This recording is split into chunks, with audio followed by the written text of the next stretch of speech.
Lu Daosheng traversed into a world of cultivation, enduring trials and tribulations for several years, until he finally ascended to the position of city lord, believing that this would be his fate for life. However, one fateful day, a system descended upon him. This system felt rather peculiar. Thus, Lu Daosheng harnessed his unmatched cultivation and boundless resources to transform his city into a formidable entity that shook the very heavens and worlds. On this particular day, under the radiant sun, within the desolate city, Lu Daosheng awoke from his slumber, stretched languidly, and ambled towards the outside. "Away," he called, and a middle-aged man promptly appeared at his side. "City Lord," he acknowledged. Lu Daosheng cast a casual glance at the man, inquiring, "Has there been any trouble within the city today?" "Reporting to the city lord, there are no anomalies today," Away replied. Upon hearing this, Lu Daosheng nodded in approval. "Very well." As the lord of the desolate city, Lu Daosheng resided in a world known as the Tianxian world, a realm of cultivation. Originally, he was a diligent young man from Blue Star, who, through an unfortunate accident, found himself in this new world. Today marked the 18th anniversary of his arrival. In these 18 years, he had once envisioned himself shining brightly in this world, yet reality had proven to be a mere daydream. Lacking any of the extraordinary advantages typically possessed by travelers, reaching the rank of city lord had been his utmost limit. "Where is Xiao Shui?" he inquired. "City lord, the young lady has gone to the back mountain to cultivate," Away responded. Hearing this, Lu Daosheng smiled and shook his head. That girl, Lu Shui, his daughter, was now 16 years old. Shortly after his arrival in this world, he had fortuitously encountered a woman with whom he shared a deep connection. Their relationship blossomed swiftly, and within 2 years, she bore him a lovely daughter. Unfortunately, the good times were fleeting as the woman vanished. Initially, he was heartbroken, but with the passage of time, he learned to accept it. At least he still had his daughter. "When Xiao Shui returns, have her come find me," he instructed. Away nodded affirmatively and departed. "Ah, today is my birthday. I should celebrate," Lu Daosheng murmured. He then cheerfully retrieved a wine bottle from a hidden corner of his room, the rich aroma wafting through the air. Carefully inspecting the bottle, a smile graced his face. "The last bottle, I shall indulge." Just then, a mechanical voice echoed in his mind. "Ding, cultivation assistance system activated successfully, system binding in progress." Stunned, Lu Daosheng watched as the bottle slipped from his grasp, shattering upon the ground. "Am I dreaming? After 18 years, I never expected a system would truly arrive." Overcome with emotion, tears streamed down his face, the loss of his cherished wine forgotten in the wake of his excitement. What was the system? As a denizen of Blue Star, he understood it all too well. With a system, all problems would cease to exist. System malfunction, binding failed. What? Failure? How could this be? Lu Daosheng's expression shifted to one of disbelief, yet there was no further response. It was as if the system had never appeared. The exhilaration of the previous moment was swiftly replaced by profound disappointment. "Oh, my precious wine. I hadn't even taken a sip." Regaining his composure amidst the debris of the shattered bottle, the intoxicating aroma tantalized his senses. Why was fate so cruel? Why offer a glimmer of hope only to plunge him into despair? In the midst of his sorrow, another mechanical voice chimed in. "Ding, system binding successful, detected host's esteemed Huaxiao identity. The cultivation assistance system cracked version is at your service." Lu Daosheng blinked in astonishment, cautiously probing, "System? Present." Upon hearing the system's response, he nearly fainted. This time it had to be real. "System, what was that earlier? What does a cracked version mean?" Regaining his bearings, he recalled the earlier mention of the cultivation assistance system, cracked version. It seemed the first system was merely a cultivation assistance system. As a traveler, one need not toil in cultivation. That would be a failing of this system. "With my assistance, you shall no longer need to cultivate. Simply select an upgrade, and your realm shall rise automatically." The system's words left Lu Daosheng gasping in astonishment. "Does that mean I will be invincible?" "Indeed, invincible." At that moment, he noticed the system points and the system store below. Understanding the significance of these symbols, he hesitantly opened the system store, only to be dazzled by an array of magnificent items.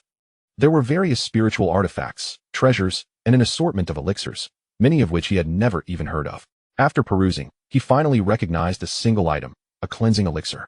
With a focused thought, he received a notification of successful purchase. Opening his palms, a translucent elixir, resembling jade, materialized in his hands. Feeling the energy contained within, Lu Daosheng finally affirmed that this was not a dream. He tucked the cleansing elixir into his pocket. I'll save this for Xiao Shui.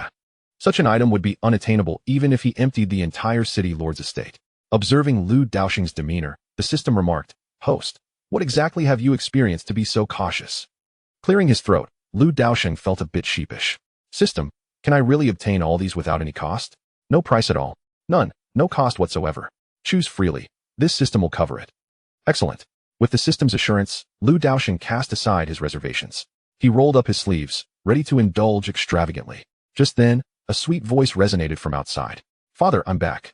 Chapter 2. The considerate daughter. Upon hearing that familiar voice, Lu Daosheng's face instantly brightened with joy. A moment later, a young girl pushed the door open and entered. Xiaoxua, you have returned.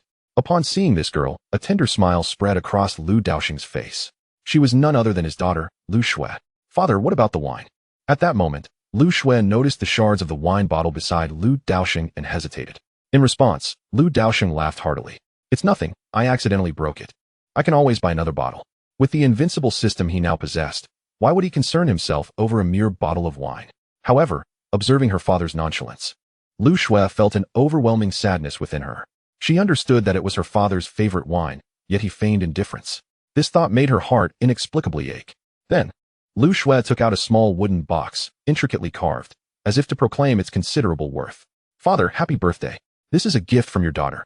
Seeing this, Lu Daosheng received the box with a smile, exclaiming, Haha, my daughter has grown up.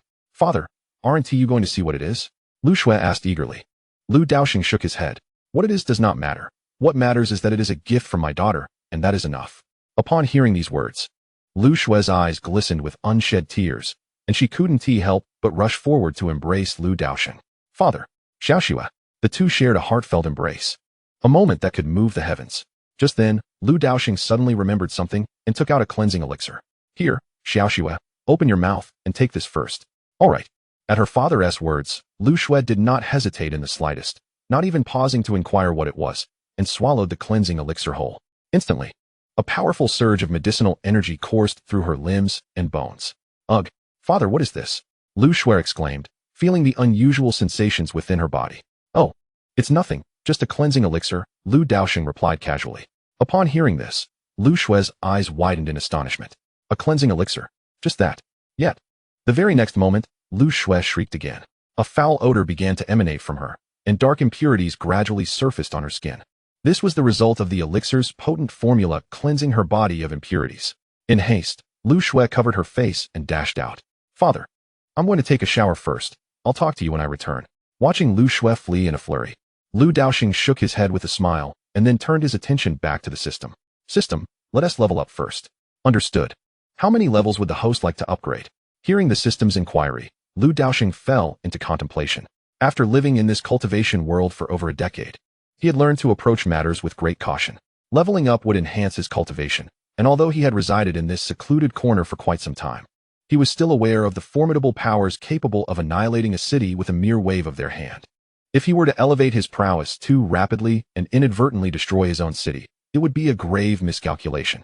To ensure clarity, Lu Daosheng inquired, System, is this upgrade merely a simple enhancement of my cultivation? Not at all. This system is designed with a comprehensive approach to serve the host. The upgrade will not only elevate the host's cultivation, but also impart all corresponding knowledge and skills into the hostess' mind. Thus, the host's concerns are entirely unwarranted. For powerful beings possess an unimaginable mastery over their own strength. Upon hearing this, Lu Daosheng felt a wave of relief wash over him. System, I have little understanding of the subsequent realms. Since you were so considerate, please guide me. He initially wished to request an immediate ascension to the highest level, but realized that such a notion was rather unrealistic. After all, cultivation is an endless journey. The idea of reaching a maximum level is merely a fantasy. A truth he comprehended. Ding, host authorization confirmed. Automatic upgrade in progress. Character panel. Name, Lu Daosheng. Title, Lord of the Desolate City. Realm, Destiny Realm, upgradable. System points. System store, Destiny Realm. This is the realm Lu Daosheng currently occupies. As the system's prompt concluded, he immediately entered a unique state. Simultaneously, an unfathomable expanse of knowledge began to flood into his mind at a terrifying rate. Such a monumental feat could likely only be accomplished by the system itself, for the sheer volume of knowledge could overload a human mind in an instant. Especially considering Lu Daosheng had originally been at the Spirit Master level. After a brief moment, Lu Daosheng slowly opened his eyes. Is this the Destiny Realm? He murmured to himself. Externally, he appeared unchanged, yet internally, a profound transformation had taken place. I am destiny, the arbiter of life and death among all beings. Lu Daosheng raised his gaze, and with a mere flicker of perception, he could survey the entirety of the desolate city and the surrounding desolate province. In that instant, all living beings appeared to him as insignificant as ants. He harbored no doubt that, should he wish, he could obliterate the entire desolate province, even the entirety of the Tianxian world, with a mere gesture. The Destiny realm had transcended the confines of the Tianxian world by leaps and bounds. Lu Daosheng could even sense realms beyond it. I have now descended to a different dimension, akin to starting at maximum level in a novice village. At that moment, the voice of Lu Shui echoed once more. Father. Instantly, Lu Daosheng quickly retracted his aura, donning a tender smile. Subsequently, Lu Shui hurried into the room, her brow furrowed with urgency. Upon seeing Lu Daosheng, she paused, sensing a subtle change in him, as if he had transformed in the blink of an eye. However, she quickly recalled her purpose. Father, you must honestly confess. Where did you obtain the cleansing elixir? Lu Shui demanded, her eyes narrowed in indignation. Unbeknownst to her, her demeanor was utterly endearing in Lu Daosheng's eyes. Observing his daughter, Lu Daosheng felt a surge of amusement and found himself momentarily at a loss for words. Noticing his silence, Lu Shui grew anxious. Father, you haven't sold the Lord's manor, have you? She understood that, given their family's financial situation, acquiring a cleansing elixir was utterly beyond their means. This is a privilege reserved for the core disciples of the true top-tier powers, and it is no exaggeration to say that a single one could alter the course of a person's destiny. However, selling one's home would hardly suffice to afford it, especially in this dilapidated city and its crumbling Lord's mansion. Who would desire it? Could it be that my father has sold himself? Impossible.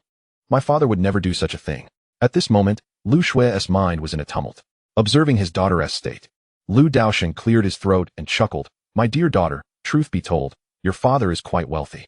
Upon hearing this, Lu Shui sighed and replied, Father, if you do not wish to discuss it, that is perfectly fine. She understood that her father cherished her deeply. They had relied on one another throughout their lives.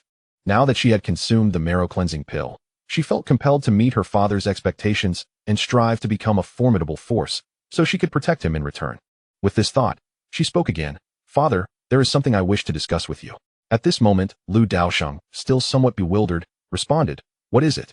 Lu Shui paused for a moment before slowly saying, Well, a senior has remarked on my promising talent and wishes for me to become his disciple. But the condition is that I must follow him.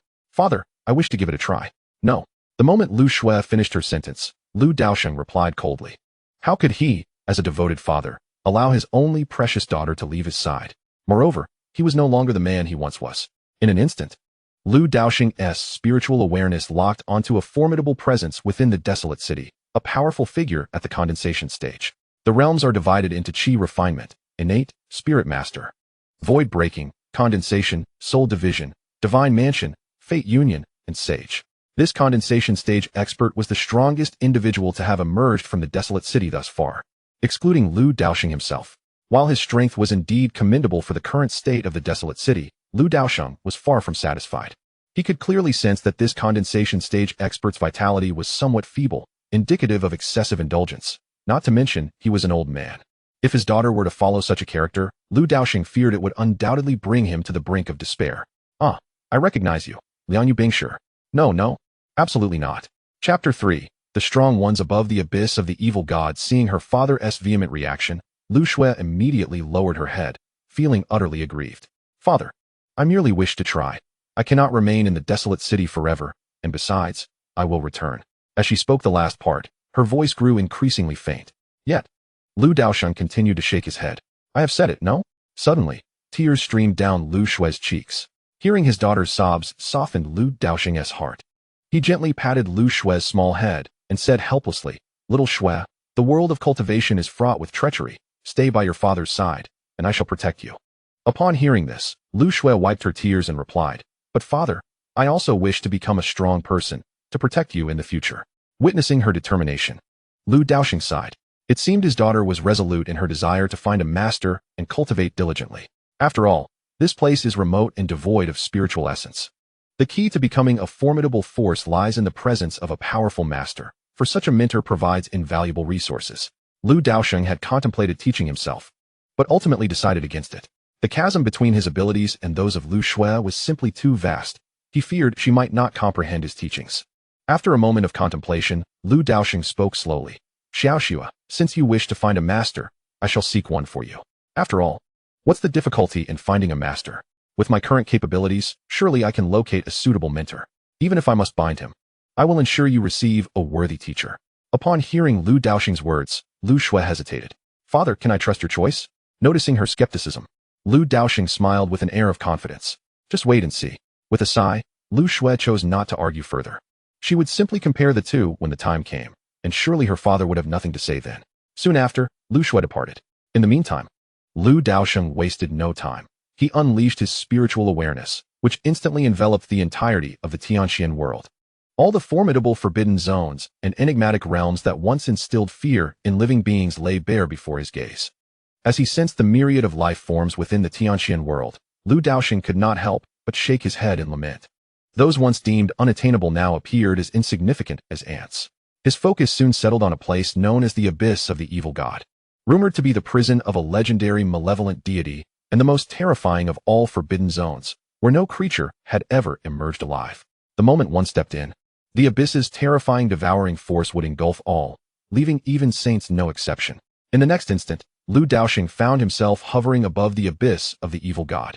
Simultaneously, the insatiable force of devouring energy surged toward him, yet it could not even graze him. Glancing around, Lu Daosheng turned his gaze to a distant expanse of void. There, he beheld a middle-aged man with long hair cascading over his shoulders, seated in meditation. The man emanated an aura of dominance that commanded respect without uttering a word. This individual was precisely the person Lu Daosheng sought. After all, he certainly could not be here to recruit the evil god as a mentor for his daughter. At that moment, the middle-aged man slowly opened his eyes and fixed his gaze upon Lu Daosheng. His eyes reflected an eternity of weariness, hinting at his prolonged stay in this realm. "Who are you?" he inquired, scrutinizing Lu Daosheng with a furrowed brow, bewildered that he could not perceive him at all. In response, Lu Daosheng smiled gently and replied, "I am Lu Daosheng, the lord of the ruined city. I have come to seek your assistance, dear friend." After a brief silence, the middle-aged man spoke slowly. "My name is Guchun, and I am known to the world as the Mortal Emperor."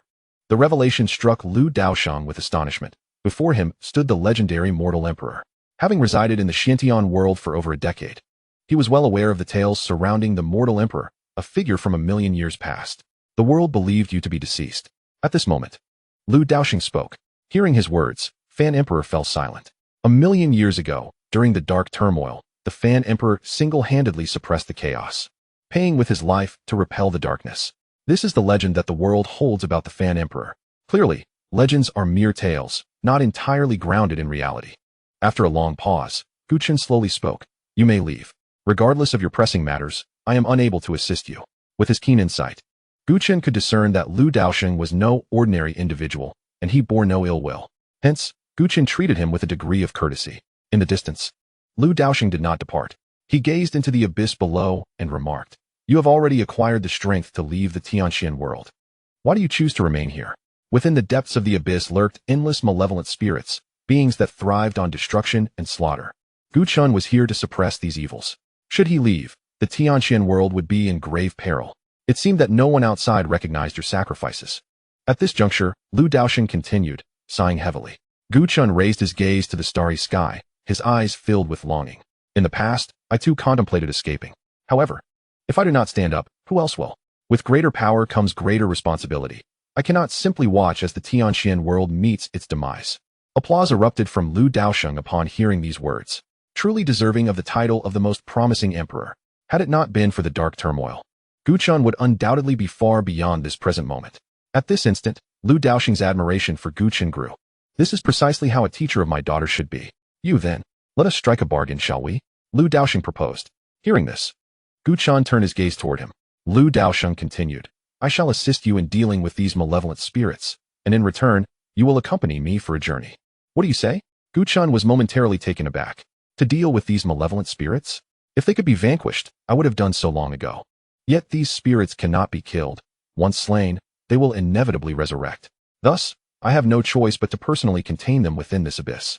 Not only the spirits are imprisoned, but I am as well. After a brief silence, Guchun replied coolly, "If you can truly eliminate these spirits, then I shall not hesitate to follow you."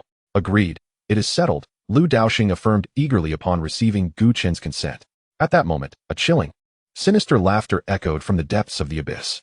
Ha ha ha. Who is this child that speaks so brazenly? To think you can eliminate us is but a delusion. Fan Emperor, had it not been for the injuries I sustained back then, would you have been able to suppress me? Ignoring the taunts, Guchen simply regarded Lu Daosheng with a calm demeanor, as if to say, go on, show me. In the next instant, Lu Daosheng made his move. He extended his hand, and an overwhelming force of attraction surged forth. Ah, what is this? With a buzz, a grotesque and ominous creature was drawn into the palm of Lu Daosheng. World of the palm. Perish. As Lu Daosheng's voice faded, a chilling scream erupted from the mouth of the malevolent entity. Ah, you cannot kill me. No, it's impossible. What is this power? Senior, spare me. Senior, please. As the cries gradually diminished to silence, the malevolent being was utterly obliterated, leaving only a pure essence of energy resting in Lu Daosheng's palm. Chapter 4. A millennium pact beside him. Gu Chen's eyes widened in disbelief at the spectacle before him. For a moment. The invincible Gu Chen, who had reigned supreme for half a lifetime, was at a loss for words. Such a technique was beyond his comprehension. Yet, he understood one crucial truth. The enigmatic figure known as Lu Daosheng was far superior to him, and by a significant margin. Consequently, a hint of reverence flickered in Gu Chen's gaze.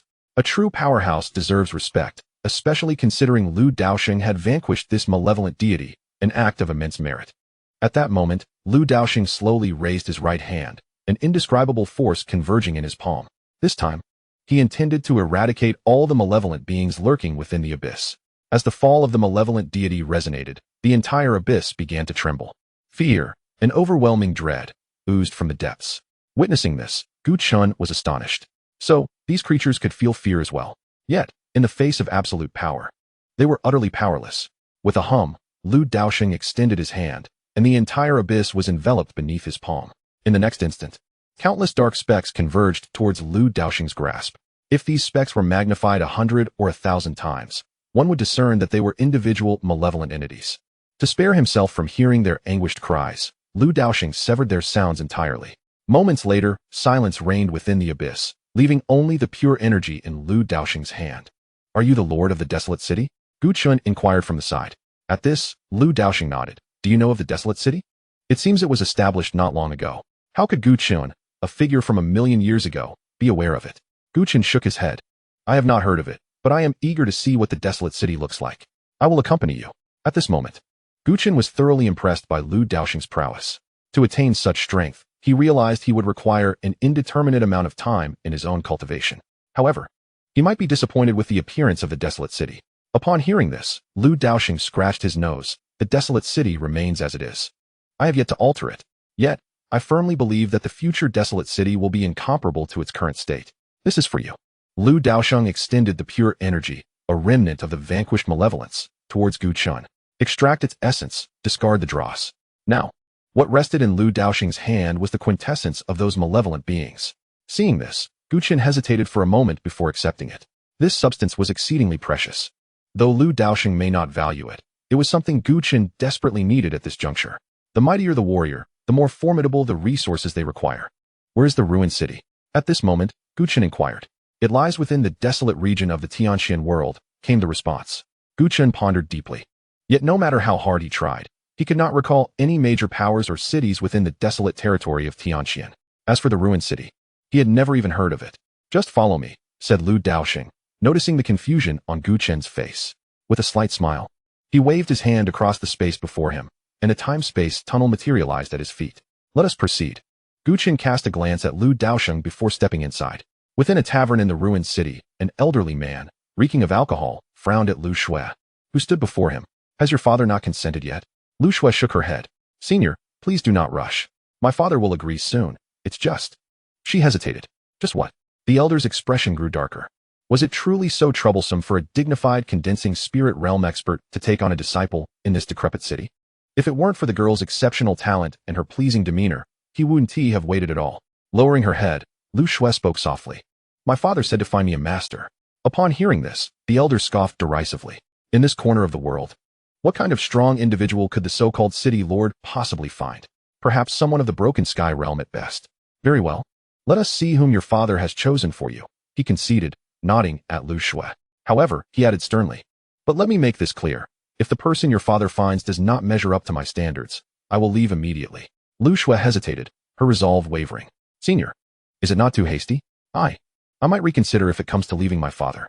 Having observed her uncertainty, the elder inwardly smirked and said in a dismissive tone, in that case, I shall not bother. Choose someone else, farewell. As the elder turned to depart, Lu Xue panicked. Senior, wait. I agree to your terms.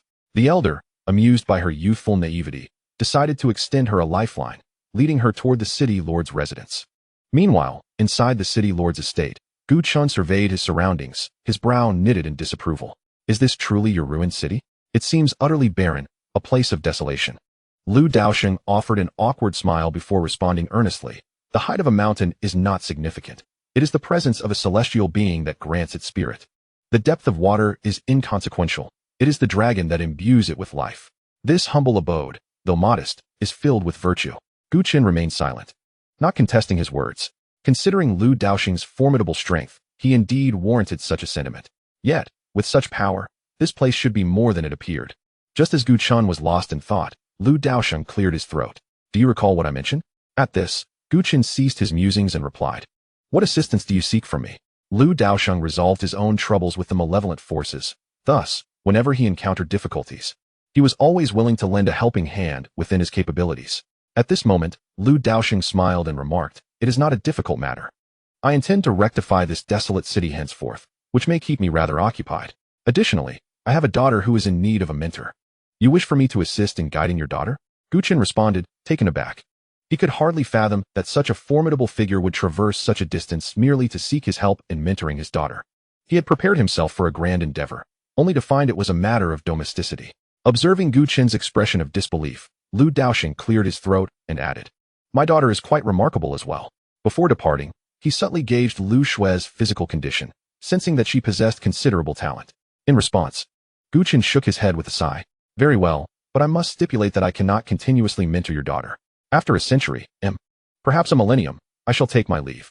He initially intended to say a century, but, recalling Lu Daosheng's past actions, he opted for a millennium instead. Despite feeling somewhat guilty towards Lu Daosheng, he truly lacked the luxury of time. Upon hearing this, Lu Daosheng readily agreed. A century is nothing, even 10 years would suffice. For soon, the desolate city would undergo a transformation, and Gu Chun would swiftly forget this agreement. Subsequently, Lu Daosheng smiled and said, come. Allow me to introduce you to my daughter. She greatly admires powerful individuals and is sure to take a liking to you. At that moment, Lu Daosheng scrutinized Gu Chun once more and, with a wave of his hand, retracted the overwhelming aura he exuded. Do not frighten my daughter, he cautioned. Dad. Not long after, Lu Daosheng spotted Lu Xue approaching, accompanied by an elderly man from a distance. Chapter 5. Lu Xue's physique and bloodline. Upon seeing the old man, Lu Daosheng's brow furrowed. He held a strong disfavor towards this individual. Xue, come here, he urged, striving to maintain a smile as he beckoned to Lu Xue. She obediently approached, casting furtive glances at Gu Chun. Could this be the mentor father had found for her? Instantly, Lu Xue shook her head inwardly. What kind of individual could father possibly find in such a short span of time? Consequently, she harbored little faith in Gu Chun. Meanwhile, Gu Chun was also assessing Lu Xue. So this is Lu Daosheng's daughter? Externally, she appeared ordinary aside from her striking beauty. However, given his prowess, he discerned that Lu Xue was anything but simple. She possessed a unique physique, and her bloodline seemed noteworthy as well. Yet, the specifics required careful observation. Simultaneously, the elderly man, Yu Qing, was surveying Lu Daosheng and Gu Chun. Although he gleaned nothing substantial, he dismissed both individuals. One was merely the lord of this dilapidated city, and the other was a mentor summoned by the lord. How formidable could they truly be? At this juncture, Lu Daosheng initiated the conversation. Come, Xiaoxue, this is Senior Gu Chun, who will be instructing you in your cultivation for the time being. Quickly, address him as master.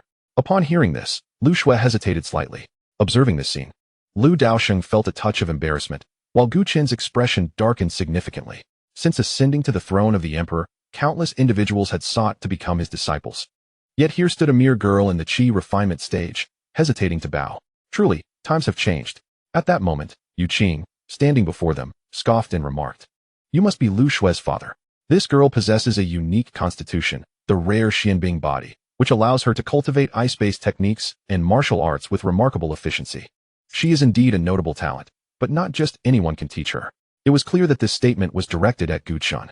Upon hearing these words, Gu Chun turned sharply to face Lu Daosheng. Understanding the unspoken message, Lu Daosheng said, come, Xiaoxua. These two have matters to discuss. Let us step aside for a moment. Hearing this, Lu Shui was taken aback, but before she could respond, Lu Daosheng had already led her away. Left behind. Gu Qian's gaze turned icy as he watched Lu Daosheng and his daughter depart. Having lived for countless ages, he could easily discern the intentions of the man before him. Instantly, an overwhelming pressure bore down upon Yu Qing. You. In that final moment, Yu Qing's eyes were filled with an abyss of fear. Moments later, within the chamber of the city lord's residence, Lu Daosheng greeted Gu Qian as he entered. Have you resolved the matter? Gu Qian nodded, saying nothing further, but instead directed his attention to Lu Shui. This time, Lu Shui approached without hesitation and performed the customary bow of apprenticeship. Disciple Lu Shui pays respects to master. Though she might seem a bit dazed, she was not foolish. She had already comprehended the disparity between the man before her and Yu Qing. At the very least, he was superior, and moreover, she held no fondness for Yu Qing. With a better option now presented, one sourced from her own father, what further hesitation could she have? Rise. For the time being, I shall guide you in your cultivation, Gu Qian stated, nodding at Lu Shui. Meanwhile, Lu Daosheng observed the entire exchange with a gaze filled with satisfaction. Concurrently, he began to investigate Lu Shui's constitution and bloodline. Buzz. Suddenly, a hazy eye appeared on Lu Daosheng's forehead. Instantly, a mysterious gaze focused upon Lu Shui. The Eye of Destiny, a divine ability of the Destiny realm. When cultivated to its zenith, it could even penetrate the very fates of living beings. Feeling that scrutinizing gaze, both Lu Shui and Gu Qian experienced a profound sense of vulnerability. Gu Qian remained composed, while Lu Shui's face flushed slightly. After a brief moment, Lu Daosheng withdrew his gaze. Father, what were you just doing? Lu Shui inquired, her cheeks still tinged with color. In response, Lu Daosheng chuckled and said, it was nothing. Merely a minor technique to assess your condition. Lu Shui nodded in acknowledgement, saying nothing further. All right, you may step down now. I have matters to discuss with your master Gu Qian. As the daughter departed, she bid farewell to her father and master. After Lu Shui left, Gu Qian stepped forward and inquired, Lord of the city, have you discerned her physical constitution and bloodline? To Lu Daosheng, Gu Qian referred to him as the Lord of the city. However, Lu Shui's constitution was far more extraordinary than the mere Xianbing body that Yu Qing had mentioned. In Yu Qing's eyes, the Xianbing body might seem formidable, but to a powerhouse like Gu Qian, it bore little significance. Upon hearing this, Lu Daosheng fell silent. He could perceive that Lu Shui possessed an exceptional constitution and bloodline, yet he could not identify the specifics. While he had gained strength, his knowledge remained woefully inadequate. He realized he needed to dedicate more time to study in the future. Nevertheless, despite his ignorance, he had a versatile system at his disposal. System. Please analyze my daughter's constitution and bloodline, he commanded. Analyzing. Analysis complete. Name. Lu Shui. Constitution. Extreme ice spirit body. The pinnacle of ice-type constitutions, exceedingly rare. With an exceptionally high awakening difficulty requiring vast amounts of ice energy and innate ice artifacts for awakening, due to its awakening challenges. Only one renowned powerhouse has emerged throughout the ages, who, with a mere gesture, could freeze an entire star system. Bloodline. 9 Heavens Ice Phoenix Bloodline. Legend has it to originate from a branch of the Phoenix clan from the heavens above, belonging to the Ice Phoenix lineage. Upon reading the system's analysis, Lu Daosheng was momentarily taken aback. The constitution was commendable. Indeed, the extreme ice spirit body sounded impressive. However, what was this bloodline? The Ice Phoenix lineage? How could his daughter possess Ice Phoenix blood? He understood that bloodlines were inherited, but from whom did his daughter inherit this? Her mother? That could not be correct. Lu Daosheng distinctly recalled that Lu Shui's mother was of the human race, making it impossible for her to belong to the Phoenix clan, let alone the Ice Phoenix clan. Clearly, he needed to investigate this matter further. Meanwhile, noticing Lu Daosheng's silence, Gu Qian assumed he too had failed to discern the truth, and shook his head. At that moment, Lu Daosheng finally spoke, Extreme Ice Spirit Body. 9 Heavens, Ice Phoenix Bloodline. Upon hearing this, Gu Qian's expression shifted to one of astonishment. Although he had never encountered such a combination, it certainly sounded impressive. Very well. From here on, I shall take charge of awakening Xiao Xue's constitution and bloodline. You need only focus on her education, Gu Qian stated. He nodded in agreement, but hesitated momentarily. It seems others are unaware of your strength, including your daughter. In response, Lu Daosheng chuckled. I prefer to maintain a low profile. At that moment, Awei entered, and Lu Daosheng instructed, please arrange accommodations for brother Gu Qian. Understood, Lord of the city, Awei replied. Subsequently, Gu Qian said nothing further and departed with Awei. Left alone, Lu Daosheng sighed. His wife appeared to be quite enigmatic, but he was unperturbed. Their love for each other was genuine, and that sufficed. He could never forget those blissful moments they shared. Yet, as the years passed, she had left behind only their daughter for him to cherish. And a flicker of resentment lingered in his heart. Shaking his head, Lu Daosheng resolved not to dwell on thoughts of women any longer, and instead began preparing for his daughter's awakening of her constitution and bloodline. For now, his daughter was his everything. As for these items, they were naturally sourced from the system store. Upon opening the store, a dazzling array of products immediately appeared before Lu Daosheng's eyes. Goodness, where did the system acquire all these exquisite treasures? He mused, before beginning to make his selections. A colossal piece of innate ice crystal jade, several hundred vials of transformative elixir, and the essence of ice caught his attention. But that was just the beginning. In the next moment, Lu Daosheng soared into the void, gesturing with his hand. Instantly, the infinite principles of ice began to coalesce from the ether into his grasp, a truly unprecedented feat, shining brightly through the annals of time. In mere moments, he held a necklace materialized from the essence of ice itself. Finally, he adorned the necklace with the ice essence, enhancing it slightly, transforming it into an exquisite piece of art. After admiring it for a moment, Lu Daosheng smiled with satisfaction. Little Snow should like this. Meanwhile, due to the substantial depletion of the ice principles, the Xiantian world began to witness glaciers melting and rising sea levels, all while the culprit remained at home, seeking to please his daughter. Chapter 6. Never to fear the cold again. Uncertain how much time had passed, Lu Daosheng returned to the Lord's mansion of the desolate city. This should be sufficient for Little Snow to awaken her bloodline. Nodding to himself, he began preparations. First, he intended to refine the innate ice jade acquired from the system store. Before him lay an enormous piece of innate ice jade, larger than himself. This jade was an exceptionally rare material for crafting ice-based treasures. Typically, a mere thumb-sized fragment could exponentially amplify the power of certain ice artifacts. Thus, while the innate ice jade served primarily as an auxiliary material due to its rarity, Lu Daosheng found himself in possession of a piece far larger than most would ever dream of acquiring. Having purchased only one piece from the system store, he mused that acquiring several could potentially allow him to forge an entire city.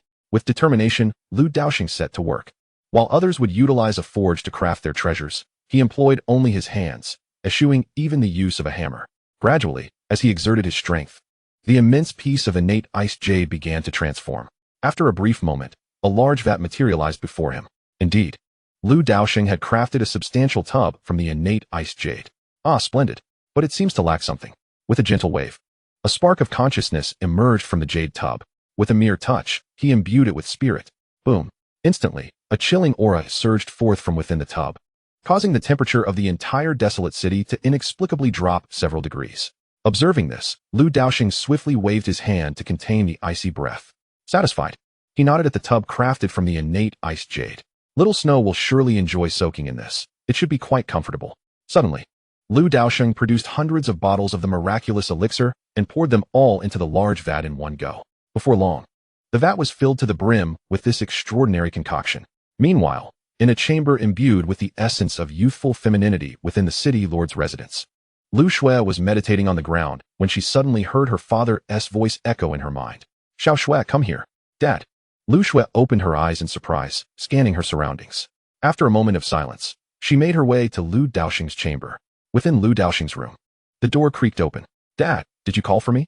Lu Shui entered, immediately enveloped by a chilling aura. She was taken aback at the sight of a bath that appeared as if carved from ice and jade. Dad, where did you find such an unusual bathtub? With a faint smile, Lu Daosheng replied, Xiao Shui, this is a gift from me to you. Quickly, undress and step inside. Upon hearing this, Lu Shui's expression turned slightly perplexed. Dad, did you summon me just to take a bath?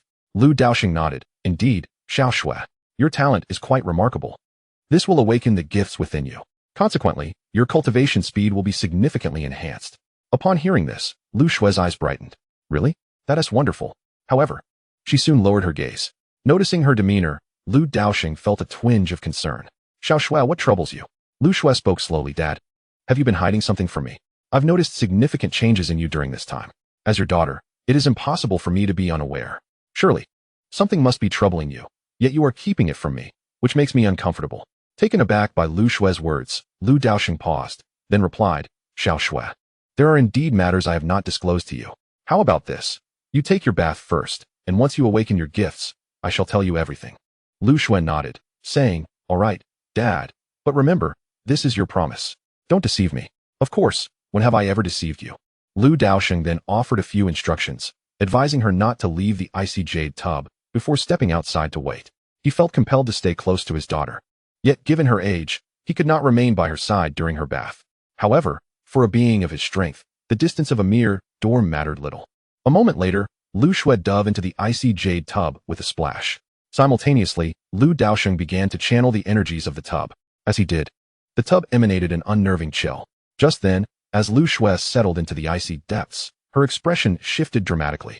The miraculous elixir began to bombard her body from all directions, with an unimaginable surge of energy flowing through her skin and into her being. The miraculous elixir could alter one's fate with just a single drop. Once consumed, it would greatly enhance the physical talents of the user. Now, as Lu Shui bathed in this extraordinary concoction, if any powerful beings from the outside world were to discover this, they would likely be driven to a fit of rage. Feeling the unusual turmoil within her, Lu Shui hastily assumed a meditative posture, desperately attempting to suppress the chaos surging inside her. Nevertheless, despite this, Lu Shui's cultivation began to surge uncontrollably, from the 6th level of the Qi refinement stage to the 7th, then the 8th. Until Lu Shui effortlessly broke through to the innate realm, her cultivation did not cease to ascend. Ultimately, Lu Shui reached the pinnacle of the Spirit Master realm. Before she could fully comprehend the situation, she sensed something unusual. A chill, an intense cold enveloped her. Logically, practitioners are generally unperturbed by the cold, especially since she had already attained the Spirit Master realm. Yet now, she found herself shivering uncontrollably. Father! As the temperature continued to plummet, Lu Shui could no longer contain herself and called out for her father. Outside, seeing his daughter's anguished expression, Lu Daosheng's heart ached deeply, yet he urged, Shui, hold on. Just endure a little longer, and you will no longer fear the cold. Hearing her father's words, Lu Shui nodded, but her face remained contorted in pain, her body trembling incessantly. The bone-chilling cold relentlessly assaulted her entire being. I can't take it anymore, father, I truly cannot, she gasped. As icy breath escaped her lips, and the tears streaming down her cheeks transformed into crystalline ice, her body shaking violently. Witnessing Lu Shui in such a state shattered Lu Daosheng's heart. As a father who dotes on his daughter, he could hardly bear to see her suffer and was about to push open the door to embrace her. At that moment, a figure appeared before him, obstructing his path. City Lord. Guchen stood in front of Lu Daosheng, addressing him. City Lord, Lu Shui will be fine. The reason for her suffering is that her constitution has entered a critical awakening phase. If you allow her to give up now, she may never awaken again. Will you protect her for a lifetime? Upon hearing this, Lu Daosheng regained his composure. He understood all of this. Yet how could he bear to witness his daughter's torment as a father? If necessary, he would protect her for a lifetime. Was it not within his capabilities? Just then, Lu Shui's voice echoed from within. Father, I will endure a bit longer. I can do it. She had heard Gu Chen's words and recognized that her father's preparations were undoubtedly challenging. She could not betray his expectations. It was merely cold. If necessary, she would face death by freezing. Observing Lu Shui's resolute demeanor, Lu Daosheng's eyes reddened, murmuring to himself, truly, she is my daughter. Resolutely, he turned his head away, unwilling to look any longer. Suddenly, a thought crossed his mind, and he pulled Gu Chen closer to his side. Chapter 7. Perfect Awakening. Uncertain how much time had elapsed, a piercing scream of agony erupted from within the room. In the next moment, an icy chill more frigid than the Xianbing jade barrel surged forth from the interior. In an instant, the entire city lord's mansion was transformed into an ice sculpture. Simultaneously, the cold continued to spread throughout the city. Witnessing this scene, Lu Daosheng waved his hand, and all the coldness dissipated instantly, restoring tranquility to the surroundings. Is it snowing? Within the city, as the temperature dropped dramatically, many individuals shivered and looked up at the sky in bewilderment. It seems that commotion has erupted from within the Lord's mansion. At this moment, an elderly man of considerable cultivation gazes toward the Lord's residence and speaks. Goodness, is this true? Surely the Lord is not in danger? Let us hasten to investigate. The Lord must not be harmed. Clearly, Lu Daosheng enjoys considerable popularity within the desolate city, as his position as Lord was recommended by the townsfolk. Within the Lord's mansion, several guards rushed into Lu Daosheng's courtyard. My lord, you are unharmed. Away, accompanied by several guards, burst into the courtyard and immediately spotted Lu Daosheng and Gu Chen standing at the entrance. Upon seeing Away and the others, Lu Daosheng waved his hand and said, There is nothing amiss here. You may all depart. Inform the townspeople that the Lord's mansion is safe. Being within the Lord's mansion, Lu Daosheng felt a sense of solace, knowing that the townsfolk were indeed united in spirit. Acknowledging Lu Daosheng's command, Away nodded and replied, Yes, my lord. He then led the others away. Alone, Lu Daosheng and Gu Chen exchanged a glance, both wearing smiles of triumph. They had succeeded. However, as soon as the words left his lips, a resounding cry of a phoenix echoed from within the house, reverberating throughout the heavens. In the next moment, an ethereal ice phoenix manifested above the Lord's mansion. Simultaneously, the entire realm began to tremble violently, as boundless spiritual energy converged from all corners of the Tianxian world toward the desolate city. A chilling aura emanated from the ice phoenix, which spread its wings, plunging not only the desolate city, but the entirety of the Huangzhou region into an age of glaciers. Countless cultivators were taken aback, particularly those in Huangzhou, who beheld their surroundings transformed into frozen sculptures, their eyes filled with confusion and terror. Undoubtedly, the most affected were the innumerable beasts of the Tianxian world, who sensed a primal fear stemming from their very bloodlines, a bloodline suppression. Yet, this frigid energy did not cease. Rather, it continued to spread as if seeking to encase the entire Xiantian world in ice. Eventually, this extraordinary phenomenon captured the attention of formidable cultivators. It was only when true power was wielded that this icy force was quelled. What manner of creature is this? Goodness, I'm freezing. Don't touch my neck. It's cold. The Huangzhou region was abuzz with whispers of a prodigy emerging from the desolation. In an instant, this once overlooked wilderness, Huangzhou, regained the attention of the world. Consequently, countless powerful figures raced toward the Huangzhou region. Upon a towering iceberg sat a colossal entity, the Hall of Extreme Cold, a premier force within the Tianxian world. With a mere stamp of its foot, the entire realm would tremble. Inside the hall, a breathtakingly beautiful woman, cold to the core, gazed in the direction of Huangzhou and commanded, "Investigate this matter. Regardless of who this person may be, they shall be my disciple." "Yes, Hall Master," came the reply. Elsewhere, in a frigid abyss, a pair of enormous eyes slowly opened, captivating all who beheld them. "The bloodline of the Ice Phoenix. Has my master arrived?" A hoarse voice echoed softly. In the next moment, it slowly rose, soaring into the heavens with a resounding roar, piercing the firmament. Its colossal form extended for thousands of miles, enveloping the entirety of the sky and earth. Waves of terrifying dragon might cascaded down from its being. Indeed, it was a true dragon, 300,000 years prior, having committed a grave error. It was punished by the powerful beings of its clan and confined within the dragon-subduing valley of the mysterious celestial realm. It awaited the emergence of one bearing the bloodline of the Ice Phoenix, destined to return to the dragon clan. This was the promise left to it long ago, and that bearer of the Ice Phoenix bloodline was its savior. It had vowed that upon the arrival of this individual, regardless of who they were, it would recognize them as its master. After 300 millennia, the time to return had finally come. Instantly, Daosheng's gaze pierced through the endless void, directed toward the desolate state, before it began to spiral away. Within the Lord's manor of Huangcheng, Lu Daosheng observed the extraordinary phenomenon before him and shook his head. The commotion was indeed considerable, and this was merely the manifestation of the awakening of the Ice Phoenix bloodline. The awakening phenomenon of the extreme ice spirit body had been suppressed by him, had he not intervened. The awakening of the extreme ice spirit body could have frozen the entire celestial Xian world. However, to his surprise, the Ice Phoenix bloodline was indeed catalyzed by the awakening of the extreme ice spirit body. The two were complementary, leading to a perfect awakening. Quite remarkable, he ultimately praised. The previous expression of concern had faded away. At that moment, Lu Shue's bloodline had achieved perfect awakening, and her path of enlightenment had commenced in earnest. After a brief interval, the door opened. Lu Shue, clad in her garments, stepped out from her chamber. "Father, Master," she greeted with a smile upon seeing Lu Daosheng and the others outside.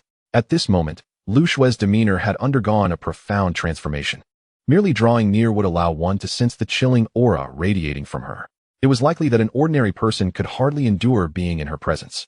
Lu Daosheng nodded, then inquired, "Xiao Shui, how do you feel?" "Father, I truly no longer feel cold," she replied. Just moments ago, she had suffered from the biting chill. But now that sensation had vanished, replaced by a profound sense of comfort. Hearing this, Lu Daosheng chuckled. "As long as you feel warm, that is sufficient." At this juncture, Lu Shue turned to her father, hesitatingly stating, "Father, I have many questions now." Upon hearing this, Lu Daosheng smiled with resignation, his expression turning earnest. "Xiao Shui, you are now 16 years old, and I shall no longer conceal the truth from you. In fact, your father is an unparalleled powerhouse." "An unparalleled powerhouse? So, father, were you pretending to be weak all this time?" Lu Shui responded, somewhat taken aback.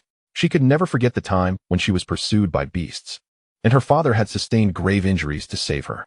Lu Daosheng smiled awkwardly in response. nodding. Indeed, now that you have grown, I shall no longer hide my true self. Beside them, Guchen remained silent for a moment before slightly nodding. I have learned from this. It seems that children must be raised with hardship. He had witnessed many haughty offspring of powerful clans, but looking at Lu Daosheng's daughter, not only was she obedient and understanding, but she also possessed remarkable resilience and exceptional talent. The benefits of raising children in poverty are surprisingly numerous. It seems that when I have children in the future, I will need to feign weakness. Upon hearing Lu Daosheng's words, Lu Shui felt both delighted and speechless. After all, who wouldn't wish for a remarkable father? Just think of how few would dare to provoke her in the future. Father, why do you not teach me how to cultivate yourself, but instead seek a master for me? Lu Shui pondered this matter, glancing at Guchen beside her. Her expression filled with curiosity. Hearing her question, Lu Daosheng fell silent for a moment before responding. Little Shui, your father will be rather busy lately, and thus, I have little time to guide you. When I find some free time, I will teach you, all right? In response, Lu Shui chose not to press the issue further and simply nodded. All right, little Shui, you may go and cultivate diligently. I have some matters to attend to. Okay, goodbye. Father, and farewell, master, Lu Shui obediently replied before departing. After her exit, Guchen lifted his gaze toward the distant void and remarked, it seems the deserted city will soon become quite lively. Lu Daosheng looked up and shook his head slightly. It is not the right time for that. Our desolate city has yet to undergo any transformation. Once those powerful outsiders arrive, our little deserted city will be just fine. With that, Lu Daosheng raised his hand and pressed downwards. Immediately, an invisible force enveloped the entire deserted city in a spherical aura. Simultaneously, Lu Daosheng's voice resonated throughout the city. I am Lu Daosheng, the mayor of the deserted city. For the time being, all entry and exit from the city is prohibited. In the next moment, several individuals abruptly vanished from within the city, all of them, without exception, being outsiders, though only a few. What Lu Daosheng aimed to do next was to completely transform the deserted city, aspiring to make it the most formidable force in the Tianxian world and beyond. Chapter 8. Rebuilding the deserted city. The desolate prefecture was indeed a remote and impoverished region, often regarded as a savage land. Consequently, the population here is quite sparse. It is not uncommon for a village or city to appear only after a long journey. Furthermore, due to the scarcity of spiritual energy, practitioners here possess low cultivation levels, with the vast majority being at the qi refinement or innate stages. When formidable beasts emerge, they are often unstoppable. This has led the inhabitants to be exceptionally united. The same holds true within the deserted city, where Lu Daosheng earned the trust of the citizens through his efforts and abilities, eventually becoming the new mayor after the previous one passed away. Now that he has achieved prosperity, he naturally cannot forget the citizens. Thus, Lu Daosheng intends to develop his influence, focusing on the growth of his own deserted city. Although the city is currently in dire straits, Lu Daosheng will soon bring about monumental changes. Slowly, he closed his eyes. In the next moment, the entire deserted city fell into a state of suspension, as if the divine had pressed the pause button. On the streets, everyone was frozen in place, including Gu Chun, who was beside Lu Daosheng. Boom. In an instant, all the structures within the deserted city shattered into nothingness. Then, Lu Daosheng opened his eyes, retrieving countless resources and treasures from the system store. Next, he intended to reconstruct the entire desolate city. Lu Daosheng stood suspended in the void, gathering all the living beings within the desolate city into his palm realm. He then seized a handful of primordial divine gold and some refining materials to commence the creation of the new desolate city. The primordial divine gold was the hardest material Lu Daosheng could currently control. While there were certainly harder materials available in the system store, he was unable to refine them. Boom. As he forged the desolate city, Lu Daosheng reached out to summon heavenly thunder for purification. Time passed, and a brand new desolate city materialized in Lu Daosheng's grasp. Yet, he was not finished. With another motion of his hand, countless laws of the universe surged from the void, continuously infusing the desolate city. Instantly, the entire city radiated a golden light, encompassing the essence of the cosmos. Now, this new desolate city was not only remarkably sturdy, but also contained the laws of the universe. It appeared to be merely the size of a city, yet within it lay the capacity to harbor an entire world. The grandeur and majesty of the desolate city were evident. Observing the new city, Lu Daosheng nodded in satisfaction. But then a thought struck him. He bit his finger, produced a forbidden ancient tablet, and began to inscribe two grand characters, Desolate City. Immediately, the aura of the forbidden ancient tablet surged, emanating terrifying pressure that caused the very heavens and earth to tremble violently. Simultaneously, countless beings felt a shiver within their hearts, and visions of the new desolate city's imposing stature arose in their minds. named with the blood of destiny. All beings would come to pay homage. Thereafter, Daosheng placed his hand upon the desolate city once more. This time, he infused it with his own rule power, impervious to the realm of destiny. Anyone entering the desolate city would be bound to adhere to his regulations. Now, this desolate city was surely destined to resound throughout the heavens. Daosheng smiled slightly. Throughout history, both past and future, it was unlikely that anyone else could wield such prowess to create a city of this magnitude. Boom. The original site of the desolate city transformed into a new city, which retained the name Desolate City. With the city established, it was imperative to populate it with essential elements. Daosheng murmured to himself and began to scour the system store. Before long, the center of the desolate city, within the Lord's mansion, was adorned with colossal trees and towering spires. The Tree of Life, the ancient Chaos Tree, the Soul of Destiny Tree, the Celestial Tower, the Demon God Tower, the Time-Space Divine Tower, and other peculiar artifacts. These were almost all legendary treasures, and now they coalesced into one location, the desolate city. Yet, the endeavor was not complete. Daosheng then excavated a river channel that traversed the entire desolate city. A winding river emerged within the city. Formed from the essence of creation, its source flowed from the Lord's mansion, extending into the chaotic void. Clapping his hands, Daosheng let out a sigh of relief. The desolate city was now fully realized. Next, it was time for his citizens to engage in diligent cultivation. Subsequently, Daosheng returned everyone to the new desolate city. Snap! Daosheng snapped his fingers, and instantly, everyone awoke from their stupor. Why do I feel so strange? Suddenly, a refreshing sensation washed over him. What on earth? Why are there so many trees in the city lord's manor? It wasn't just the trees, there were numerous towers as well. The inhabitants of the desolate city, now restored to consciousness, gasped in astonishment. Staring at the familiar yet alien city before them, they were filled with uncertainty. Yet, in the next moment, a surge of energy erupted from within them. They had broken through. Indeed, even without actively cultivating, everyone's realms began to ascend rapidly in this environment. The Tree of Life, the Chaos Ancient Tree, within a single world, the presence of even one could instigate monumental changes, allowing all beings to cultivate with remarkable efficiency. And now, within the desolate city alone, there were several such trees. Even lying down in slumber could lead to breakthroughs. Sensing their advancements, everyone hastily ceased their activities and sat cross-legged on the ground. Within the city lord's manor, Daosheng stood beside Guchan, who gazed in shock at the unfolding scene. With his keen insight, he recognized that this was no longer the former desolate city. The newly emerged ancient trees and precious towers left him in a daze. City lord, what have you done? Guchan inquired, his voice trembling. In response, Daosheng chuckled lightly and remarked, "It's nothing much, just a little reconstruction of the desolate city. Adding a few things. Nothing much. That tree, if I'm not mistaken, is the Tree of Life, I assent it? Isn't that a legendary treasure of heaven and earth? Its true form remains a mystery to this day. I was merely fortunate enough to have acquired a branch of the Tree of Life years ago. My goodness, that is the ancient Tree of Enlightenment."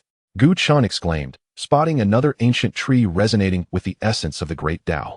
The sight before him was beginning to overturn his understanding of reality. Guchan pinched his thigh forcefully. "I'm not dreaming. City Lord, are you a creator god?" Guchan gazed at Daosheng, somewhat entranced. The appearance of all these legendary entities in one place could only be attributed to a creator god. He could think of no other possibility. Seeing Guchan's astonishment, Daosheng touched his nose and smiled. "I am not a creator god. I am merely an ordinary person with a bit more wealth than others." An ordinary person? Guchan took a deep breath, suppressing the urge to strike Daosheng, and then bowed his head. "City Lord, I, Guchan, have never bowed to anyone in my life. But now, City Lord, I bow to you." At that moment, a cracking sound resonated from within Guchan. After nearly 1,000,000 years stagnating at the Emperor level, he finally took a step forward. He ascended to the Heavenly Emperor. Chapter 9. The Era of Universal Cultivation. Immediately, Guchan's aura began to surge wildly, a wave of unique Heavenly Emperor pressure emanating from him like a tide, causing the faces of all within the desolate city to change dramatically. Guchan stood still for a moment, then burst into hearty laughter. He lifted his gaze to the sky and turned to say, "Lord of the city, I appreciate your assistance." In response, Daosheng smiled and waved his hand, revealing a gaping rift above the desolate city. "Go." "Thank you, Lord of the city." In the next moment, Guchan soared into the heavens, ascending into the void. Simultaneously, the entire Tianxian world began to resonate with a low hum.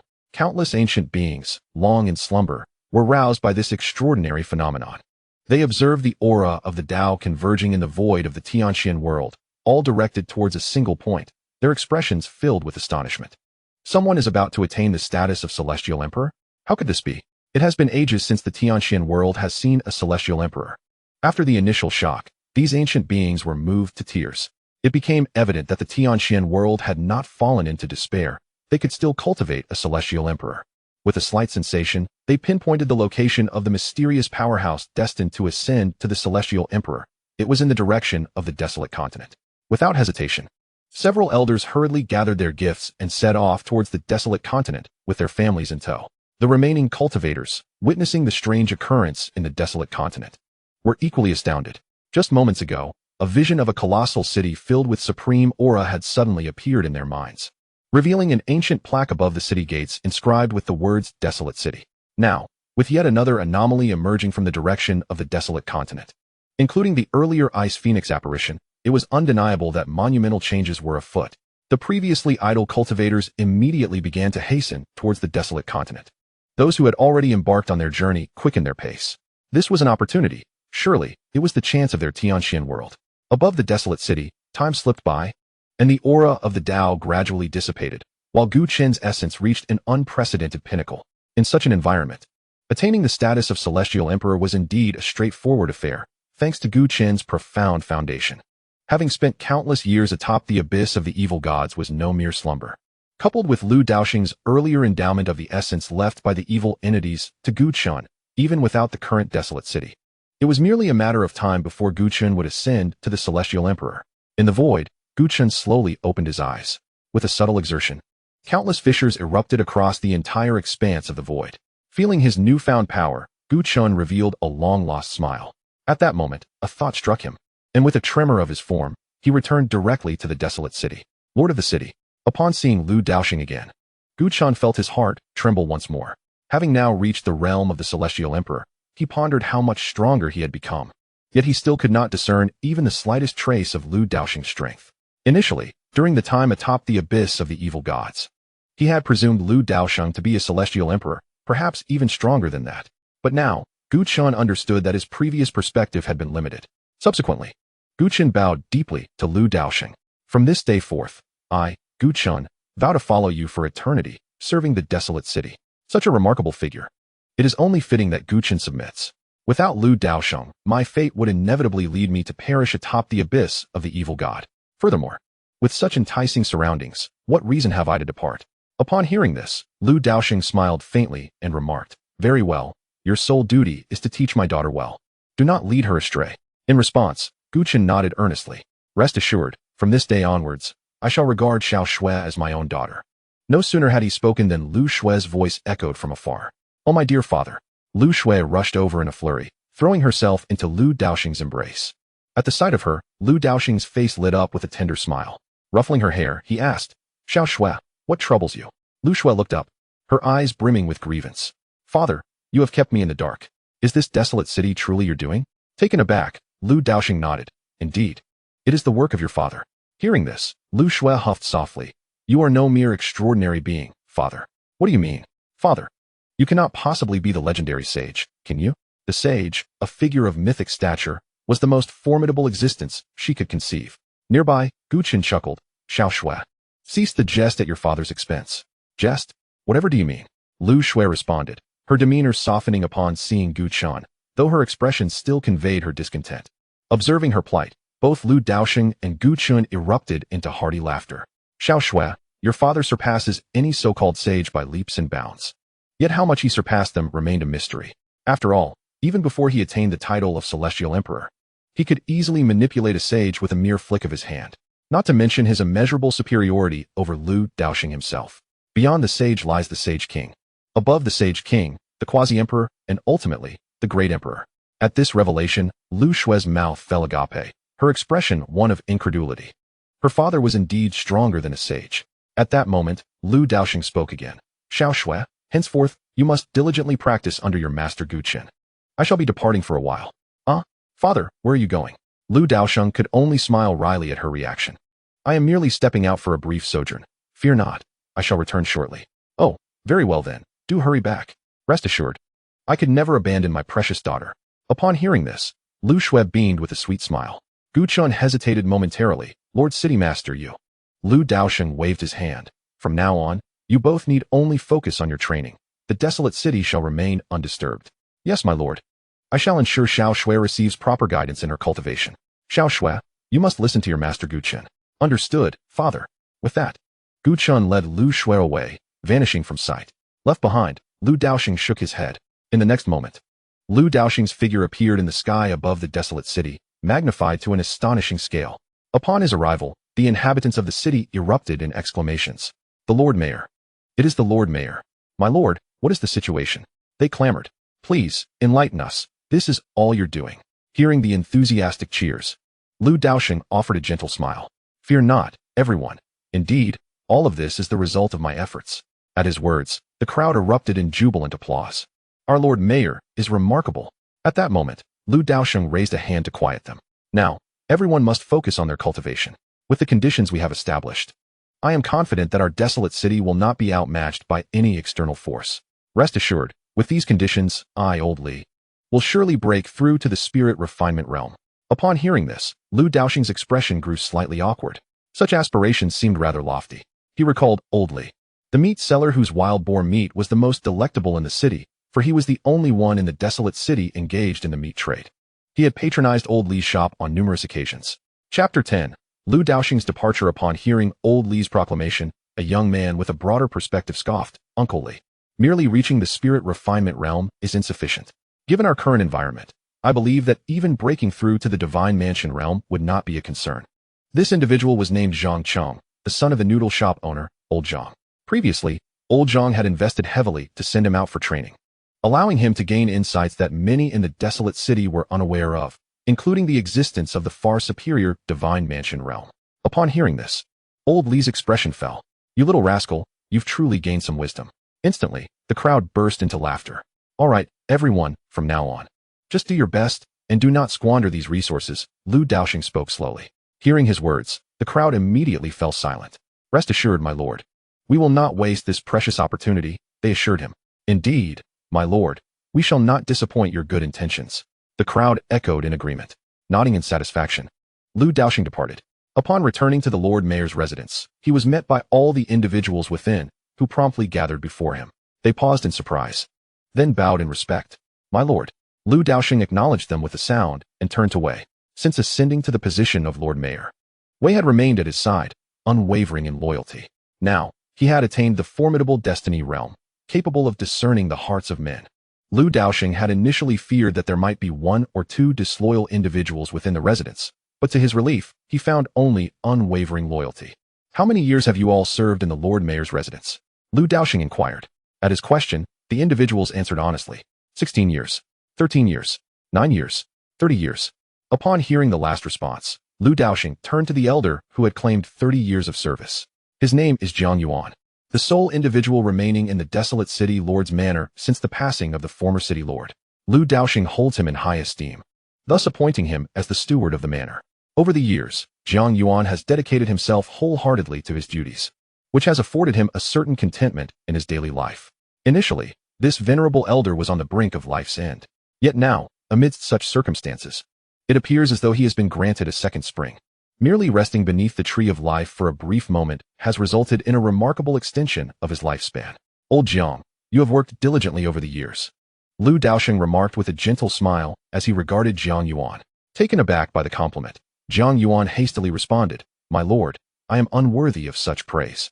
In response, Lu Daosheng merely smiled, choosing not to elaborate further. Next, Lu Daosheng turned his gaze toward Wei, his right-hand man, the individual he trusts most apart from his kin. Now, he finds himself in the position of nurturing the members of the city lord's manor personally. I shall take you all to a place where countless opportunities await. The extent of your gains will depend solely on your own efforts, he announced. Upon hearing this, everyone nodded in agreement, expressing their gratitude. Thank you, my lord, for this opportunity. They understood that the current city lord was no longer the same as before. While the specifics of the transformation were unclear, it mattered little. What was significant was that their desolate city was on the brink of prosperity. In the next moment, they vanished from their location. Lu Daosheng looked upon those within the world he held in his palm, a satisfied smile gracing his face. For one of his caliber, it was entirely feasible to create a world with his bare hands. Consequently, he had no intention of squandering this realm. Within his own world, He meticulously arranged numerous legendary treasures akin to those found in the city lord's manor, ensuring they were of equal quality. After all, these were intended for his trusted allies, and thus could not be taken lightly. Once these preparations were complete, Daosheng cast a final glance at the current state of the desolate city. Ensuring nothing was amiss before turning to depart, he sought to forge the desolate city into the most formidable power, a timeless bastion of strength. Clearly, he could not achieve this alone. Previously, the combined population of the desolate city and the city lord's manor scarcely reached 100 individuals. As a supreme force, it would be quite embarrassing to have such a meager following. Even if he were immensely powerful, it was unreasonable to handle everything personally. Thus, Daosheng resolved to venture beyond the confines of the desolate city in search of promising talents to cultivate. This was the purpose of his impending absence.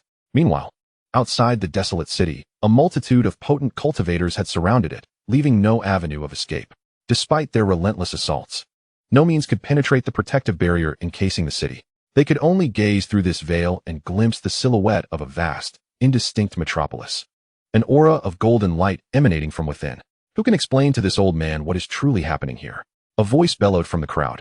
Just as someone was about to retort, they were struck by the overwhelming presence of the elder, who exuded the aura of the divine palace realm. Yet, he was a top-tier powerhouse of the celestial realm, indeed a figure to be reckoned with. Senior, we too are newcomers in this place, and we possess little knowledge about this enigmatic city. A young man clad in luxurious attire spoke courteously. Upon hearing this, the elder snorted disdainfully, retorting, "Who is responsible for this locale? How could a colossal city appear out of nowhere without anyone being aware?" The crowd immediately grasped this notion and began to search for answers. As the saying goes, many hands make light work. In less than a moment, a somewhat timid middle-aged man was pushed forward into the spotlight. Upon seeing him, the elder furrowed his brow. "You are the one in charge of this region, the strongest in this area. After all, even in a desolate city, it cannot be without a master." However, the middle-aged man only possessed the cultivation of the peak of the void-breaking realm, eliciting scornful glances from the onlookers. Truly, this was a savage land. The middle-aged man managed a wry smile, saying, "Senior, I am equally in the dark. This place indeed once had a city known as the Desolate City, but it was small and dilapidated, utterly incomparable to this mysterious giant city before us. Beyond this, I am unaware of anything else." At this moment, everyone present hailed from significant territories, their cultivations far surpassing his own. Typically arrogant in the wild state, he now trembled in fear. As for the suddenly appearing mysterious giant city, he had no idea what to make of it. Just then, someone exclaimed, "I remember now. This mysterious giant city seems to be called the Desolate City." At this, the crowd began to recollect, their expressions shifting to astonishment. The image of the mysterious giant city flashed in their minds, a sight known to all. With a mere moment of reflection, the two large characters atop the city gate echoed in their thoughts, "Desolate City." And this fellow claimed that there once was a city by that name, making it difficult not to ponder the connection between the two. Could it be that this was indeed a city? Yet, hadn't he just said that the previous Desolate City was small and broken? Hey, do you remember who the former lord of the Desolate City was? Upon hearing this, the middle-aged man hesitated momentarily before responding, I remember. "Oh, then do tell us quickly." The crowd turned their attention to the middle-aged man, hoping that knowing the lord's identity might provide some clues. The middle-aged man contemplated for a moment, ready to speak, but suddenly he froze. Who precisely was the lord of the Desolate City? Good heavens, why can't I seem to recall? At this moment, he was filled with dread. There were only a few cities in his territory, and he remembered each lord distinctly. Although he visited the Desolate City only every few years, he was certain he could never forget the name of its lord. Yet now, no matter how hard he tried to remember, all information regarding the lord of the Desolate City had vanished from his mind. As for the lord's appearance, he could recall nothing at all. Observing the middle-aged man's bewilderment, some members of the crowd frowned. "Aren't you supposed to remember? Are you toying with us?" Upon hearing this, the middle-aged man nearly collapsed to the ground, his complexion more grotesque than that of one who had consumed excrement. "Esteemed elders, Just then, a beautiful woman interjected. As the crowd turned to gaze at her, gasps of astonishment erupted. It was the mistress of Tianyin Island. She had indeed arrived. Tianyin Island, situated near the desolate region, boasted resources and wealth that starkly contrasted with the barren lands nearby. It stood as one of the foremost powers in the Tianxian realm, and its mistress, Mu Tianyin, possessed the formidable cultivation of the fate harmonization realm, towering over other practitioners in the Tianxian world. She was, at that moment, the only openly recognized expert of her realm present. As Mu Tianyin made her appearance, the gathered crowd bowed in reverence. "We pay our respects to the mistress of Tianyin Island." One individual remarked, Elder Tianyin, this young man just claimed to remember. Yet now he falls silent. Doesn't this seem like a blatant mockery? This sentiment resonated with the others, who nodded in agreement, clearly incensed. After all, they had traveled a great distance to the desolate region, only to find themselves barred from entry. At that moment, a foul stench wafted through the air, drawing their attention back to the middle-aged man, who had evidently soiled himself in fear. Mu Tianyin frowned slightly and waved her hand, causing the man to vanish from sight. Expelled from their midst. He is not mocking you. Rather, he simply cannot recall, Mu Tianyin explained languidly. Upon hearing this, the crowd retracted their disdainful gazes, their expressions shifting to confusion. Elder Tianyin, what do you mean by that? Is this fellow truly so forgetful? Surely, a practitioner shouldn't have such a poor memory, let alone forget a name. Mu Tianyin continued, this is not solely his fault, but rather that of the city's master. The master of this city possesses an unimaginable level of power. Without their consent, they could erase everything from the memories of others. The crowd fell into a stunned silence at this revelation. Is it truly that terrifying? In an instant, some began to contemplate retreating, fearing they might not know how they would perish if they ventured inside. If that is the case, Elder Tianyin, are you suggesting that the master of the previous city is the same as this one? Inquired a particularly astute individual. However, Mu Tianyin merely fixed her gaze solemnly upon the colossal city before them, choosing not to respond. Recognizing the gravity of the moment, the crowd fell silent. Yet, could they truly sit idly by? They had come this far. It would be disheartening to leave without having accomplished anything. Just then, a hearty laughter resounded through the air. Ha ha ha, since this mysterious giant city has manifested here, it surely holds significance beyond mere observation. I surmise that the time for its opening is not yet ripe. Thus, I intend to construct additional edifices around its periphery, awaiting the day it opens. The crowd turned to see a young man clad in finery, holding a feather fan with an air of elegance. It is young Master Ji. Young Master Ji? Which Ji do you speak of? You are foolish. Within the entire realm of Tianxian, there exists but one young Master Ji. Ji Shenkai, the sole heir of the Ji family, is the only son of the family head. The Ji family, renowned as the wealthiest clan in the Tianxian world, boasts vast enterprises that span the entirety of this realm. Although their strength remains somewhat ambiguous, it is universally acknowledged that they possess immense wealth. As the future scion of the Ji lineage, Ji Shenkai possesses a keen business acumen.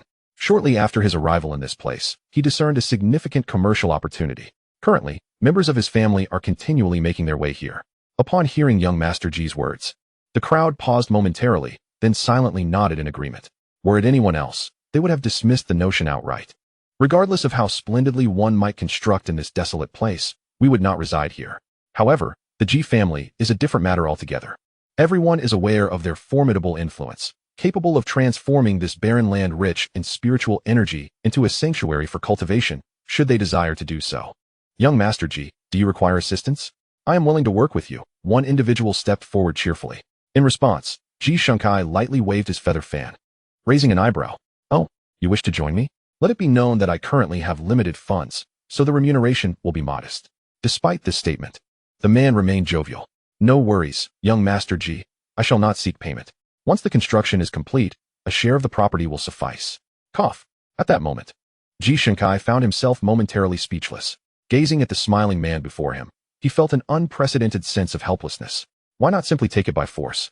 Stifling his indignation, Ji Shenkai coldly snorted and turned away, declaring, let this matter be discussed later.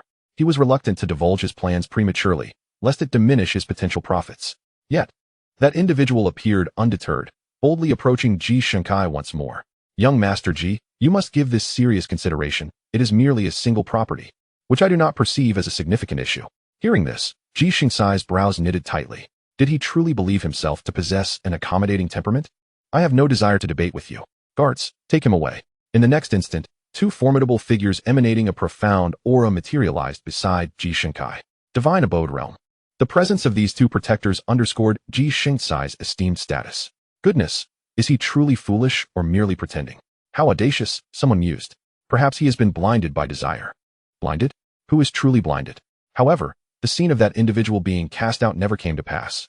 Instead, the sight before them left the onlookers dumbfounded. The two Divine Abode Realm Guardians beside Ji Shenkai were now fixated ahead, their expressions filled with terror, their bodies taut, and perspiration pouring down like rain. Why you? At this moment, Ji Shengsai's countenance also revealed a trace of fear as he instinctively recoiled. Why does this unassuming individual exude such a terrifying aura? In the next moment, the figure before Ji Shunkai underwent a transformation, revealing a rather comical old man. Young lad of the Ji family, I implore you to reconsider my earlier proposal, lest. Upon witnessing the true visage of this elder, Ji Shingsai's face turned ashen with dread. Who was he again? In a moment of overwhelming anxiety, Ji Shunkai found himself unable to recall the identity of the person before him. However, below, Mu Tianin's expression transformed dramatically upon recognizing the old man. You are Qingguo. At the sound of Mu Tianin's exclamation, the crowd froze momentarily, then instinctively recoiled, their faces etched with terror. Qingguo, a figure from 100,000 years ago, devoid of any sense of justice, a petty man known for his vindictiveness. Yet, it was this very individual who ascended to the realm of fate, becoming one of the pinnacle figures in the Tianqian world. Subsequently, he vanished from the eyes of the world, leading many to believe he had perished. To their astonishment, he was still alive. Ji Shingsai's complexion paled upon hearing the name Qingguo. He was well aware of who he was. Although his family was not afraid, they were not within the protective confines of their clan at this moment. Moreover, who could predict whether such a figure would take an interest in the forces behind him? Senior Qingguo, I, a junior, am truly ignorant. Ji Shunkai hastily bowed, nearly moved to tears. For a figure of such stature, not even an entire building would suffice as tribute.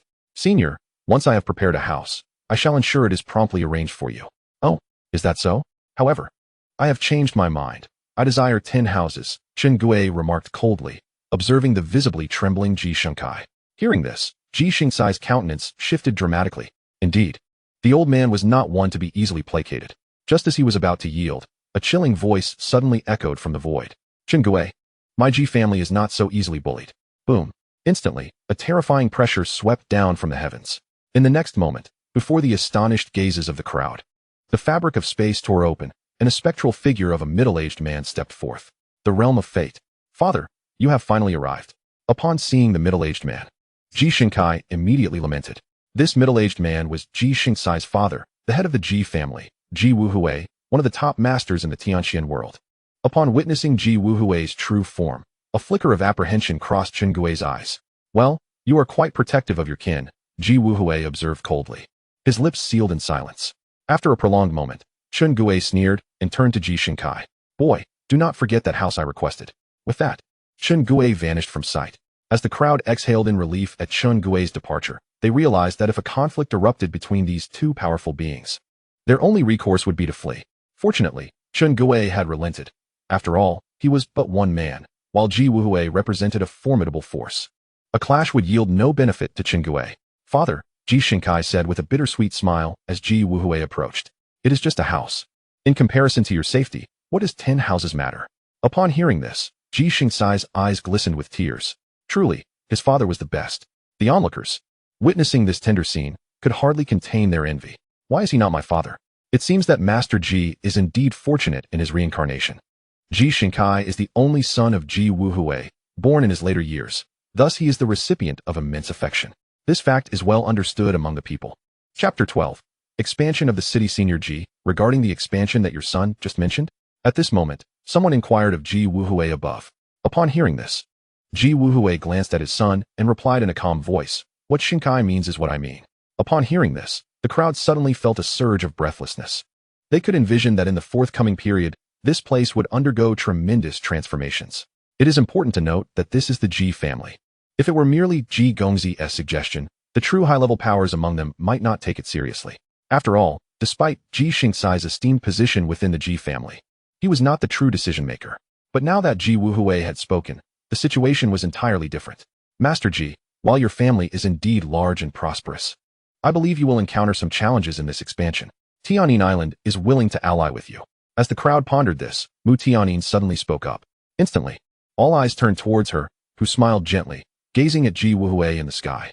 What is this Tianin senior up to? No matter how strong Tianin Island is, can it truly be compared to the Ji family? Though both Mu Tianin and Ji Wuhui are at the same level of power, the Ji family's influence spans nearly the entire Tianqian world, while Tianin Island is merely renowned within a certain region. To seek an alliance, one would need a force of the Ji family's caliber. Everyone anticipated that Mu Tianin would face rejection, but to their surprise, Ji Wuhui nodded.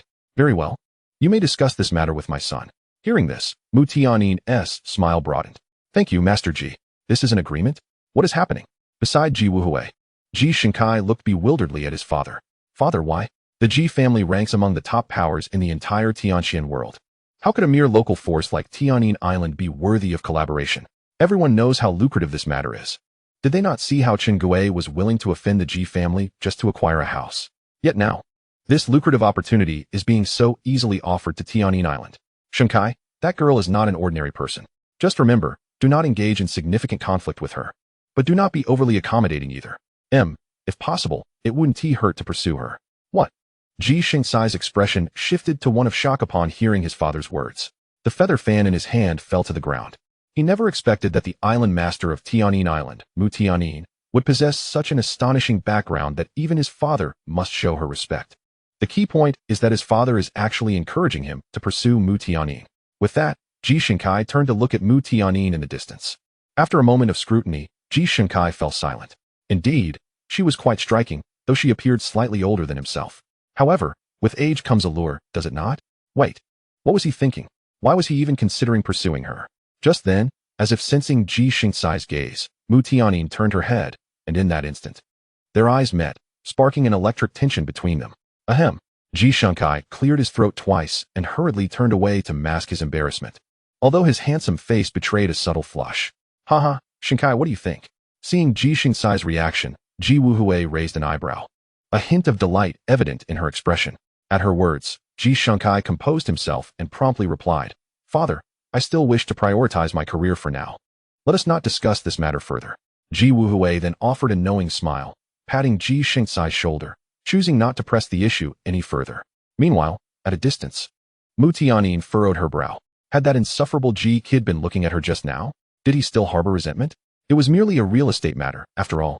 If she wished, she could easily acquire the entire region of Huangzhou. After a brief period of silence, a number of bold and affluent individuals approached with inquiries. Young Master Ji, may I pre-order some of the properties once they are completed? Young Master Ji, I too wish to pre-order. Me as well, Young Master Ji, and I. Suddenly, several individuals surged forward, as if fearing they might miss out. Observing this, the crowd grew anxious. At that moment, they regretted not bringing enough money with them. After a brief hesitation, those with funds rushed forward, while others hurried home to retrieve their money. Ladies and gentlemen, these properties can indeed be pre-ordered. However, the pre-order prices may be slightly elevated, Ji Shinkai declared, his spirits soaring at the enthusiastic response. Young Master Ji, you mustn't be so modest. We can certainly afford the price of the properties. Yes, Young Master Ji, do not keep us in suspense. Very well, in that case. Allow me to be straightforward. The price is 1 million spirit stones per unit. The crowd was instantly taken aback. Wow, what? Young Master Ji, isn't that excessively high? 1 million per unit? They had initially planned to purchase 10 units. To their dismay, at this price, they could each afford only 2 at most. Yet, Ji Shinkai merely smiled serenely at the crowd before him. It is not expensive at all. You must understand that the properties constructed by the Ji family are truly worth every spirit stone, fair and square. At his words, the crowd fell silent. However, one brave soul spoke up, 1 million per unit is simply too steep, Young Master Ji. If you don't lower it a bit, I shall have to withdraw. A strategic retreat. This individual was clever, yet he still underestimated the future heir of the Ji family. Lowering the price is out of the question. If you choose not to buy, I can only express my regrets. If you don't purchase, there will be many others who will. At that, the man fell momentarily speechless, unsure of how to respond. Young Master Ji, please reserve 2 units for me. Suddenly, a storage ring was handed to Ji Shinkai. Upon examining it, a satisfied smile spread across his face. Some recognized it as belonging to a prominent family from Qingzhou, their wealth rivaling that of many powerful factions. As soon as one person made a pre-purchase, the rest could no longer contain their eagerness and rushed forward. Haha, do not rush, we have only just begun, and there is enough for everyone. In the distance, witnessing this scene, the individual who had previously retreated to advance wore a grim expression. After a moment of contemplation, he too approached with his belongings to make a pre-purchase. Thus, the Ji family secured the undertaking of expanding the enigmatic giant city. Before long, the Ji family commenced their work. Countless cultivators began to carve mountains and construct the city, while exceptional spirit veins were transported from other states. Within just a few days, the spiritual energy surrounding the desolate city began to thicken. This clearly demonstrated the formidable strength of the Ji family. We, the heavenly immortal sect, wish to partake in the city expansion as well. Our moon god sect also desires to join. And we, the battle sect, wish to participate. As the expansion project grew increasingly significant, numerous factions arrived to express their interest in joining. Undoubtedly, these factions were on par with the Ji family, holding considerable influence throughout the entire Tianxian world. After some deliberation, the Ji family agreed to their participation. To refuse would likely provoke a collective uprising against them. After all, the Ji family had never anticipated managing the entire expansion project alone. With the inclusion of these factions, the undertaking would undoubtedly become much more manageable. Chapter 13. The Door of Rebirth, A New World? Meanwhile, in a realm of unfamiliar stars, a peculiar man was slowly traversing the expanse, bearing a massive stone tablet inscribed with the words "Seeking Defeat." Suddenly, he halted and slowly raised his gaze ahead. There, without warning, stood another figure, our protagonist, Lu Daosheng. The distance from the Tianxian world was immense. Even a formidable emperor-level expert would require millennia to arrive here. At this moment, Lu Daosheng patiently scrutinized the man before him. In terms of strength, there was no doubt. He was undoubtedly the most powerful being Lu had encountered on his journey, an unknown realm expert. Seeking defeat? What is your name? Lu Daosheng inquired. Boom. The colossal stone tablet crashed to the ground, causing the entire starry sky to tremble and crack. The sheer weight of the tablet unimaginable. Dead men have no right to know my name. With a swift motion, a razor-sharp longsword materialized from nowhere, lunging directly at Lu Daosheng's chest. As the blade approached, the enigmatic man remained unfazed, as if performing a trivial act. However, in the next instant, he froze in astonishment. Clang! 2 fingers effortlessly pinched the longsword, rendering it immobile despite the man's attempts to exert force. Witnessing this, the man's expression shifted to one of shock, tinged with a hint of exhilaration. Now, do I have the right to know your name? Lu Daosheng said with a gentle smile. Upon hearing this, the man fell silent for a moment before speaking. I have no name. Perhaps I once did, but it has long since faded from my memory. At this revelation, Lu Daosheng was taken aback. Clearly, this individual had a remarkable background. Are you interested in following me? Without hesitation, the nameless man raised his gaze towards Lu Daosheng. On what grounds? Just as the words left his lips, the long sword, with an unexplainable swiftness, was suddenly pressed against the man's brow. Are you interested now? Lu Daosheng replied with a smile. He had always believed in winning others over with virtue. Since you seek defeat, I shall grant your wish. At this moment, the expression of the nameless man shifted. The sword gradually fell into his hands, and after a brief silence, he sheathed it and turned to shatter the stone tablet into pieces with a single punch. From this day forth, he would no longer seek defeat, nor would he need to. Seeking it was futile. I will accompany you. Hearing this, Lu Daosheng smiled with satisfaction, then extended his right hand as a world materialized within his palm. Upon witnessing this realm, the nameless man's expression turned to one of astonishment. Such a level of existence. Could it be that this person had already crossed that threshold? Filled with curiosity, the nameless man stepped into the world within Lu Daosheng's palm. This fellow would suffice to guard the city gates, for his strength was undeniably adequate. Lu Daosheng gazed into the distance before vanishing from sight. Time passed, and suddenly, a mysterious heavenly gate appeared in the distance, where Lu Daosheng came to a halt once again. Approaching the gate, crafted from an unknown material, he walked forth with a sense of regret. Halt! Just as Lu Daosheng was about to reach the gate, a furious voice rang out. Boom! In the next instant, a terrifying pressure surged forth from the surroundings. In an instant, the entire starry expanse began to tremble. Before the heavenly gate, Lu Daosheng's expression remained unchanged as he reached out with one hand. With a hum, a middle-aged man clad in tattered battle armor was pulled from the void by Lu Daosheng. You. At that moment, the middle-aged man's mind raced with panic. What level of power was this? He found himself utterly incapable of resistance. Gazing at the terrified armored man, Lu Daosheng inquired, "What is this gate?" "Esteemed senior, this is the gate of rebirth, said to lead to another world," the armored man answered earnestly. "The gate of rebirth?" Lu Daosheng murmured as he regarded the heavenly gate. "Another world? Perhaps I should take a look." He then began to approach the gate, indifferent to the potential dangers that lay ahead. Invincibility was his shield. Seeing Lu Daosheng intent on opening the gate, the armored man grew anxious. Suddenly, an overwhelming presence from ancient times surged forth from the void. Upon sensing this aura, the armored man's expression brightened. However, in the next moment, he was left utterly astonished. He observed as Lu Daosheng turned, gently pressing his palm downward. And in an instant, several enigmatic figures materialized beside him, their auras completely restrained. The four stood in perfect alignment, their faces a picture of shock. Although they could not claim to be the strongest in the universe, they were undoubtedly among the most formidable, for otherwise, They would not have been tasked with guarding the gate of rebirth. Yet, the individual before them could effortlessly suppress them with a single hand. Could he possibly be in existence beyond the unknown realm? Such a powerful being should not wander about so freely. At this moment, the four were somewhat disoriented. Nevertheless, Lu Daosheng merely cast a casual glance at them before continuing toward the heavenly gate. He was driven by an insatiable curiosity.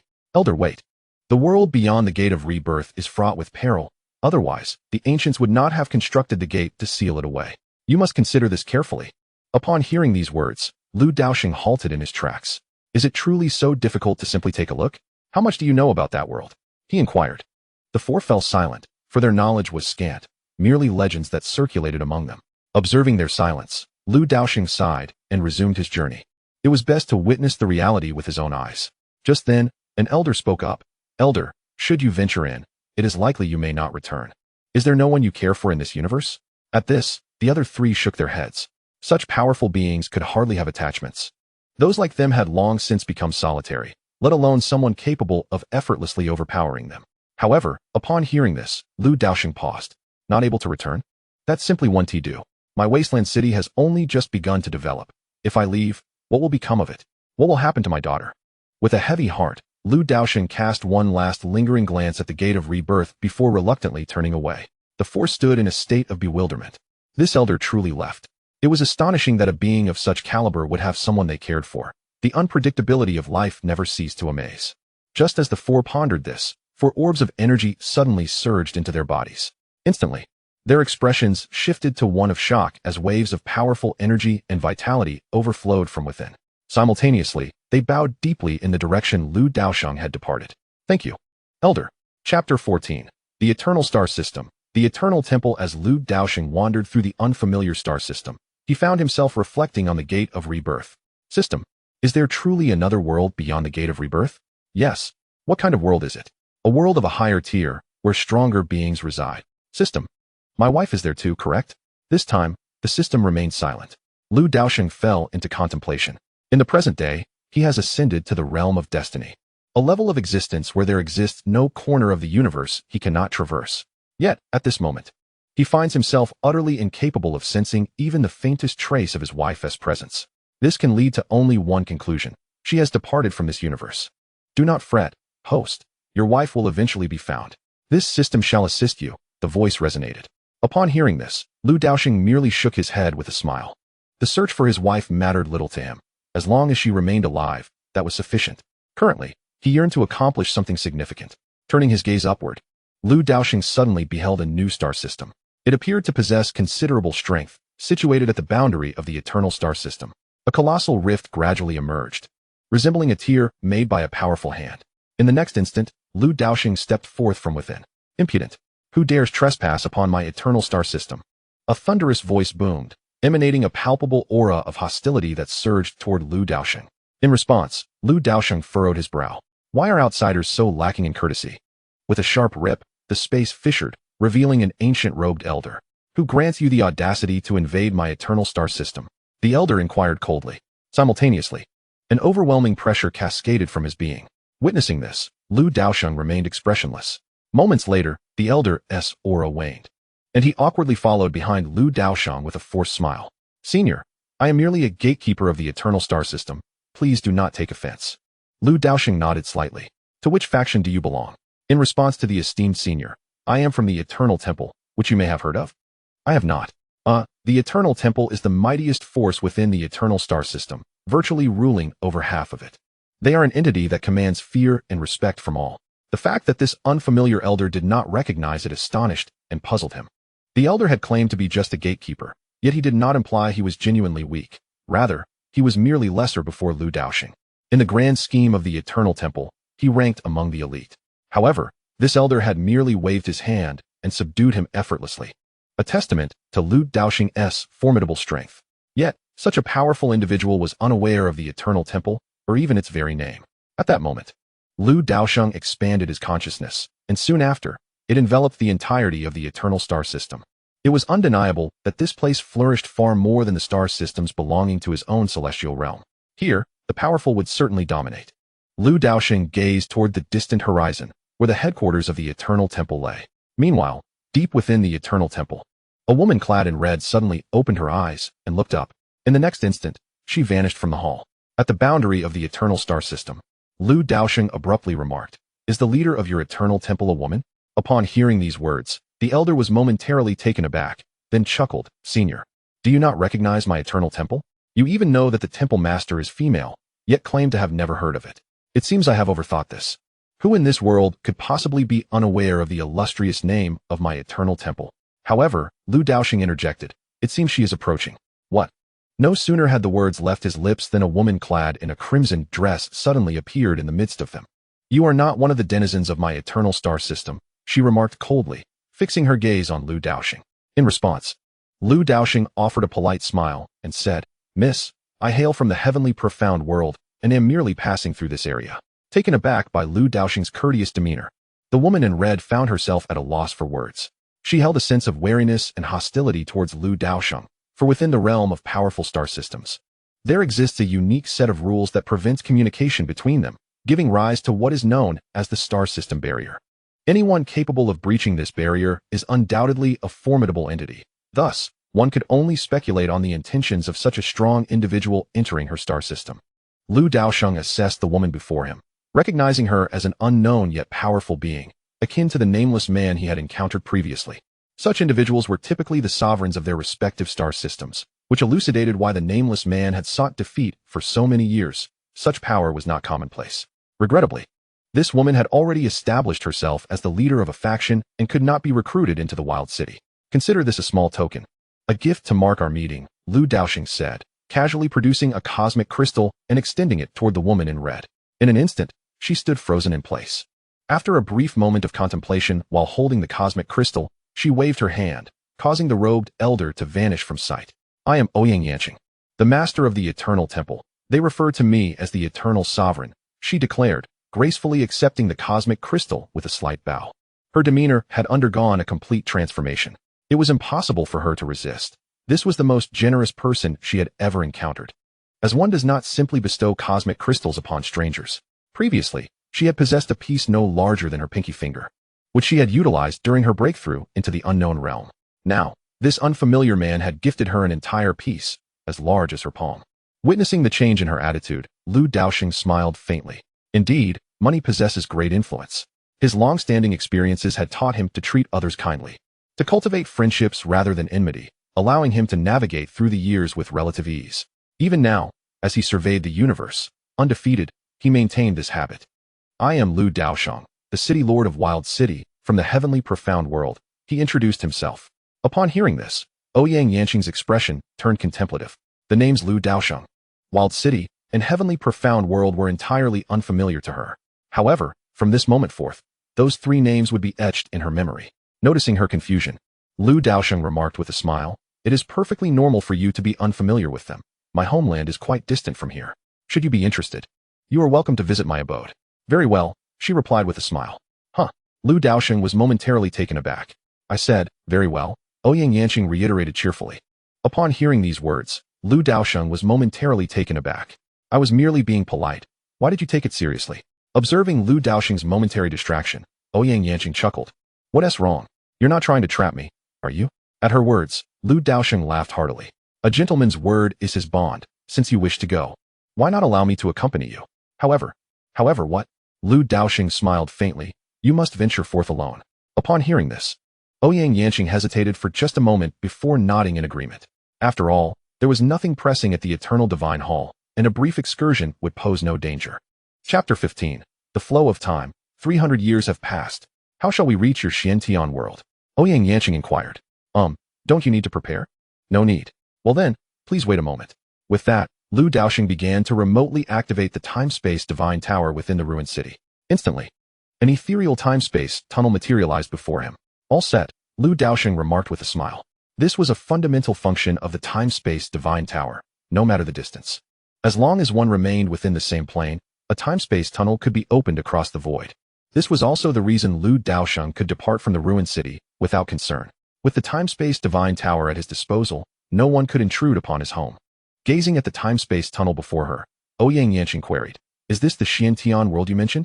While she could also create a time-space tunnel with her bare hands, it was merely a matter of distance. Though Lu Daosheng appeared strong, she figured he could not differ too greatly. Hence, the destination of this time-space tunnel should still be within the bounds of the eternal star system. Is Lu Daosheng part of the eternal star system? Certainly not. Observing the perplexity in Ouyang Yanqing's eyes, Lu Daosheng reassured her, "Do not worry, there is no danger within." He assumed Ouyang Yanqing was concerned he might be deceiving her. At his words, Ouyang Yanqing huffed lightly. "Who is afraid? I shall enter." With that, she boldly stepped into the tunnel. Seeing this, Lu Daosheng shook his head with a smile and followed suit. Meanwhile, within the ruined city of the Xiantian world, a hum resonated as the space tore open, and the two figures emerged from the time-space tunnel. Immediately, an indescribable sensation washed over them. In an instant, Ouyang Yanqing stood frozen in place. "Is this paradise?" she murmured, gazing at the scene before her.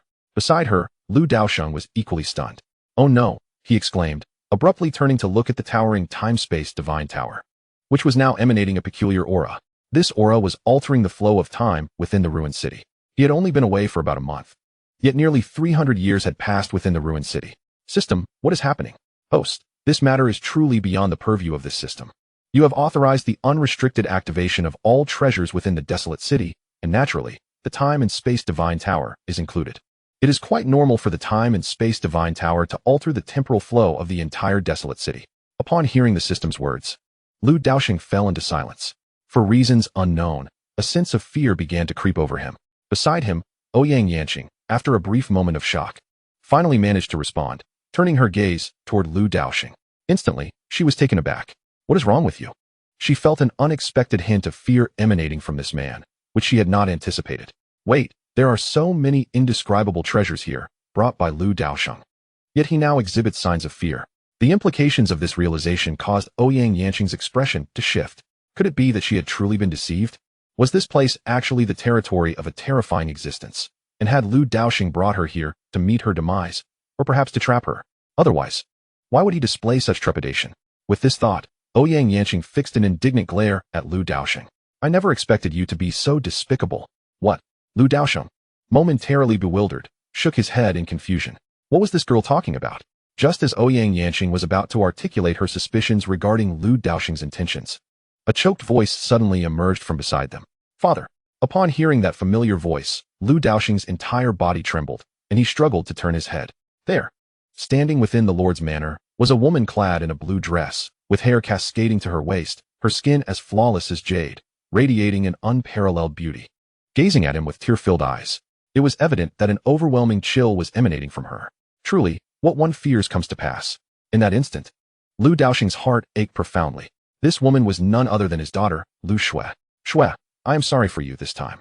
"Father, please do not say anything more. I understand," Lu Shui interjected coldly, wiping away her tears. A pang of anguish surged within her as she glanced at the woman in the red dress beside Lu Daosheng. "You are no longer the father I once knew." After casting a deep look at Ouyang Yanqing, Lu Shui turned and walked away. "Shui," Lu Daosheng called out urgently, but Lu Shui had already departed without looking back. He stood there, rooted in place, bewildered. What was happening? At that moment, a small hand suddenly poked him from behind. "Hey, is that your daughter?" Lu Daosheng turned around, his face a mask of sorrow. "Yes." Ouyang Yanqing surveyed the surroundings, then continued, "You claim to be the lord of the desolate city. Is this indeed that city?" "Yes," Lu Daosheng replied, his tone laden with despair. However, Ouyang Yanqing's expression shifted to one of astonishment. It seemed she had misjudged him and severely underestimated the man before her. No wonder he was so generous. In the presence of these earthly treasures, a single cosmic crystal truly seemed insignificant. "Lord." At that moment, a figure suddenly appeared before Lu Daosheng. Upon seeing the person, Lu Daosheng offered a wry smile and said, "Gu Chun, it has been quite some time." In response, Gu Chun nodded. "Indeed, it has been a long while." At this juncture, Gu Chun's strength had significantly improved. In such a terrifying environment, it would have been difficult for anyone not to progress, especially considering that Gu Chun was no ordinary individual. Now, he had reached the Dao realm, a level utterly unfamiliar in the Tianxian world. For in the Tianxian world, it was impossible for a being of such caliber to exist. The Dao realm stood above the Heavenly Emperor's realm. "City Lord, who is this?" Gu Chun inquired, glancing at the side where Ouyang Yanqing stood, maintaining a composed demeanor. "This is merely a friend I recently made," Lu Daosheng replied. "A friend?" Gu Chun remarked, clearly sensing an overwhelming aura of danger emanating from the woman beside him. Her power was undoubtedly far beyond his own. Instantly, Gu Chen's mindset shifted considerably. The inexplicable confidence he had just gained from breaking through to the Dao realm dissipated in an instant. Noticing Gu Chen's change, Ouyang Yanqing regarded him with a hint of intrigue, and then smiled. You are quite impressive. In response, Gu Chen nodded. Thank you for your kind words, esteemed senior. Recognizing the extraordinary nature of this woman, he felt it entirely appropriate to address her as a senior. Observing Gu Chen's humility, Ouyang Yanqing nodded approvingly and chose to say no more. Meanwhile, Lu Daosheng remained in a state of despondency, grappling with the fact that he had not returned in 300 years and was reluctant to face Lu Shui. He had initially told his daughter he would be back soon. Alas, what a burden to bear. Chapter 16. Task Allocation. City Lord Xiao Shui is likely just momentarily upset. After all, you. At this moment, Gu Chun recalled the situation and spoke up. Upon hearing this, Lu Daosheng nodded and let out a heavy sigh. This was the first time he had been away from Lu Shui, and this absence had stretched for 300 years. He could hardly fathom how his daughter had fared in his absence. City Lord, your daughter may have misunderstood, Ouyang Yanqing interjected with a sudden smile. What misunderstanding? Lu Daosheng inquired, puzzled. Your daughter must have misinterpreted my presence. Tell me, have you brought any other women back with you? Ouyang Yanqing recalled the look Lu Shui had given her and chuckled lightly. As a woman, she was quite perceptive. Upon hearing Ouyang Yanqing's words, Lu Daosheng was momentarily taken aback before the realization dawned on him. He slapped his forehead, chiding himself for his delayed reaction. I wondered why my daughter would act this way toward me. It turns out it was a mere misunderstanding. However, he acknowledged that after 300 years of absence, it was understandable for his daughter to harbor some resentment toward him. After all, he himself felt a tinge of grievance after not returning for years, let alone the fact that he was her father. Shaking his head, Lu Daosheng resolved to wait until Xiao Shui had calmed down before attempting to explain. At that moment, Gu Chen stated, City Lord, leave Xiao Shui to me. Upon hearing this, Lu Daosheng finally revealed the first smile since his return. Over the years, your efforts have been commendable. Subsequently, Lu Daosheng presented Gu Chen with a cosmic crystal. This artifact will greatly aid you in transcending to the next realm. Upon seeing the cosmic crystal, Gu Chen was momentarily taken aback, then promptly replied with solemnity, City Lord, you flatter me. Xiao Shui is my disciple, and it is my duty to assist her. Hearing this, Lu Daosheng nodded in acknowledgement. They exchanged a few pleasantries before Gu Chen took his leave. Beside them, Ouyang Yanqing expressed her envy. He is merely at the Dao realm, and yet you bestow upon him a cosmic crystal. Is that not a bit extravagant? Lu Daosheng did not respond directly, instead smiling as he said, You are the first guest I have brought back to the wild city. If you find this place to your liking, you may stay for a while. Whenever you feel homesick, simply come to find me. Upon hearing these words, Ouyang Yanqing understood that Lu Daosheng had matters to attend to. She quickly replied, Very well, you go ahead. I shall explore on my own. Her tone revealed a hint of urgency. She wished to linger in this enchanting environment forever. Now that the city lord had extended his invitation, she felt no need for modesty. Observing her enthusiasm, Lu Daosheng offered no further remarks, only advising her to take care. With that, he vanished from sight. Once Lu Daosheng had departed, Ouyang Yanqing cautiously surveyed her surroundings, ensuring there were no ominous presences before allowing a smile to grace her lips. How splendid it would be if this were my eternal temple. So many wonders, where shall I begin? After a brief moment of contemplation, she gleefully bounded towards the ancient tree of enlightenment. In a certain void within the wild city, Lu Daosheng opened a small spatial realm with his bare hands. In the next instant, with a wave of his hand, dozens of individuals appeared before him, including Away, the guards of the city lord's mansion, attendants, and the nameless man along with others whom Lu Daosheng had sheltered outside. We greet the city lord. Away and the others respectfully bowed upon seeing Lu Daosheng. Seeing Away and his companions, Lu Daosheng smiled with satisfaction. You all have worked hard these days. The flow of time within his realm differed from that of the outside world. This was a deliberate measure to expedite their cultivation. The results were evidently fruitful. At this moment, Away and the others had each attained at least the status of a saint. Achieving such a level required not only the accumulation of resources, but also ample time. Within his realm, Away and the others had experienced the passage of a millennium, a testament to the formidable powers of destiny. During these years, Lu Daosheng had occasionally offered them guidance, and now it was time to reap the rewards of their labor. Upon hearing Lu Daosheng's words, Away and his companions felt their eyes moisten with gratitude.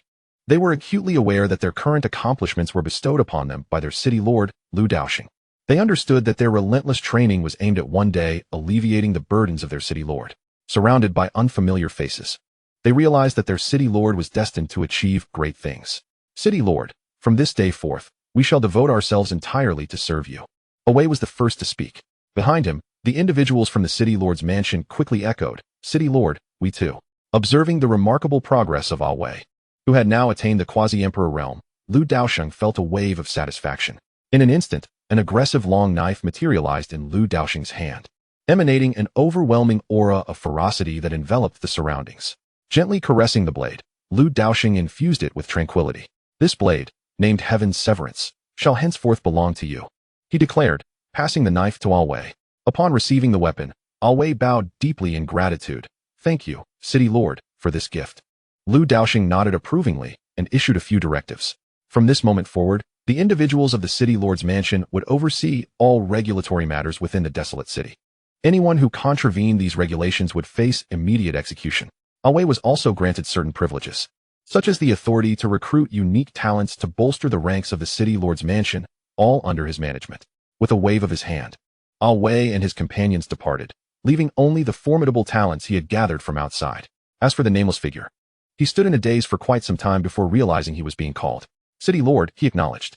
Within the realm of his palm, he had received Lu Daosheng's assistance, which had significantly enhanced his strength, and he became aware of Lu Daosheng's esteemed identity as the Lord of the desolate city.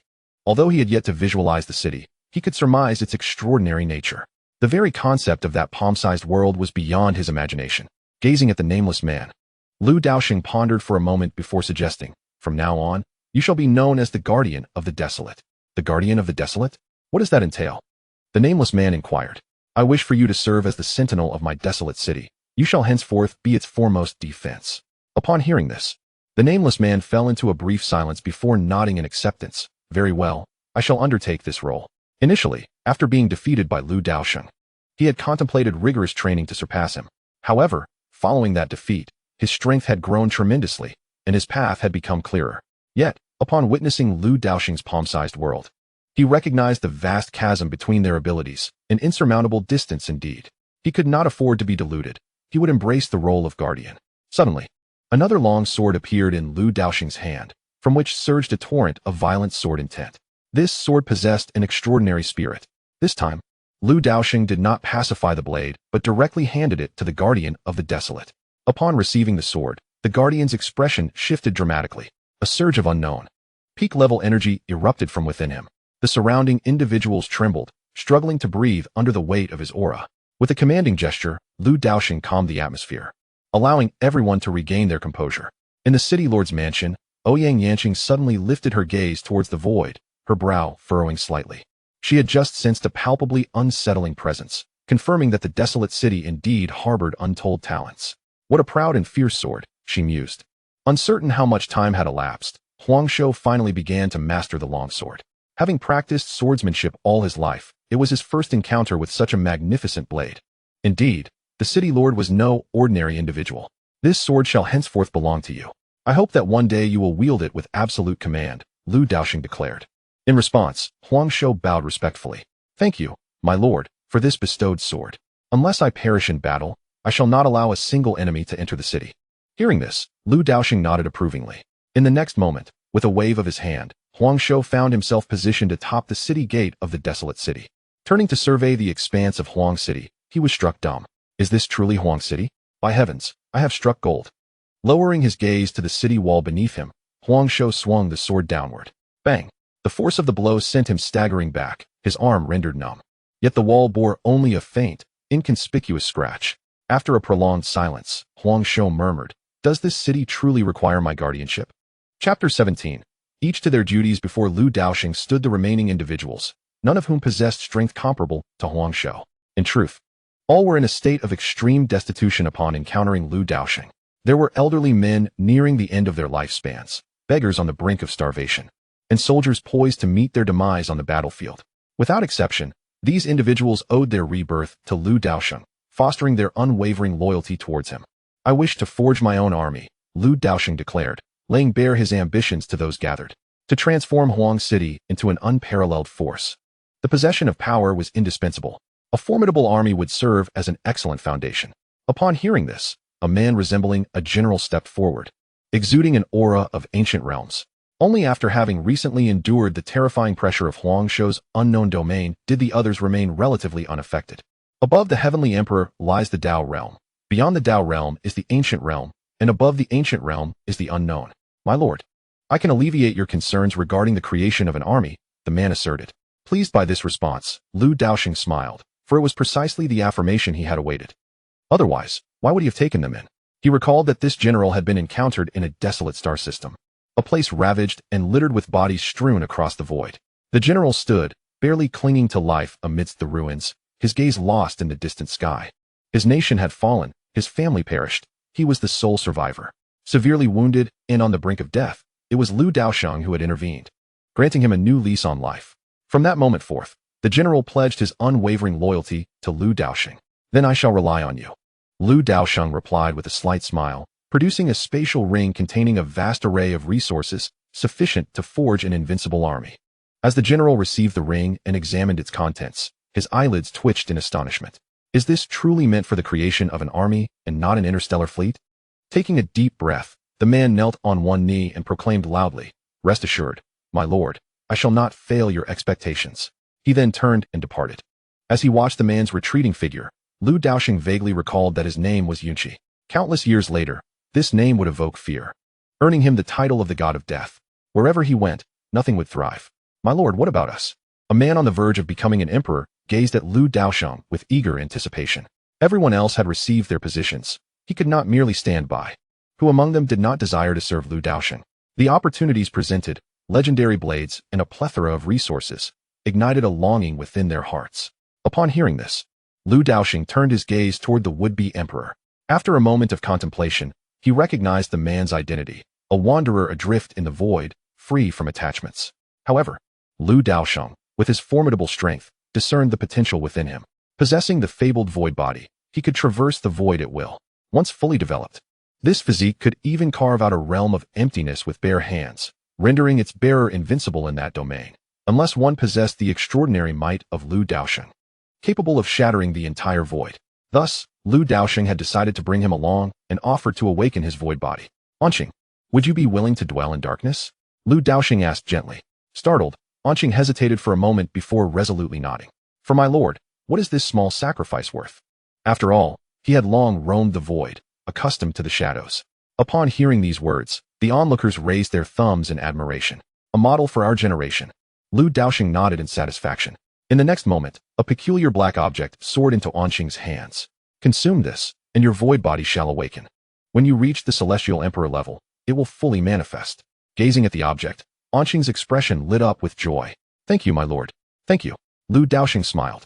Now, I hope you will establish a force within the dark department of the wild city to eradicate all dangers in their infancy. He then handed Anqing a spatial ring, filled with unimaginable resources. Receiving the ring, Anqing gasped in awe, his respect for Lu Daosheng deepening. My lord, what should we name this force? After a moment's thought, Lu Daosheng replied slowly, let it be called the Root. The Root? Anqing coughed. Ah, yes, the Root. Understood, my lord. I shall begin its formation at once. With that, Anqing transformed into a shadow and vanished from sight. From that day forth, the name Anqing became an absolute secret of the desolate city, known only to the upper echelons. While the world at large merely understood that the Root leader hailed from the void, an elusive entity akin to a dragon whose head is seen, but whose tail remains hidden. Should one dare utter a disparaging remark about the Root leader, one's head would surely find itself severed from one's body in an instant. Time passed, and Lu Daosheng gradually emerged from the void. All those he had gathered were assigned to roles befitting their capabilities, thus ensuring the optimal use of their talents. Gazing down upon the desolate city, it appeared unchanged from a month prior, yet 3 centuries had slipped away. Remarkably, the population had indeed grown, indicating that the citizens were not solely devoted to cultivation. In the next moment, Lu Daosheng's figure appeared before the eyes of all in the desolate city. Upon seeing him, the inhabitants paused in their tasks and respectfully bowed to Lu Daosheng. City Lord, you have finally returned, exclaimed an elderly man, slightly younger in appearance, with palpable excitement. Upon recognizing the old man, Lu Daosheng raised an eyebrow. Oldly, you have finally fulfilled your wish and broken through to the spirit concentration realm. Hearing this, the old man's face flushed with embarrassment. In truth, he had already ascended to the sage realm, far surpassing the spirit concentration level. Lu Daosheng's words merely referred to events from 3 centuries ago when the old man had proclaimed his intent to reach the spirit concentration realm. At Lu Daosheng's comment, laughter erupted among the crowd. City Lord, we are but simple folk, unsure of how to express ourselves. Nevertheless, if the desolate city faces any trials, we will be the first to stand forth. Indeed, old Zhang speaks wisely. We shall be the first to respond. Once, the sage was a legendary existence, a realm beyond the wildest dreams of those aspiring to the fate harmonization realm. Now, however, they all stood as sages. This transformation was a gift from their esteemed city lord, Lu Daosheng. Observing the promises made by the crowd, Lu Daosheng smiled with satisfaction. In the past, they had been a small, desolate city, united against all adversities. Now, as the city expanded, their unity remained steadfast. This was the desolate city, his desolate city of Lu Daosheng. In light of this, I shall express my gratitude to you all, Lu Daosheng remarked with a smile. By the way, I shall soon open the barrier of the desolate city. Many will enter, so be vigilant. Do not sell your homes at any cost, regardless of the offers, and engage in more business.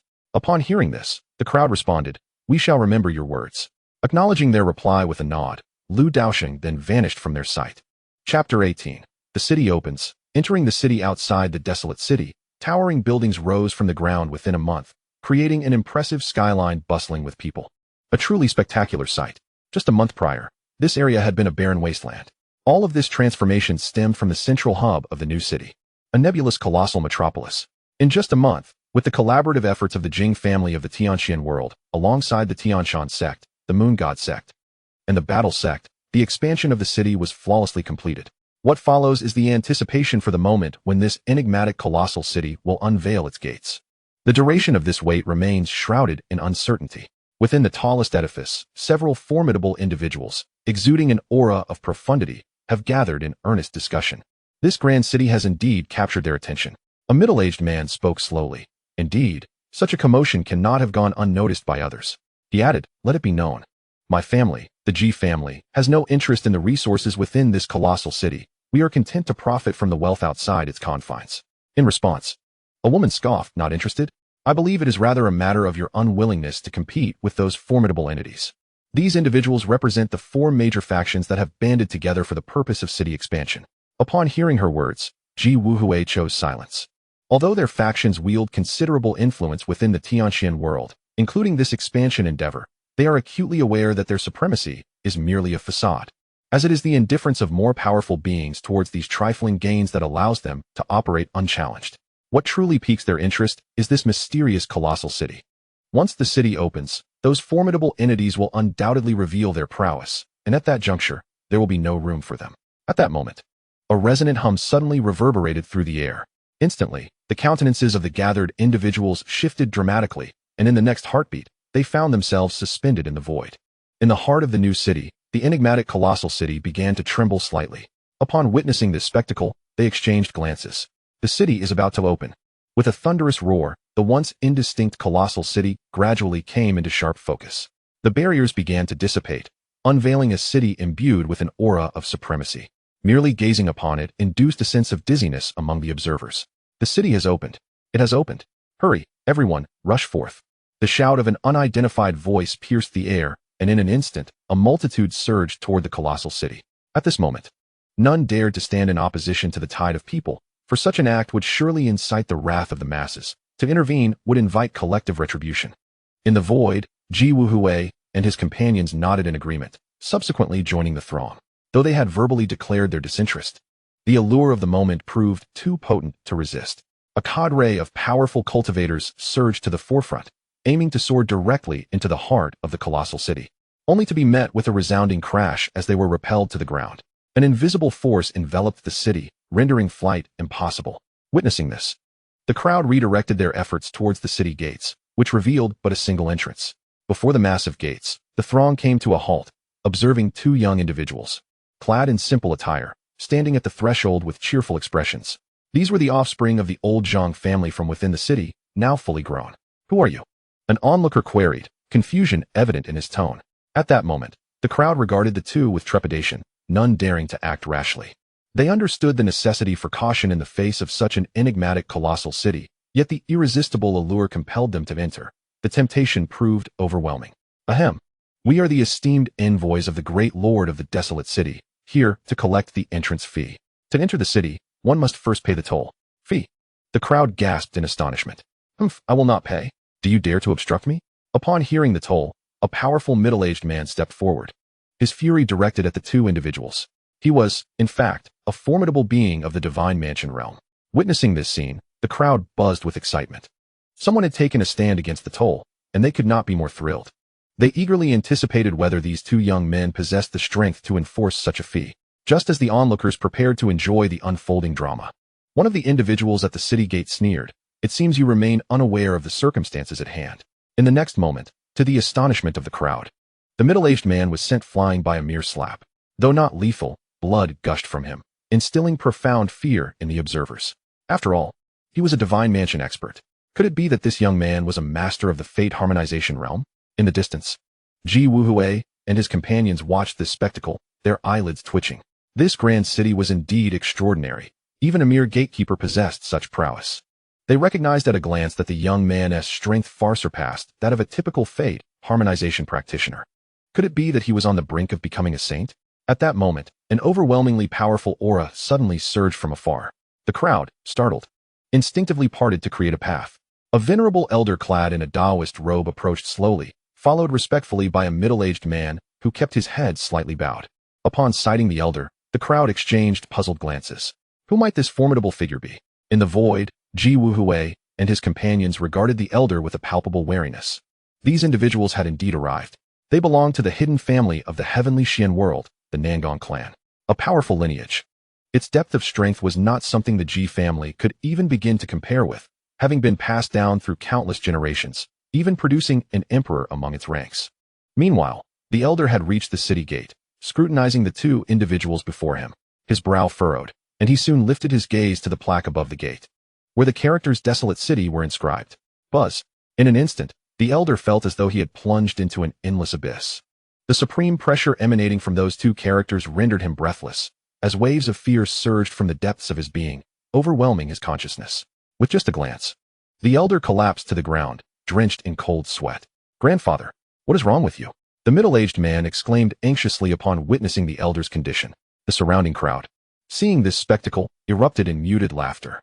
"I thought a formidable figure had arrived, but it seems this old man is merely a source of amusement," they chuckled. Upon hearing the jeers of the crowd, a fierce aura surged from the middle-aged man. "Do you wish to perish?" Boom. The presence of a half-step saint erupted from him, and in an instant, all nearby were struck with terror, collapsing to the ground in fear. "Ayu." At that moment, the elder regained his composure and spoke. Upon hearing the elder's call, the middle-aged man hastily retracted his imposing aura and cast a worried glance at the elder. "Grandfather, are you all right?" The elder wiped the blood tears from his eyes, expressing his trepidation. "This city is extraordinary."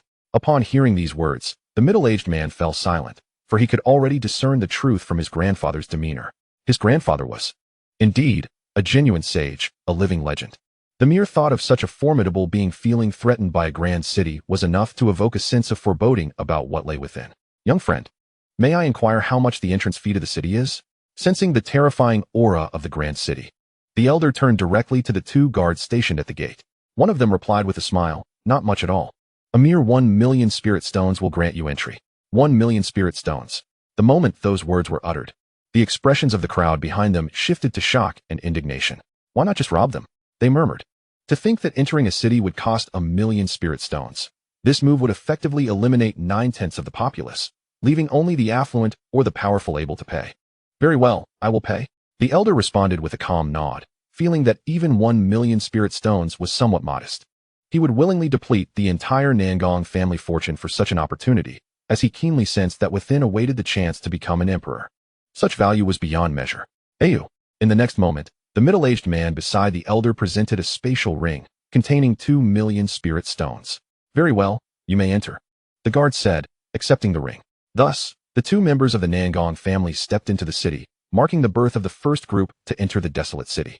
Behind them, the remaining crowd exchanged glances, for the vast majority among them could not possibly muster the required 1,000,000 spirit stones. Truly, a single coin can thwart even the mightiest of men. Chapter 19. The true river of time and space, such a monumental opportunity. Could it truly end here? Just as despair began to settle among the crowd, a sudden resonant sound erupted. Boom. With a thunderous crash, countless cultivators surrounding the grand city were thrown into disarray. A torrent of unimaginable spiritual energy surged forth from within the city, transforming the environment outside into what resembled a legendary sacred ground. As they absorbed the atmosphere and the continuous flow of spiritual energy emanating from the grand city, the crowd stood agape in astonishment. Miracles, true miracles. Instantly, the crowd erupted into cheers. Witnessing this spectacle, Ji Wuhui and his companions in the void were filled with ecstatic joy. They could hardly fathom that this mysterious grand city would transform the surroundings in such a manner, an unexpected windfall indeed. They understood that the outer cities they had expanded would soon be worth a fortune.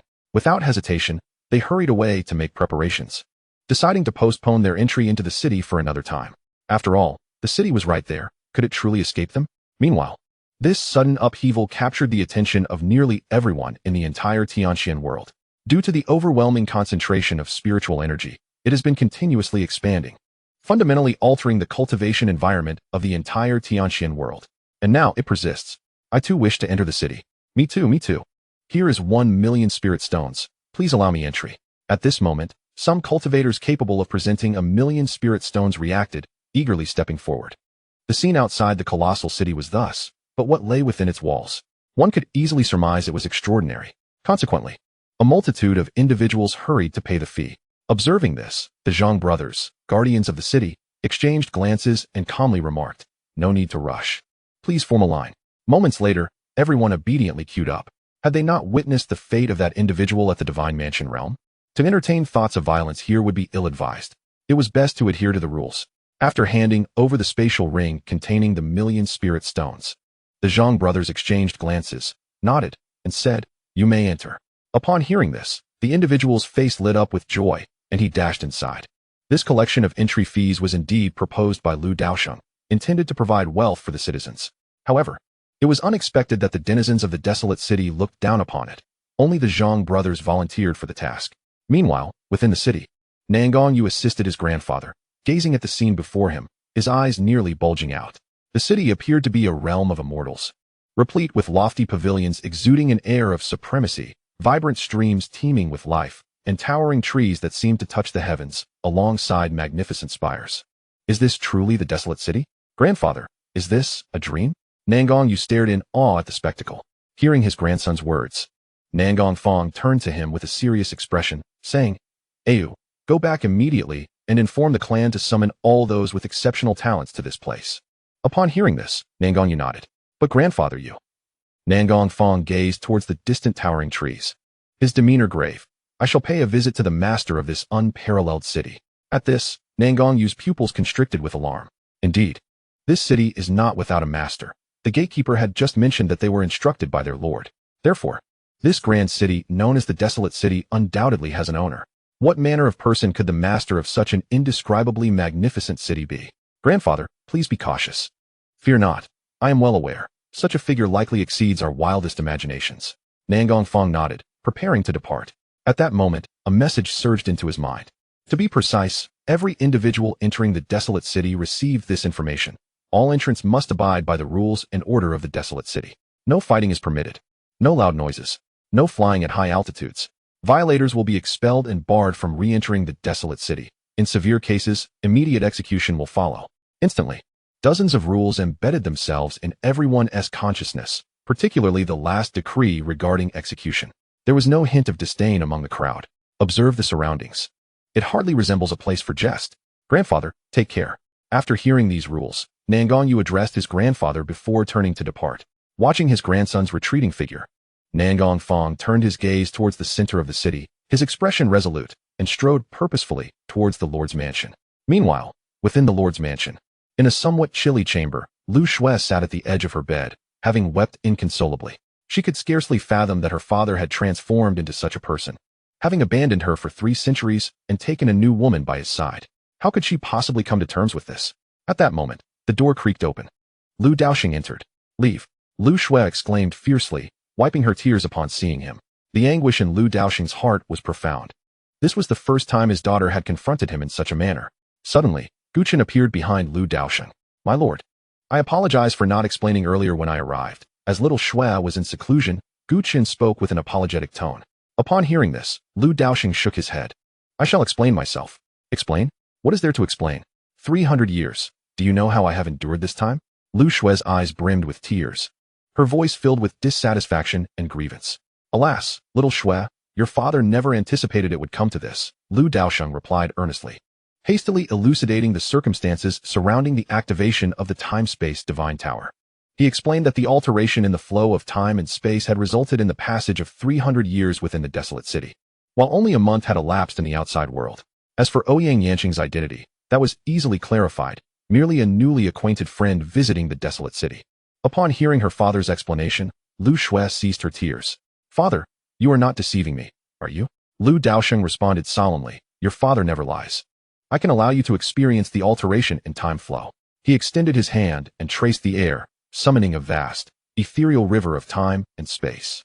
Endless laws of time cascaded through it, and the essence of the great Tao stretched for miles.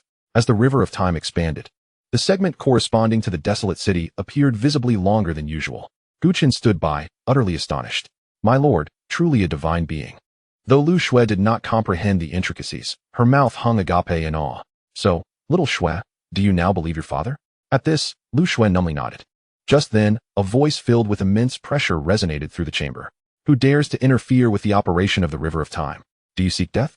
In the next moment, a surge of energy imbued with the power of time and space surged down the river, aimed directly at Lu Daosheng.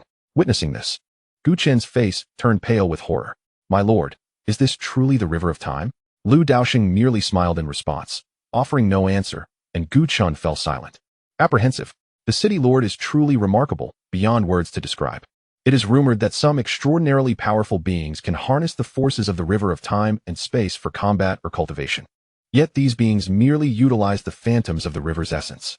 After all, its true form is anything but ordinary. It is, indeed, the river of time and space. Should anything be amiss, the very fabric of time throughout the world would be affected. Yet now, in order to elucidate matters to his daughter, the city lord has audaciously summoned the true essence of the river of time and space. Meanwhile, witnessing the surge of temporal energy directed toward Lu Daosheng, Lu Shui's complexion paled. The disparity in strength was insurmountable. The opponent was undeniably beyond her current capabilities to contend with. However, with Lu Daosheng present, Lu Shui was entirely safe, even oblivious to any sensation of danger. All of this, of course, was deliberately orchestrated by Lu Daosheng. Indeed, filled with trepidation, Lu Shui instinctively leaped into Lu Daosheng's embrace. The scheming Lu Daosheng chuckled mischievously, and with a wave of his hand, the surge of temporal energy dissipated instantly. A voice of skepticism echoed from within the river of time and space. In the next moment, a spectral figure slowly emerged from the flowing currents.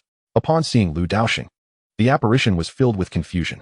In the vast expanse of the Hongmeng universe, it should recognize any being capable of opposing it.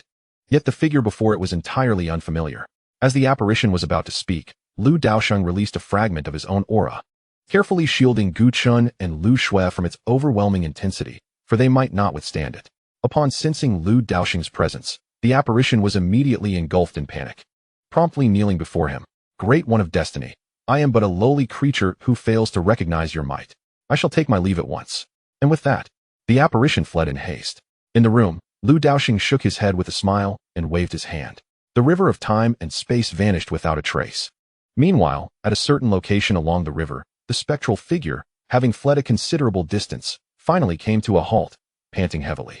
Destiny to encounter such a formidable being of the Destiny realm. I was nearly terrified to death. The apparition remained shaken. The aura it had felt would be forever etched in its memory, a sensation it would never wish to experience again. To it, such a powerful being was only to be revered from afar. If ever targeted or incited the wrath of such an entity, one could do little but pray for a sliver of benevolence, hoping for a chance at reincarnation. Cautiously glancing back, the apparition finally exhaled a sigh of relief, and once more, knelt down. I am grateful for the mercy of the Great One of Destiny. To others, it was an invincible guardian of the river of time and space, with all who sought its power needing to heed its whims. Yet, before such a terrifying force, it was clear that even the true essence of the river was merely a plaything. In the room of the desolate city, Lu Shui's father reassured her, Little Shui, with your father here, everything will be all right. As Lu Shui clung tightly to her father, Lu Daosheng's face radiated with joy. Hearing his words, Lu Shui slowly lifted her head, her eyes still glistening with tears. Father, will you promise not to leave me again? The fear of losing her father haunted her, for she had grown exceedingly reliant on him in the absence of her mother. Sensing his daughter's emotions, Lu Daosheng understood that she bore no resentment towards him. I promise you, I will never leave you. Upon hearing this, a smile finally graced Lu Shue's face. Let's make a pact. Agreed. Thus, under the witness of the third party, Gu Chun, Lu Daosheng, and Lu Shue sealed their vow. By the way, little Shue, I have prepared a gift for you. What is it? Lu Daosheng then produced a delicate necklace that radiated an intense aura of ice. This had been intended for Lu Shue during her awakening, but at that time, she was not ready to receive it. Now, however, having reached the threshold of the quasi-emperor realm, it was perfectly suited for her. Wow. It's so beautiful. Thank you, father. Lu Shue exclaimed joyfully as she adorned herself with the necklace. Does it look good on me? My daughter looks beautiful in anything she wears, Lu Daosheng replied with a smile. Lu Shue then turned to Gu Chun at the doorway. Master, does it look good? It looks splendid, Gu Chun replied, nodding with a faint smile. During the 300 years of Lu Daosheng's absence, Gu Chun had taken on the role of a guardian for Lu Shue, and he held a fondness for his charming and obedient disciple, often refraining from reprimanding her. Thus, Lu Daosheng had successfully resolved Lu Shue's concerns, which filled him with elation. After a brief moment, he stepped out of Lu Shue's room, his heart content. In the next instant, Lu Daosheng soared into the sky and waved his hand. Instantly, everyone within the boundaries of the desolate city, including those beyond its walls, felt an inexplicable surge of power. Subsequently, a subtle golden aura began to emanate from the crowd, gradually intensifying. Confusion swept over the people. What was happening? However, a few discerning top-tier experts were struck with astonishment. This is the art of great fortune, a supreme power to elevate one's destiny and opportunities. Among the crowd, an unassuming elder gazed reverently at the ethereal figure in the distance. Who is that? Others murmured in shock and awe. Surely, they are our benefactor. As excitement mingled with surprise, speculation about the identity of this great benefactor began to circulate. A young man turned to the elder and inquired, Elder, do you know who this benefactor is? Since the elder could articulate this technique, he must surely know the identity of its wielder. The crowd's gaze shifted to the elder, who appeared solemn as he slowly spoke.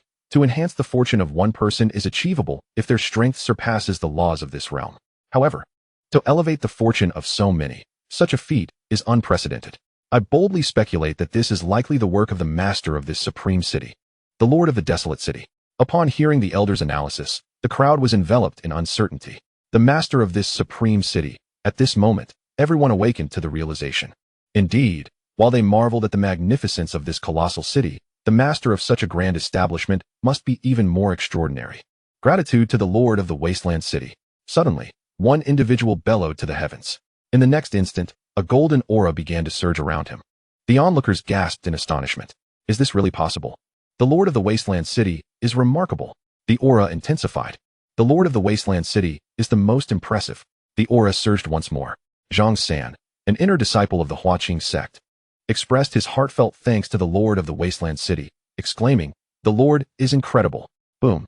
Instantly, the young man named Zhang San experienced a dramatic increase in fortune, his aura soaring like a dragon. The crowd exclaimed, Wang Defa. Meanwhile, the elder observed the scene with indifference, making no move, but turned his gaze toward the distant center of the city, his expression growing grave. It seems I have indeed come to the right place, he murmured, then took a step toward the city center, vanishing from sight. In the void, Lu Daosheng, having witnessed all this, felt the admiration of the crowd and couldn't help but smile gently. People are truly too fervent. At that moment, an icy aura suddenly surged from the outskirts of the wasteland city. Presently, Lu Daosheng had divided the city into 3 distinct areas. The outer city accessible to outsiders, the inner city inhabited by the original residents, and a final section where Lu Daosheng and his trusted confidants resided, the Lord's Mansion. The hierarchy was distinctly defined. Without Lu Daosheng's permission, no one could trespass. In the outer city, as the crowd sensed the chilling presence, their expressions trembled. What entity approaches? They beheld a stunning woman radiating an aura of frost, slowly making her way toward them, accompanied by several formidable figures. Upon seeing their attire, some individuals gasped in shock. The Hall of Extreme Cold. What? Are you saying they are from the Hall of Extreme Cold in Tianshan? Is there any other Hall of Extreme Cold? The crowd inhaled sharply.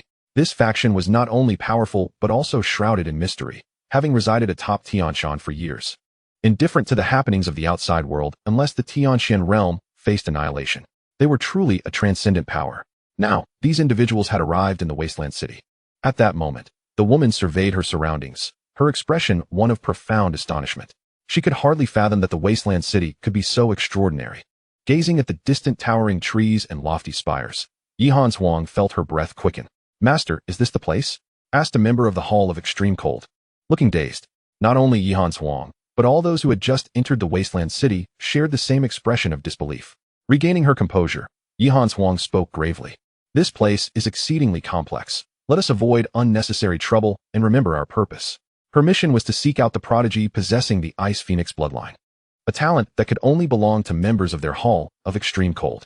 A month prior, she arrived here, yet the desolate city had not yet opened its gates. She searched in vain outside, resigned to wait for the city to unlock.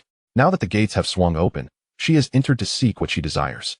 At that moment, a surge of information flooded her mind, the rules of the desolate city. Upon grasping these regulations, Yihan Huang's expression turned grave. Perhaps she should first pay a visit to the city lord? It would provide an opportunity to inquire about the whereabouts of the prodigy with the Ice Phoenix bloodline. She firmly believed that this individual resided within the city. Just as this thought crystallized in her mind, someone questioned aloud, "This desolate city seems rather quiet, doesn't it? Where's the quiet? Look at all these people." Another retorted, "No, apart from us outsiders, are there really no locals here?" Chapter 21, House Rentals. The broken sword elder, upon hearing this, the crowd began to realize. They had just entered the city, marveling at its grandeur. But now they suddenly noticed the apparent emptiness within. Surprisingly, the lofts and houses appeared uninhabited. "Goodness, there are even restrictions here, we can't enter." One person attempted to venture inside, only to find themselves barred entry. The crowd followed suit, discovering to their astonishment that it was indeed impossible to gain access. What could this mean? Confusion spread among them. At that moment, a figure gradually approached from the depths of the city. With a single step, he materialized before the crowd. Witnessing this, Yihan Huang's expression grew solemn. A master of spatial contraction, a being of the sacred realm. This individual was none other than Zhang Cheng, the son of the original inhabitant of the desolate city, Old Zhang, the very youth who had once mocked Oldly 3 centuries ago. Now, 300 years later, he had matured immensely, the aura of a powerful being radiating from him. Upon seeing Zhang Cheng, the crowd hesitated, none daring to engage him in conversation. "Ladies and gentlemen, I am a native of the desolate city, a true-born resident. Should you have any questions, I am here to enlighten you." Zhang Cheng smiled gently and spoke up. The crowd, taken aback yet relieved, lowered their guard. "Brother, why are there no occupants in these houses, and why do they bear restrictions that prevent entry?" After his inquiry, one cultivator stepped forward, voicing the concerns shared by many present. They had paid to enter the city. Surely, they could not sleep on the streets. Was this a mere tourist attraction? Yet even tourist spots provide accommodations. In response, Zhang Cheng smiled and said, "Allow me to clarify." His voice, though calm, resonated in the ears of everyone present, remarkably clear. Unbeknownst to them, newcomers began to gather around him. Moments later, nearly all who had entered the city had converged at Zhang Cheng's location. Meanwhile, the influx of newcomers continued unabated. The desolate city is divided into 3 sections. We currently reside in the outer city, and deeper within lies the inner city, followed by the Lord's Manor. The outer city is the only area accessible to those of you who have paid to enter. Upon hearing this, the man continued, "Are you implying that we can only reside in the outer city?" Zhang Cheng nodded affirmatively. Indeed, while the inner city offers a more favorable environment, entry is exclusively reserved for those recognized by the Lord of the city, such as individuals who have made significant contributions to the wasteland city. These details were conveyed to him by Lu Daosheng. "Is it possible to gain entry through monetary means?" he inquired, knowing that most individuals seeking to enter the city were not lacking in wealth. "If it were possible to pay, that would be splendid," he mused. However, it was evident that such options were not available. Zhang Cheng shook his head, affirming that paying was not an option. Thus, he resolved to diligently strive to become a citizen of the wasteland city. As for the accommodations, they were available for rent, and in due course, designated individuals would come to manage these affairs. By the way, show them some respect. They are representatives of the Lord's estate and possess the authority to act decisively. The rented properties can serve as residences or business venues, he advised. Upon hearing this, those with a commercial acumen, such as Ji Shengkai amidst the crowd, began to stir with anticipation. At that moment, Yihan Huang spoke up. "May I inquire how one might gain an audience with the Lord of the Wasteland City?" Upon hearing her question, Zhang Cheng paused momentarily before shaking his head. "The Lord is exceedingly busy and does not meet with just anyone. If he wishes to see you, he will certainly do so." Yihan Huang furrowed her brow at this response, yet she dared not voice her discontent. She understood that the wasteland city was beyond her means to provoke. Although reluctant to accept this truth, the reality before her was undeniable. Nonetheless, if a meeting with the Lord was unattainable, she would seek her own opportunities. The environment here was so conducive that her stagnant state began to awaken once more. "First, I shall rent a dwelling," she decided. Indeed, shortly thereafter, a group of uniformed guards wielding blades arrived in the outer city. Each of them exuded a terrifying aura, their presence so imposing that it left the crowd breathless. Is this what the Lord's estate represents? Truly, it is fearsome, they murmured. At the forefront stood Away. Due to the burgeoning state of the wasteland city and a shortage of manpower, he was compelled to take matters into his own hands. Those wishing to rent a property, please form a line, Away stated calmly. The crowd fell silent for a moment before someone stepped forward. Elder, I wish to rent that building, Daosheng declared, pointing to a distant tall structure. Away replied, 1 month will cost 10 million spirit stones. How long do you wish to rent it? At this, Daosheng's eyelids twitched. After a moment of contemplation, he responded, let us start with 6 months. By the way, is it possible to extend the lease? Yes, but you must first pay half of the deposit. What is the purpose of your rental? Away inquired. Purpose? Daosheng was momentarily taken aback by the question.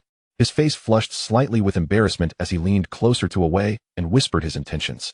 After he spoke, Away cast a meaningful glance at Daosheng, to which Daosheng returned an understanding look. After paying the deposit, Away produced a sheet of golden paper made from a special material. Let us sign the contract. As Daosheng gazed at the document before him, confusion flickered across his face, mirrored by the curious gazes of those around him. Upon encountering the naive gazes of the crowd, Away could not help but smirk disdainfully. He then explained, this document is known as a contract, comprising 2 copies, each held by the respective parties. The stipulations contained within must be strictly adhered to by the lessee. Any breach will incur exorbitant penalties. Rest assured, during your lease, the safety of your person will be guaranteed by the city of Arid. This was, of course, information imparted to him by Daosheng. Upon hearing Away's elucidation, the crowd nodded in understanding. It was astonishing that Arid City had conceived such advanced measures. Previously, agreements had merely been verbal. Here, they had produced a tangible contract. Daosheng nodded in agreement, feeling a sense of reassurance. With the protection of the Arid City Lord's manor, conducting business would undoubtedly be far safer. He promptly signed the contract. After reviewing the document and confirming its accuracy, Away handed Daosheng a copy along with the key to the building. Thus, that edifice would belong to Daosheng for the next 6 months. Thank you, my brother, Daosheng expressed his gratitude before summoning his staff to proceed towards the building. Meanwhile, deep within Arid City, a tremor coursed through Lu Shui as the icy bloodline of the foam phoenix within her began to stir. Lifting her gaze towards the horizon, she pierced through the endless void and swiftly identified her target. Without hesitation, Lu Shui stepped outside. Xiaoxue, she called, just as Guchen materialized beside her. Upon seeing Guchen, Lu Shui respectfully bowed, addressing him as master. Guchen nodded and cautioned, do not act impulsively. It remains uncertain whether they are friend or foe. Upon hearing this, Lu Shui looked at Guchen with pleading eyes. Master, could you not accompany me? That would ensure my safety. After a moment's hesitation, Guchen acquiesced. Very well. Thank you, master, she replied joyfully. In an instant, Guchen and Lu Shui vanished from their location. At that very moment, in the outer city, as the crowd orderly engaged in their respective endeavors, a resounding roar of a dragon reverberated through the heavens. In the next heartbeat, an overwhelming aura of draconic might surged from outside the city. Boom. Within the city, as the inhabitants gazed at the impenetrable walls of Arid City, relief washed over them, quickly replaced by a sense of gravity. The Tianxian world truly harbored dragons. Such majestic beings had not graced the land in eons. Outside the city, a colossal ice dragon loomed over the newly established city, its formidable presence striking fear into the hearts of the populace. O venerable dragon, please retract your might. We are simply unable to withstand it. Daosheng disregarded their pleas, instead surveying the imposing Arid City with trepidation. When he first arrived a month prior, the city was already here, and he had failed to comprehend its depths. Now, even as the city had opened, he still could not discern its secrets. Very well. I shall venture in personally to seek answers. As long as I locate my master, I shall return to the Dragon Clan and reclaim my exalted status. Suddenly, Daosheng twisted its massive form, preparing to forcefully soar over the city walls. The onlookers, captivated, could not tear their gaze away, fully aware that such an entrance was forbidden. Yet, exceptions exist. True powerhouses are not bound by such constraints. Perhaps this ice dragon possessed the ability to defy the norm. A thunderous roar echoed through the sky, reverberating from the sheer strength of Daosheng, whose mere physical force caused the void to crackle and tremble. At that moment, an elder stepped forward, boldly placing himself before Daosheng. How audacious! This is not a place for you to wreak havoc. The crowd, taken aback, wondered about the sudden emergence of such formidable figures unknown to them. This elder was none other than the legendary Broken Sword Elder, a being surpassing the realm of saints. A figure from hundreds of thousands of years past. It was understandable that the crowd did not recognize him. His broken sword once rendered him nearly invincible. Yet he had been trapped at the Saint King level for millennia, ultimately retreating from the world in search of enlightenment. Now, sensing the presence of the Celestial Emperor, he approached with deep reverence, only to witness the chaos wrought by the colossal dragon. Resolutely, he stepped forth. The majesty of the Celestial Emperor shall not be tarnished. The elder intoned, and in the next moment, a broken sword materialized in his grasp. Instantly, countless fissures erupted in the void. Chapter 22. The gathering of Saint King-level experts. In that instant, an overwhelming sword intent surged from the elder's being. Unimaginably, the frail elder transformed into a legendary sword deity. Seeing the broken sword, several sword cultivators below erupted in excitement. It is he, the Broken Sword Elder. What? The Broken Sword Elder. A revered saint in the hearts of countless sword practitioners. It was he who elevated the sword path in the Tianxian realm to unprecedented heights, the mightiest sword cultivator known. Instantly, the gazes of all sword practitioners below turned reverent. Meanwhile, the Broken Sword Elder had already thrust his sword forward. A piercing beam of icy light shot forth, cleaving through the air, rupturing the very fabric of space. All swords in the vicinity began to hum in resonance, targeting Daosheng. The Broken Sword Elder is magnificent. A sword practitioner exclaimed, prompting a chorus of fervent shouts from the rest. Yet, Daosheng, regarding the elder before him, remained utterly unfazed, not even pausing for a moment. Bang! The sword light struck Daosheng's head, but to no avail. It barely grazed the surface of its skin. Witnessing this, the Broken Sword Elder's expression shifted in shock. Get out of my way, he bellowed, and with a tremendous crash, he was sent hurtling backward. The onlookers were left agape, speechless at the sight. This colossal dragon was truly terrifying, even overpowering the most formidable sword cultivator in the Tianxian realm. As Daosheng seemed poised to crash into the desolate city, all the swords outside the city suddenly surged skyward, leaving the crowd in astonishment. Meanwhile, not only in this place, but across the desolate state, and even the entire Tianxian world, swords began to soar uncontrollably into the sky, pointing towards the desolate state, softly murmuring as if paying homage to the true deity of the sword path. What is this? The desolate state. Once again the desolate state. Has the Sword Emperor emerged? The crowd gazed uncertainly towards the direction of the desolate state, as did the people within the desolate city. Yihan Huang cast a wary glance at the city wall behind her, where it seemed a mysterious, unparalleled powerhouse resided. In the next moment, a blood-red long sword suddenly flew out from the city wall. With a whoosh, a dragon horn soared high. Simultaneously, the entire sky began to crack open. In the void, Daosheng had already seen the long-haired man seated atop the city wall. A drop of cold sweat trickled down his dragon beard, transforming into dragon jade. How disturbing. This desolate city unexpectedly had such a formidable guardian. Daosheng promptly retreated, transforming into a strikingly handsome young man. Though the dragon horn on one side of his forehead was particularly conspicuous, revealing his noble dragon lineage. Taking a deep breath, Daosheng slowly walked towards the city gate. If force won't do, it's better to approach the gate honestly. 1,000,000 spirit stones. The Zhang brothers hesitated upon seeing Daosheng. This fellow is even stronger than the two of us. Who would have thought the outside world was also filled with hidden talents? No. After a moment of silence, Zhang Qi replied, other items can be used as substitutes. Other items? Daosheng furrowed his brow. What do I possess? At this moment, Zhang Hai, who stood nearby, suggested, that dragon horn will suffice. Upon hearing this, Daosheng immediately recalled the dragon horn. Meanwhile, in the distance, a brawl broke out among the crowd over this divine object. No one wanted to relinquish it. Everyone, get out of my way. Daosheng's furious roar instantly halted everyone in their tracks. Upon recognizing Daosheng, their faces turned pale with fear, and they hurriedly fled the scene. Grabbing the dragon horn, he handed it to the Zhang brothers, allowing him to enter the city smoothly. At this moment, deep within the city lord's estate, beneath the divine soul tree, Ouyang Yanqing slowly opened her eyes, directly gazing towards the city wall of the desolate city. In that instant, the guardian of the desolate city also opened his eyes and looked back. The two exchanged glances across half the desolate city. Interesting, the guardian mused with a slight smile. Ouyang Yanqing's expression grew serious. There was no doubt that the other was a resident of this desolate city. At this moment, her curiosity regarding Lu Daosheng's strength intensified. Just how powerful must one be to earn the loyalty of an unknown realm powerhouse? After a prolonged silence, Ouyang Yanqing shook her head. It would be better to focus on her own breakthrough first. Once she ascended, all her questions would be effortlessly resolved. For the next realm would be the realm of causality, free from myriad entanglements. Meanwhile, within a mysterious void in the desolate city, Lu Daosheng resided. In these days, he intended to enrich his knowledge. Here, a year in the outside world equated to 1,000 years within. Of course, acquiring this knowledge would not only resolve his inquiries, but also enhance his own prestige. Outside the desolate city, amidst the ruins, the elder of the broken sword slowly emerged from the debris, coughing, with a series of heavy coughs. The elderly man known as the broken sword gazed warily in the direction where Daosheng had departed. He had not anticipated that the dragon within the Dragon Suppression Valley possessed such formidable strength. Indeed, he had underestimated it.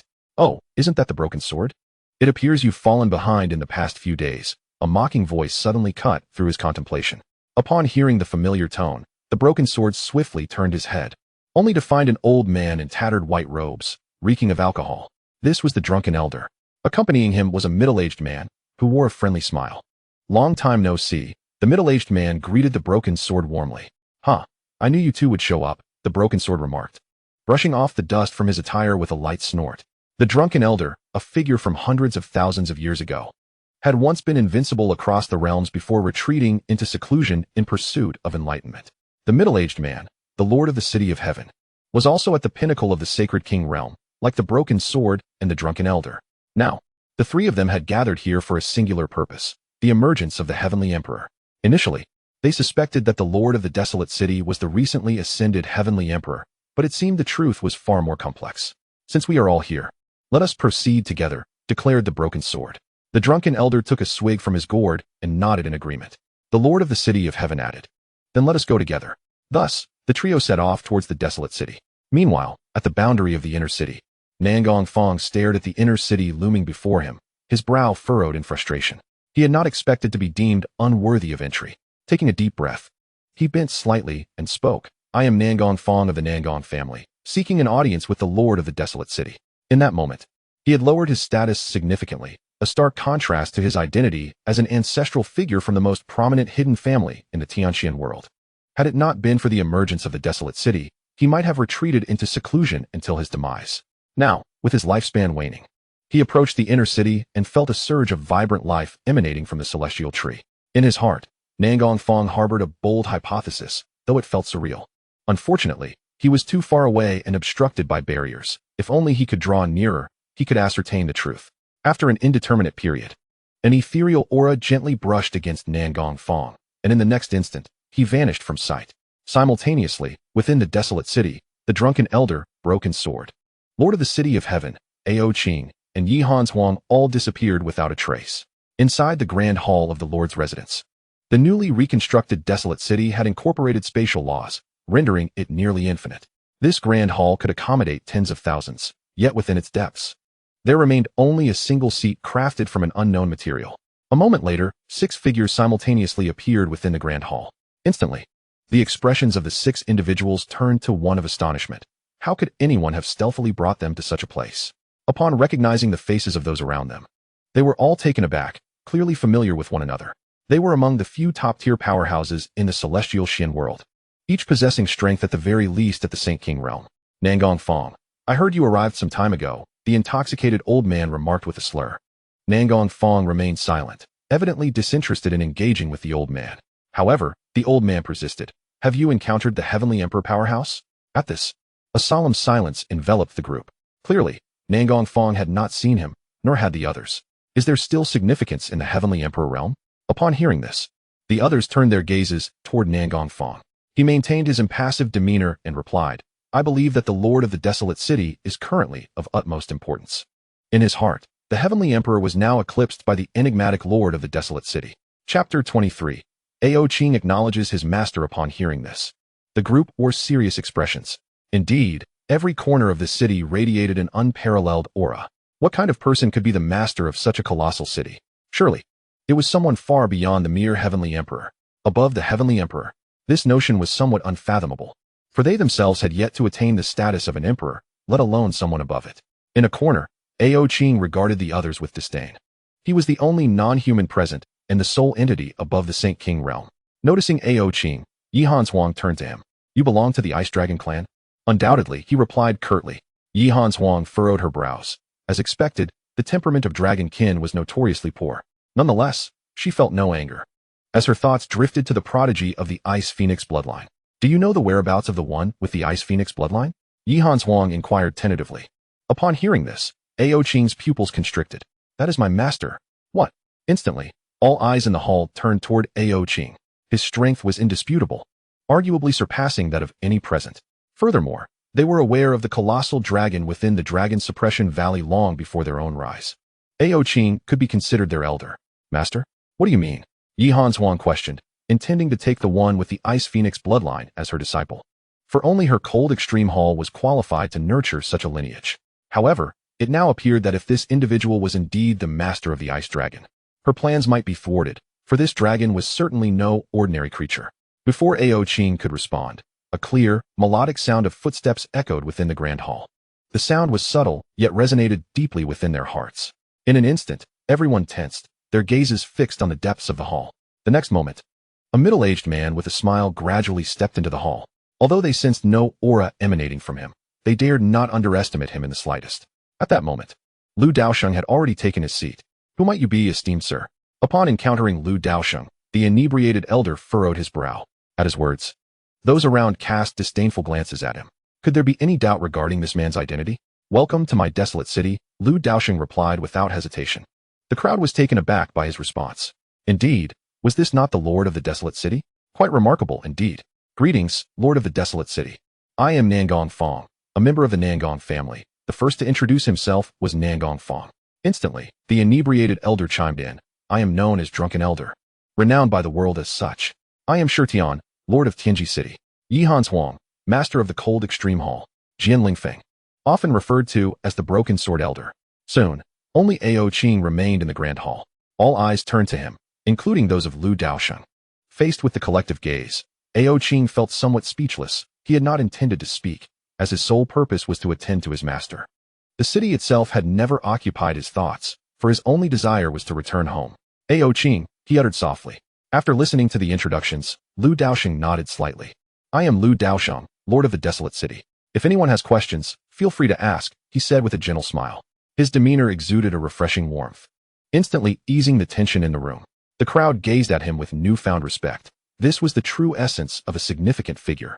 Lord of the Desolate City. I wish to know the whereabouts of the one possessing the Ice Phoenix bloodline. Daosheng was the first to speak. Beside him, Nangong Fong, who was about to inquire, fell silent. Just moments ago, he had stuttered through his introduction, yet now he was overly eager to pose a question. The Ice Phoenix bloodline. Are you in search of my daughter for a specific reason? Boom. At once, the assembly was rendered speechless.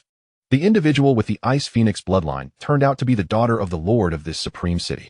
At that moment, Yihan Huang's heart swelled with conflicting emotions. She had even considered taking the girl as her disciple, but surely the girl would find her cold extreme hall beneath her notice. Indeed, while the cold extreme hall was a dominant force in the outside world, it appeared as mere childish play in the presence of the desolate city. Lord of the city, it is like this. I wish to recognize your daughter as my master. Daosheng's tone shifted to one of respect upon realizing the significance of the individual before him. In the next instant, two figures gradually approached from outside the grand hall, Lu Shui and Gu Chun. It's you.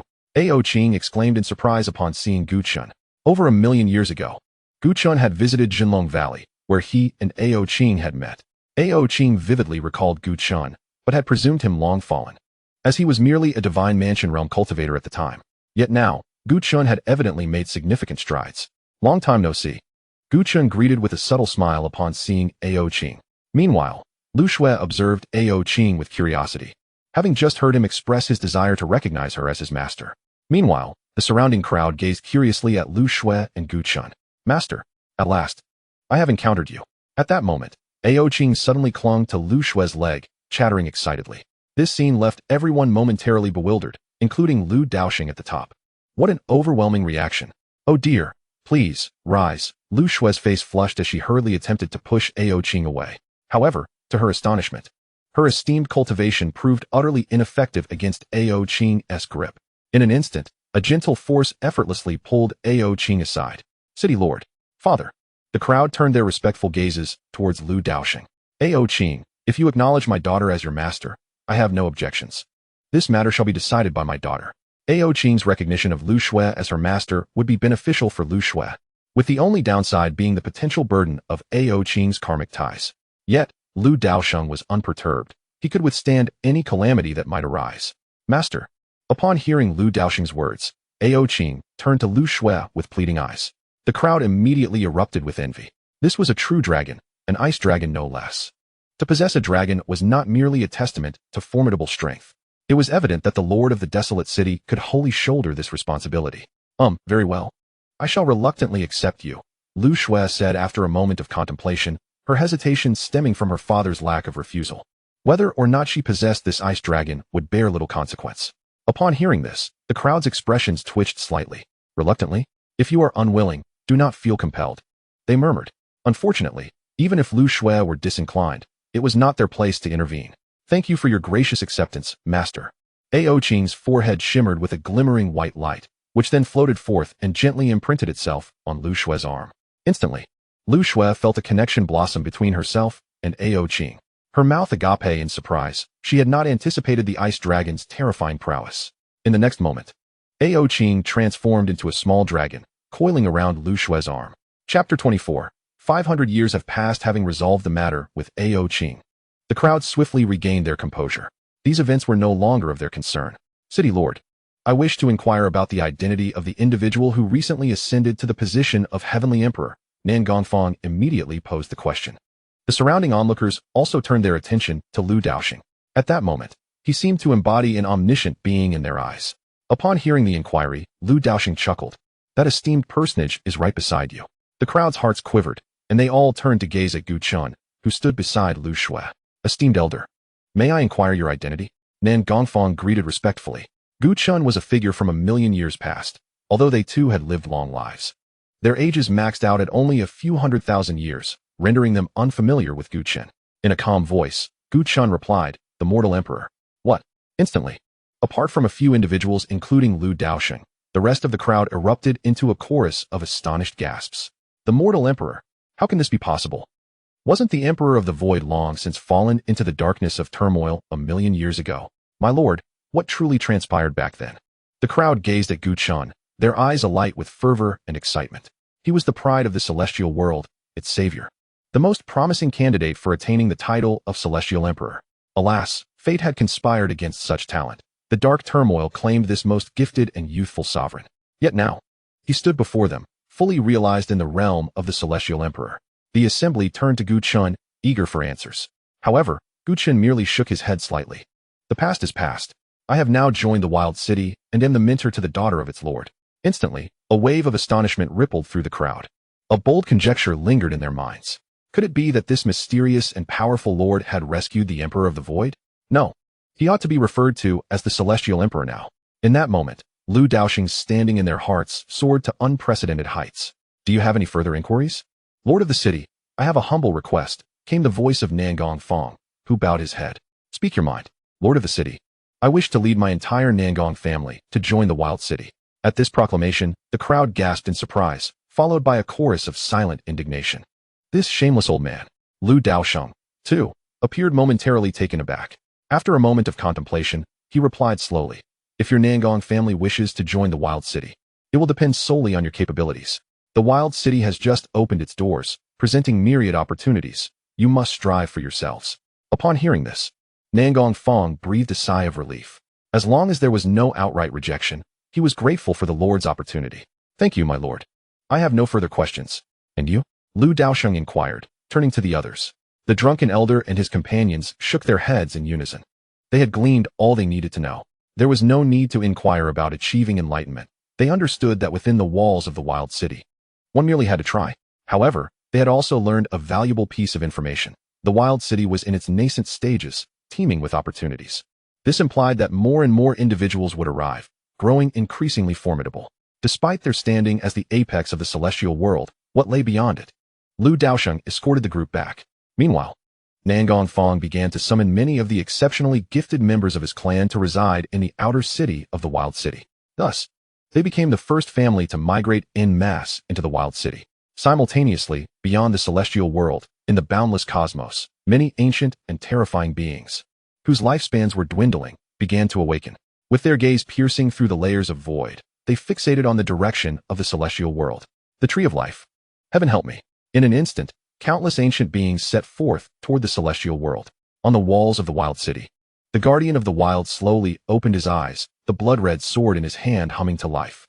Finally, some formidable adversaries have arrived. Having endured countless years of defeat, he was evidently stirred by the presence of formidable adversaries. However, whether they could meet his expectations remained to be seen. Thus commenced the protracted development of the desolate city. As time flowed, an increasing number of cultivators journeyed from distant lands to enter the desolate city and engage in rigorous training. Consequently, the once quiet city began to buzz with activity. Those unable to gain entry to the city's inner sanctum settled in its outskirts, where energy was similarly abundant and conducive to cultivation.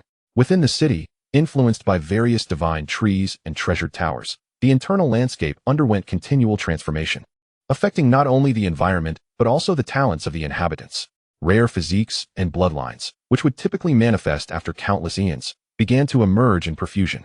Exceptional talents flourished, and the older generation found their longevity momentarily assured.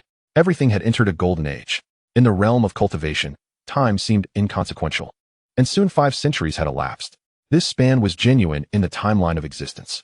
In the Tianqian world, the desolate city had undeniably risen to become the most powerful force, attracting the attention of numerous great factions eager to gain entry. At this moment, the bustling streets of the outer city were alive with a throng of people, creating an extraordinary atmosphere. Among the most renowned structures in the outer city stood the towering Baihua building, the only legal establishment of its kind within the desolate city. Those who entered were able to indulge in the delights of life. The proprietor of Baihua building was none other than the heir of the Ji family, Ji Shenkai. 5 centuries prior, he had leased the building, and since then, his fortunes had soared. It was said that even those within the city lord's residence would frequently patronize his establishment. Ji Shenkai enjoyed a close rapport with the figures in the city lord's court. On this particular day, Baihua building was once again filled to capacity. "Step aside. I was here first," one irate patron shouted. Room 666 has always been mine. This time will be no exception." The 2 large men instantly fell into a heated argument, their demeanor suggesting an imminent brawl. A crowd of bystanders quickly gathered, producing small stools and snacks, eager to witness the spectacle. Some even encouraged the fight with cries of, "Hit him! Hit him!" This group, known as the onlookers, thrived on the chaos. "Clear the way." A sudden, thunderous voice boomed, instantly instilling fear in the hearts of the crowd, including the 2 quarreling men. The voice belonged to a leader of the formidable force known as the Arid Guard, whose chief, Away, was a favored confidant of the esteemed city lord. Panic washed over the onlookers, who quickly dispersed. The 2 men trembled as they beheld the guards clad in dark golden robes wielding blades. "Please spare us, esteemed Arid Guard. We want to quarrel again," they pleaded, hastily attempting to bribe the guards with storage rings. The guards, however, regarded their attempts with disdain, their expressions unperturbed. The treatment afforded to the Arid Guard was beyond the comprehension of outsiders. They would not be swayed by such trifles. "Take them away. Any matters can be addressed in the dungeon." Upon hearing this, both individuals trembled and collapsed to the ground.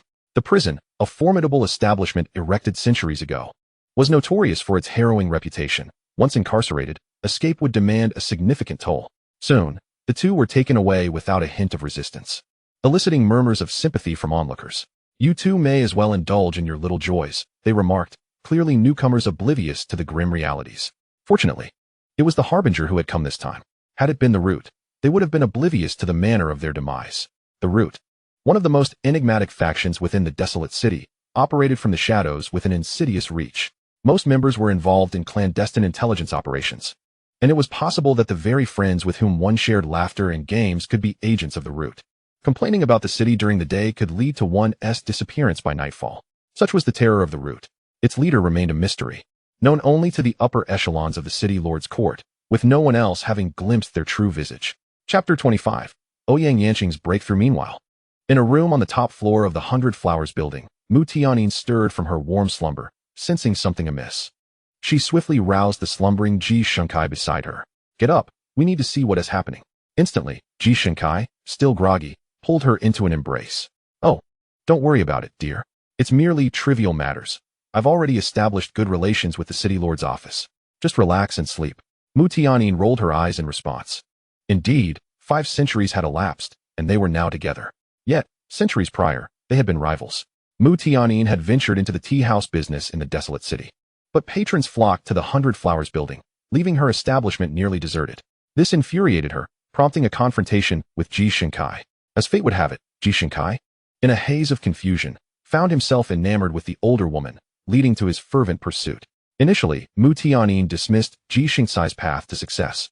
Yet she was astonished by the overwhelming popularity of his business, which brought him considerable wealth. Ultimately, Ji Shinkai invested heavily to win her over. Though Mu Tianyin claimed not to be motivated by money, every gesture that touched her heart came at a cost, leaving many in the desolate city in awe. In the inner city of the desolate realm, the atmosphere was less vibrant than the outer city, yet the population had increased significantly over the past 5 centuries. Many of the original inhabitants had even welcomed great-grandchildren. As City Lord Lu Daosheng remarked, with every branch and leaf that spreads, prosperity will follow. As for marriage and procreation, it was astonishingly straightforward. Once the news spread, women wishing to marry into the inner city or men seeking to be adopted into the family faced a queue stretching to the ends of the Tianxian world. The stringent conditions for residing in the desolate city left them with no alternative. Thus far, apart from the indigenous inhabitants of the desolate city, no one has truly taken residence within the inner city. Old Zhang, I hear your newborn possesses a physique infused with the 5 elements. Congratulations. Ha. Your child is remarkable too, having stirred the phenomena of heaven and earth upon birth. Old Zhang and Old Li exchanged jovial remarks, embodying a harmonious atmosphere. Undoubtedly, the Zhang and Li families have ascended to the status of prominent clans, particularly within the inner city of the desolate realm. Within the Lord's manor, in a mysterious space, Lu Daosheng slowly opened his eyes and let out a deep sigh of relief. He had completed reading all the books the system had gathered for him, gaining a comprehensive understanding of the entire worldview. The universe in which he resided was known as the Hongmeng universe, which was further divided into countless star systems. Some star systems possessed formidable strength, with the most powerful even giving rise to entities of unknown realms, referred to as level 1 star systems. Others, possessing comparatively weaker capabilities, had their strongest beings limited to the ancient realm, thus categorized as level 2 star systems, with the rest following in descending order. The star system where the Tianxian world resided was named the Xuangu star system, classified as a level 4 system, where the highest realm was merely that of the celestial emperor. However, that was in the past. Now, the Xuangu star system could rightfully be called a legendary top-tier system, with entities existing beyond the unknown realms. Over the years, Lu Daosheng had ventured outside and conducted various deductions, discovering that the Xuangu star system once boasted an extraordinarily glorious history, a history that had seemingly been erased from the annals of time by certain entities. Rising slowly, Lu Daosheng stepped out and arrived directly at the Lord's manor. Meanwhile, beneath a divine tree, Ouyang Yanqing suddenly experienced a surge of energy, resonating with the sounds of the great Tao. Instantly, the entire desolate city took note of this commotion. However, the onlookers appeared to be accustomed to such phenomena, continuing with their affairs as usual. Boom. At that moment, the sky began to tear apart. Had it not been for the divine artifacts within the Lord's manor that had greatly benefited the cultivators over the years, elevating the entire Tianxian world, this commotion alone could have likely obliterated the entire realm.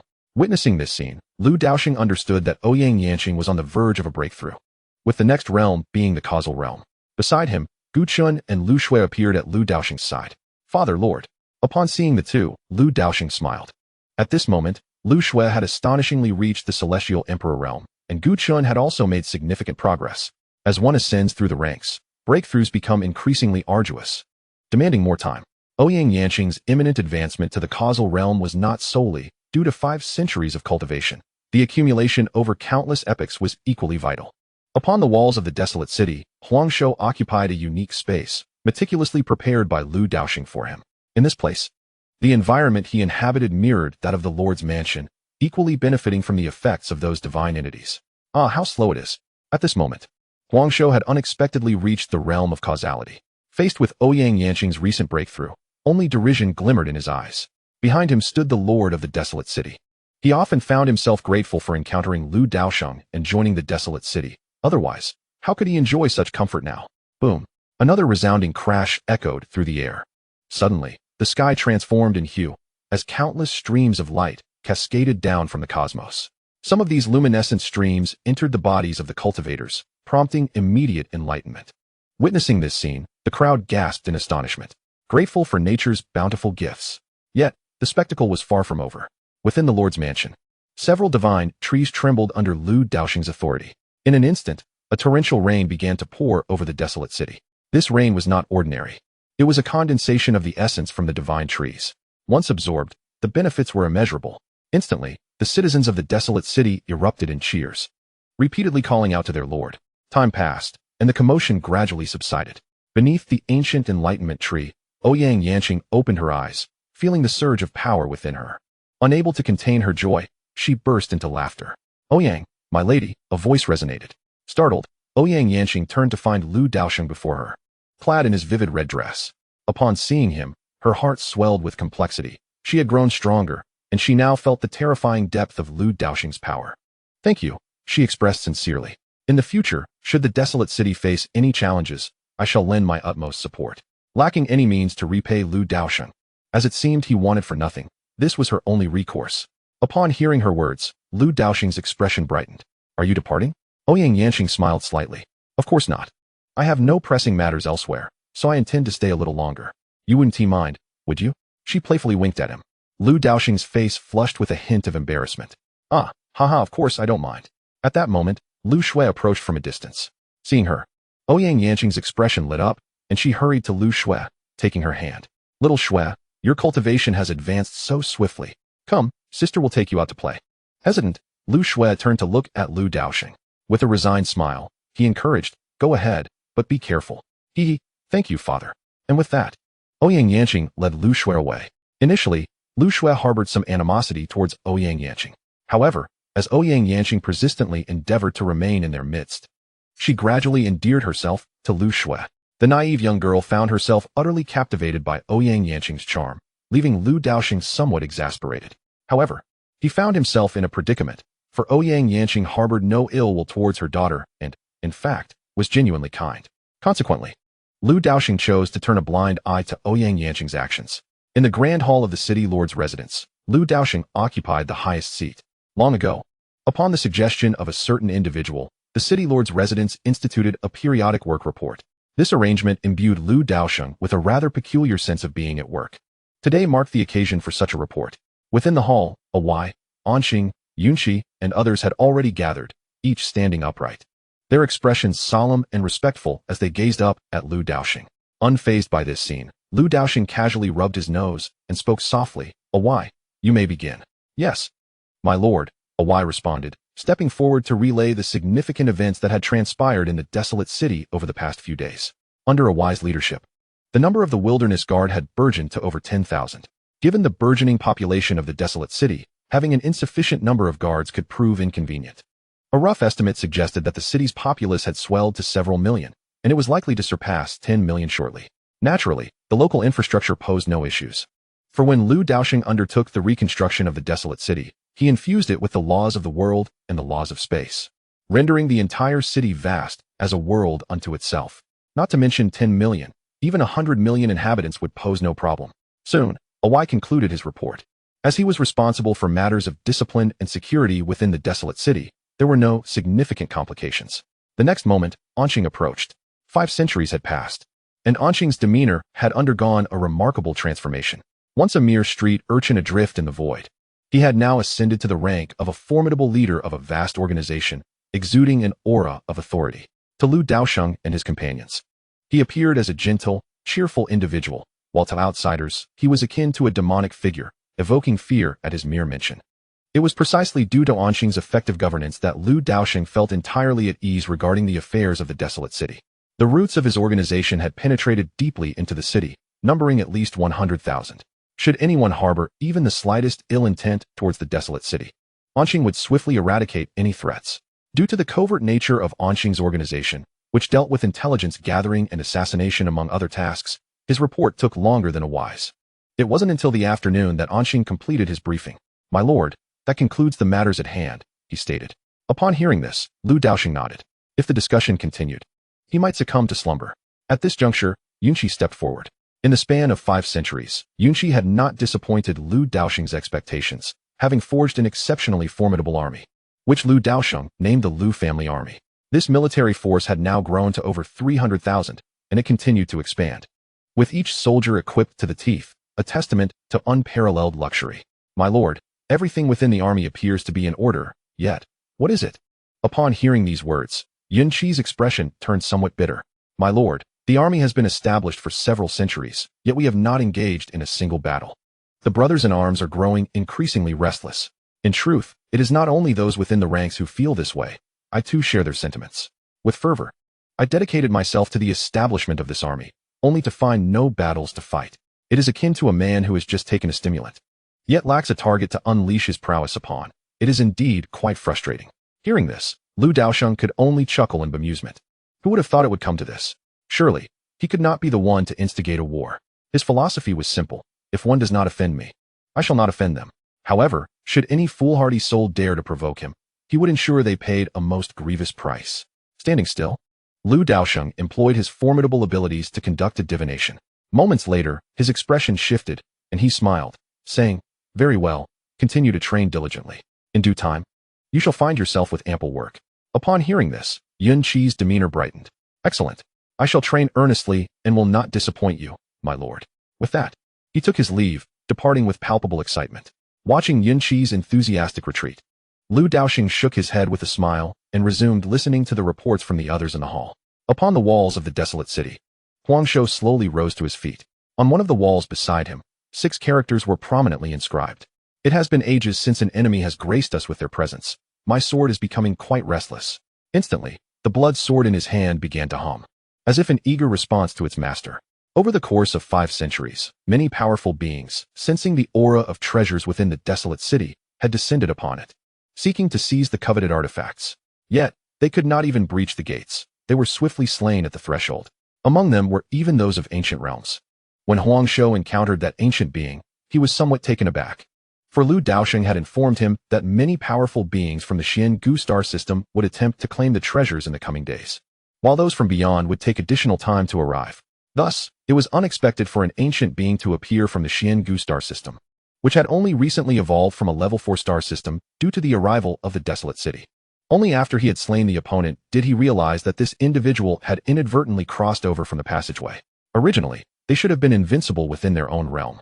Yet they had ended up in the desolate city instead.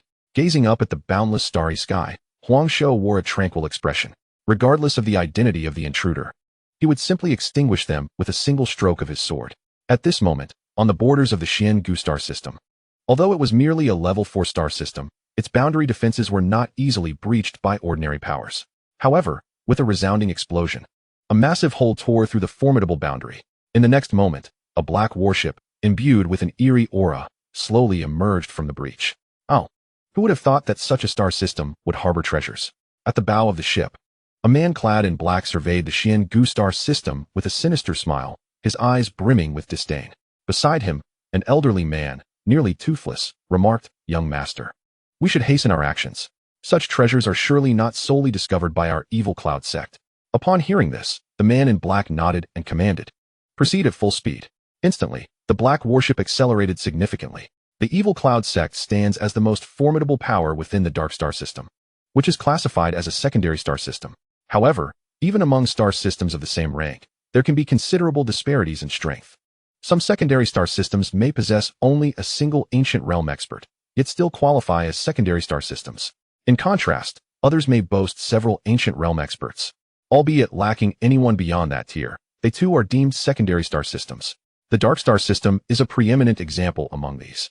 Within their evil cloud sect alone, there are 3 publicly acknowledged ancient realm experts. This time, they have brought along 2 ancient realm experts, clearly intent on securing the mysterious treasure that has suddenly emerged in the Tianxian world. Simultaneously, at another boundary barrier, a massive opening unexpectedly appeared. In the next moment, an enormous sword gradually emerged from within. This colossal sword was as large as a small planet, and it was covered with countless life forms. Is this what constitutes a low-tier star system? A middle-aged man garbed in a robe remarked coldly, gazing at the Xian Gu star system with a look of utter contempt, as if he were perched upon a lofty pedestal. Master of the sword, the Xian Gu star system is doomed. The appearance of this treasure is unfortunate, as they lack the strength to protect it. It won't be long before a great battle breaks out, and the Xian Gu star system will be left barren. Upon hearing this, the middle-aged man nodded, choosing to say no more. Their true adversaries were never the Xian Gu star system, but rather others from star systems like theirs, seeking to claim the treasure. Nevertheless, they would remain cautious, for one could never anticipate when those formidable beings from primary star systems might arrive. In the city lord's manor, Lu Daosheng raised his gaze, his expression unchanged. Since I dare not to conceal my intentions, I have no fear of others attempting to seize it. In the next moment, at Lu Daosheng's summons, senior figures such as Wei, Anxing, and Yunqi appeared before him. City lord, they greeted him with utmost respect. In the coming days, our desolate city will face many foes. We must ensure the safety and order within the city, without allowing any disturbances. Wei immediately replied, City lord, leave this matter to me. Lu Daosheng nodded, then continued, Yunqi, at your service. Show no mercy to those enemies. If they dare to approach, none shall escape. Yes, my lord, I shall ensure they never return. Hearing this, Lu Daosheng smiled with satisfaction. At that moment, Anxing spoke up, my lord, what of my role? Lu Daosheng turned to Anxing, pondering deeply. At present, Anxing has reached the realm of Dao, and due to his occasional distractions, his strength remains formidable. He is nearly invincible, as long as he is not confronted by an ancient realm expert. Moreover, Anxing possesses a body of nothingness, which he has perfected. Within the void space, he is virtually unbeatable, elusive, and exceedingly difficult to contend with. Very well, ascertain the identities of those individuals. If circumstances permit, it would be advantageous to capture a few key figures alive, he instructed. Upon hearing this, Anxing nodded in agreement. Yes, my lord. At that moment, Guchen also arrived. My lord, I wish to accompany you as well. Guchen is on the verge of a breakthrough, with the next realm being that of the ancient. All right, father, I want to go too. Absolutely not. Upon hearing Lu Shue's words, Lu Daosheng became quite anxious. What if something goes awry and my daughter gets harmed during the battle? Instantly, Lu Shue's small face fell. Beside them, Guchen interjected, Shue, you should heed your father's advice and remain here safely. Reluctantly, Lu Shue acquiesced. Very well. Thus, the group departed. The next moment, a resounding bell tolled from within the desolate city. Upon hearing this sound, everyone halted their activities. They understood that such a sound signified an enemy assault. Is the desolate city under attack? Everyone felt a surge of urgency. Currently, they were bound to the desolate city, sharing both glory and shame.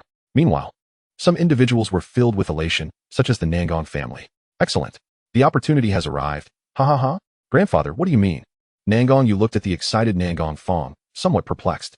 In response, Nangong Fong shot a glare at Nangong Yu, expressing his disappointment.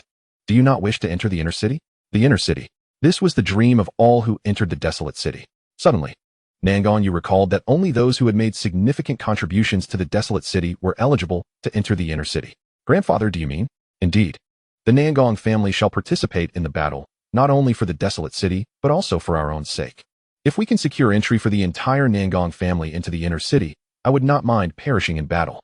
Upon hearing his grandfather's words, Nangong Yu's eyes turned red with emotion. Grandfather, without another word, Nangong Fong set off to seek out the Lord's officials. Simultaneously, not only Nangong Fong, but many others with similar aspirations began to take action. The Nangong family wishes to join the fight? Wei inquired, somewhat astonished.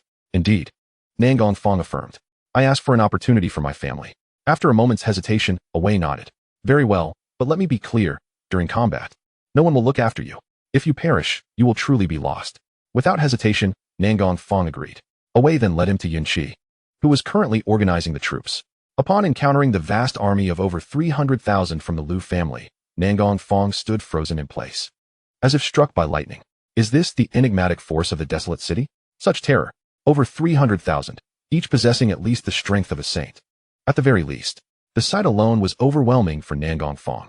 After a century of arduous cultivation, he had successfully transcended to the quasi-emperor realm, and soon, he would achieve the status of an emperor. He had thought himself a formidable expert within the desolate city, only to realize the narrowness of his perspective. Gazing upon the impeccably organized and spirited Lu army, Nangong Fong felt a surge of reverence. In this battle, he sought not glory, but merely to avoid hindering this formidable force. Just then, a series of thunderous roars echoed from the skies above. In the next moment, a colossal black warship enveloped the entire desolate city, casting its shadow over everything. Simultaneously, another booming sound reverberated through the air, as an immense sword pierced the heavens. Appearing not far from the black warship, the Dark Star system, the Sword Giant system, both entities seemed equally astonished by one another. Yet, at that moment, an elder aboard the black warship exclaimed, Young master, look. Instantly, all eyes turned towards the desolate city below. A collective gasp of astonishment resonated through the air. Ha ha. VE struck gold. the young master of the evil cloud sect joyfully proclaimed, his excitement palpable. The members of the heavenly sword sect were equally exhilarated. They had initially thought they were encountering a treasure, only to discover a veritable trove of treasures, many of which were legendary artifacts.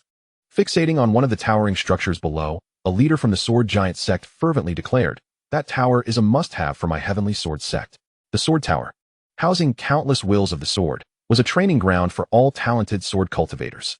Naturally, only the city lord's mansion and the inner city's elite were granted access to enter the sword tower. Upon hearing the words of the heavenly sword sect, the evil cloud sect scoffed dismissively. "Only children make choices. I shall take them all.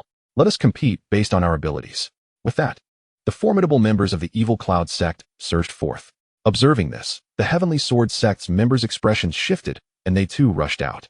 The next instant, a resounding thud echoed. They all found themselves thwarted at the threshold, as an invisible barrier had mysteriously manifested over the desolate city. Witnessing this, the inhabitants of the desolate city breathed a sigh of relief. The city lord is truly impressive. However, the sight of the barrier left the faces of the evil cloud sect and the heavenly sword sect members grim. These inferior natives possess quite a few treasures. Clearly, they believe this to be a defensive artifact. On the city walls, the desolate guardian lay on the ground. Gazing at the evil cloud sect and the sword giant sect above, his eyes filled with a sense of hopelessness. How he longed to ascend and cleave them in two with a single stroke. Alas, Daosheng had instructed him not to intervene. Now, he could only watch helplessly. "All of you worthless fools, come out. No, hand over the treasures, or else." The young master of the evil cloud sect glared at the surrounding land beyond the desolate city, his eyes brimming with madness. Observing the audacious and arrogant members of the evil cloud sect, some individuals could no longer contain themselves. They soared over the barriers of the desolate city, arriving in the void beyond. "You insignificant wretches, witness how I shall deal with you today." The newcomers were none other than the Li and Zhang families from the inner city, each possessing the power of the emperor realm. Indeed, a few insects have crawled out. The young master of the evil cloud sect mocked. Hearing this, Zhang Cheng's face flushed with anger. "If you wish to attack the desolate city, you must first pass through me." With that, Zhang Cheng charged forward, closely followed by the others. Let us charge alongside the Zhang family. As they rushed forward, the members of the evil cloud sect and the heavenly sword sect regarded them with disdain. An inferior star system is merely an inferior star system. They are all worthless. In the next moment, a formidable figure of the emperor realm stepped forward and unleashed a powerful punch. Boom. The tremendous force sent Zhang Cheng and his companions staggering backward.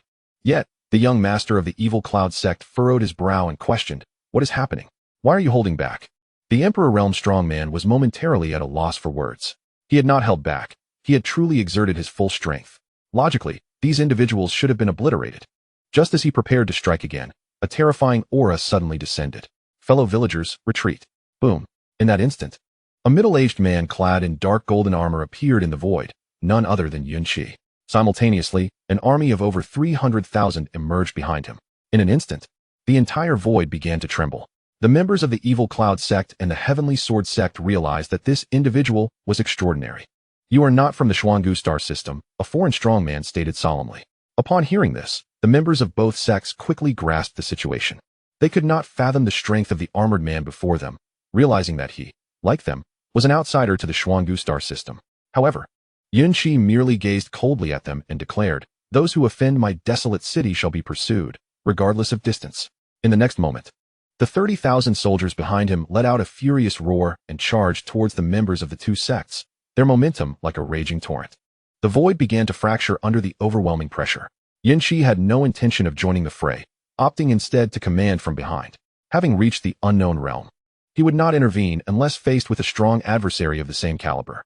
Should he choose to engage, it would merely be a matter of lowering the dimensional plane. The trained army required further honing. Charge alongside the Liu family troops. "Brothers, let us unite. Long live the desolate city." In that moment, numerous auras soared into the sky from the desolate city, joining forces with the Liu family army to confront the external threat. "Young master, what shall we do?" On board the black warship, an elder inquired with evident concern. In response, the young master of the evil cloud sect, Imo Shetian, coldly replied, "What shall we do? What else is there to do? Charge. Let us annihilate these indigenous fools." Instantly, the members of the evil cloud sect surged forth towards the army of the desolate city. Not far away, the heavenly sword sect was no exception. All members of the sect received orders, "Show no mercy." At last, two formidable forces clashed. Boom. With a thunderous roar, a colossal black hole materialized in the void, its terrifying gravitational pull voraciously attracting everything around it, instilling deep fear. Below, within the Lord's manor of the desolate city, Lu Daosheng sat in the courtyard, watching the battle above with satisfaction. These individuals had not been cultivated in vain. The considerable resources expended were not for nurturing idlers. If such matters required his direct intervention, what purpose would his establishment of power serve? It would be far better to wander the mountains and rivers with his daughter, traversing the myriad realms. Moments later, Enxing suddenly appeared in the courtyard, carrying a black sack. He approached Lu Daosheng and knelt on one knee. "My lord, as expected, I have captured the leader of the opposing faction." "Oh, so soon?" "Quite efficient," Lu Daosheng remarked, casting an appreciative glance at Enxing, then smiled. "Rise." "Thank you, my lord," Enxing replied excitedly, fully aware that his ascent to greatness was imminent. Although he had already achieved considerable success, he did not mind soaring even higher. He then stood and tossed the sack onto the ground. "My lord, these two factions are the Evil Cloud sect from the Dark Star system and the Heavenly Sword sect from the Giant Sword system." Upon hearing this, Lu Daosheng nodded. He had already deduced this information and sent Enxing merely to observe the strength of the leader. Clearly, Enxing had not disappointed him. "Open it." As the sack was unfastened, the figure of Imo Shitian emerged before Lu Daosheng. At that moment, a look of sheer terror was etched on Imo Shitian's face, as if he had encountered some great horror. In the next instant, Lu Daosheng flicked his finger, and Imo Shitian instantly returned to his original state. "Ah, who dares to ambush me?" Imo Shitian exclaimed in a flurry, but soon noticed the transformed atmosphere around him. Raising his gaze to the middle-aged man before him, devoid of any aura, Imo Shitian's heart sank. His years of experience told him that this individual was extraordinary. "You," Imo Shitian stammered. And then his attention was drawn to the skies. Observing the battle in the void, he quickly realized he had been captured in the enemy's lair. Weren't they supposed to be a low-tier star systems force? Why were they so powerful? This was utterly abnormal. "Imo Shitian," Lu Daosheng spoke slowly. At the sound of his name, Imo Shitian trembled uncontrollably. "What do you want?" Lu Daosheng smiled. "Shouldn't I be the one asking what you want?" At once, Imo Shitian regained his composure.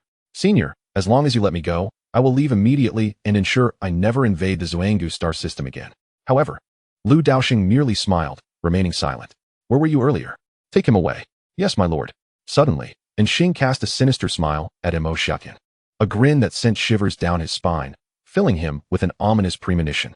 "What do you intend to do? Let me warn you. If anything were to happen to me, the Evil Cloud sect will not rest until they confront you."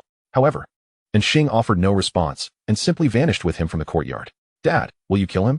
Lu Shui inquired at that moment. Hearing this, Lu Daosheng gently ruffled Lu Shui's hair and replied with a smile, "What do you think will happen if you were to fall into their hands?" Instantly, Lu Shui fell silent, the answer all too evident. It would undoubtedly end poorly. Lu Daosheng smiled faintly, then turned serious. "Little Shui, you must cultivate your own ability to discern right from wrong. I can protect you always, support you unconditionally, but I do not wish for you to become a foolish person. Do you understand?" At these words, Lu Shui lowered her head. "Father, I understand." Observing her demeanor, Lu Daosheng chose not to say anything further. With time and experience, all would become clear.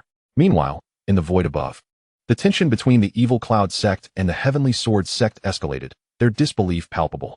How could a mere fourth-level star system possess such formidable strength? Even with those legendary treasures, it was inconceivable that they could achieve such power in such a short span. "Young master, this is bad. We've been careless." "Where's the young master?" An elder from the Evil Cloud sect exclaimed, panic-stricken.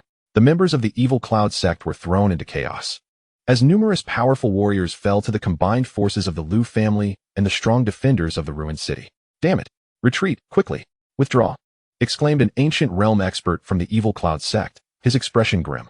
Beside him, another ancient realm expert from the same sect wore a similarly troubled countenance. They had refrained from joining the battle, as they had been targeted. At the rear of their forces, a man clad in dark golden armor fixated his gaze upon them, exuding an overwhelming aura of dread. A chilling possibility crept into their minds. Unknown realm? They dared not dwell on it any longer and swiftly prepared to depart aboard their warships. Upon witnessing the retreat of the Evil Cloud sect, the members of the Heavenly Sword sect found themselves in a perplexing situation. Given their current strength, they were ill-equipped to contend with the forces of the Xuangu star system. Without further contemplation, the Heavenly Sword sect began their withdrawal from the battlefield. "General, should we pursue them?" a commander asked, stepping forward to query Yun Qi as the enemy retreated. Gazing at the two sects, Yun Qi yearned to annihilate them, but at that moment, A familiar voice resonated in his ears. Come back. Upon hearing this voice, Yunqi immediately responded, understood. Subsequently, without hesitation, the gathered forces returned to the ruined city. Moments later, the void returned to tranquility, leaving behind only the remnants of the battle. Simultaneously, the entire ruined city erupted in jubilation. Within the city lord's residence, the city lord, Yunqi, approached Lu Daosheng, his expression brimming with excitement. You have worked hard, Lu Daosheng smiled. Upon hearing this, Yunqi felt somewhat embarrassed, realizing that he had not contributed much. At that moment, Lu Daosheng remarked, what I meant was that you have worked hard in training this army. Yunqi then understood and smiled, saying, it is thanks to the resources provided by the city lord. No matter how skilled one is at training troops, without resources, it is all in vain. Suddenly recalling something, Yunqi asked, City Lord, why spare those individuals? With your strength, you could have easily captured them all. In response, Lu Daosheng stated, they will return, and when they do, they will be stronger and more numerous. Upon hearing this, Yunqi immediately grasped the implication and assured, rest assured. City Lord, as long as I am here, the desolate city will remain safe. This sentiment should have been expressed by me, a voice interjected suddenly. In the next moment, Huang Shou appeared before them. Seeing Huang Shou, Yunqi bowed respectfully, saying, Senior Huang. Huang Shou nodded, and then turned to Lu Daosheng, asking, City Lord, what is the matter? Can I join in the next battle when the enemy arrives? Watching the epic clash in the void, he could hardly contain his impatience. Hearing this, Lu Daosheng felt a sense of helplessness. Why did he only have battle maniacs under his command? At that moment, Lu Shui, who stood nearby, wore a delighted expression and exclaimed, Father, my master is about to break through. Oh, is that so? Lu Daosheng inquired. Lu Shui nodded, explaining, indeed. My master has said that he has been unable to break through due to a lack of battle experience. Now, Gu Chun has successfully overcome the bottleneck of the Dao realm. Instantly, a great commotion erupted from a training room within the city lord's residence. Observing the disturbance caused by Gu Chen's breakthrough, everyone present, except for Lu Shui, nodded in acknowledgement. Such an extraordinary phenomenon indicated that Gu Chun possessed remarkable talent. The city lord truly has an eye for greatness. Chapter 29, The Peril of the Universe. Not long after, a breath of ancient realm energy emanated from the city lord's residence. In the next instant, Gu Chen's figure appeared before everyone. Congratulations on breaking through to the ancient realm, Lu Daosheng said with a gentle smile. Congratulations, my elder brother. Congratulations, master. The crowd chimed in unison. Hearing their congratulations, a smile could not help but spread across Gu Chen's face. I owe a great deal to the city lord. Without him, I would not be where I am today. As time passed, his gratitude towards Lu Daosheng deepened. He often felt fortunate to have encountered Lu Daosheng, who undoubtedly altered the course of his destiny. In response, Lu Daosheng smiled and said, opportunities must be seized by oneself. Thus, the desolate city adeptly navigated this crisis, of course, without the intervention of Lu Daosheng and certain powerful individuals. This made Lu Daosheng more cautious. The strength of the desolate city was still somewhat lacking. A truly supreme power cannot rely solely on superficial strength. Behind the scenes, there must exist a formidable force capable of instilling fear in enemies. Moments later, everyone departed to prepare for the next defense. According to Lu Daosheng, they are likely to mount a counterattack. After all, one cannot simply sit idly by. In the vast expanse of the universe lies a colossal abyss, devoid of any vitality, as though it marks the edge of the cosmos. At that moment, a faint, corrosive black mist began to seep slowly from the depths of the abyss, accompanied by a disquieting, eerie sound. Suddenly, a figure emerged above the abyss, and upon witnessing its grim visage, his countenance shifted dramatically. Retreat. With a powerful strike, the man thrust his palm downward toward the abyss. Instantly, the entire chasm trembled. Yet, the black mist did not dissipate. Instead, it thickened further. Observing this scene, the man's expression turned grim. Damn it! How could this happen? Just then, a piercing voice resonated from within the abyss. You cannot halt the advance of my kind. At these words, the man fixed his grave gaze upon the abyss below, and in the next instant, his face drained of color. There, at the abyss's bottom, a gaping maw was widening relentlessly, from which the endless black mist surged forth. Suddenly, a peculiar violet eye appeared within the crevice, locking onto the man above. When you gaze into the abyss gazes back at you. Without a moment's hesitation, the man turned and fled. Clearly, the situation had spiraled beyond his control. Nearby, in the direction he fled, stood a formidable defense line, stretching almost across the entirety of the universe, as if guarding against some impending threat. So, they truly are coming, he thought. Within the defense line, an ancient sigh echoed softly. As this sound resonated, countless formidable beings surged forth from within, heralding the arrival of darkness. The universe united to confront this calamity. Should they triumph, the cosmos would remain untroubled. Should they falter, annihilation awaited. In a certain corner of the celestial world at this moment, the little beggar had seemingly reached the limits of his existence. His mouth opened, yearning to utter something, yet no sound escaped his lips. Did he wish to survive? Just then, a towering figure materialized before him. In the next instant, the little beggar miraculously regained a semblance of strength. Thoughts of survival surged within him. He did not wish to perish. Daosheng, observing the frightened little beggar, discerned much in his eyes, not only the spirit of defiance but also an indomitable will. How potent was this will? Even from the comfort of his home, Daosheng could feel its intensity. This, indeed, was the purpose of his arrival. I can save you. What can you offer in return? Daosheng inquired slowly. Upon hearing this question, the little beggar fell silent, for he truly possessed nothing. Witnessing the beggar's silence, Daosheng appeared somewhat disheartened, gently shaking his head before turning to depart. At that moment, a faint voice emerged from behind him. I can be a person who will never disappoint you. I will do my utmost to fulfill your requests. Please, save me. By the end of his plea, the little beggar's voice quivered with emotion. Hearing this, Daosheng halted and turned back. Remember what you have said today. In the next heartbeat, a flash of light enveloped the little beggar, and his wounds healed instantaneously, a surge of vitality coursing through his being. Do you have a name? He asked. After a brief silence, the little beggar replied softly, I am called Calm. This name had not graced his lips in an eternity, so long that he nearly forgot who he was. Nodding, Daosheng responded, I have preliminarily enhanced your constitution, enabling you to cultivate. At this revelation, Kong was overcome with exhilaration.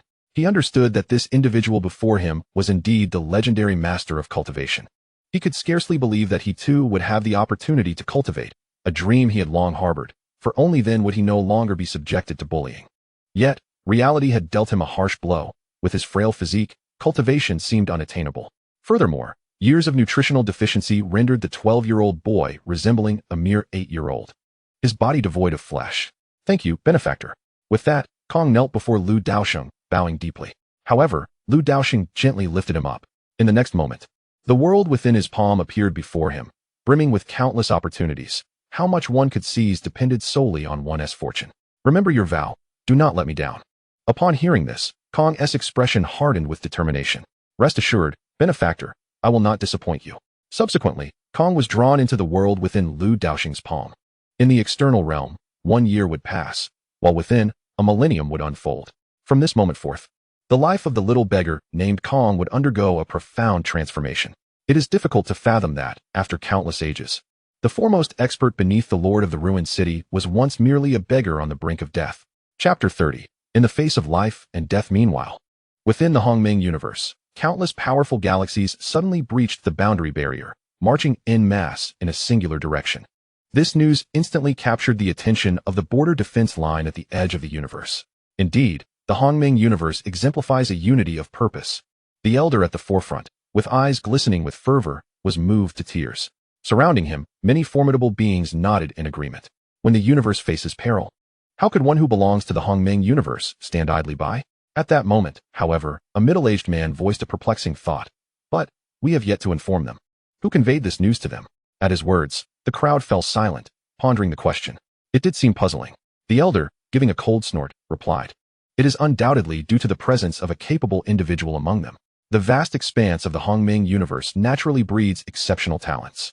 Upon hearing this, none dared to refute him. They nodded in unanimous agreement. After all, Elder Yang was the most senior, the strongest, and the most venerable among them. Elder Yang, shall we await their arrival before taking action? Asked one of the assembly. After a moment of contemplation, the elder nodded. Indeed, we must wait. This border defense line was established through the collaboration of these powerful beings, with the purpose of repelling external threats. Long ago, tracing back to ancient times, the demon race launched a massive invasion of the Hongming universe. The entire realm was plunged into a dire struggle for survival. Ultimately, numerous formidable beings set aside their grievances, uniting to repel the demon race. That battle left the Hongming universe grievously wounded, with countless powerful warriors perishing. In that era, the Hongming universe was at its zenith, with the unknown realm as common as dogs, and the causal realm prevalent everywhere, a stark contrast to the present day. The greatest sacrifice was borne by the once mighty Xuangu galaxy, which at the time boasted 8 beings of surpassing strength, known as the Eight Kings, reigning invincibly over the entire Hongmeng universe. In that fateful confrontation, these 8 champions charged to the forefront, ultimately driving back the demons, yet they never returned. It was from that moment that the Xuangu galaxy began its decline, falling from its status as the strongest galaxy to a mere level 4 galaxy, fading from the public eye. Of course, in the present day, these events are nearly forgotten. Even the demon race and the majority of beings within the universe are unaware of this history. They are the formidable existences above the unknown realm among the various galaxies, once undisputed sovereigns of their respective realms. Upon breaking through to the unknown realm, they would send envoys to invite others to join forces against the demon race. Though conflicts among the galaxies are frequent, the upper echelons remain remarkably united. In the event of a significant war erupting among the galaxies, they secretly intervene to resolve the conflict. Now, it is evident that the abyss can no longer withstand the impending threat. The Hongmeng universe must unite once more. Master Duan, when do you think that girl will break through to the realm of causality? An elderly man approached Duan Heng and inquired. Duan Heng, the former strongest being of the eternal star system and the previous master of the eternal temple, had transcended to the realm of causality 40 million years ago and was brought to the edge of this universe. After a moment's hesitation, Duan Heng replied, perhaps. It will take some more time. After all, the universe today is far from its former glory. Upon hearing this, the old man sighed. We do not have much time left. Indeed, they all understood that the abyss would not hold for much longer. Once it collapsed, their final line of defense would be the boundary they had established. Despite being inscribed with countless formations, including ancient ones, it was still not as stable as the abyss. Hence, they could truly rely only on themselves. The more strength they could muster, the better. After a brief silence, Duan Heng clasped his hands and said, in that case, I shall return to check on her. If possible, I would like to bring her here directly. Perhaps she can break through more swiftly in this place. The old man nodded in agreement, and the others remarked, be careful. Duan Heng chuckled. Isn't this place the most perilous in the entire universe? Instantly, the others burst into laughter. Subsequently, Duan Heng cupped his fists and departed. All right, cease your gazing and continue the suppression. The crowd shook their heads and resumed channeling their immense power towards the boundless abyss. Time passed, and at the boundary barrier of the Xiangu star system, a thunderous roar erupted. Countless fissures spread, and in the next moment, several massive openings appeared in the barrier. Following that, an endless tide of forces surged into the Xiangu star system. The entire region began to tremble. These were the formidable forces from the various star systems of the Hongmeng universe. Indeed, their aim was the treasures within the desolate city of the Xiangu star system, not to support the cosmic boundary against the evil forces. Is this the Xiangu star system? Truly a low-tier star system, one remarked. What type of star system it is matters not to me. I am here solely in search of treasure. The spoil shall naturally go to the capable. Immediately, the various forces ceased their hesitation and made their way toward the Tianxian world. It was hard to imagine that today, the mightiest forces from numerous star systems would converge together. Some belonged to sects, some to families, and others to sanctuaries, each standing at the pinnacle of their respective star systems. Most were from secondary star systems, with very few from primary star systems, and none from tertiary star systems. This was because tertiary star systems found it exceedingly difficult to breach a star system's barrier, and the resources required to traverse the void were incredibly daunting. Only star systems above the tertiary level could afford such expenditures. Within the desolate city of the Tianxian world, Lu Daosheng looked up at the void once more. This time, his eyes were filled with coldness, for among the arriving forces were the notorious Xieyun sect and the Tianjin sect. Indeed, had these two factions not appeared, Lu Daosheng would have resolved not to pursue the matter any further. Regrettably, they failed to seize this singular opportunity for survival. Come forth. In the following moment, numerous powerful figures from the city lord's residence materialized before Lu Daosheng. My lord, he addressed them, recognizing the likes of Wei, Huangshou, and Xing, and Yunqi. This time, let them witness the might of our desolate city. Yes, my lord. Instantly, the entire desolate city resonated with the stirring sound of bells. The crowd collectively gazed upwards towards the void, where an overwhelming presence of formidable energies enveloped the entire desolate city like a dark cloud. Fear and unease gripped the hearts of all. Meanwhile, within the city lord's residence, Lu Daosheng clenched his palm, conjuring an indomitable barrier that enveloped the entire Tianxian world. Indeed, it was the entirety of the Tianxian world. Previously, his negligence had resulted in damage to certain areas beyond the desolate city. This was his responsibility, and thus, this time, he would protect the entire world with his own strength. Above the Tianxian world, amidst the starlit expanse, countless factions, like wolves poised to pounce. fixated intently on the desolate city. They found it hard to believe that such treasures could emerge from this locale. However, it was clear that not all factions were foolish. Some sensed the peculiarities of the situation and quietly began to retreat. Should matters take a turn for the worse, they would be ready to flee. A smaller faction chose to abandon ship entirely, while the remainder, entranced by the treasures before them, were consumed by desire. If we seize this world, all these treasures shall be ours. Charge! Charge! In an instant, numerous factions surged forward. Boom! A cacophony of thunderous sounds erupted against the barrier, yet thus, this time. Countless formidable warriors from the outer cities emerged, standing shoulder to shoulder with the archaic city in battle. Chapter 31. The Arrival of the First-Level Star System. In the starry expanse of the celestial Xian world, this scene unfolded. The archaic city, the mightiest force of the celestial Xian world, confronting the strongest factions from various corners of the primordial universe. Amidst the cosmos, the denizens of the archaic city faced an overwhelming numerical superiority without a trace of fear in their eyes. Instead, their spirits surged like a torrential wave. Yun Shi stood proudly before the Lu family army, his aura significantly stronger than during the last conflict, as he gazed upon the encroaching foreign forces with an insatiable bloodlust. His life had been a continuous saga of warfare, his hands stained with countless lifeblood. He had never feared battle. In his eyes, enemies were meant to be utterly eradicated. This time, he vowed, they would not escape. Upon hearing Yun Shi's words, the members of the Evil Cloud sect and the Heavenly Sword sect trembled inexplicably, their bodies quaking involuntarily. How dare you provoke the archaic city? Kill! Without further ado, the powerful warriors of the archaic city charged forth to engage the enemy. In an instant, war drums thundered, spirits surged, and the sounds of combat reverberated through the heavens and earth. Every individual exerted their utmost strength. Witnessing the prowess of the archaic city's champions, the onlookers from various factions were left in utter astonishment. They realized they had underestimated this low-level star system. The force before them possessed strength that rivaled any of their own factions. However, that was all there was to it. Given the circumstances, could they simply retreat? Clearly, that was not an option. Do not fear, our numbers are great. If we vanquish them, those treasures will be ours. Thus, the various factions, no longer hesitating, surged into the fray. Before the allure of supreme treasures, no faction could resist the temptation. Boom! A formidable force poured forth, and the entire starry sky began to crack under the immense pressure. It must be acknowledged that the individuals trained by Lu Daosheng were indeed extraordinarily powerful, each capable of contending with 10 foes. Yun Shi alone engaged in fierce combat with 6 ancient realm beings, dominating the encounter. Meanwhile, Gu Qin showed no signs of weakness. No one could withstand his might in the arena. Boom! Another colossal explosion echoed. An overwhelmingly fierce force surged toward Gu Qin amidst the crowd. His expression shifted as he crossed his arms defensively before him. With a resounding impact, Gu Qin was sent sprawling back thousands of feet, shattering the starry expanse around him, illustrating the ferocity of the power. In the unknown realm, Gu Qin gazed gravely at the figure in the distance. Indeed, it was a powerful being from the unknown realm, a terrifying presence hailing from the first-level star system. The emergence of such a formidable entity elicited both shock and delight among the external factions. They had not anticipated that even an unknown realm expert would intervene. Clearly, their adversaries sought to resolve the conflict swiftly. Instantly, everyone began to fight with renewed fervor.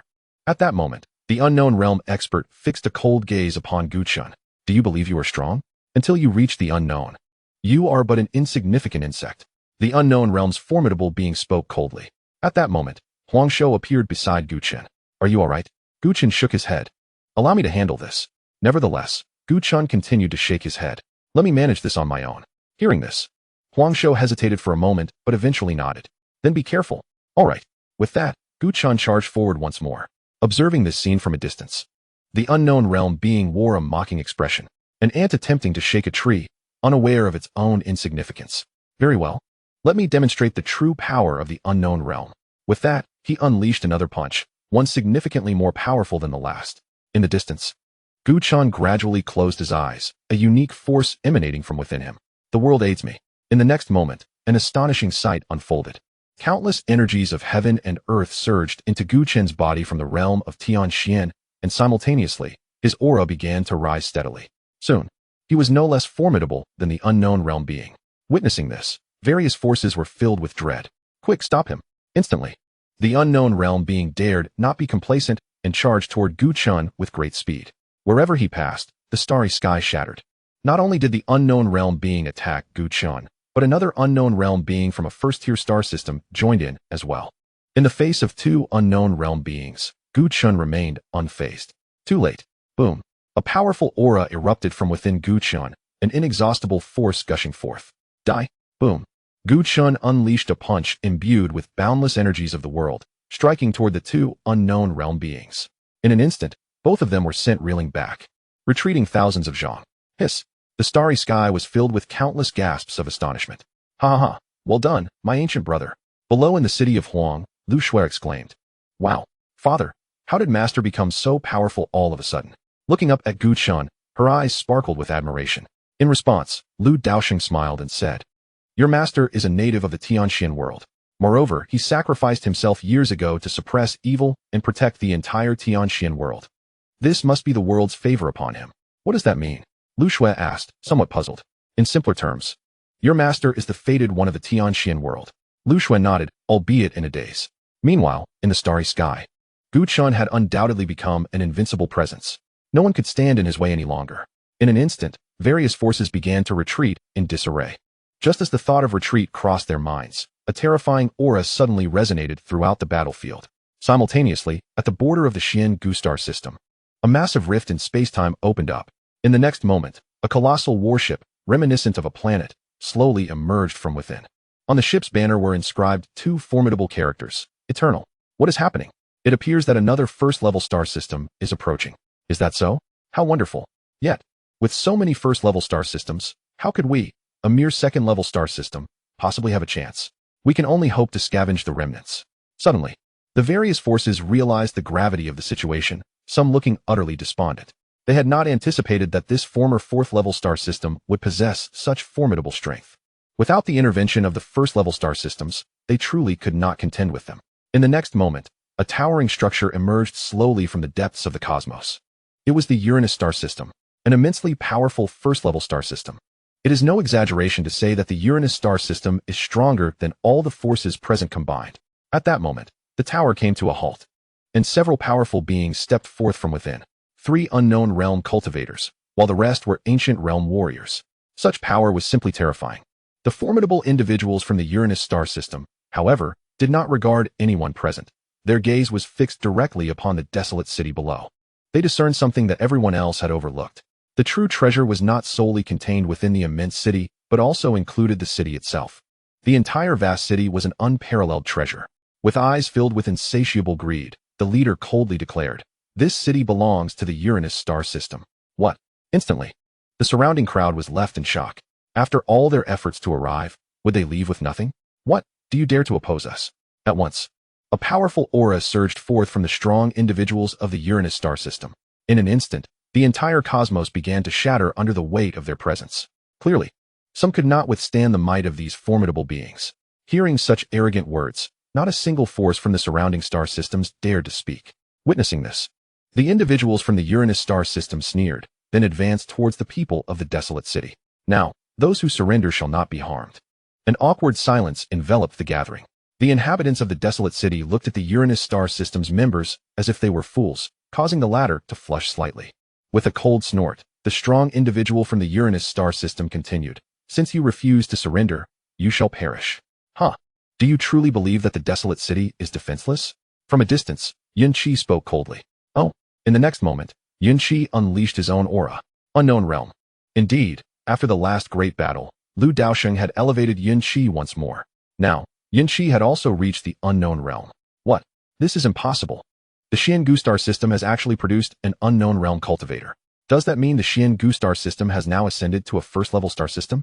How utterly ridiculous that we, a group of second-level star systems, would attempt to invade a first-level star system.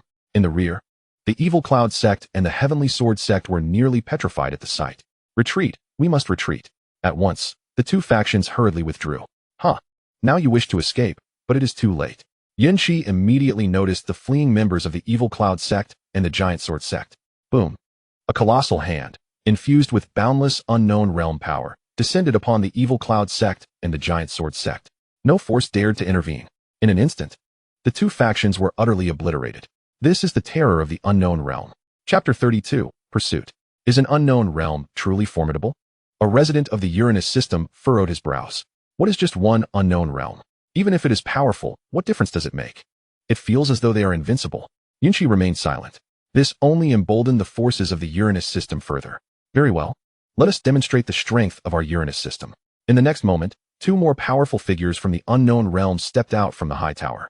This time, 5 beings from the unknown realm had arrived. They were even holding back. The surrounding forces gasped in astonishment. Is this truly a first-tier star system? Indeed, it is fearsome. However, this scene did not elicit even a hint of fear in the eyes of the strong from the desolate city. In a corner, the sword-bearing Huang Shou was so bored that tears were almost forming in his eyes. At that moment, Huang Shou's gaze suddenly brightened as he looked deep into the starry sky. In the next instant, Huang Shou vanished from his spot. Ha ha ha, one of your people has fled. Are you sure you will not surrender? Mocked the Uranus system. Watching Huang Shou disappear, Yunqi's brow furrowed. Huang Shou was, apart from the city lord, the most formidable presence. Fleeing was certainly not an option. He must have had a reason. If battle is to be, then let it be. If you wish to enter the desolate city, you shall have to step over my corpse. Yunqi declared resolutely. This ignited the fighting spirit of the strong from the desolate city. Observing their indomitable spirit, the faces of the Uranus system's members turned grim. They merely wished to seize the treasures in the easiest manner possible, for soon, they would face resistance from the other first-tier star systems. They had little confidence. If they encountered a stronger first-tier star system, it would spell disaster. Very well, then. To think that one would dare to insult the former master of the temple. In bygone days, when this very figure was conquering realms, the one before him was still in short trousers. Master, I am utterly damned. The elder immediately knelt, his expression more wretched than one who had tasted excrement. However, Daosheng merely waved his hand and inquired, why is the temple so desolate now? Where are the others? Where is Ouyang? Upon returning, he discovered that the eternal temple was significantly diminished in numbers. Moreover, the very individual he sought, Ouyang, had vanished without a trace, leaving him perplexed. Could it be that she had received word and departed with others to the cosmic frontier? Upon this realization, a look of relief crossed Daosheng's face. Truly, she is the heir I have chosen. Observing Daosheng's expression, the elder was baffled and hesitantly replied, Master, the divine lady has been away from the eternal star system for quite some time, perhaps several hundred years. As for her destination, I only know it to be a place called the Tianxian world. The powerful within the temple have all ventured to the Xuangu star system, where it is said that the aura of a heavenly treasure has emerged. Not only our eternal star system, but numerous others have also set forth. Upon hearing this, Daosheng was momentarily rendered speechless. The Xuangu star system? Many systems have gone. Thus, it was not as Yang Lao had claimed, that they had all gone to support the cosmic frontier, but rather to seize treasures. In an instant, the pieces fell into place, and his countenance darkened considerably. A terrifying aura surged forth from within him, causing the entire hall to tremble violently. Master, quell your fury. Please, temper your wrath. The elder exclaimed in terror. At this, Daosheng gradually regained his composure and retracted his aura. Disappointed by the desolate state of the eternal temple, he shook his head and departed, setting his course for the Xuangu star system. In these perilous times, when the universe hung in the balance, it was astonishing that these star systems were preoccupied with internal strife and treasure hunting. He was determined to put an end to it all. As for Ouyang, he would have to wait. He could only hope that the cosmic frontier could hold out a little longer. At the border of the Xuangu star system, a colossal fleet of interstellar ships tore through the fabric of space-time, heading resolutely toward the Tianxian world. The banners displayed the two characters of eternal, their ominous aura instilling fear in the hearts of countless beings nearby. Just then, a man wielding a sword appeared before the fleet, blocking their path. Upon seeing the inscription on the banner, Huang Shou frowned. You hail from the eternal star system? Knowing the esteemed name of my system, how dare you obstruct our way? Hearing this, Huang Shou's frown deepened. Had he not fortuitously learned that Ouyang was from the eternal star system, he would have already cleaved this fleet asunder with a single stroke of his sword. Meanwhile, within the towering spire of the Tianxian world, Ouyang suddenly opened her eyes. Sensing a familiar presence, her expression shifted. This is not good. Without hesitation, she hurriedly exited the tower. However, in the next moment, bang! Ouyang collided directly with a sturdy chest. Just as she was about to express her anger, she looked up and immediately recognized the familiar face. Lu, brother Lu. Startled, Ouyang quickly took 2 steps back. Lu Daosheng regarded her with a smile that was neither here nor there. Miss Ouyang, how do you intend to handle this matter? Upon hearing his words, Ouyang understood precisely what he was inquiring about. I will attend to it right away. With that, she soared into the sky. And in the next moment, A rift appeared in the heavens of the Tianxian world, allowing her to depart towards the depths of the cosmos. Meanwhile, within the desolate city, Daosheng narrowed his eyes, fixating on the barrier of the star system. Interesting.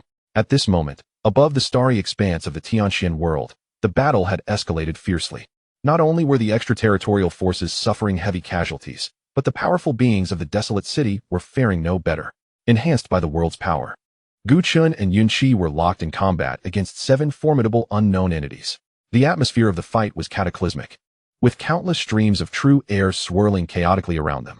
The warriors of the desolate city had transformed. They were growing increasingly united, their sense of belonging to the city intensifying. They fought not solely for themselves, but for the desolate city as a whole. This was the very reason Daosheng refrained from intervening from the outset. His subordinates needed to grasp that this was not just his desolate city, but theirs as well. He wished for them to rely on their own strength. Unless in dire circumstances, or when the city faced existential peril, he would not take action. Ha ha ha, delightful. Yun Qi's expression was fierce, a murderous intent radiating from him, as a sea of blood lay before him. You monster! Exclaimed one of the unknown entities leading the Uranus system, his face a mask of distress. This was the only term he could conjure to describe the man before him. If the battle continued, they might achieve victory, but the cost would be devastating. Retreat. Consequently, the Uranus system was the first to withdraw.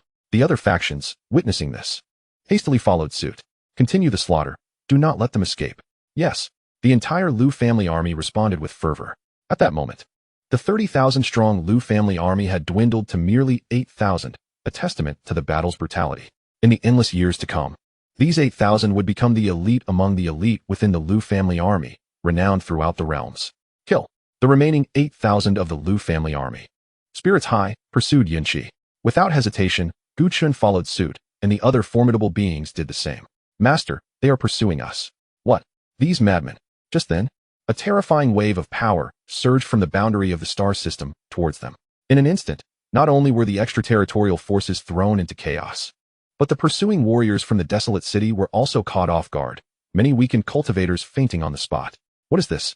Countless powerful beings halted, their eyes filled with dread as they gazed ahead. Before them loomed a colossal black hole, a result of the immense forces causing the celestial realm to collapse. Suddenly, a resounding sword cry echoed through the vast expanse of the cosmos.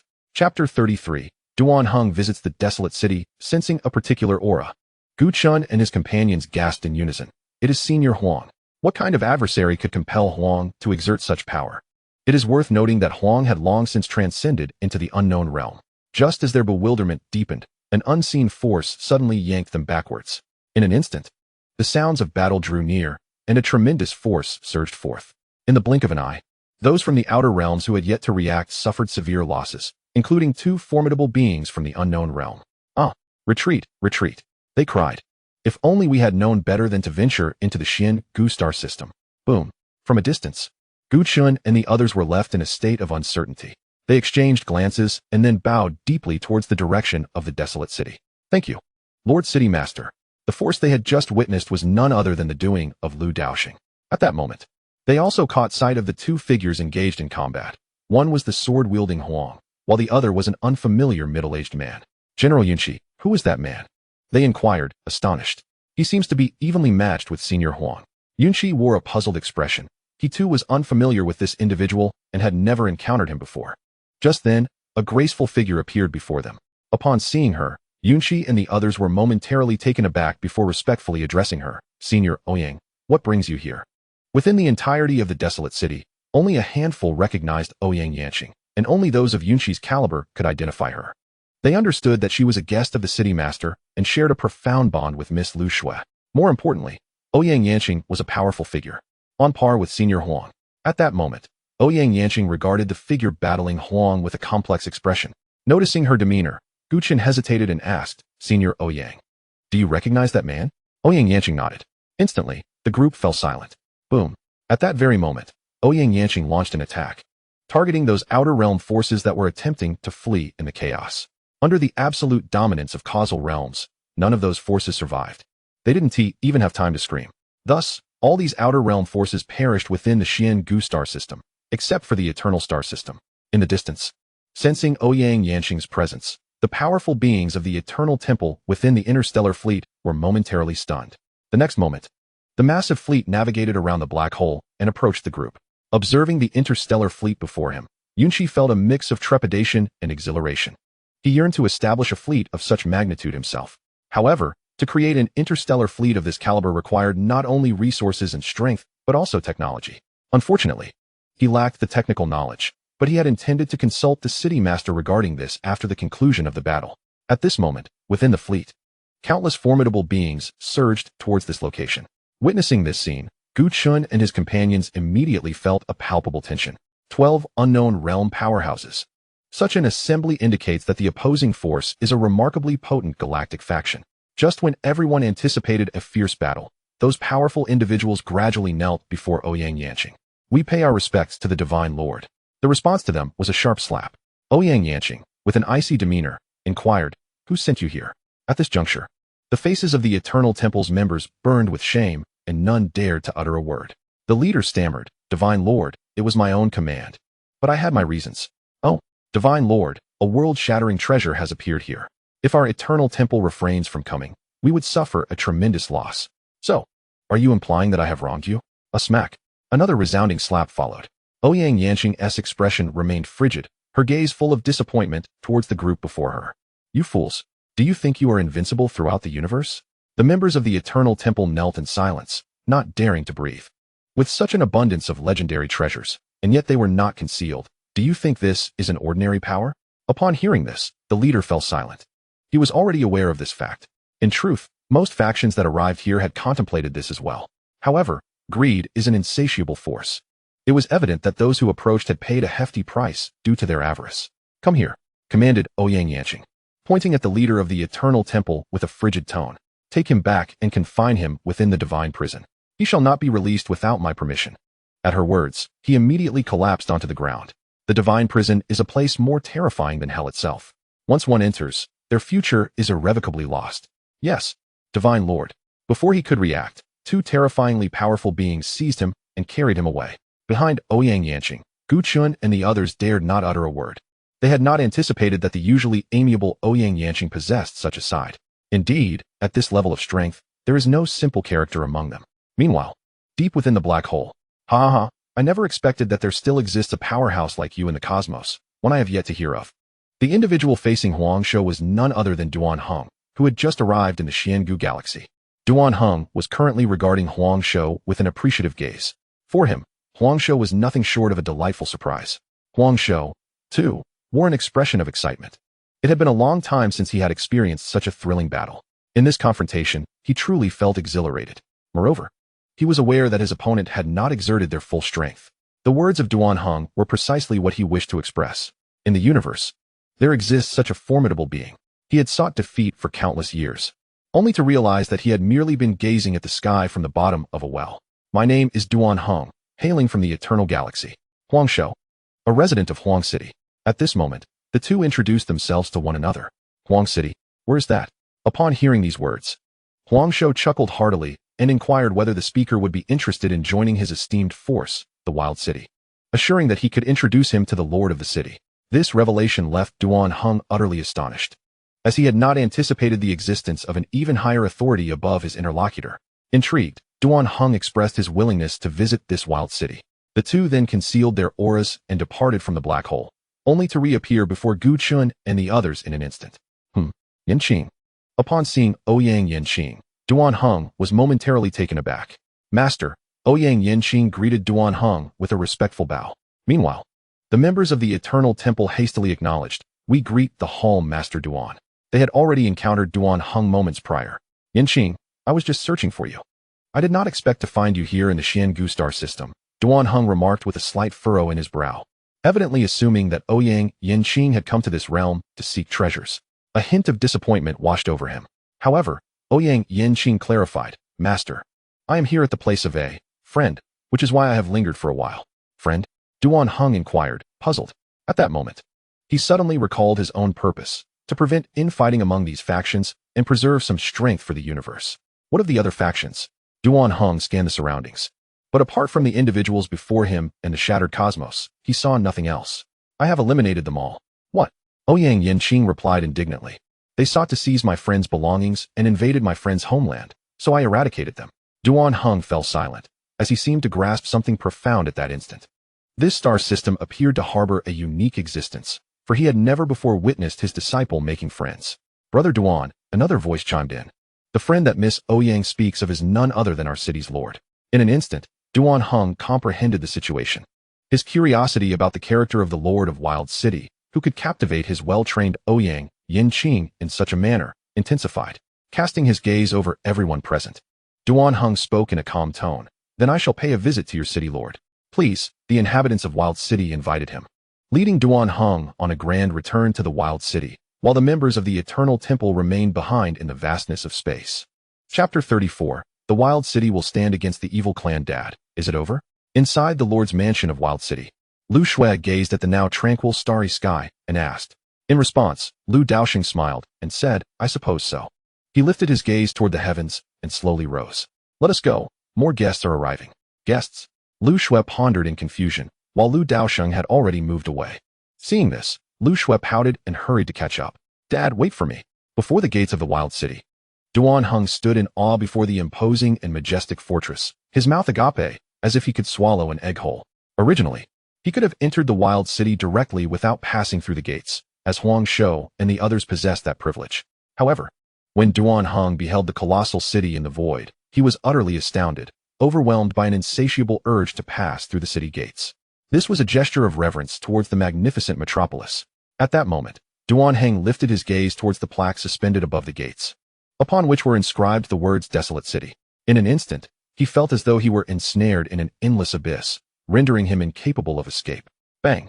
Duan Heng collapsed onto the ground. When he regained consciousness, he found himself drenched in cold sweat, surrounded by onlookers, with only Ouyang Yanqing supporting him. Instantly, Duan Heng's face flushed with embarrassment, realizing he had made a fool of himself, and he hastily rose to his feet. Why didn't you alert me? He murmured, a hint of reproach in his tone directed at Ouyang Yanqing. In response, Ouyang Yanqing appeared somewhat aggrieved. I didn't know either, she replied. She had descended directly into the desolate city with Lu Daosheng, and since her arrival, she had not ventured outside, unaware of the terrifying plaque above the gates. Fortunately, she had not glanced at it earlier. Brother Duan, let us proceed, said Huang Shou with a cheerful smile. Hearing this, Duan Heng cleared his throat. Very well. Let us go. Subsequently, they entered the desolate city. Upon entering, Duan Heng was once again taken aback. He sensed a long-lost feeling, a sign of a loosening of his realm, a sacred ground, a true sanctum. Indeed, within the city lord's mansion, under the influence of countless extraordinary artifacts, the entire desolate city had undergone a complete metamorphosis. In the vast expanse of the Hongmeng universe, one would be hard-pressed to find a place more conducive to cultivation. No wonder countless individuals from the outside world yearned to enter the desolate city at any cost. Alas, times had changed. The entry fee was no longer a mere million spirit stones as it once was, and the prices of residences within the city had soared to astronomical heights. Those who were among the first to enter the city had reaped substantial fortunes, becoming immensely wealthy. Particularly, Ji Xingkai had become a figure of great renown within the city. Everyone referred to him as Lord Ji. Yanqing, is the lord of this city truly your friend? Duan Heng inquired, somewhat dazed. Upon hearing this, Ouyang Yanqing hesitated, recalling her various encounters with Lu Daosheng. Well, it seems, not much, she stammered, I suppose, sort of. Upon receiving this ambiguous response, Duan Heng shook his head. Such an individual likely looked down upon a disciple like himself. He then continued his journey towards the city lord's mansion. Along the way, countless individuals saluted the group, though Yanqing remained unrecognized. The bustling prosperity of the desolate city continuously reshaped Duan Heng's understanding. The entire city was teeming with formidable figures. Although he had yet to encounter another powerhouse of his caliber aside from Huang Shou, in such an environment, the emergence of a being at the causal realm was merely a matter of time. Contemplating the passage of time, Duan Heng felt a surge of apprehension. He hoped that the lord of this city would not disappoint him. Before long, they navigated through layers of restrictions and finally arrived at the city lord's mansion. Within the grand hall, Duan Heng took a deep breath and stepped inside. Upon entering the grand hall, one is enveloped in an atmosphere reminiscent of the starry cosmos, with every corner of the hall exuding an air of mystery. Deep within the hall, the figure of a man of ethereal grace gradually materializes. Witnessing this scene, Duan Heng's respectful demeanor transcends mere words. He finds himself utterly unable to fathom the essence of this individual, a true powerhouse. Moreover, he senses a terrifying aura emanating from this person, one that surpasses even that of Elder Yang. My lord, we have encountered the city lord. The mission has been fulfilled. All adversaries have been vanquished, reported a subordinate. Hearing this, Lu Daosheng nodded in satisfaction. Well done. At that moment, Duan Heng bowed respectfully, introducing himself. I am Duan Heng, the former lord of the Eternal Temple. City lord of the desolate city, Lu Daosheng, came the polite response from Lu Daosheng. Meanwhile, Ouyang Yanqing observed in silence, feeling an inexplicable hesitation to speak in the presence of Lu Daosheng today. Just then, a figure suddenly appeared beside Ouyang Yanqing. Sister Ouyang, Xiaoxue. Upon seeing Lu Shui, Ouyang Yanqing's face instantly brightened. Subsequently, Lu Shui pulled her aside. City lord, I am grateful for your care towards Yanqing during these days, Duan Heng remarked. Lu Daosheng, smiling, replied, it is but a trivial matter. Hearing this, Duan Heng hesitated momentarily. Noticing his pause, Lu Daosheng encouraged, if you have something to say, feel free. Instantly, Duan Heng's expression brightened. City lord, since you have said so, I shall not keep it a secret any longer. Are you aware of the evil demon clan? The evil demon clan. At once, Gu Chun, standing beside Duan Heng, trembled. Lu Daosheng's expression shifted as well. He recalled that it was this very clan he had suppressed in the abyss of evil gods. Moreover, it was not merely that, during the primordial era, a cosmic-level war had erupted, pitting the Hongming universe against the evil demon clan. Much of this knowledge was gleaned from ancient texts, albeit not in great detail. Please, continue. Lu Daosheng urged. Duan Heng continued, City lord, the evil demon clan is on the verge of breaking through the cosmic barriers to invade our Hongming universe once more. At that time, the entire universe will be plunged into an irretrievable abyss. Thus, I beseech you to lend your strength to aid the Hongming universe. Upon hearing this, a fervor surged within the grand hall. At the highest point, Lu Daosheng fell into contemplation. This meant that the evil demon clan was indeed poised to descend upon the Hongming universe once more. He then lifted his gaze, surveying Yunqi, Gu Chun, and the others. What are your plans? Yunqi stepped forward first, declaring, City lord, the alien races must be eradicated. Awei tightened his grip on the long knife at his waist, proclaiming, I am willing to fight for the Hongming universe. Huang Shou, stroking the long sword in his hand, spoke slowly, in chaotic times. A man must wield his sword to achieve unparalleled feats. Gu Chen's expression hardened as he asserted, the Hongming universe is in peril, as its people. We must contribute our strength. Anqing added with a smile, City lord, I feel the same. Pleased with the responses of his subordinates, Lu Daosheng declared, in that case, the desolate city shall also engage in battle against the evil demon clan. Upon hearing this, Duan Heng's eyes were already red with emotion. He then deeply bowed before the crowd, stating, I, Duan Heng, on behalf of the Hongming universe, extend my heartfelt gratitude to all of you. Senior Duan, you exaggerate. We are all inhabitants of the Hongming universe, came the response, causing Duan Heng to beam with joy. With such a formidable force joining their ranks, their chances of success had indeed increased. He subsequently bid farewell, resolutely rejecting the crowd's attempts to retain him, and set forth towards the cosmic frontier. Lu Daosheng also pledged that should the demonic clan invade, he would promptly arrive on the scene. Although Duan Heng had departed, Ouyang Yanqing remained within the desolate city. In the vast expanse of stars, the Eternal Temple received Ouyang Yanqing's orders and swiftly retreated back to the Eternal Star System. Father, will you intervene when the time comes? Lu Shui inquired curiously within the hall. Ever since the transformation of the desolate city, it seemed she had not witnessed her father take action. All external threats had been dealt with by his trained subordinates. Hearing her question, everyone in the hall turned to Lu Daosheng. Indeed, will the city lord not take action? They gazed at him with hopeful expressions, but Lu Daosheng remained silent. After a moment of contemplation, he slowly replied, if you cannot resolve it, then I shall naturally intervene. He did not wish to overshadow the efforts of others by taking matters into his own hands. Upon hearing this, the crowd felt a sense of relief, for this assured them that the Hongming universe would remain untroubled. In their minds, Lu Daosheng was an invincible entity, and in truth, he was indeed unmatched. City lord, grant me 1,000,000 soldiers, and I shall pierce through the demonic clan. Yunqi stepped forward at this moment. Lu Daosheng's lips twitched slightly at his words. 1,000,000 soldiers, you make it sound so simple. Although he could indeed muster such forces, the quality would not be optimal given the short time frame. According to his calculations, the demonic clan would breach the cosmic barrier within a century, directly invading the Hongming universe. A century was ample time for preparation. Subsequently, Lu Daosheng scoured the system shop and handed Yunqi a storage ring. Inside, you will find resources sufficient to forge an army of 1,000,000. As Yunqi received the ring, his breath quickened. A cursory glance revealed it contained what appeared to be 1,000,000 top-tier treasures. 1,000,000 top-tier treasures. What a concept. In his days of leading troops, he had only wielded Dao artifacts. From 1st to 9th grade, sacred artifacts, quasi-imperial artifacts, Dao artifacts, extreme Dao imperial artifacts, treasures, and top-tier treasures. Back then, he was in the ancient realm.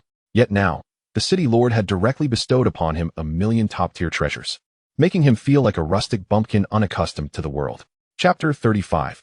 Daosheng reveals the truth indeed. It was clear that he and the city lord were of entirely different realms. Thank you for your trust, city lord. I shall undoubtedly create an invincible army that will ensure the demonic clan has no return. Soon after, Yunqi exchanged a few more words with Lu Daosheng before taking his leave. Within the spatial ring, there lay numerous treasures, including the coveted blueprints for interstellar ship construction that Yunqi had long desired. Observing Yunqi return laden with riches, the others could not help but feel a twinge of envy. Consequently, their eager gazes turned toward Lu Daosheng above. Noticing their attention, Lu Daosheng shook his head with a smile. He then produced several spatial rings and distributed them to a few individuals. Go forth, enhance your strength, and do not let me down. Instantly, the faces of the crowd lit up with joy. Yes, my lord. Before long, only Lu Daosheng, Lu Shui, and Ouyang Yanqing remained within the grand hall. Below, Ouyang Yanqing glanced at Lu Daosheng, blinking in uncertainty about what to say. At that moment, Lu Daosheng spoke again. Ouyang Yanqing, what are your intentions? Upon hearing this, Ouyang Yanqing found herself at a loss for words. Ouyang elder sister, why not join me in the wild city? Lu Shui suggested with a smile. Lu Daosheng regarded Ouyang Yanqing, his expression adorned with a subtle smile. After a moment of silence, Ouyang Yanqing nodded. Very well, I shall join. I've been lingering here anyway, so I might as well make it official. Oh, hooray! Lu Shui exclaimed with excitement. Witnessing this, Lu Daosheng could only smile wryly. In that case, you shall be responsible for protecting Xiao Shui. To this, Ouyang Yanqing responded with a grin. Of course, my lord. Thus, within the lord's estate of Wild City, aside from a select few idling about, the others either entered seclusion to cultivate their strength or began expanding their influence in anticipation of the impending war a century hence. Within a tavern in the inner city of Wild City, several formidable individuals with profound auras sat together, their faces adorned with smiles. They were the esteemed figures from the era of the Sacred Kings, and now, each had ascended to the realm of the Celestial Emperors, successfully residing within the inner city. The Nangong family, led by Nangong Fong, had also become one of the most prominent families in Wild City, second only to the indigenous clans. These clans were the true elite lineages with deep ties to the esteemed lord of the city. Old man, what do you plan for the future? The elder of the broken sword inquired, his face tinged with a rosy hue after sipping his drink. In response, the drunken elder spoke softly, from now on, Wild City shall be my home. Wherever Wild City is, there shall I be. Haha, well said. Meanwhile, within the lord's estate, a thunderous dragon's roar suddenly echoed from the Tower of Demons. In the next moment, the immense form of Daosheng shot up into the sky from the tower. Father, Shaoqing has emerged. Indeed, I see it, replied Lu Daosheng. Outside the hall, the father and daughter watched as Daosheng soared joyfully above them. At that moment, Daosheng noticed the two and swiftly descended before them. Master, Daosheng exclaimed, leaping into Lu Daosheng's embrace. Lu Daosheng was momentarily taken aback. Isn't your master right beside you? In response, Daosheng shook her head, saying, No, that is the young master. You are my true master. A century ago, Lu Daosheng bestowed upon him a drop of the blood of the ancestral dragon, after which he absorbed that drop and entered seclusion in the demon god tower. Now, he has completely refined that drop of ancestral dragon blood, breaking the shackles imposed by the powerful figures of his clan, restoring his unknown realm, and significantly enhancing his bloodline, paving the way for a boundless future. Crucially, Lu Daosheng is also Lu Shui's father, so acknowledging two masters is hardly a matter of concern. Upon hearing this, both Lu Daosheng and Lu Shui exchanged subtle grimaces. Lu Shui, in particular, delivered a swift kick to Daosheng's backside, exclaiming, You treacherous dragon! My young master. You are mistaken. The master is your biological father. How could he be an outsider? Lu Shui then asked, All right, Daosheng, first tell me, where exactly is your dragon clan now? At this moment, Lu Daosheng inquired. The dragon clan exists, to varying degrees, across many star systems. However, those are merely scattered dragons with impure bloodlines. This piqued Lu Daosheng's curiosity about the true whereabouts of the dragon clan. When he initially gifted the ancestral dragon blood to Daosheng, it was to test him, and he did not expect the latter to genuinely absorb it. That was authentic ancestral dragon blood. Any dragon with even a slightly weakened bloodline would have perished upon absorption. Yet, Daosheng not only refined it within a century, but also experienced rapid growth and strength. Daosheng could discern that Daosheng was destined for greatness. Upon hearing Daosheng's question, Daosheng did not dare to conceal the truth. Master, my dragon clan does not reside in this universe. I was cast down to this inferior world due to a mistake I made in the past. Upon hearing this, Daosheng suddenly understood. He then recalled the passage to the afterlife. Could the world beyond that passage be where Daosheng resides? Would his long-missed wife be there as well? What is the name of the world where your dragon clan exists?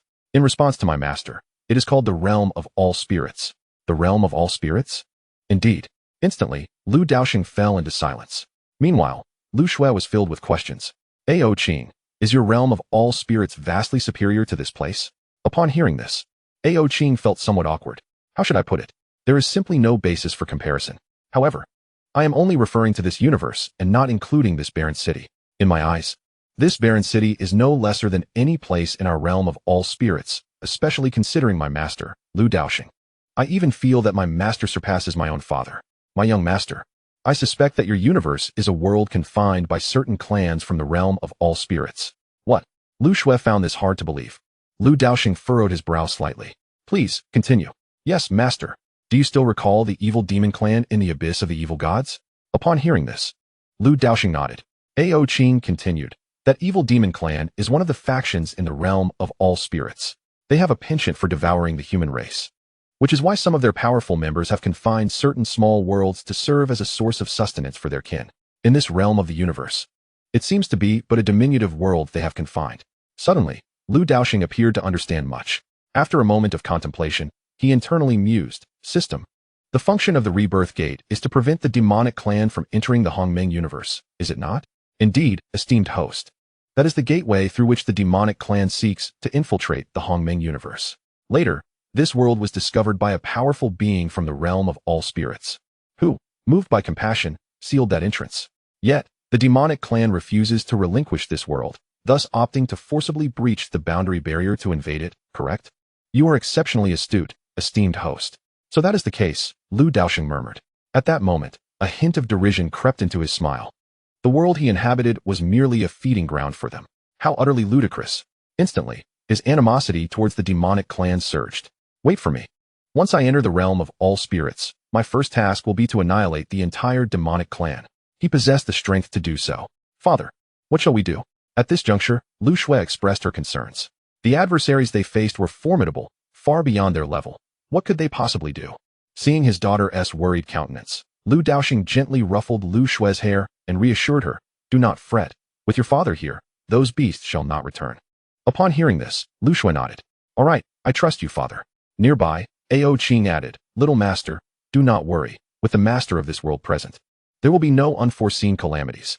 After Lu Shui and Daosheng departed, Daosheng gazed through the boundless starry expanse, focusing on the edge of the universe. Countless demons were relentlessly assaulting that cosmic boundary. It was difficult to fathom what devastation would befall the universe should the barrier shatter. It appears I must not remain idle any longer. At the cosmic boundary, Elder Yang, I have returned. Upon arriving, Daosheng's first task was to seek an audience with Elder Yang. Well, what transpired? Elder Yang inquired, nodding. Daosheng then relayed the recent events from the outside world to Elder Yang. Upon learning that those cosmic factions were not there to support them, but rather to plunder a star system, Elder Yang's expression darkened considerably, as did those of the others around him. Such ungrateful beings. A powerful individual exclaimed in anger. Elder Yang waved his hand, a hint of sorrow crossing his face. If there is more to discuss, please, do so. Daosheng nodded. Elder Yang, I also have some good news. Oh, speak quickly. Upon hearing the mention of good news, a smile returned to Elder Yang's face. Elder Yang, I have discovered a formidable force known as the Wasteland City. My subordinates speculate that this is a hidden power that has only recently emerged, which is why we have not detected it before. The other cosmic factions must have sensed the immense energy fluctuations from the Wasteland City, prompting their quest for treasure.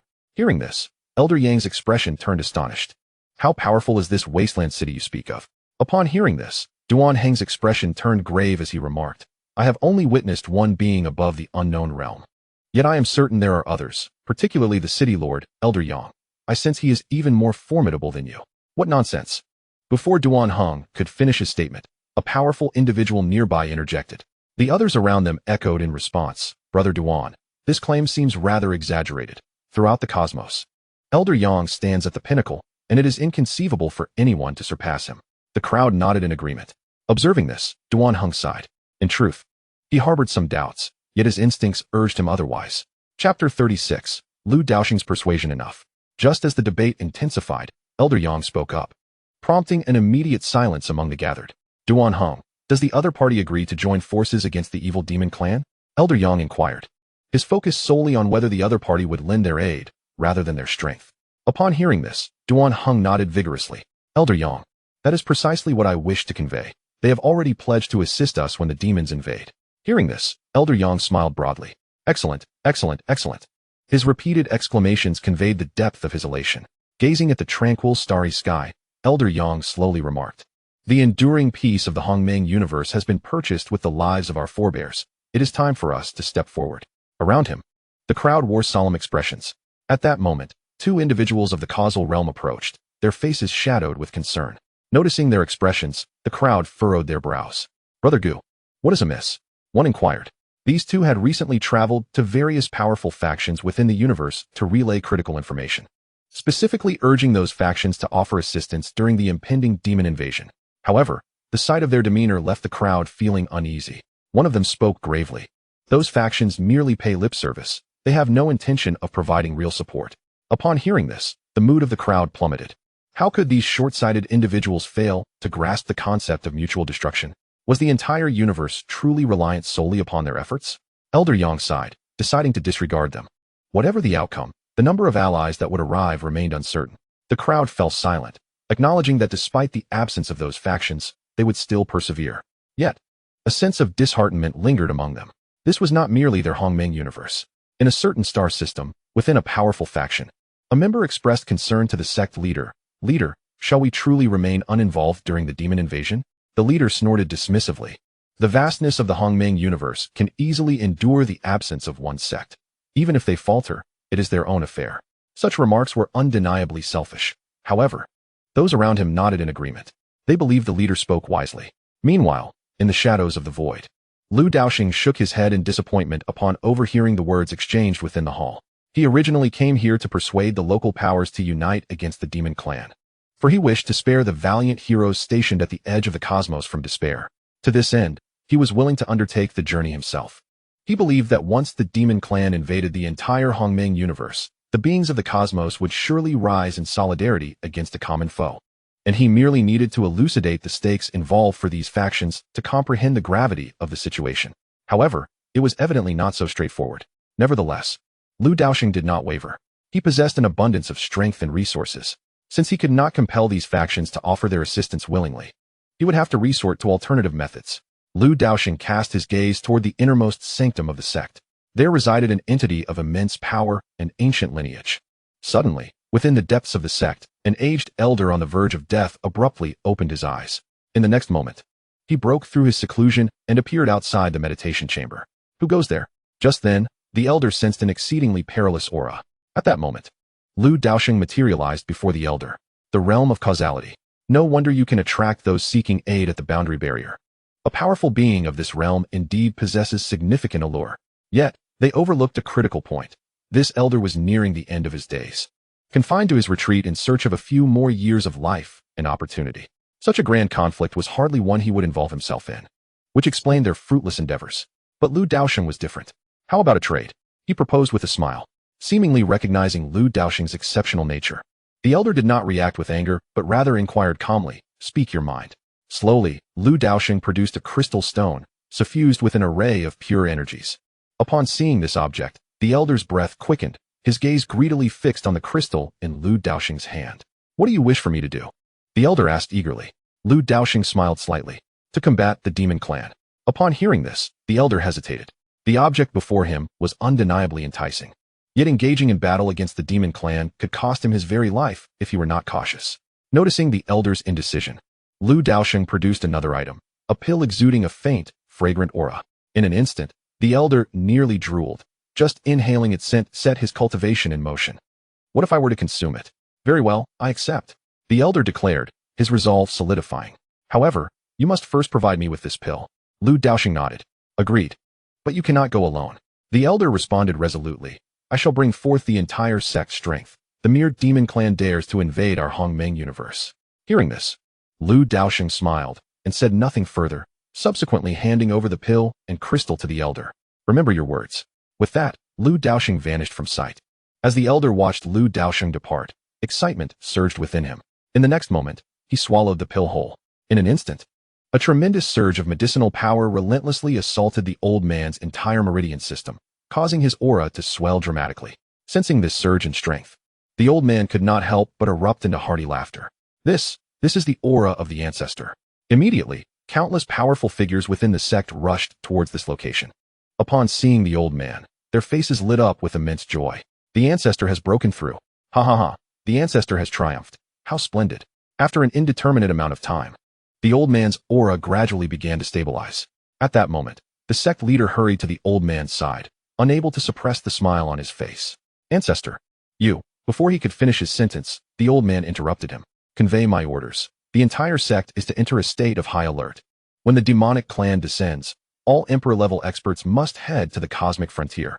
Upon hearing this, the sect leader was struck with shock. Yes, ancestor. Taking a deep breath, he promptly complied. With the ancestor issuing orders, he dared not utter a word of dissent. Moreover, with the ancestor's recent advancement, he felt that he had no room to complain. Let the battle commence. He would simply keep his distance. Meanwhile, the old man observed the departing figure of Lu Daosheng with a heavy heart. He knew nothing about Lu Daosheng, yet the latter's extravagant display of power was evident. It was clear that he was not a being one could provoke. Thus, he willingly agreed to confront the demonic clan, not out of confidence in his own strength, but rather in faith in Lu Daosheng, believing that the latter would not allow the Hongmeng universe to succumb to defeat. Amidst the stars, Lu Daosheng was in search of the next force. The potent elixir he had procured from the system shop was sufficiently powerful to enable the old man to break through to the realm of life and death. However, one must remember that all medicine carries its poison. Elevating one's realm through drugs is not the optimal path. This was why Lu Daosheng refrained from forcibly enhancing his subordinates' levels through elixirs, opting instead for them to cultivate on their own. Nevertheless, prior to the invasion of the demonic clan, Lu Daosheng planned to provide them with rigorous training. Such strength would be woefully inadequate against the demonic clan. Before long, Lu Daosheng arrived at a formidable faction.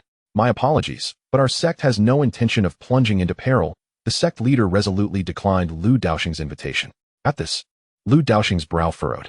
You must understand, the demonic clan's invasion threatens the entire Hongmeng universe, including your Dying Star system. And what of it? The Dayan sect leader replied coolly. Observing the man's demeanor, Lu Daosheng shook his head. In the next moment, a terrifying aura emanated from within him, though it vanished in an instant. Yet, even that fleeting moment was palpable to the entire Dayan sect. Before Lu Daosheng, the Dayan sect leader's expression shifted to one of fear. Just then, another aura resonated from deep within the sect. It is the ancestor. The members of the sect exclaimed in astonishment. In the following moment, an elder clad in a crimson robe appeared before Lu Daosheng. Upon encountering Lu Daosheng, the elder furrowed his brow, inquiring, "May I ask who you are?"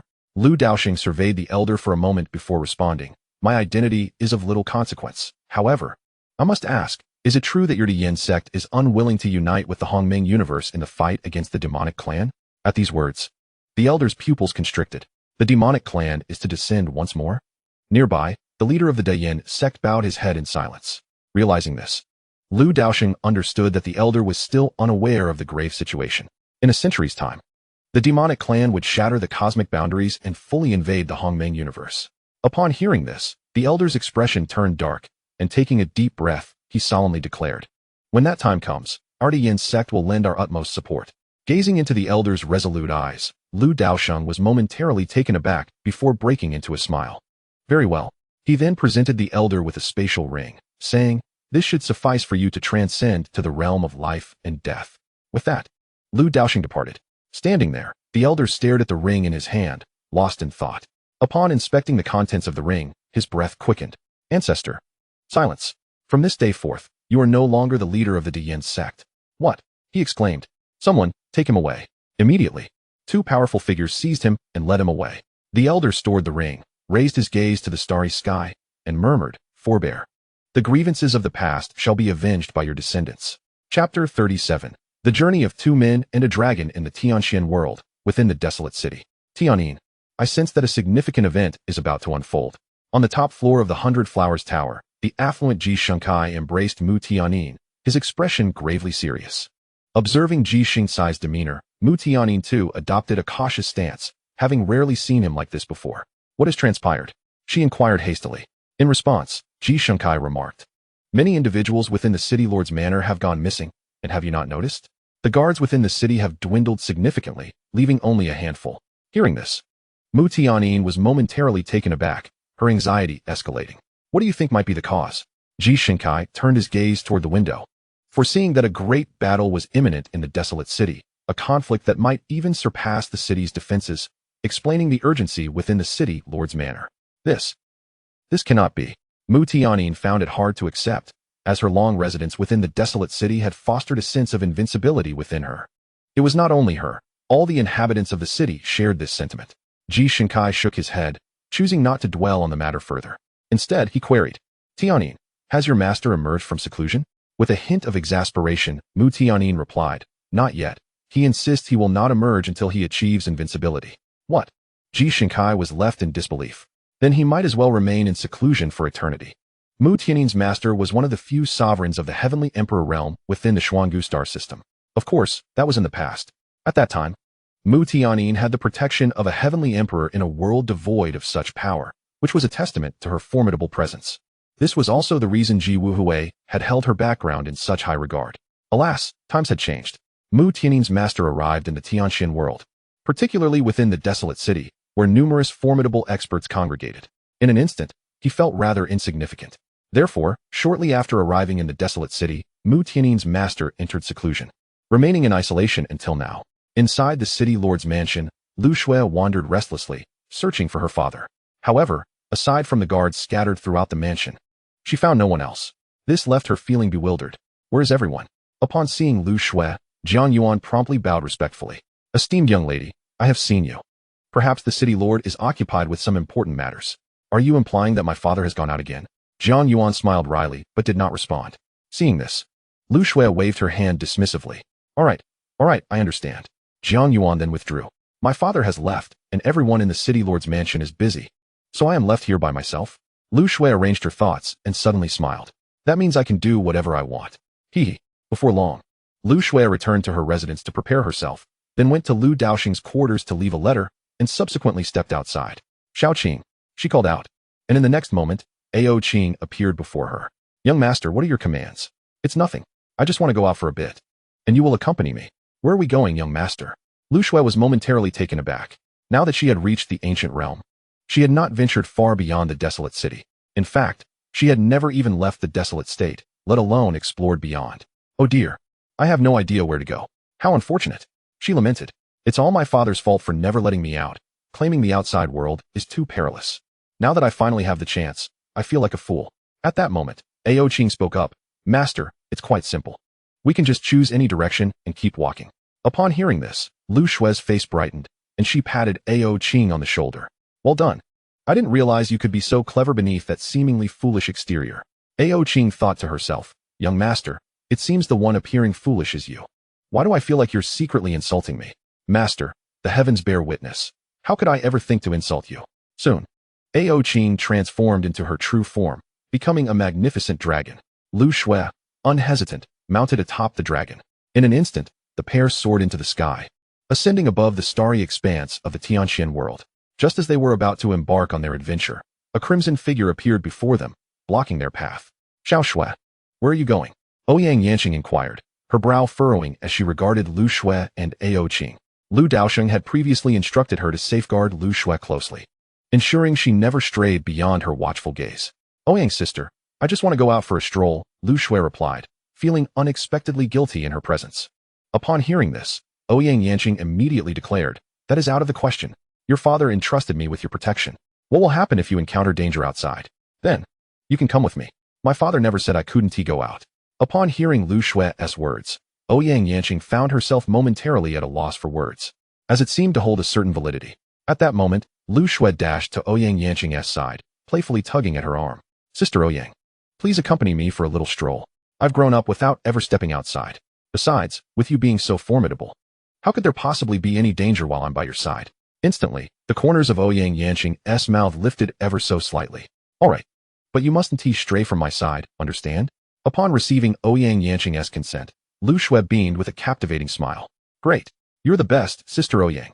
Thus, their duo transformed into a trio, with Ouyang Yanqing's vast experience steering them away from aimless wandering.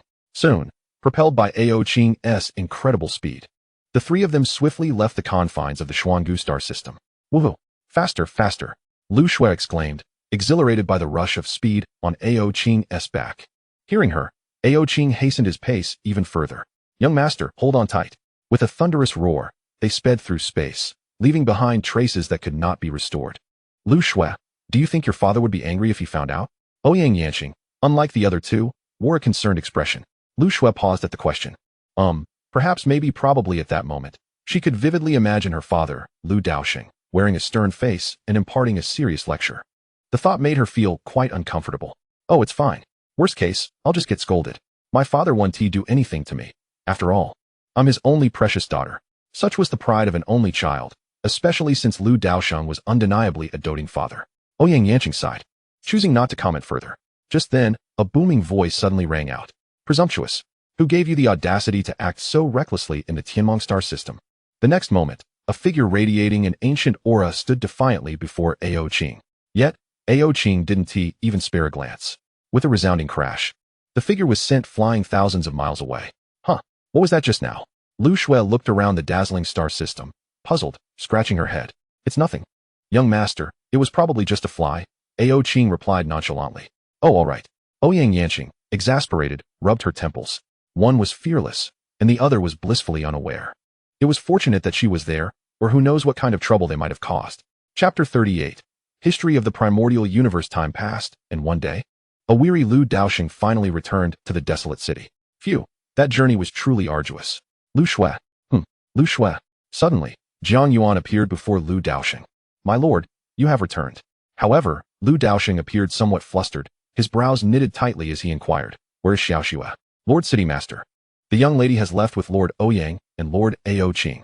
As for their destination, this old servant does not know. What? Who permitted her to leave? Why did you not stop her? Hearing that his daughter had departed without a word, Lu Daosheng's anger surged. In an instant, Jiang Yuan hastily knelt before him. Lord City Master, please temper your wrath. This was the first time he had witnessed Lu Daosheng in such a state of fury. Taking a deep breath, Lu Daosheng regained some composure, recognizing that it was not Jiang Yuan's fault. Elder Jiang, you may withdraw. Yes, Lord City Master. As Jiang Yuan departed, Lu Daosheng gazed up at the starry sky, his heart heavy with worry. Although Xiaoxue was accompanied by the capable Daosheng and Ouyang Yanqing, he could not shake his unease. It was not her safety that troubled him. Rather, he feared that she might encounter unsavory individuals who could lead his precious daughter astray. As for Xiaoxue's safety, he chuckled inwardly, knowing that the measures he had placed upon her could obliterate an entire star system. As long as her adversaries were not stronger than he, his daughter was assuredly safe. At that moment, Jiang Yuan returned, respectfully holding out a letter, presenting it to Lu Daosheng. Lord City Master, I found this envelope at your doorstep. It appears to be left by the young lady. Upon hearing this, Lu Daosheng's eyelids twitched, and he hastily took the envelope to examine its contents. Father, I wish to explore the vastness of the world outside. Consider this a birthday gift for myself. Do not worry. Staring at the letter, Lu Daosheng fell silent for a long time. Birthday. Ever since the arrival of the system, it seemed he had not celebrated a birthday. He had even forgotten his own daughter's special day. In an instant, a torrent of complex emotions welled up within him. It seemed he needed to reflect upon his priorities. Very well, let her indulge this once. Lu Daosheng shook his head with a smile and slowly stepped back into his dwelling.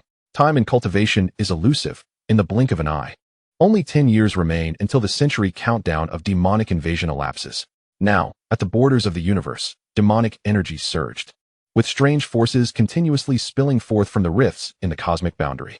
Old Yang, it seems our time in the Hongming universe is running short. On the front lines, a powerful warrior surveyed the scene before him, a bitter smile etched upon his face. In response, Old Yang's gaze turned cold. When soldiers arrive, we shall meet them. When water comes, we shall dam it. Previously, we were able to repel the demonic race, and this time, we shall do so again. Hearing these words, the surrounding crowd regained a semblance of confidence. Yet despite Old Yang's assertion, he too harbored doubts. After all, the current strength of the Hongming universe paled in comparison to that of the last cosmic conflict. This time would undoubtedly be more devastating. Observing the nearly 100-strong warriors around him, Old Yang maintained a calm exterior, but sorrow gnawed at his heart. These were already the finest warriors in the universe. If they could not withstand the onslaught, who could possibly protect the Hongming universe? Could it be that the Hongming universe truly could not escape this calamity? On this day, countless formidable individuals within the Lord's mansion laid aside their tasks and hastened to the Grand Hall. Drawn by the summons of the most illustrious figure within the desolate city, the Lord of the city, we pay our respects to the Lord. In the hall, Gu Chun and others bowed reverently to Lu Daosheng. At the pinnacle, Lu Daosheng surveyed the assembly, a satisfied smile gracing his features.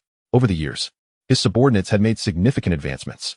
Gu Chun, Wei, and Xing, and others had all ascended to the realm of the unknown. Although Yunxi had not made considerable progress in cultivation due to his focus on forming a new army, he had nonetheless reached the pinnacle of the unknown realm. However, such strength was still insufficient to confront the demonic clan. Thus, Lu Daosheng intended to gather them for another enhancement.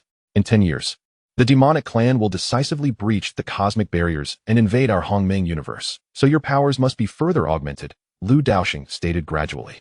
Subsequently, a world materialized in his palm, and the laws of time began to swirl rapidly. 1 year in the outside world equated to 10,000 years within. As always, the extent of your breakthroughs depends solely on your own efforts. Witnessing the manifestation of the world in his palm, the assembly was filled with exhilaration. The profundities and opportunities within could only be comprehended by those who had ventured inside. It was truly exhilarating. Thank you, Lord. We shall not disappoint your expectations. With that, their figures trembled, and they all entered the world within his palm. Instantly, tranquility returned to the Grand Hall. Watching the activities within the palm world, the individuals diligently sought opportunities to enhance their powers, allowing Lu Daosheng to breathe a sigh of relief. He then produced a mirror, a rare and precious artifact of divination. With a thought, an image of a woman materialized within the mirror. It was none other than his daughter, Lu Shui. As the years passed, Lu Shui had yet to return. Lu Daosheng felt no anger, for she appeared to be seated within a mysterious dojo, surrounded by an immeasurable amount of pure, tranquil energy, which continuously flowed into her being. This was her opportunity, and Lu Daosheng had divined that it would indeed benefit her. Thus, he refrained from interference, though the duration of her absence weighed heavily on him. Not far from Lu Shui, Ouyang Yin sat quietly, almost like a specter. Yet, should any danger arise, she would strike with swiftness. As for Ao Qing, he seemed to have fallen into slumber, his massive, serpentine form encircling the entire dojo. Within the grand hall of the Lord's mansion, Lu Daosheng stowed the divination mirror and sat in contemplation. His strength, when measured against the entirety of the Hongming universe, was undoubtedly invincible. But what of the external realms? For instance, the realm of 10,000 spirits. Did it harbor beings above the destiny realm? In an instant, curiosity regarding the power of the realm of 10,000 spirits surged within Lu Daosheng. He understood that, shortly after dealing with the demonic clan, he would embark on a journey to that realm. Thus, acquiring prior knowledge would not be an unwelcome endeavor. Ao Qing, at present, the sole being residing in the vast realm of the Harmony universe is forgotten. That guardian of the temporal river, who is well aware of my strength and has accurately foretold my destined power. Contemplating this, Lu Daosheng instinctively extended his hand into the void and, with a swift pull, conjured forth a river brimming with the essence of infinite temporal laws and grand principles, which materialized before him. Yet, the river of time was eerily silent, devoid of any presence, causing Lu Daosheng to furrow his brow. Without hesitation, he stepped into the temporal river, navigating upstream against the current, a truly unprecedented act.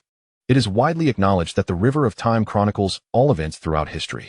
Thus, as Lu Daosheng flowed against the tide, he bore witness to countless occurrences from the primordial universe's past, such as the moment his desolate city was rebuilt, the departure of his wife, the birth of Lu Shui, and their first encounter upon his arrival in this world. Further back, he witnessed much more, the gradual decline of the primordial universe. Noticing this, Lu Daosheng's brow knitted tighter, prompting him to accelerate his pace. Suddenly, he beheld a towering figure standing atop the celestial mysterious world, employing an indescribable force to conceal a legacy in a secluded corner of that realm. This very location is now known as the Abyss of the Evil God. Witnessing this scene astonished Lu Daosheng, yet he refrained from speculation and pressed onward. The demonic clan waged war against numerous elite beings from the primordial universe, among whom stood the very figure he had just seen. Ancient texts recount that during the primordial era, the Xiangu star system was ruled by 8 kings. Subsequently, the demons invaded, and all 8 kings perished in battle. The figure he had just witnessed was one of these kings, the Xian King. It seemed he had foreseen his own fate, and thus chose to leave his legacy within the celestial mysterious world.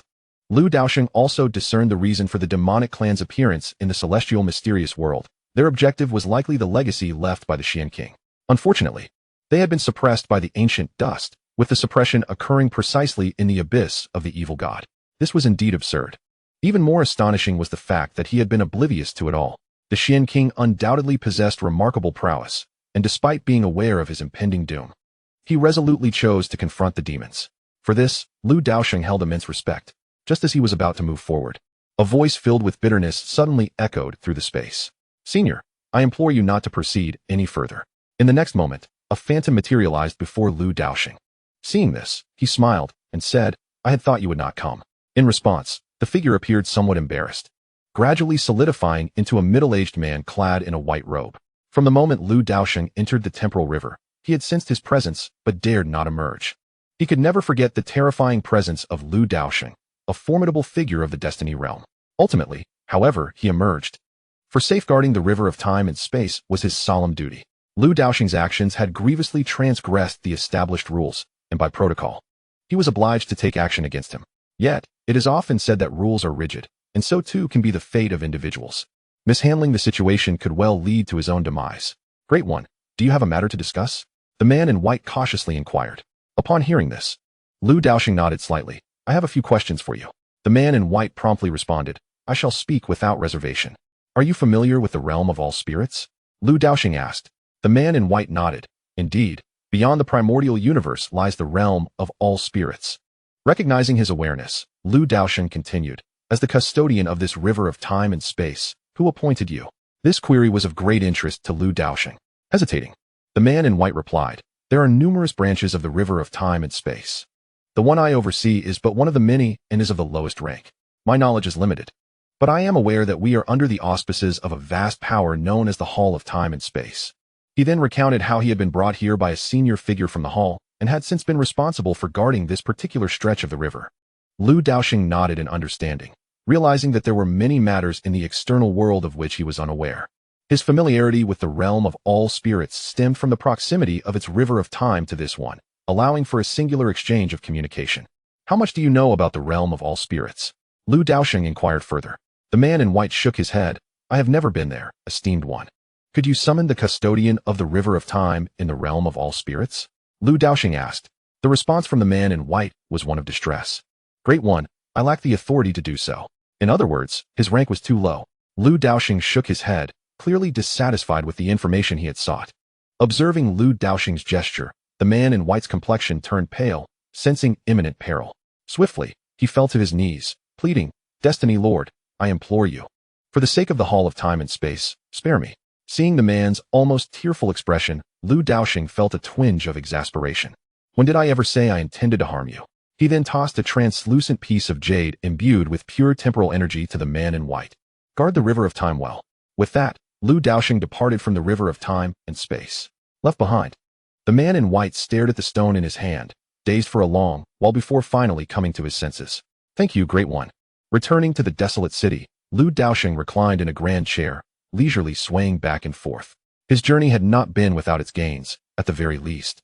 He had uncovered much about the primordial universe, especially regarding the legacy of the Xian King. In the eyes of Lu Daosheng, the inheritance of the Xian King undoubtedly belonged to Gu Chun.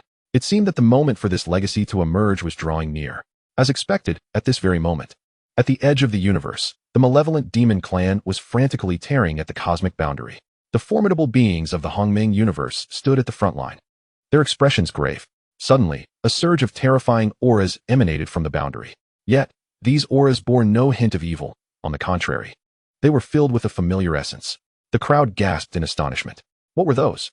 Boom. Several ethereal figures slowly materialized. Upon seeing these silhouettes, someone exclaimed, "That is my ancestor. By heavens, isn't that my forebear?" Those figures were the ancestors who once battled fiercely against the demon clan. At that moment, someone cried out in disbelief. Instantly, everyone gazed at the towering figures with reddened eyes. Just then, the most formidable of these figures spoke. With a cold gaze fixed upon the abyss, he uttered, "I knew that you, demon clan, would never relent. Ha, Xian King. The Hongmeng world that you fought so desperately to protect is now reaching its end." A sinister voice resonated from the depths of the abyss. Upon hearing this, Xian Wang's expression darkened. He was the mightiest of the Hongmeng universe, the Xian King, the leader of the 8 kings of the Shuang ancient star system. In the past, during the great battle against the demon clan, he single-handedly confronted 6 great demon kings, ultimately leading to 2 deaths and 4 injuries among them. This achievement in the entire war remained unmatched. Yet, the price paid by Xian Wang was his own life. At this moment, Xian Wang and the others turned their gaze towards the front line, where the last remaining strong warriors of the Hongmeng universe stood. Remember, we of the Hongmeng universe will never yield, even unto death. As his words fell, all figures dissipated into the starry sky, leaving behind a legacy now etched in history. On the front line, Elder Yang and the others were already moved to tears. The Hongmeng universe will never yield. The Hongmeng universe will never yield. Meanwhile, across various star systems in the universe, numerous sects suddenly erupted from the ground, astonishing the heavens. Without exception, these were the legacies left by the ancestors. The Shuang ancient star system bore the most, with a total of 8 sects emerging. At the cosmic boundary, Elder Yang sensed the unusual occurrences within the universe and quickly understood. Go, hurry back. Yes, Elder Yang. Immediately, several individuals rushed back to their respective star systems. They too wished to compete for those legacies, especially since some belonged to their own ancestors. Indeed, it was a matter of not letting the fruits of their forebears fall into the hands of outsiders. Within the desolate city of the Shuang ancient star system, Lu Daosheng released Gu Chun, who was passionately breaking through in his own world. Instantly, Gu Chun appeared bewildered. Lord City Master, hasn't he the time yet arrived? It was evident that Gu Chun was somewhat reluctant to leave. In response, Lu Daosheng smiled and said, now, a significant opportunity awaits you. One that is destined to be yours. He then shared the tale of the Xian King's inheritance with Gu Chun. Initially, Gu Chun was indifferent, until Lu Daosheng revealed that the other party was once the strongest in the Hongmeng universe and had fought against the evil demon clan, defeating 6 foes single-handedly. Gu Chun's expression suddenly transformed into one of deep respect. The Xian Wang was indeed a remarkable figure. What do you think? Shall we go? Lu Daosheng inquired with a smile. Yes, I am grateful to you, my lord. Gu Chun promptly replied. Upon hearing this, he realized that it would be foolish not to seize the opportunity to pursue the Xian Wang's legacy. Lu Daosheng nodded in agreement. In the next moment, he grasped Gu Chun and tore open a rift in space-time, casting Gu Chun into it. If you are fortunate enough to meet the Xian Wang, please inform him that the Hongmeng universe will no longer face any peril. Understood, my lord. Gu Chun's final exclamation was drawn out infinitely. Gu Chun successfully entered the lineage of the Xian Wang. Meanwhile, in the Tianxian world, countless cultivators were astonished by the sudden emergence of this lineage. Practitioners from all corners of the world began to hasten towards the abyss of evil gods. However, the abyss of evil gods had ceased to exist. The Xian Wang's legacy? Who is the Xian Wang? Upon learning the significance of this lineage, the crowd wore puzzled expressions. No one could articulate the identity of the Xian Wang. Upon hearing this news, Lu Daosheng's countenance grew dim. Once the ruler of the Shuanggu star system, the strongest in the Hongmeng universe, and the pride of the Tianxian world, he had now become a figure unknown to all. A true hero indeed. Subsequently, Lu Daosheng soared into the void and recounted the deeds of the Xian Wang. Instantly, the sound of the great Dao resounded throughout the entire Tianxian world, even reaching beyond its confines. Soon, everyone was astounded, with some already shedding tears. As the crowd gazed back at the Xian Wang's lineage, an overwhelming sense of reverence arose within them.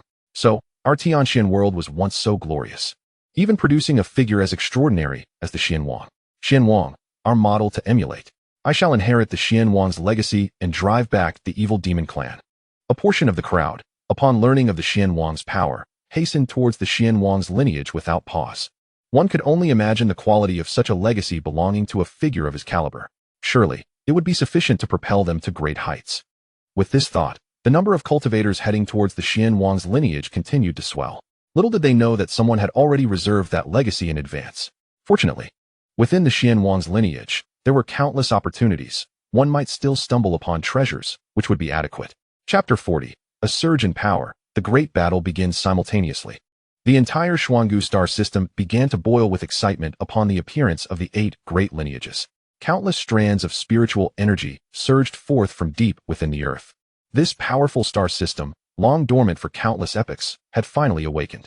Inside the Lord's mansion of the ruined city, Lu Daosheng, having toiled for half the day, finally opted for the simplest approach. He directly inquired of the omnipotent system, what is the highest cultivation level in the realm of all spirits? Reply to the host, Fate Realm. Instantly, Lu Daosheng was left momentarily dumbfounded. He was well aware of the formidable nature of the celestial destiny realm. Yet he remained oblivious to the extent of its power. Not only was it invincible within the vast expanse of the Hongmeng universe, but it also held dominion in the realm of all spirits. Initially, he had intended to ascend another 10 levels upon reaching the realm of all spirits. But it appeared that such aspirations were now unnecessary. With that thought, Lu Daosheng reclined once more, cradling a jar of wine, and soon drifted into a drowsy stupor. Outside the desolate city, a quaint establishment known as the Tianshan ice cream shop suddenly found itself in the limelight. It was said that indulging in their ice cream not only benefited one's health, but also significantly enhanced the cultivation of ice-type techniques, prompting long lines of eager patrons. No shoving, please. Form an orderly queue. There is enough for everyone. Inside the shop, several youthful maidens with fair complexions cheerfully called out while collecting payments. Their faces radiating joy. Master, your brilliance is unmatched. This will surely bring prosperity to our cold extreme hall. Hearing the flattery from her subordinates, Yi Hanshuang felt a twinge of embarrassment. The former top-tier force, the cold extreme hall, had now taken to selling ice cream. What an absurdity. If their ancestors were to learn of this, she could only imagine the reprimands she would face. However, the thought of the profits ignited her excitement. In this desolate city, who wasn't making a fortune in business, especially with a product as wildly popular as hers? She could even envision herself standing shoulder to shoulder with the major tycoons of the outer city. At that moment, a couple approached with radiant smiles, causing the crowd to gasp in surprise and quickly part ways to create a path. The pair were none other than the proprietors of the Baihua Tower, Ji Shenkai and Mu Tianyin. Ji boss, what brings you here today? Upon seeing Ji Shenkai, Yi Hanshuang stepped forward personally. In the past, such an encounter would have been inconceivable, yet now, even she, at the heavenly emperor level, felt compelled to greet him with respect. This was the stature of a major figure in the desolate city. Haha, I heard that a new ice cream shop had opened, and I simply had to pay a visit. To my surprise, the owner is none other than Elder Yi. It is a pleasure to meet you at last. Noticing Ji Xingcai's unpretentious demeanor, Yi Hanshuang felt a newfound admiration for him. It was evident that his thriving business was no mere coincidence. Without hesitation, she ordered a box of ice cream to be sent to Ji Shenkai. Ji boss, should you ever desire ice cream, I will personally ensure it is delivered to Baihua Tower. At her words, Ji Xingcai's smile grew ever brighter. However, he soon gestured for Yi Hanshuang to step aside. Elder Yi, I shall not keep you in suspense. The reason for my visit today is to propose a collaboration. As he spoke, he took a bite of the ice cream, his expression transforming with delight. Darling, you must try this. It's absolutely delicious. Mu Tianyin took the ice cream from him and took a bite as well, her face lighting up with surprise. Quite delightful. Beside them, Yi Hanshuang smiled, intrigued. What kind of collaboration do you have in mind, Ji boss? At this moment, she too felt a surge of excitement. Though the ice cream from my shop is currently experiencing a surge in popularity, being a small establishment, it will require time to expand. However, with the support of a significant enterprise like Baihua Tower, the benefits would undoubtedly be substantial, particularly in terms of enhancing our reputation. Senior Yi, I propose to supply your ice cream within Baihua Tower. How does a 70-30 profit split sound?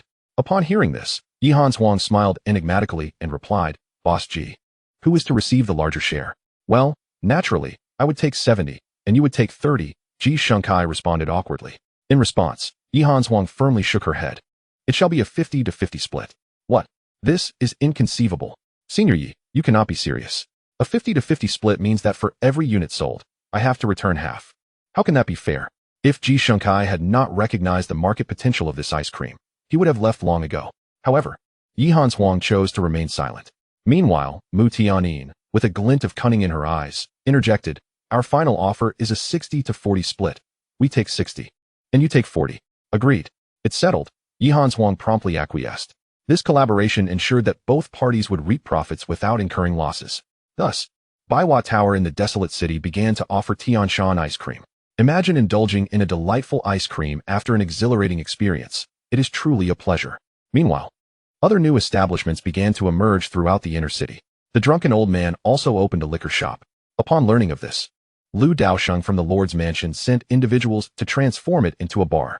Consequently, this became the only bar in the entire desolate city, which, under the auspices of the esteemed Lord, gained immense popularity. Time flew by, and the day of the demonic invasion was drawing near. Within the grand hall of the Lord's mansion, Lu Daosheng waved his hand, and in the next moment, several figures flew forth from his palm's world. It was the members of Yunqi. Upon seeing Lu Daosheng, they promptly bowed in respect. Subordinates greet the Lord. Lu Daosheng nodded, observing the group of Yunqi. Well done. You have all made considerable progress. At this moment, each individual's strength had significantly increased. Awai and Anxing had surpassed the causality realm and entered the realm of life and death.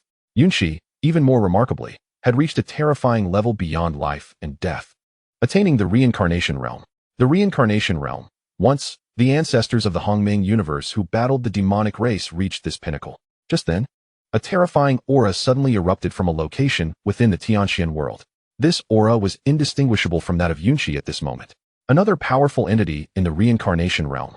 Instantly, all cultivators in the Tianxian world gazed in astonishment towards that direction. It was the Xuandi lineage. It seems someone has acquired the Xuandi's legacy. At this, envy flickered in the eyes of the crowd as they gazed longingly at that location. Why could that individual not be themselves? Within the grand hall of the Lord's mansion, the members of Yunqi exchanged knowing smiles. It was Gu Zhuang. They had known for quite some time that Gu Chun had been summoned by the Lord in advance. It turned out there was such an opportunity. Indeed, in the next moment, the space cracked open, and a familiar figure slowly stepped forth from within. It was Gu Chun. Ancient dust has successfully ascended to the cycle realm, standing proudly within the Hongming universe, surveying all with an air of superiority. My gratitude extends to you, Lord City Master. This sentiment cannot be repaid. I shall follow you for a lifetime. Ancient dust knelt on one knee, bowing toward Lu Daosheng. The others followed suit, expressing their allegiance to Lu Daosheng. Observing their fervor, Lu Daosheng chuckled. Then you must exert yourselves during the great battle. I hope I shan't have to take matters into my own hands. His words bore a teasing undertone, prompting laughter from the crowd. The city master need not worry. With my long blade in hand and the carved bow beneath my saddle, 1,000 foes shall fall before me.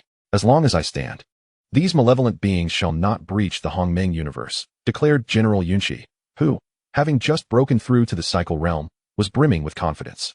To him, those evil entities appeared as mere insignificant creatures. Witnessing Yunqi's bravado, Lu Daosheng felt a twinge of helplessness. He was acutely aware that even the invincible Xian King had fallen in that fateful battle. Underestimating such foes could lead to dire consequences. Thus, Lu Daosheng cautioned, do not underestimate these malevolent beings. The realm they inhabit is far more formidable than our Hongming universe. The crowd exhibited expressions of surprise, as it seemed their city master possessed knowledge beyond their grasp. Just then, a tremor resonated from the edge of the universe, swiftly rippling throughout the entirety of the Hongming universe. They have come. The atmosphere grew tense. Lu Daosheng gazed through the endless starry expanse, directing his attention toward the cosmic boundary. There, a colossal rift continued to widen under the influence of a terrifying force, unleashing an array of sinister and eerie energies. Lu Daosheng issued a command. All cultivators above the heavenly emperor realm in the wild city proceed to the cosmic boundary. Those of lesser strength would merely become fodder, perhaps even less than that. Yes, Lord City Master. Instantly, the entire wild city mobilized, with countless experts abandoning their tasks to gather. In the void, an army of 100,000 assembled, their battle intent soaring. This formidable force was the new army crafted by Yunqi, which included the elite 8,000 from the Lu family, alongside other prodigious talents from across the world. Their equipment was unparalleled, donned in exquisite armor, wielding weapons of the highest caliber, nearly armed to the teeth. Throughout the Hongming universe, one could scarcely find a more elite military. Soon, another contingent of several tens of thousands arrived in the void. This was the Wild Guard, led by Away. Over the years, the Wild Guard had grown increasingly powerful, especially given Away's close ties with the City Master, which afforded him countless benefits. Each member of the Wild Guard donned distinctive attire, with long blades at their waists, exuding an aura of dominance. Chapter 41. Lu Shui departs. Malevolent beings approach at this moment. A legion of several thousand, clad in peculiar cloaks, suddenly materialized in the void. Under the influence of that enigmatic cloak, these individuals appeared to flicker in and out of visibility. Witnessing this scene, Awei and Yunqi exchanged knowing smiles. That fellow was once again indulging in mystery. Esteemed ones, wait, we are also here. At that moment, a voice called out, followed by a group of individuals soaring from the depths of the desolate city into the void. These were the residents of the inner city, each possessing formidable strength, all above the realm of the Celestial Emperor. Among them were members of the Zhang and Li families, along with newcomers who had recently settled in the inner city. Upon seeing them, Yunqi's expression turned grave. Friends, the path ahead is fraught with peril. You must prepare yourselves thoroughly. In response, the crowd asserted, the Hongming universe is in peril. We must act, and cannot simply stand by as foreign invaders encroach upon us. Hearing this, Yunqi's demeanor grew even more solemn. Thus, he led them toward the edge of the universe. Within the desolate city, Lu Daosheng gazed into the void, a smile of contentment gracing his face. However, in the next instant, his expression shifted dramatically, a sense of impending crisis enveloping him. Xiaoxue.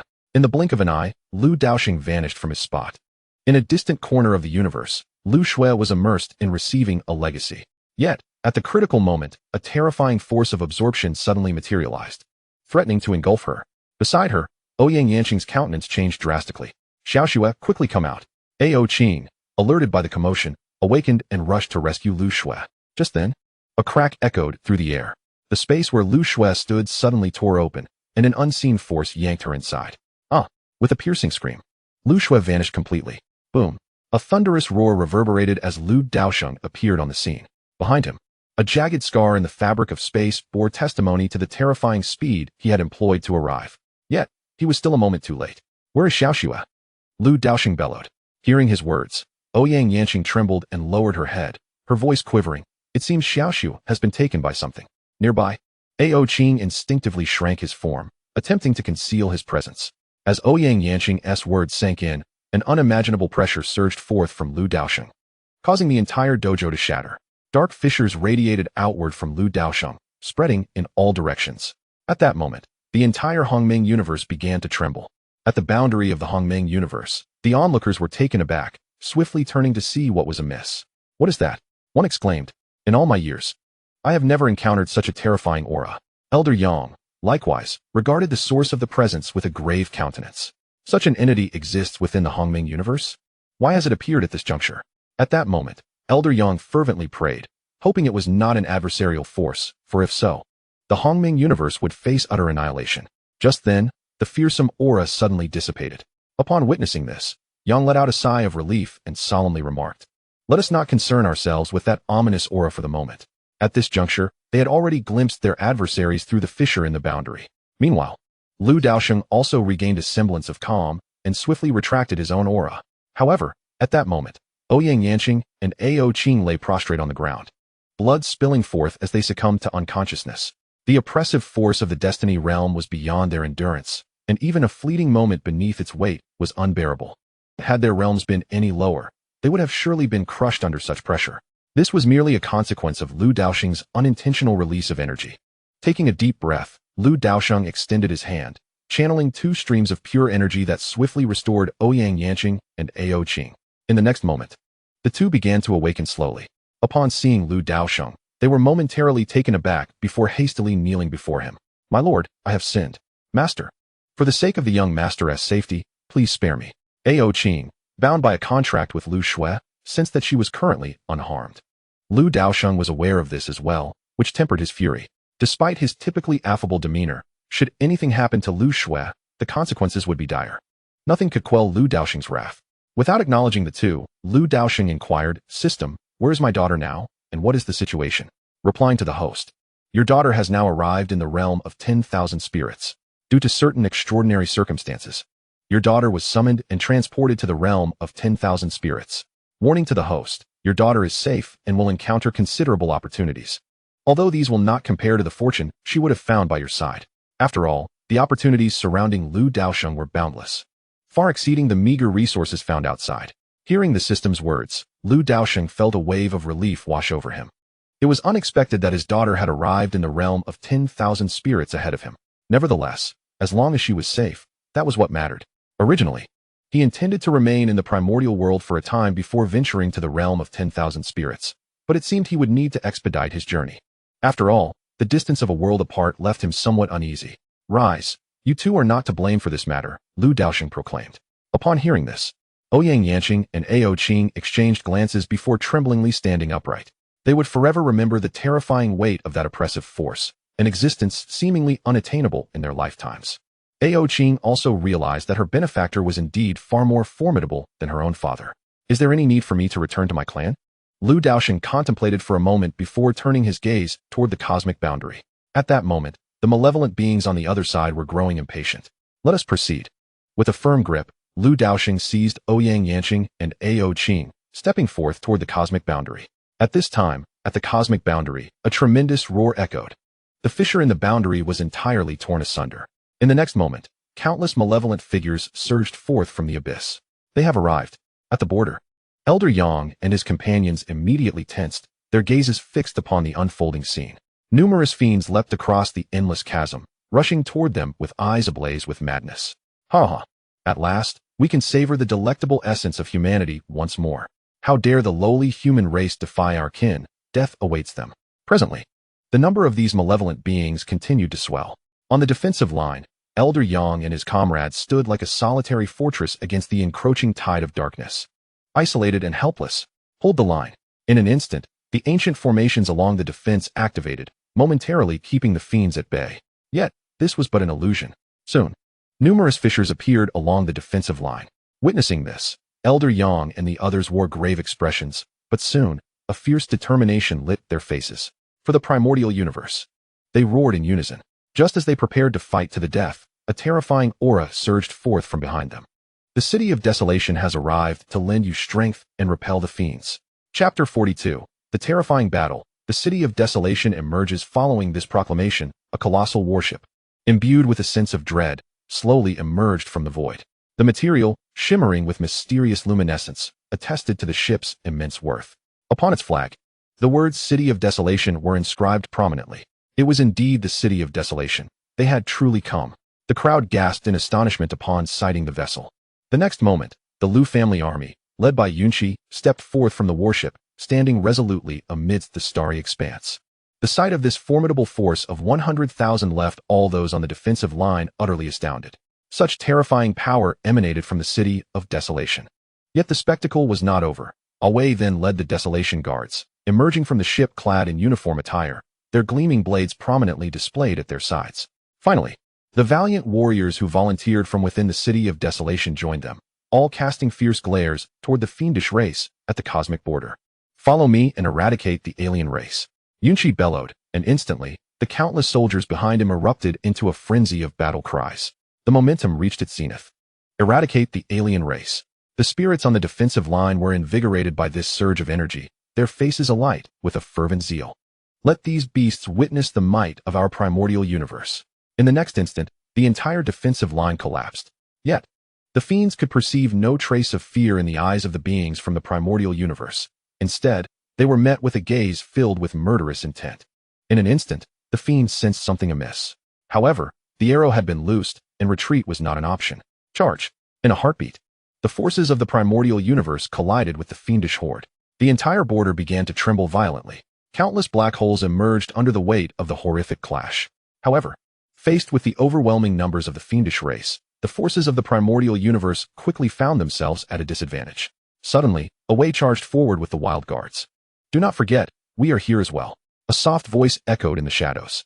Instantly, tens of thousands of indistinct, formidable figures emerged from the battlefield, resembling assassins as they relentlessly harvested heads. With each flash of dark light, a demon fell. They were none other than one of the most enigmatic factions of the Wild City, known as the Roots. However, the number of these assassins and wild guards paled in comparison to the countless demons, and soon, the demon clan pressed forward again, employing their overwhelming numbers. In the rear, Guchun and Yunqi exchanged glances, both nodding in agreement. The next moment, two terrifying waves of reincarnation realm pressure surged from behind, momentarily freezing the entire battlefield. Is this truly the legendary reincarnation realm power? My heavens, there are indeed reincarnation realm experts in the Hongming universe. Ha ha ha, the heavens have not forsaken my Hongming universe. Instantly, the powerful figures along the border were filled with exhilaration. Duanheng observed this scene with a bittersweet smile. This wild city has concealed its strength from me so effectively. Faced with two reincarnation realm experts, the countless demons were reduced to mere cannon fodder, falling en masse. In an instant, there were no demons left within the Hongmeng universe. Was it over? Of course not.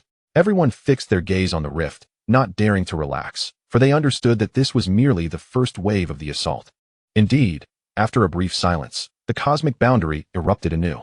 Countless, even more formidable demons poured forth from the fissure. After all these years, who would have thought that such powerful beings could still emerge from this small world? In the next moment, several terrifying demons stood in the starry sky, their expressions filled with disdain as they looked down upon the inhabitants of the Hongmeng universe. Their auras were unmistakably of the reincarnation realm. It was the Demon Kings.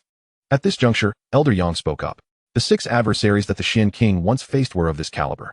Currently, there were more than 10 demon kings present in the starry sky. The disparity in strength was staggering. The expressions of the powerful figures along the border turned grim. If they were the only ones here, the consequences would be unimaginable. Watching the ever-increasing number of demons in the starry sky, Elder Yang took a deep breath and solemnly announced, "It is time for them to awaken." Instantly, the crowd was astonished, but they nodded in agreement. Elder Yang soared into the starry sky, loudly proclaiming, "Esteemed elders, the Hongming universe is in peril. Please assist us in overcoming this calamity." As his voice fell, the entire starry expanse began to tremble. The people of the wild city looked on with varied expressions. Gu Chun and Yun Qi's eyes sparkled with anticipation. Indeed, they could not be the only ones guarding the cosmic boundary, otherwise it would be utterly dire. With a thunderous roar, the sound of a coffin lid being lifted echoed through the air. "Those who offend my Hongming universe shall be pursued, no matter how distant." With that furious shout, countless powerful figures surged forth from the void, each exuding a terrifying aura, with none weaker than the causal realm. Among them, there were even those who had transcended life and death, with 3 existing in the realm of reincarnation. However, these formidable beings were, without exception, on the brink of exhausting their lifespans, resorting to an endless slumber to extend their existence, all for the sake of this battle. This was their true trump card. Without indulging in excessive discourse, these powerful figures charged towards the malevolent entities. With their lifespans nearly depleted, they fought with reckless abandon, fully aware that they might perish in the fray. Yet, their ferocity was unmatched, forcing the malevolent forces to retreat steadily, as they fought without regard for their own lives. Altogether, Yunqi and his companions rallied their respective subordinates, launching an assault against the malevolent clan. Observing the advantage gained by the Hongmeng universe, the malevolent clan seethed with fury. "Very well, you have thoroughly provoked my kin. Let us show you the terror of the malevolent clan." In the next moment, more than a dozen malevolent kings surged forth from the rifts at the edge of the universe. Simultaneously, the number of lower-tier malevolent beings began to multiply at a geometric rate. Witnessing this scene, the denizens of the Hongmeng universe wore expressions of dismay, grappling with the overwhelming thought of a battle that seemed endless. How can we possibly contend with such numbers? Just as despair began to take hold, countless powerful auras suddenly erupted from behind. The Dayan sect has come to assist. The Divine King Palace has come to assist. And we, the Haoyue sect, have also come to assist. In an instant, over a dozen formidable forces from various corners of the Hongmeng universe arrived to lend their aid. Seeing this, Elder Yang was moved to tears. "Indeed, our Hongmeng universe stands united," he exclaimed. With the arrival of these forces, the morale of the Hongmeng universe soared, regaining a measure of ground. However, the top-tier combat strength remained lacking. Even though Gu Chun and Yunqi fought valiantly against 5 adversaries each, several malevolent kings remained unchallenged, resulting in heavy losses for their side.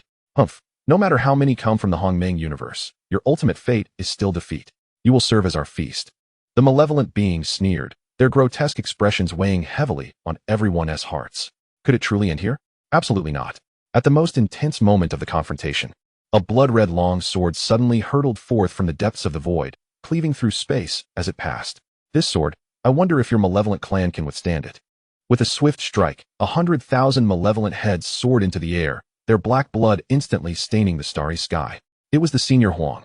When they emerged from seclusion, they had noticed the absence of Huang Shou. Initially puzzled, it became clear that Huang Shou had surpassed even the realm of reincarnation. Indeed, at that critical moment of breakthrough, Lu Daosheng had refrained from summoning Huang Shou from the pocket dimension. As expected, from the void behind them, Huang Shou approached, accompanied by Ouyang Yanqing and Ao Qing. At this moment, Ouyang Yanqing gazed at Huang Shou with a gaze full of complexity. Once upon a time, she and Arashu existed at the same level. Yet now, Arashu had left her far behind. All of this stemmed from choices made. Had she known that upon encountering Lu Daosheng, she should have followed him directly, she would not find herself in her current predicament. Meanwhile, Lu Daosheng observed the battlefield with a sense of satisfaction. Indeed, my Erisheng is the strongest. Chapter 43. Everything has concluded, however. When Lu Daosheng glanced at another silent warship in the void, his lips twitched slightly. That was a warship blueprint he had acquired from the system store. Although he had modified it, rendering it less formidable than its original form, it still possessed terrifying destructive capabilities. His intention was for this warship to astonish during the battle against the demonic clan. Yet now, it lay isolated, akin to a ghost ship. Gradually, Lu Daosheng approached the warship, and a dull sound emanated from within, as if lamenting its own plight. "Little ship, I apologize for your grievances," he murmured tenderly. stroking the ship's bow, causing the entire vessel to tremble in response. As the battle progressed, the situation shifted dramatically with Arashu's involvement. Impossible. How could such a lowly world produce a realm expert? Roared a member of the demonic clan, dismissing their ancestors' cries for retreat. The grand ancestor of the Great Flame sect disregarded the demonic warrior's howls, only intensifying his assault. Damn it, quickly report this. A demonic king shouted in fury. Subsequently, the entire demonic army began to gradually withdraw. Witnessing this turn of events, the myriad beings of the Hongming universe were filled with exhilaration. They had repelled the demonic clan. In the void, only Yunqi, Gu Chun, and Arashu wore solemn expressions, their gazes fixed on the dark rift, an inkling of dread lingering in their eyes. What manner of place lay beyond, and why did it exude such a terrifying sense of foreboding? They were perplexed but unafraid, for behind them stood Daosheng and Daosheng. Continue the onslaught. Do not allow them to escape. Boom. The sounds of battle reverberated continuously. The boundaries of the universe lay in ruin. Yet, in the eyes of the crowd, there was a glimmer of hope, for they had glimpsed the dawn of victory. Look, there truly is light. Yet, why did this light seem shrouded in darkness? Boom. A surge of terrifying energy, mingled with black mist, erupted from the rift. In an instant, all beings of the Hongming universe in contact with it perished. That was no beacon of victory. It was the might of the demonic clan. Not good, block it. Yunqi, Gu Chun, and Arashu swiftly moved forward, deploying all their powers to shield the terrifying light from the army. With a thunderous crash, Yunqi and Gu Chun were propelled back thousands of feet, while Arashu staggered several steps, each movement causing the surrounding void to fracture. A testament to the overwhelming force at play. Three individuals gazed ahead with grave expressions. For a fleeting moment, the entire battlefield fell into a profound silence. It was the Lord of Demons. The members of the evil demon clan were immediately filled with excitement, their expressions reverent as they fixated on the rift. From within the fissure emerged a formidable demon clad in black armor, wielding a long blade.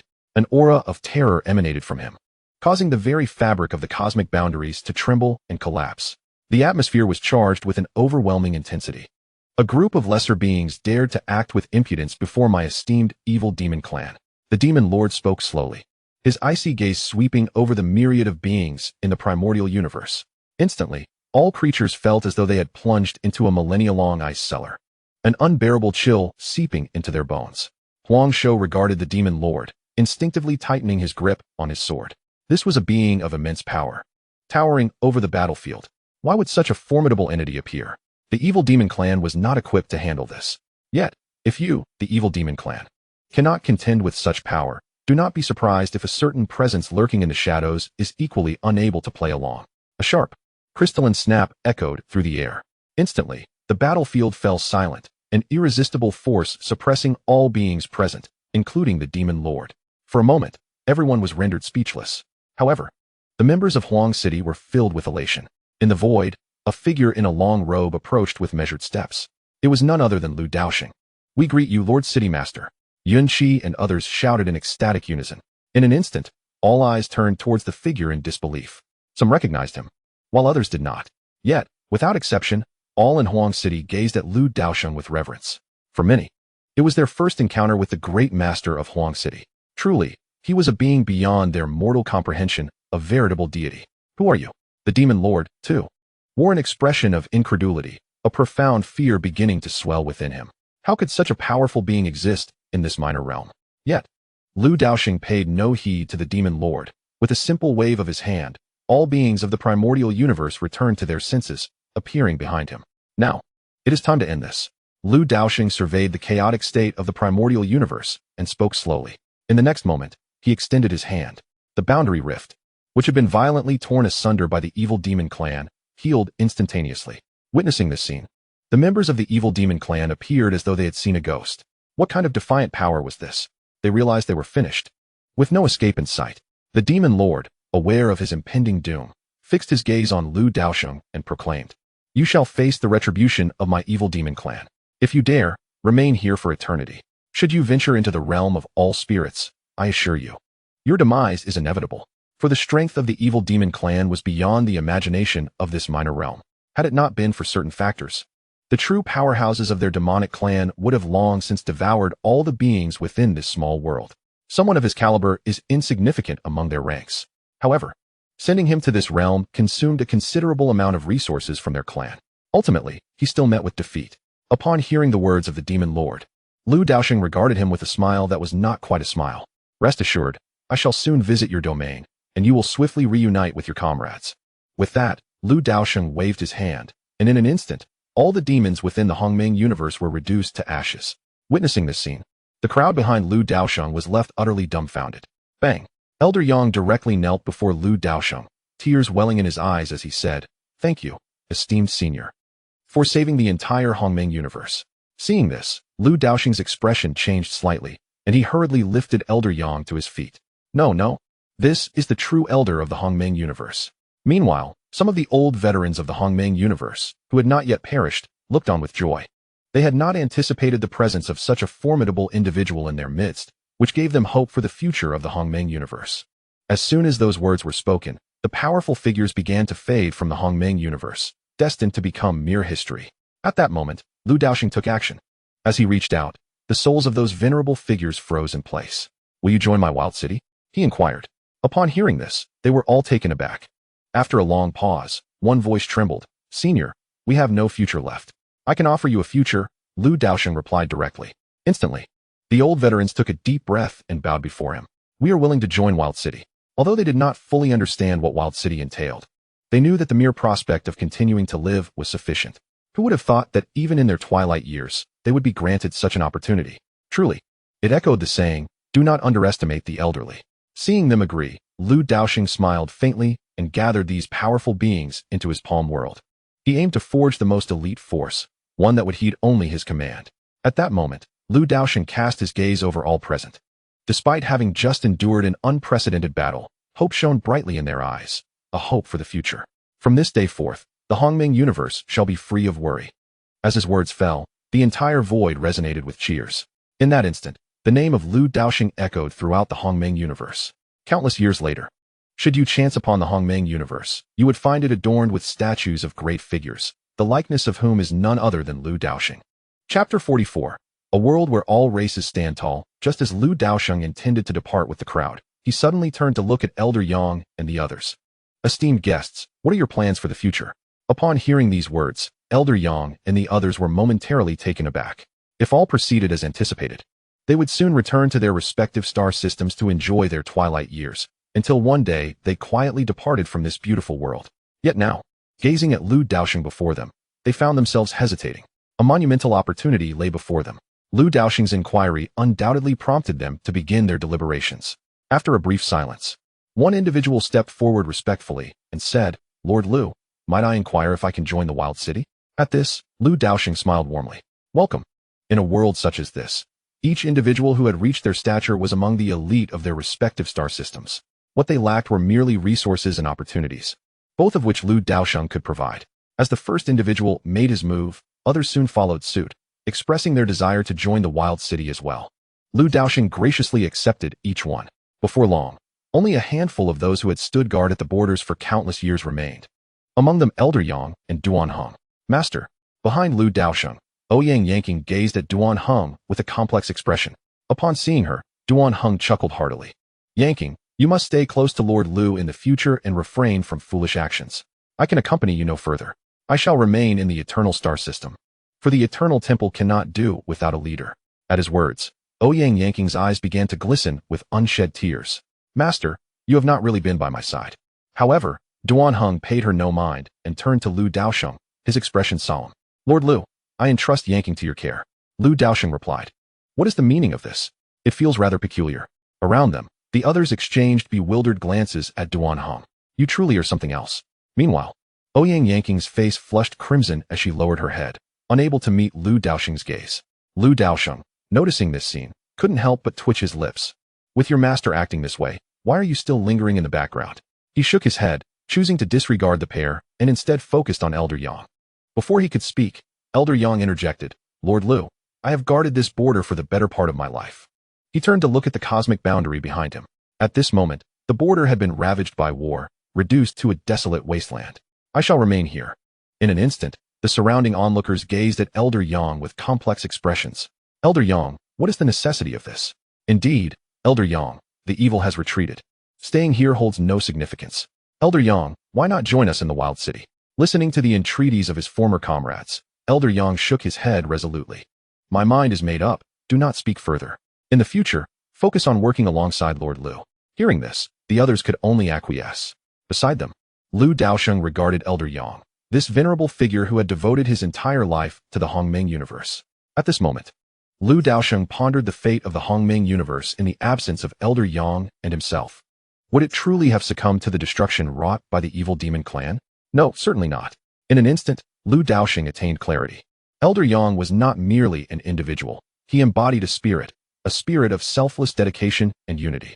Consequently, Lu Daosheng no longer felt conflicted. Elder Yang, the gates of our arid city will forever remain open for you. Upon hearing this, Elder Yang chuckled in response. I am most grateful for the kindness of Lord Lu. Shortly thereafter, various factions from the star systems engaged in casual conversation with Lu Daosheng, after which he and the people of Arid City set forth on their journey home. My lord, what has become of my battleship? It claims it does not wish to acknowledge you. Within Arid City, a day of great revelry unfolded in the Tianxian world. The news of Lu Daosheng's salvation of the entire Hongming universe swiftly spread throughout the cosmos, and the renowned name of Arid City became widely recognized. In a brief moment, the influx of visitors to the Xuangu star system reached an unprecedented peak, and the Tianxian world nearly reached full capacity. Despite the entrance fees soaring to exorbitant heights, the Zhang brothers remained frantically occupied, their hands cramping from collecting fees. With the number of people surging, Lu Daosheng promptly infused the world's laws to expand the spatial dimensions of Arid City, thus averting a complete capacity crisis. Goodness! Is this truly the legendary Arid City? I have lived so long, yet this is my first encounter with such opulence. Indeed. Oh my God, behold this flooring. It is more resilient than the finest treasures, and look at this rushing stream.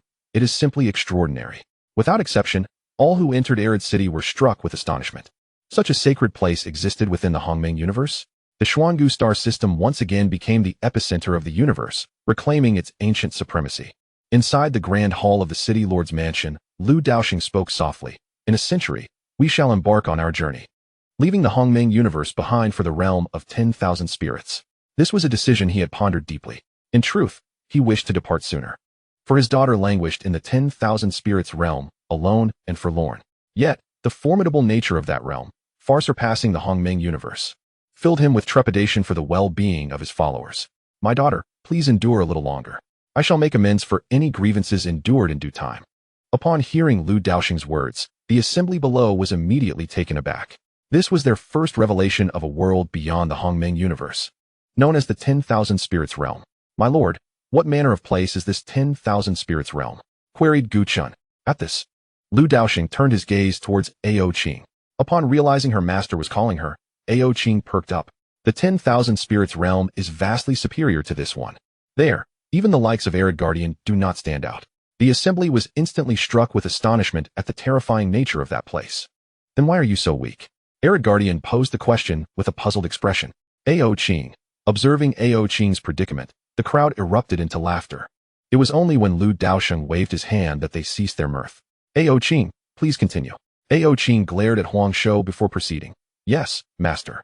In the myriad realms, there exist various clans and factions, a world teeming with diverse races, among which numerous powerful clans abound. At this, Aoqing raised her proud head and declared with great pride, among them is my dragon clan. What of our human clan's strength? I believe that our human clan should not be lacking in power within the myriad realms. Such were the thoughts of Yun Qi and the others. Yet, Lu Daosheng held a different opinion. If the human clan were indeed formidable within the myriad realms, would they allow the demon clan to treat them so disdainfully? Indeed. Aoqing's response left the crowd utterly stunned. There are no human clans in the myriad realms. What? How can that be? Is there truly no one from the human clan in the myriad realms? Aoqing, why is this so? However, Aoqing shook her head, stating that she too was not entirely clear on the matter. In any case, there are indeed no human clans, though there are a few individuals. Yet scarcely any lead a respectable existence. Hearing how poorly humans fare in the myriad realms, the crowd felt a pang of discomfort. In a century, the name of the human clan shall resound throughout the myriad realms. At this moment, Lu Daosheng slowly spoke. Upon hearing this, the crowd was momentarily taken aback before their spirits surged with fervor. It seemed their esteemed city lord was about to make a grand display within the myriad realms. City lord, what should we do? At this juncture, and Xing, who had remained silent, respectfully inquired. Upon hearing this question, Lu Daosheng surveyed those present before declaring, "In a century's time, each of you must elevate yourselves by at least 8 realms." Immediately, Lu Daosheng activated the world in the palm, a formidable aura of time law permeating the air. Sensing it was insufficient, Lu Daosheng opened his left hand, revealing the time and space divine tower within his palm. Coalesce. Buzz. Instantly, the flow of time within the world in the palm underwent a dramatic transformation. This time, 10 years would pass inside for every day outside. 8 realms. It is essential to recognize that as one progresses, the speed of breakthrough slows and becomes increasingly arduous. Now, Lu Daosheng's directive for them to ascend 8 realms in the forthcoming time presents a considerable challenge, indeed a formidable one. Yet, when they beheld Lu Daosheng's earnest and somewhat somber demeanor, a chill ran through them.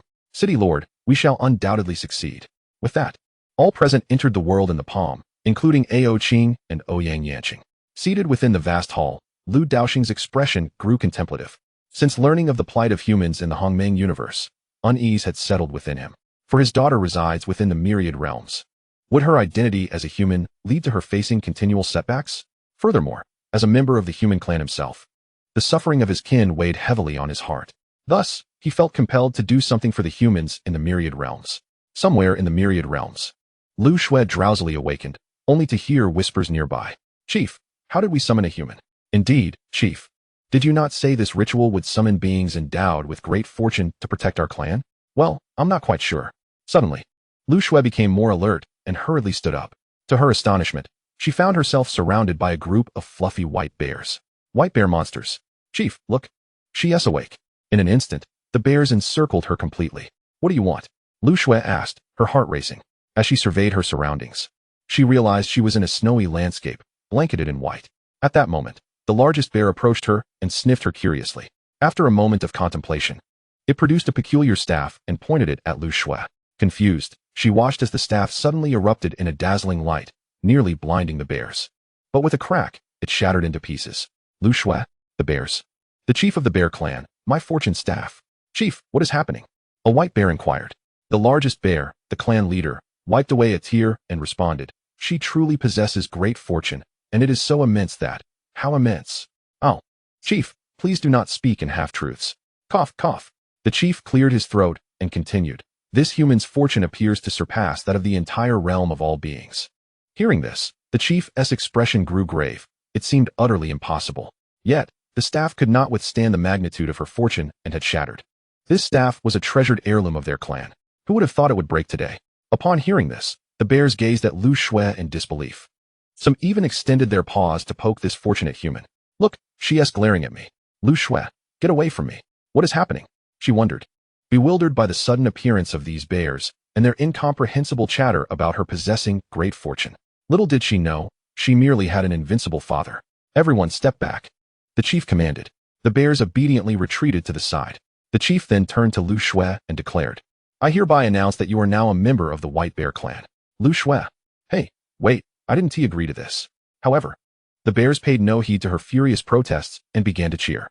"Oh yeah, our White Bear clan is rising. Long live the chief. Long live." After a considerable time, within a stone house, Lu Shuesheng lay despondently on the table, her face marred by a sense of injustice. "These wretched bears. If only I could overpower them, I would surely transform them into black bears and punish them by making them steel cassocks." At that moment, the door creaked open. The leader of the bear clan slowly entered the room. Upon seeing this bear, Lu Shui coldly snorted and turned her head away, refusing to acknowledge him. However, the bear clan leader unperturbedly took a seat opposite her. "You have been summoned by me, and henceforth, you are to lead the bear clan towards glory. The future of our clan rests in your hands." Upon hearing this sudden weighty responsibility, Lu Shui's temples throbbed, and she struggled to suppress her anger. "Endure, I must endure. A moment's patience will bring tranquility. My father will certainly come to my rescue." Just then, the bear clan leader continued, "By the way, you still lack a name, don't you?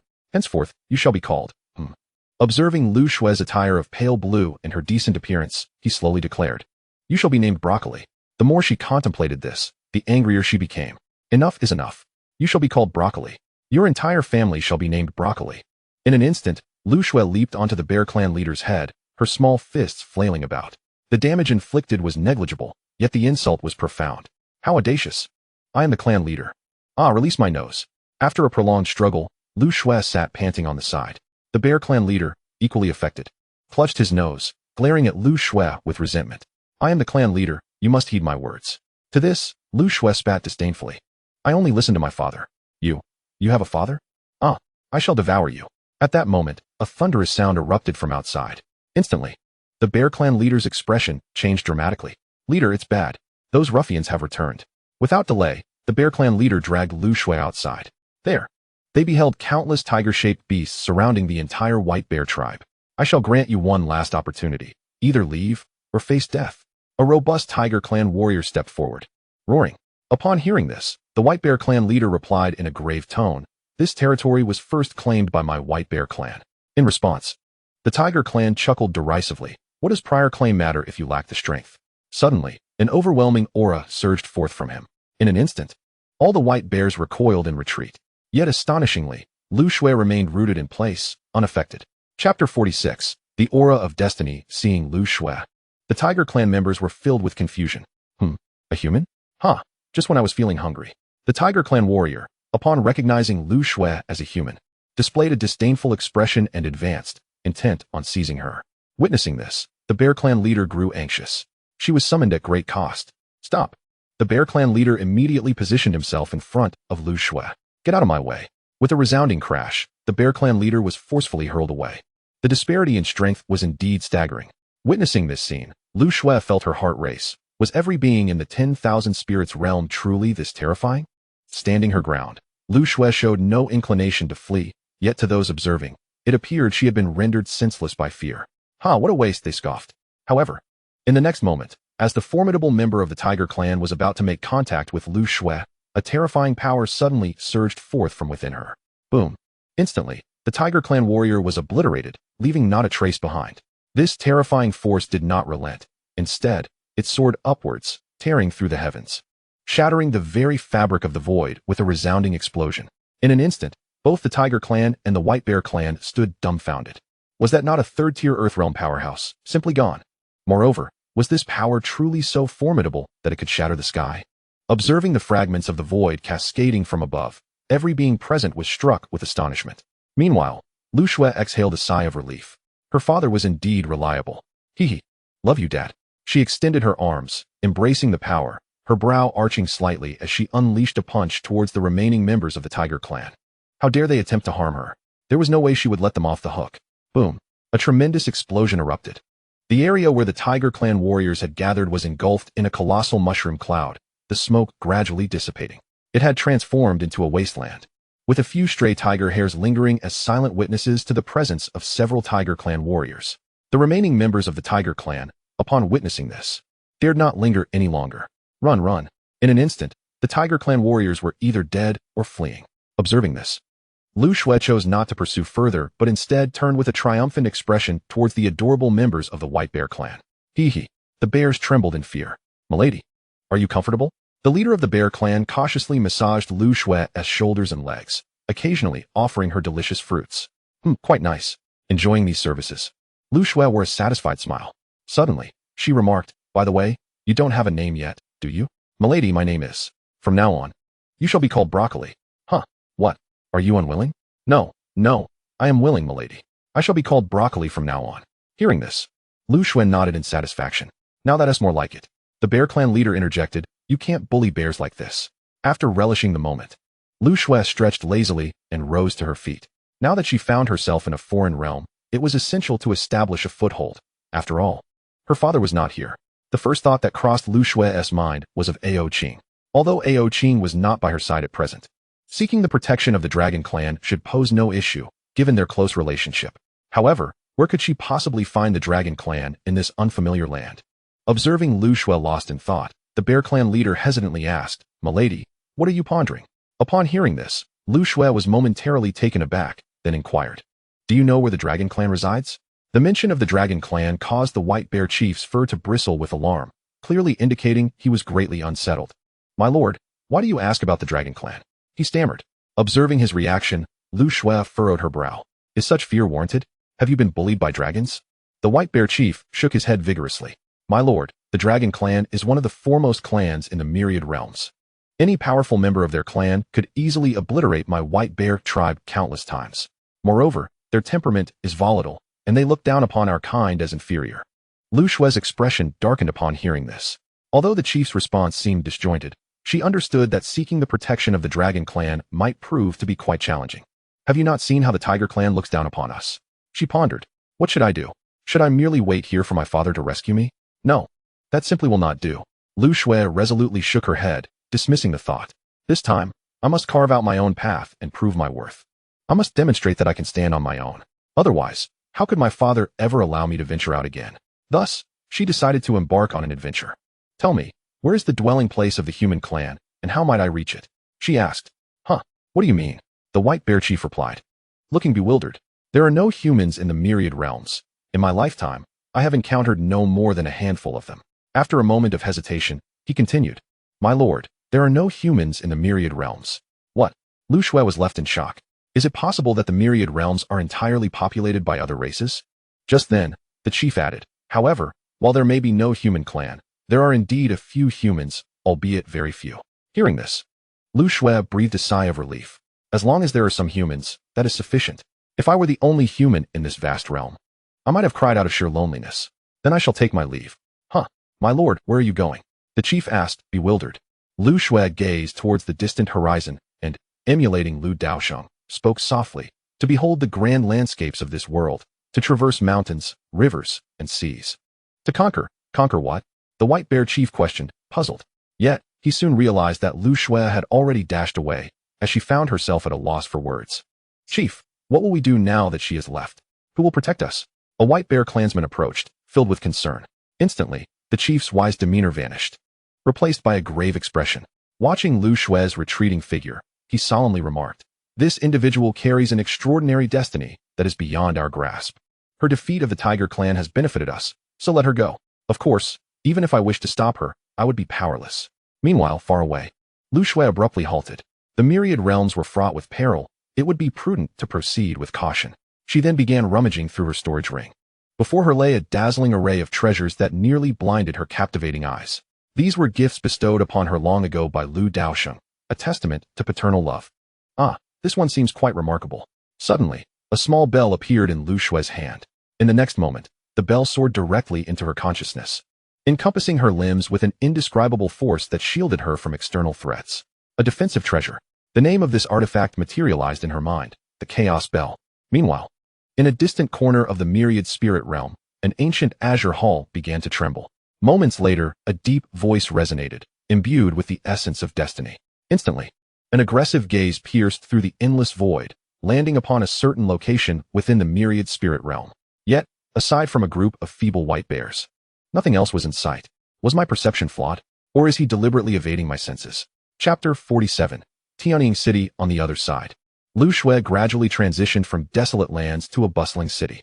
Gazing upon this metropolis, memories of the desolate city flooded her mind, evoking an undeniable sense of homesickness. Soon, she entered the colossal city known as Tianying City. Upon stepping inside, an array of bizarre creatures greeted her, though it was the humanoid beings that particularly caught her attention. To her, they appeared no different from herself, merely more robust in stature. The inhabitants of the city paid little heed to Lu Shue, casting only fleeting, dubious glances in her direction. Taking a deep breath, Lu Shue slowly ventured further into the city, unaware that a pair of penetrating eyes were intently observing her from the shadows. Moments later, she paused before a tea house, where an elderly man sat quietly sipping tea. A human. Senior, are you a human? Lu Shue inquired nervously as she took a seat across from him. This was the first human she had encountered in the myriad spirit realm. The elder nearly choked upon hearing her words. You little girl, are you hurling insults? Realizing the elder was indeed human, Lu Shue felt an overwhelming joy. At last, she had found someone of her kind after a journey filled with bizarre beings that had made her feel quite queasy.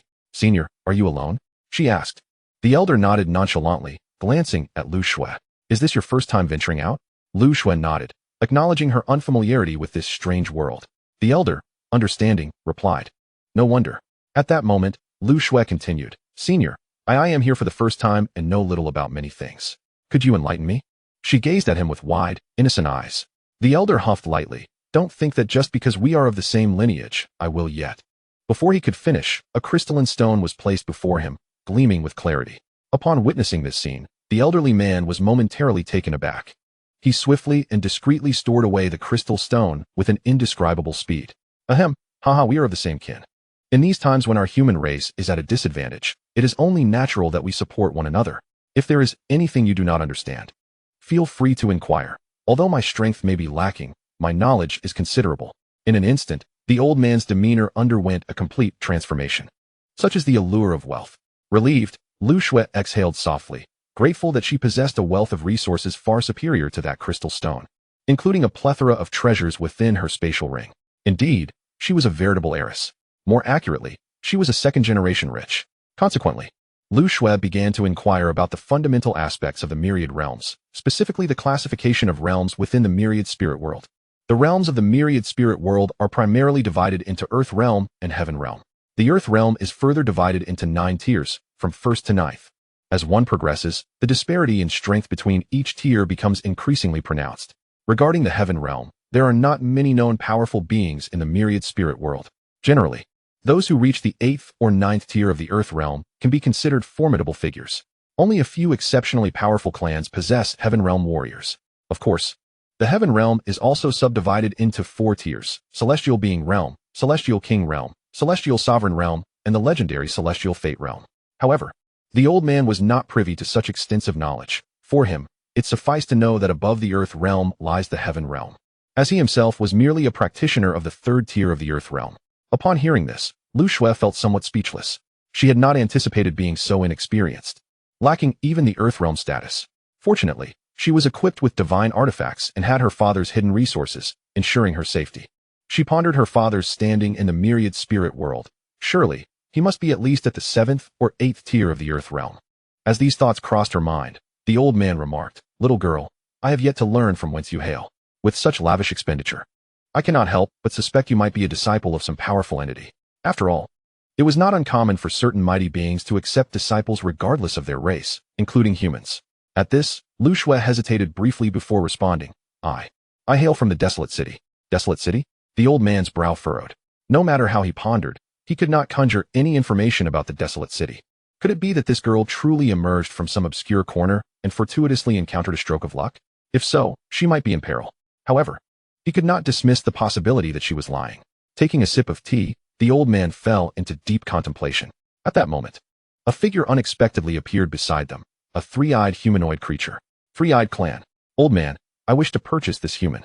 Name your price," it declared, directly addressing the elderly man, evidently believing Lu Shui to be under his ownership. After all, this old man was at least a formidable practitioner of the 3rd tier of the Earth realm, not to be underestimated. As for Lu Shui, he barely glanced her way, dismissing her as having an ethereal presence, incapable of possessing significant strength. Upon hearing this, the old man was momentarily taken aback, then replied, "I apologize, but this girl is not under my command. We have only just met." Hearing these words, the 3-eyed creature immediately laughed and remarked, "So, she is an object without an owner." The old man remained silent. Although he was of the human race like Lu Shui, it would indeed be a considerable loss to offend the 3-eyed clan for her sake, at least from his current perspective. After all, the 3-eyed clan wielded significant power within the realm of myriad beings. Thus, he hesitated, contemplating whether to intervene in her rescue. Noticing his indecision, the 3-eyed creature's smile widened, oblivious to the increasingly grim expression on Lu Shui's face.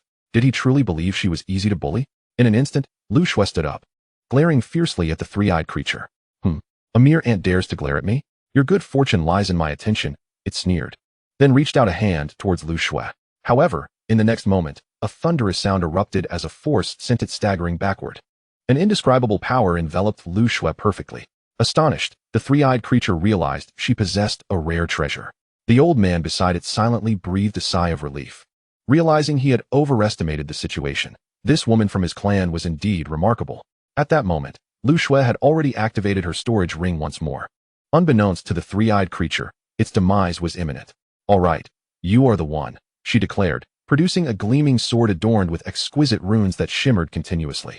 In the next instant, the long sword floated into the air, circling around Lu Shui in a display of apparent affection. This sword possessed a spirit, and its intelligence was extraordinary. Clearly, the onlookers around them recognized this fact, their expressions filled with shock. A seemingly frail human wielded such a formidable divine sword. The 3-eyed creature's brow furrowed, and it began to exercise caution. To which faction do you belong? It asked gravely. A human possessing such a treasure could only belong to a major power, especially given the apparent frailty of this human woman. Lu Shui glared at the three-eyed creature and replied softly, the desolate city. Desolate city? The three-eyed creature's expression was one of confusion, as it had never heard of such a place. The surrounding beings shared the same sentiment. Observing their bewildered faces, Lu Shui shook her head helplessly, then pointed at the three-eyed creature and commanded, cut him down. In the next moment, the floating sword erupted with a terrifying sword aura, accompanied by a colossal sword cry. The three-eyed creature was left dumbfounded, frozen in place. A gentle breeze swept by, and its head slowly fell. In that instant, the silence was palpable, as if a pin could be heard dropping. The onlookers instinctively recoiled, their gazes toward Lu Shui filled with awe and terror. Chapter 48. The heritage of Lu Shui's mother. This sword was indeed fearsome. Yet, even more terrifying was the fact that such a divine weapon had acknowledged this human woman as its master. In an instant, all beings present regarded Lu Shui with profound wariness and solemnity. The old man, too, was left astounded, his mouth agape in disbelief. The encounter with this remarkable woman of the same clan was unexpectedly profound. It dawned on me that I had been rather short-sighted. Observing their demeanor, Lu Shui let out a cold snort, contemplating who would dare to brazenly bully her now. Just at that moment, a terrifying presence suddenly descended upon them. A chill ran through the hearts of the crowd as they looked up in unison. Above them loomed an enormous creature that obscured the sky, a colossal eagle.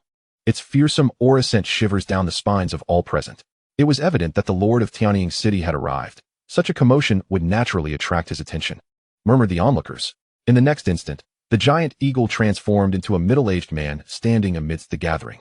The Lord of Tianying City immediately fixed his gaze upon Lu Shui. Did you do this? He inquired. Lu Shui shook her head. The Lord's brow furrowed in response.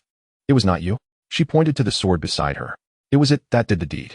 The Xianyuan's sword, upon hearing this, left the Lord momentarily speechless. Are you aware that killing is forbidden within the city? Lu Shui shook her head once more. Having just arrived, she was unaware of such regulations, especially since it was the other party who had provoked her first. At that moment, a beautiful woman suddenly appeared beside the Lord, casting a fleeting glance at Lu Shui. She was momentarily taken aback. Lu Shui, upon seeing the woman, was equally stunned, as the bloodline within her began to tremble. In the next heartbeat, a phoenix's cry reverberated through the heavens. A magnificent ice phoenix manifestation erupted from Lu Shui, causing the surrounding temperature to plummet, an icy chill enveloping the air. The Ice Phoenix bloodline. She is a descendant of the Ice Phoenix clan, exclaimed the Lord of Tianying City, his astonishment palpable as he quickly turned to face the beautiful woman. The woman, too, wore an expression of disbelief, for she was indeed one of the Ice Phoenix clan. Sensing the tumultuous stirring of her bloodline, Lu Shui swiftly subdued it. Fortunately, her innate extreme ice spirit body allowed her to maintain control, otherwise, it would have been quite challenging. Observing Lu Shui effortlessly suppressing her Ice Phoenix bloodline, the beautiful woman was once again taken aback. In a heartbeat, she appeared next to Lu Shui, about to speak, when a long sword suddenly interposed itself before her. Should she dare to take another step forward, the Xianyuan's sword would unhesitatingly sever her from her very existence. The woman hesitated, gazing at Lu Shui. The Lord, witnessing this, understood the situation. Everyone, stand down. He bellowed, causing all present to scatter in haste, save for an elderly man still seated. The Lord furrowed his brow at the old man. Am I speaking to a deaf person? The elder hesitated. Lord, I reside here. An awkward silence enveloped the atmosphere. The beautiful woman turned to Lu Shui and gently asked, may we converse? Sensing the familiar aura emanating from the woman, Lu Shui hesitated briefly before ultimately nodding. The three of them then proceeded towards the Lord's mansion. Within the mansion, the woman introduced herself. I am Yin Luo, a member of the Ice Phoenix clan. The Lord of Tianying City then spoke. I am Ing Qi, the Lord of Tianying City. Upon hearing this, Lu Shui introduced herself. I am Lu Shui, a native of the Desolate City. Desolate City? Both individuals were perplexed. Lu Shui was accustomed to such reactions, for in this realm of myriad spirits, no one recognized Desolate City, as it resided within the primordial cosmos. Noticing Lu Shui's lack of further explanation, the two remained silent. Lu Shui, may I inquire about your parents? Yin Luo, visibly anxious, posed the question. After a moment's hesitation, Lu Shui replied, my father is the Lord of Desolate City. And your mother? She pressed. I have never met my mother. Since my earliest memories, it has only been my father, Lu Daosheng. We have relied on each other since childhood. Yin Luo furrowed her brow upon hearing this. Taking a deep breath, she finally asked, do you know if your mother is human? Huh. Lu Shui was taken aback, sensing an implied insult, yet lacking evidence to support her feelings. After a brief silence, she replied, "She should be, I suppose. My father has never mentioned that she is not." Upon hearing this, Yin Luo staggered back a few steps, her expression filled with shock. "Miss Yin, what troubles you?" Ying Qi inquired with concern. At that moment, Yin Luo's eyes were already reddened with emotion. "Lu Shui, could you grant me a drop of your blood?" Yin Luo gazed at Lu Shui with pleading eyes. This scene left Lu Shui bewildered, utterly confused about the unfolding events. Clearly, her not-so-bright mind had yet to grasp the gravity of the situation. Nevertheless, she complied. Yin Luo received the drop of crimson blood and promptly drew a drop of her own. Following this exchange, the two drops resonated with one another. In that instant, Yin Luo burst into tears. Ying Qi, keenly perceptive, sensed the significance of this occurrence. No way. Could it be? He glanced between Lu Shui and Yin Luo, realizing the possibility was indeed quite strong. Lu Shui stood frozen for a moment before the realization dawned upon her, and she too looked at Yin Luo with tear-filled eyes. The next moment, she rushed forward and embraced Yin Luo. "Mother, after all these years, why did you abandon me and father?" Lu Shui wept uncontrollably, burying her face into Yin Luo's ample bosom. In that moment, Yin Luo was taken aback. Well, little Shui, I am not your mother." The atmosphere suddenly shifted to one of extreme awkwardness. Lu Shui exclaimed, "What?" Upon hearing this, Lu Shui quickly released her embrace. "Ahem, I was merely jesting," she said, forcing an awkward yet polite smile as she stepped back. Yet Yin Luo continued, "While I am indeed not your mother, I am, in truth, your kin." Taking a deep breath, she gradually revealed, "I am your aunt, your mother's sister." Oh. After a long silence, Yin Luo recounted the tale of Lu Shui's mother. Lu Shui's biological mother was named Yin Lingyun, a member of the human race, and like Lu Shui, she possessed the bloodline of the Ice Phoenix. In those days, due to Lu Shui's mother being of human lineage, despite possessing the bloodline of the Ice Phoenix, she faced discrimination from the Ice Phoenix clan. Furthermore, Yin Lingyun, her mother, held a lowly status as a mere servant. Ultimately, under the pressure from the clan, Yin Lingyun's father, who is also Lu Shui's maternal grandfather, exiled her to a lesser world. Upon hearing this, Lu Shui fell into a long silence, grappling with the tragic fate of her mother. "Where is she now? Why did she leave me and my father?" Confused, Lu Shui inquired, "Aunt, do you know where my mother is now?" Yin Luo remained silent, feeling the weight of the question herself. She had assumed her sister was still in that lower world, but it now appeared otherwise. Given the strength of her sister, it should have been impossible for her to leave that realm on her own. Noticing Lu Shui's worried expression, Yin Luo sighed inwardly and reassured her. "Your mother should be fine." Lu Shui nodded, believing her words. After all, with her father's temperament and capabilities, if anything had befallen her mother, he would have certainly come to confront it directly, rather than remaining in the Hongmeng universe to pursue his endeavors. Chapter 49. "She is of my Ice Phoenix lineage, Xiao Shui. How did you arrive here?" Yin Luo inquired. Hearing the question, Lu Shui sighed. "That's a good question. I don't really know. It seems the leader of the White Bear clan summoned me, claiming I possess great fortune." Yin Luo appeared somewhat astonished, but did not dwell on it, assuming it was merely a coincidence. "Is your father in this world?" Lu Shui shook her head. "My father is still in the Hongmeng universe, but I believe he will come to find me soon." As she spoke, her eyes shone with determination.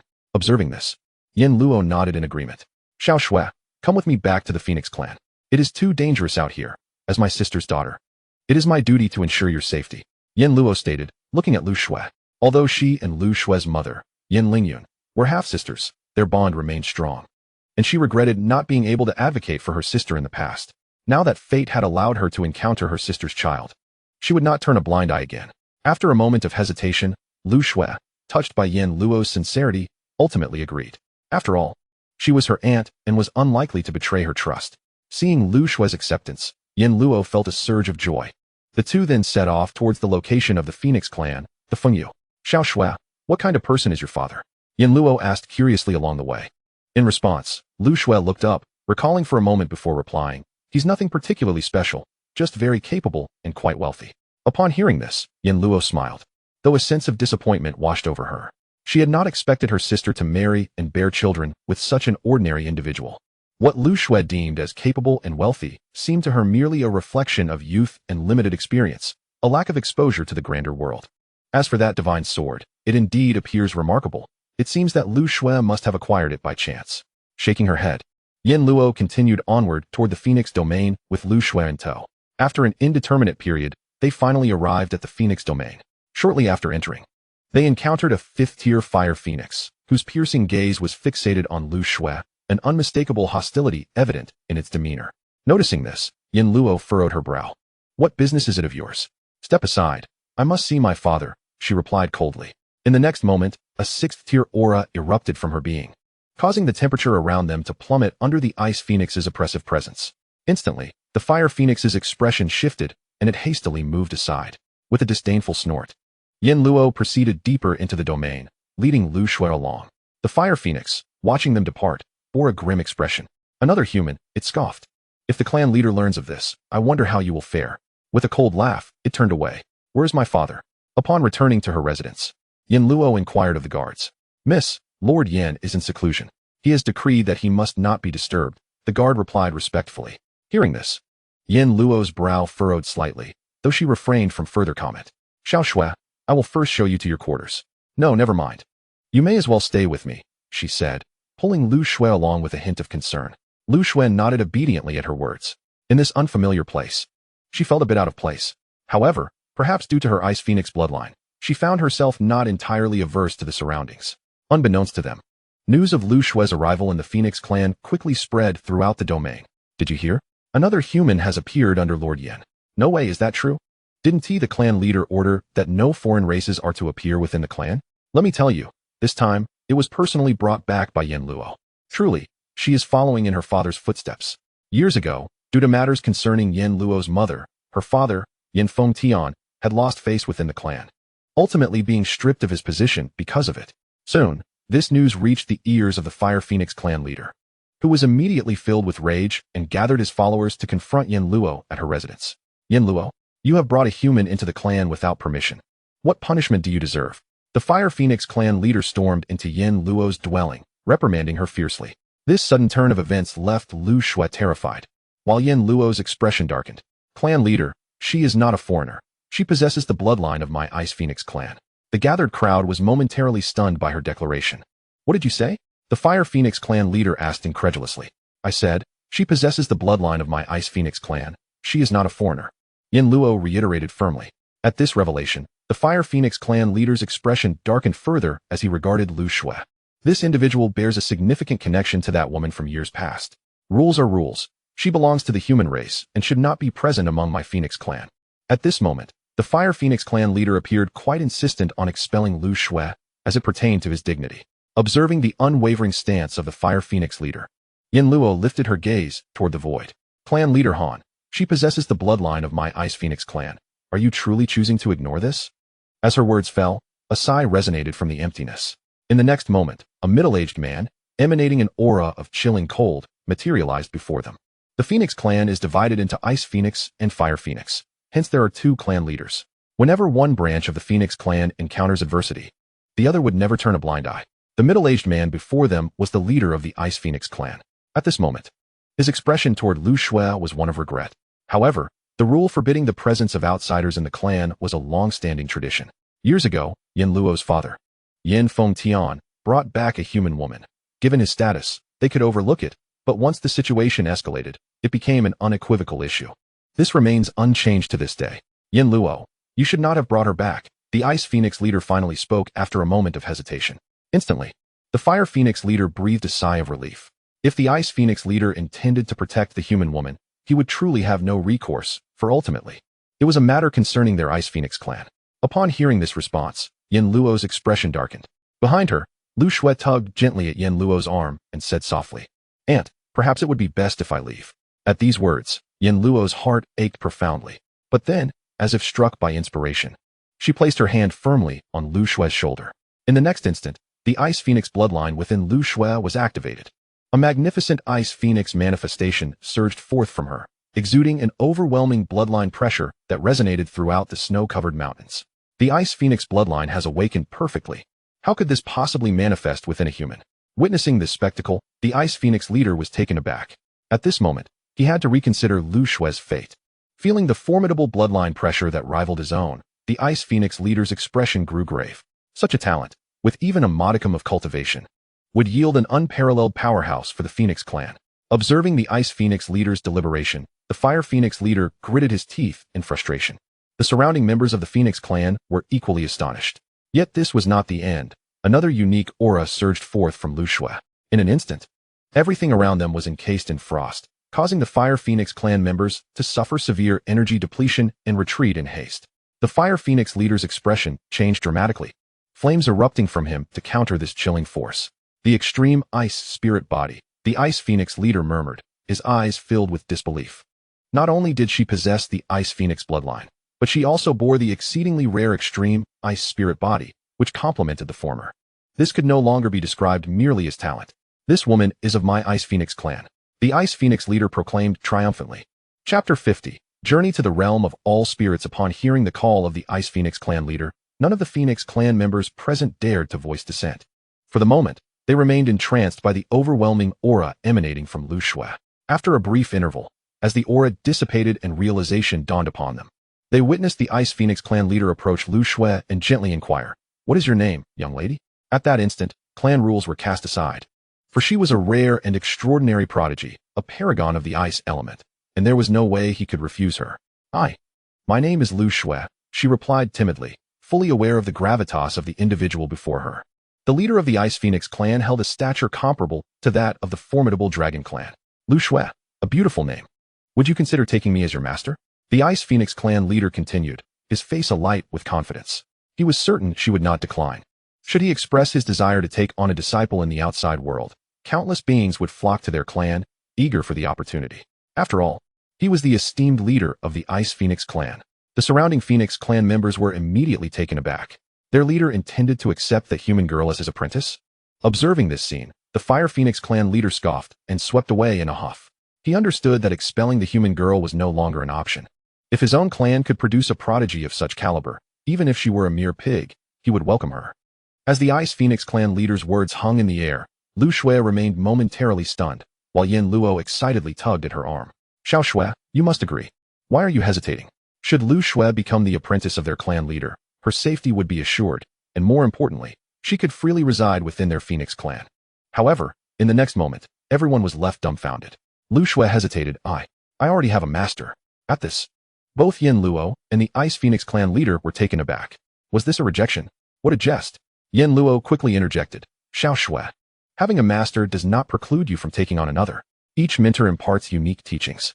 The Ice Phoenix clan leader nodded in agreement, recognizing that a talent of her caliber having a master was entirely reasonable. Yet, it was clear that her current master could not possibly compare to him, as evidenced by Lu Shui's current modest cultivation. Surprised by Yin Luo's assertion, Lu Shui pondered, "Is it truly possible to have two masters?" Yin Luo nodded decisively, "Of course." Hearing this, Lu Shui glanced once more at the Ice Phoenix clan leader, paused in contemplation, and finally acquiesced. "Very well, I shall accept you as my master." There was a hint of resignation in her tone. Instantly, the remaining Phoenix clan members, still present, were left speechless once more. Was this reluctance? It felt as though he were the one pleading for her to become his disciple. Was there any sense of fairness in this? Meanwhile, the Ice Phoenix clan leader's lips twitched. Who was truly taking whom as a master here? Should he perhaps bow in gratitude for being accepted as her teacher? Taking a deep breath, Han Yun continually reminded herself that this was a rare and extraordinary prodigy, a genius of the ice element, and she must exercise restraint. Subsequently, Han Yun managed to force a gentle smile and said, "Then, let us proceed with the master-disciple ceremony." Afraid that Lu Shui might utter something further, Yin Luo quickly signaled to her. Observing this, Lu Shui ceased to hesitate and directly performed the respectful gesture. Thus, Lu Shui officially became the disciple of Han Yun, the leader of the Ice Phoenix clan, and would henceforth be under the protection of the clan. However, unforeseen events often strike without warning. One day, the elder of the Ice Phoenix clan, having failed a breakthrough, emerged from seclusion, his lifespan nearly exhausted, clearly with little time remaining. Yet at that moment, he encountered Lu Shui. Sensing the pure Ice Phoenix bloodline and formidable constitution within her, the elder's expression brightened with joy, disregarding Han Yun's warnings. He insisted on making Lu Shui his furnace. In this, Han Yun found herself powerless. Indeed, Lu Shui could potentially become a significant force for the Ice Phoenix clan, perhaps even leading them to glory in the future. Yet, that was merely a prospect. The immediate benefits were evidently more pressing. The elder was a formidable presence, a being of the heavenly realm. At this juncture, the Ice Phoenix clan could not afford to be without him. Thus, she could only watch helplessly as Lu Shui faced peril. To her astonishment, Lu Shui possessed a miraculous treasure, which not only allowed her to injure the elder, but also to escape from the Phoenix domain. In a fit of rage, the elder immediately placed a bounty on Lu Shui across the entire realm of myriad beings. The reward was enticing enough to draw countless creatures, including the most precious offer of a favor from the Ice Phoenix clan's elder, a favor from a being of the heavenly realm, no less. Consequently, throughout the myriad realms, countless beings sought to locate Lu Shui and deliver her to the Ice Phoenix clan. It seems that fate has not destined us to be teacher and disciple. Gazing at the distant horizon, Han Yun shook her head slightly, her expression filled with regret. She then softly spoke to the weeping Yen Luo beside her. Let us return. I am powerless in this matter. Upon hearing this response, Yen Luo's face turned pale. Xiao Shui, I am so sorry. It is my fault for bringing you to the Phoenix clan. Meanwhile, in another part of the myriad realms, Lu Shui, cloaked and concealed, was fearful of being recognized. I never imagined that old wretch could be so wicked. Thankfully, I possess many treasures. Sigh. Father, please come quickly. I have become a target in the streets.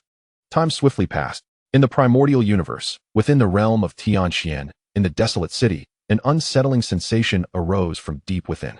Lu Daosheng abruptly awoke from his slumber. Xiao Shui, for reasons unknown, he had been feeling a sense of unease in recent days. As a being of the destined realm, this was undoubtedly not a mere illusion.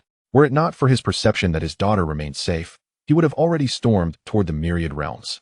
Taking a deep breath, Lu Daosheng calmly declared, "It is time." In the next moment, the ancient bell, which had remained silent for so long within the desolate city, began to resonate once more. The massive tolling sound soon echoed throughout the entire Xuangu star system.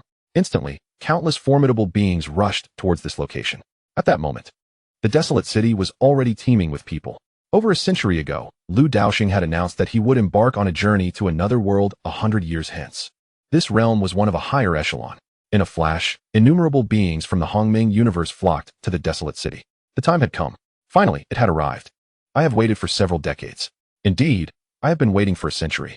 Everyone gazed expectantly towards the city lord's mansion, their hearts already beginning to envision the nature of this more advanced world. Within the grand hall of the city lord's mansion, Lu Daosheng waved his hand, and the world in his palm unfurled. Gu Chun, Yun Qi, and others emerged from within. Buzz. Since the establishment of this grand hall, it was the first time it had stirred with a ripple. This was due to the formidable aura emanating from Gu Chun and the others. Greetings, City Lord. Upon sighting Lu Daosheng, Gu Chun and the others immediately bowed in respect.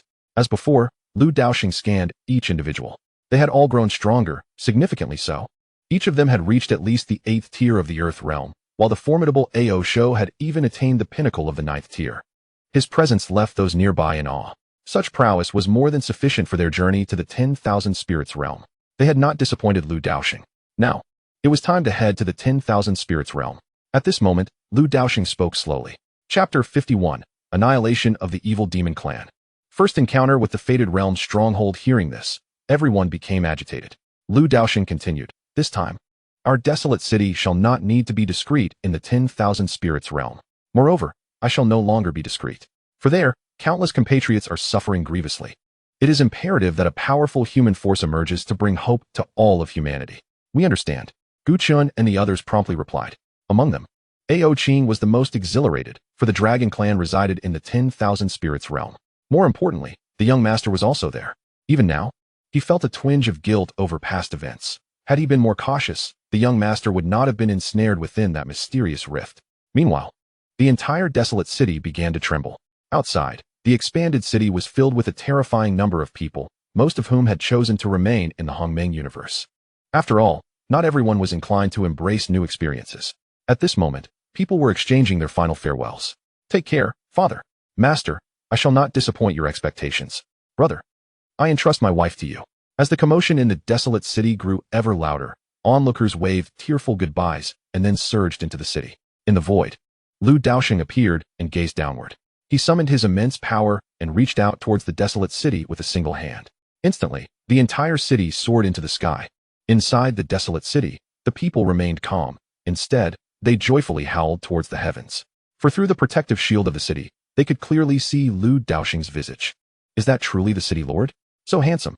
At last, I have laid my eyes upon the true visage of the lord of the city. Artist, where are you? Quickly, capture this moment. I wish to enshrine the lord within my home. The crowd. Meanwhile, Huangshou hurriedly brought the Huang guards to maintain order within the city. Simultaneously, The entire ruined city had been shrunk to the size of a palm, cradled within Lu Daosheng's hand. Casting a final glance towards the heavenly mysterious world, ensuring nothing was overlooked, Lu Daosheng, with the city in hand, ventured deep into the cosmos. He was, indeed, somewhat anxious. Little Snow, father is coming. Before the gate of rebirth, emerging from the universe, Lu Daosheng approached the gate of rebirth. After many years, he returned once more. This time, no one obstructed him, and he hesitated not. Boom. With a single, forceful strike, Lu Daosheng unleashed an overwhelming power, infused with a sense of destruction, surging towards the gate of rebirth. This punch contained no extraneous energy. All of it was directed solely at the gate. With a resounding explosion, the gate of rebirth shattered into fragments, leaving behind a mysterious passageway. Through this portal, the faint outline of another world could be discerned. The realm of all spirits. I have arrived. With that, Lu Daosheng stepped boldly into the passage. Within the realm of all spirits, in the domain of evil. My lord, the seal has been broken. What? An evil creature was taken aback upon hearing this news. That seal had been left by a formidable being of the heavenly realm. For a long time, their kind had refrained from indulging in excess due to that seal. Now, it had been undone, meaning they could freely feast upon that world once more. Ha ha. The creature erupted into laughter, making its way toward the passage without a second thought. Forget everything else. First, let us indulge in a grand banquet. Previously, their kind had exerted tremendous effort to tear a rift from the outside world, only for it to heal shortly thereafter, leaving them with nothing, while the group of evil beings sent and perished. They likely never entered that small world, but instead fell into the chaotic void. At that moment, he arrived at the entrance of the passage. The seal was gone, and the passage lay fully exposed to view. Ha ha ha. The heavens indeed favor my kin of evil. Simultaneously, countless evil beings, upon hearing the news, rushed toward this location. However, just as he was about to move, the passage trembled slightly. In the next moment, a human figure began to materialize. Its steps were slow yet remarkably steady, and it appeared to be dragging something in its right hand. Is there truly someone daring enough to emerge? He reached out, attempting to seize the figure. Boom. At that instant, an unimaginable aura erupted from the figure. In an instant, every evil being in the vicinity was obliterated. The figure gradually became clearer. It was Lu Daosheng, holding the ruined city in one hand. His expression was dark and foreboding. The demon clan, a presence universally detested by the inhabitants of the primordial universe, is destined for annihilation today. In the next moment, Lu Daosheng stepped forth. Thus, he, accompanied by the desolate city, fully descended into the realm of all spirits. Impudent! Dare you to slay my demon clan? The words barely escaped the speaker's lips when Lu Daosheng had already seized the demon who spoke. You! The demon's countenance transformed into one of sheer terror. What manner of formidable being is this, and why has he appeared among our demon clan? Wait, it seems he is human. Yet, Lu Daosheng paid no heed to this demon. Instead, he extracted a drop of its essence blood. In the next instant, Lu Daosheng gradually closed his eyes. A force beyond description began to activate the drop of blood. Before long, the blood quivered and astonishingly morphed into the characters for demon. At that moment, Lu Daosheng opened his eyes, and with a firm grasp of his hand, the characters shattered, as did the entirety of the demon clan. In a fleeting instant, all beings of the demon clan perished without a trace. Thus, the demon clan was irrevocably consigned to history. Standing there, Lu Daosheng's face turned slightly pale, clearly indicating that such a method demanded immense energy. However, it was well worth the cost. Is this the realm of all spirits? Having obliterated the entire demon clan, Lu Daosheng began to survey the vast expanse of the realm. Indeed, it was markedly superior to the primordial universe. The realm of all spirits comprised an immense, boundless continent, home to countless coexisting races, some of which even eluded Lu Daosheng's current perception. As Lu Daosheng was attuning to his surroundings, he suddenly paused, turning his gaze toward a distant direction. Who are you? A deep voice resonated from within an ancient temple, echoing across the endless void, reaching Lu Daosheng's ears. A practitioner of the Fate realm. This was Lu Daosheng's first encounter with a being of his own caliber. Yet, he felt no trepidation, merely a flicker of surprise. To him, the concept of realms held little significance. Was it not a matter of ascending when one pleased? Right system? Host, do you require an upgrade? This system is here to serve you free of charge. At this moment, the long-dormant system chimed in. Upon hearing this, Lu Daosheng chuckled softly. Perhaps later. The adversary posed no immediate threat, and it would not be too late to elevate his status when the time was right. He then responded, I am the lord of the desolate city. If you are interested, you are welcome to visit my domain. After a prolonged silence, the other party finally replied, very well. With that, their presence faded into oblivion. Chapter 52. The Search for My Daughter. At this juncture, Lu Daosheng turned his gaze back toward the passage. After a moment of contemplation, he extended his palm, unleashing a formidable force that began to refine the primordial universe on the other side of the passage. This passage must not be destroyed. If it were, the beings within the primordial universe would be left without a future. Yet, remaining here posed significant danger to the primordial universe. Thus, the optimal solution was to bring it under his control. Before long, the entirety of the primordial universe was thoroughly refined within the palm of Lu Daosheng, who had ascended to the pinnacle of existence within this realm, akin to the celestial path itself. In an instant, with a mere thought, the sounds of the great Tao resonated throughout the primordial universe. All beings within this cosmic expanse, those who had attained the cycle realm, were granted the opportunity to ascend. The entire primordial universe erupted in fervor, with countless souls exclaiming in exhilaration, "Ascend!" In the Tianxian world, at the site of the ruined city. Although the city itself had vanished, the countless treasures once housed within had transformed the landscape, ensuring that even in its absence, this location remained one of the foremost sanctuaries for cultivation in the universe. Upon hearing this news, many began to diligently cultivate. Those who had chosen not to accompany the city to another world were not disinterested. Rather, they were bound by ties to this realm. Yet, they were not destined to remain here forever. Thus, the primordial universe entered an era of immense cultivation, as all beings tirelessly strove to enter the cycle realm. Meanwhile, in the realm of all spirits, under Lu Daosheng's influence, the cultivation environment within the primordial universe began to improve steadily. He believed that in the near future, the primordial universe would be brimming with talent. After accomplishing these tasks, Lu Daosheng exhaled in relief, though his expression remained tense. He had yet to sense his daughter's presence. After a brief contemplation, he felt increasingly uneasy. His daughter possessed numerous treasures bestowed by him that could easily conceal her aura, and as a being of the destiny realm, it was not unusual for him to be unable to detect her presence. However, if she were safe, why would she obscure her aura? This must indicate trouble. Contemplating this, Lu Daosheng's countenance darkened. In the next moment, he invoked his grand powers to initiate a divinatory exercise. Suddenly, the name of a city emerged in his mind, Tianying City.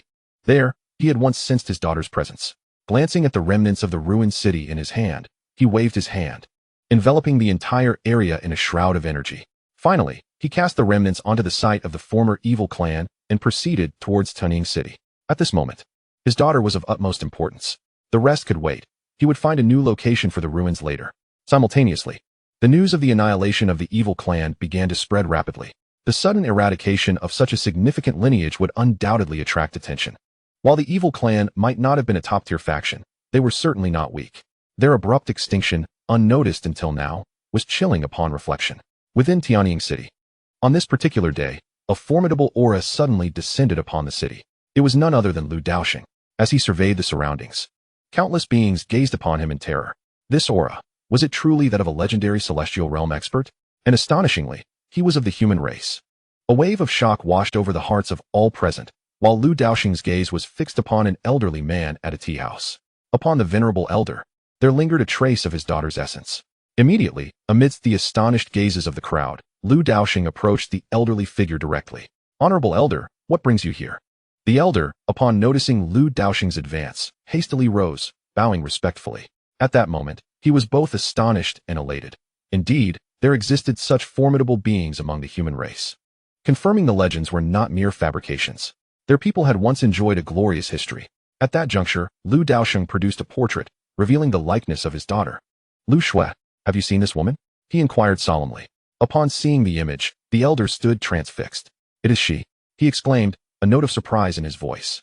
Instantly, Lu Daosheng's expression shifted to one of fervent urgency. "Quickly, inform me of her whereabouts." The elder, taken aback, stammered, "Honorable elder, I have only met her once. She later departed with the lord of Tianying City." He refrained from mentioning that this woman was currently being pursued by the entire Feng clan. A fact that was no secret. Once Lu Daosheng reached the lord, the latter would surely divulge it. The elder kept his head bowed, evidently nervous, as he had momentarily forgotten this crucial detail. The overwhelming aura of Lu Daosheng compelled all nearby beings to maintain their distance, paralyzed by trepidation and silenced into inaction. Upon learning that his daughter had accompanied the lord of Tianying City, Lu Daosheng hesitated no longer. With a flicker, he vanished and reappeared within the lord's residence. "Where is the lord of Tianying City?" he demanded. As his voice echoed, Chi materialized before him. "Honorable Elder, I am the Lord of Tianying City," he declared with immediate reverence. Upon Lu Daosheng's arrival in the city, Chi had been aware of his presence, yet he refrained from emerging, gripped by fear. This was a being of transcendent power, and who could ascertain the extent of that power? He knew that even the weakest among them could effortlessly overpower him. Gazing at Chi, Lu Daosheng presented the portrait of Lu Shui. "Tell me, where is this woman now?" Upon seeing the image, Chi's pupils constricted. This reaction did not escape Lu Daosheng's notice. Instantly, a terrifying pressure bore down upon Chi. "You have 3 breaths to answer me honestly. Otherwise, do not blame me for unleashing a massacre," Lu Daosheng intoned coldly. As he felt the dreadful weight of the aura, Chi's heart surged with tumultuous waves. He had once encountered a Tianren realm expert and had felt their oppressive presence, but compared to this moment, that had been but a flicker beside the full moon. It was utterly incomparable. This was a being beyond the Tianren realm. Chi dared not be careless and quickly replied, "Honorable Elder." She traveled to the Feng domain with a member of the Feng clan a century ago. "The Feng domain?" Lu Daosheng murmured, preparing to depart. At that moment, Chi hesitated.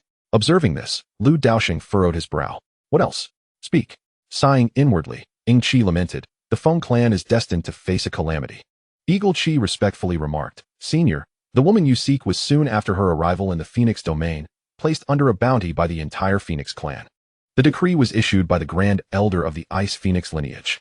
Since then, there has been no trace of her for a century." Upon finishing his words, Chi lowered his head, dare not utter another syllable. If he were still unaware of the identities of the person before him and Lu Shui, then he would no longer deserve the title of City Lord. It was evident that this must be a close relation. At that moment, upon hearing these words, Lu Daosheng was utterly stunned, rooted in place. In the next instant, a terrifying wave of murderous intent surged violently from within Lu Daosheng, instantly transforming the sky above Tianying City into a sanguine hue. Countless beings gazed in horror at the direction of Tianying City.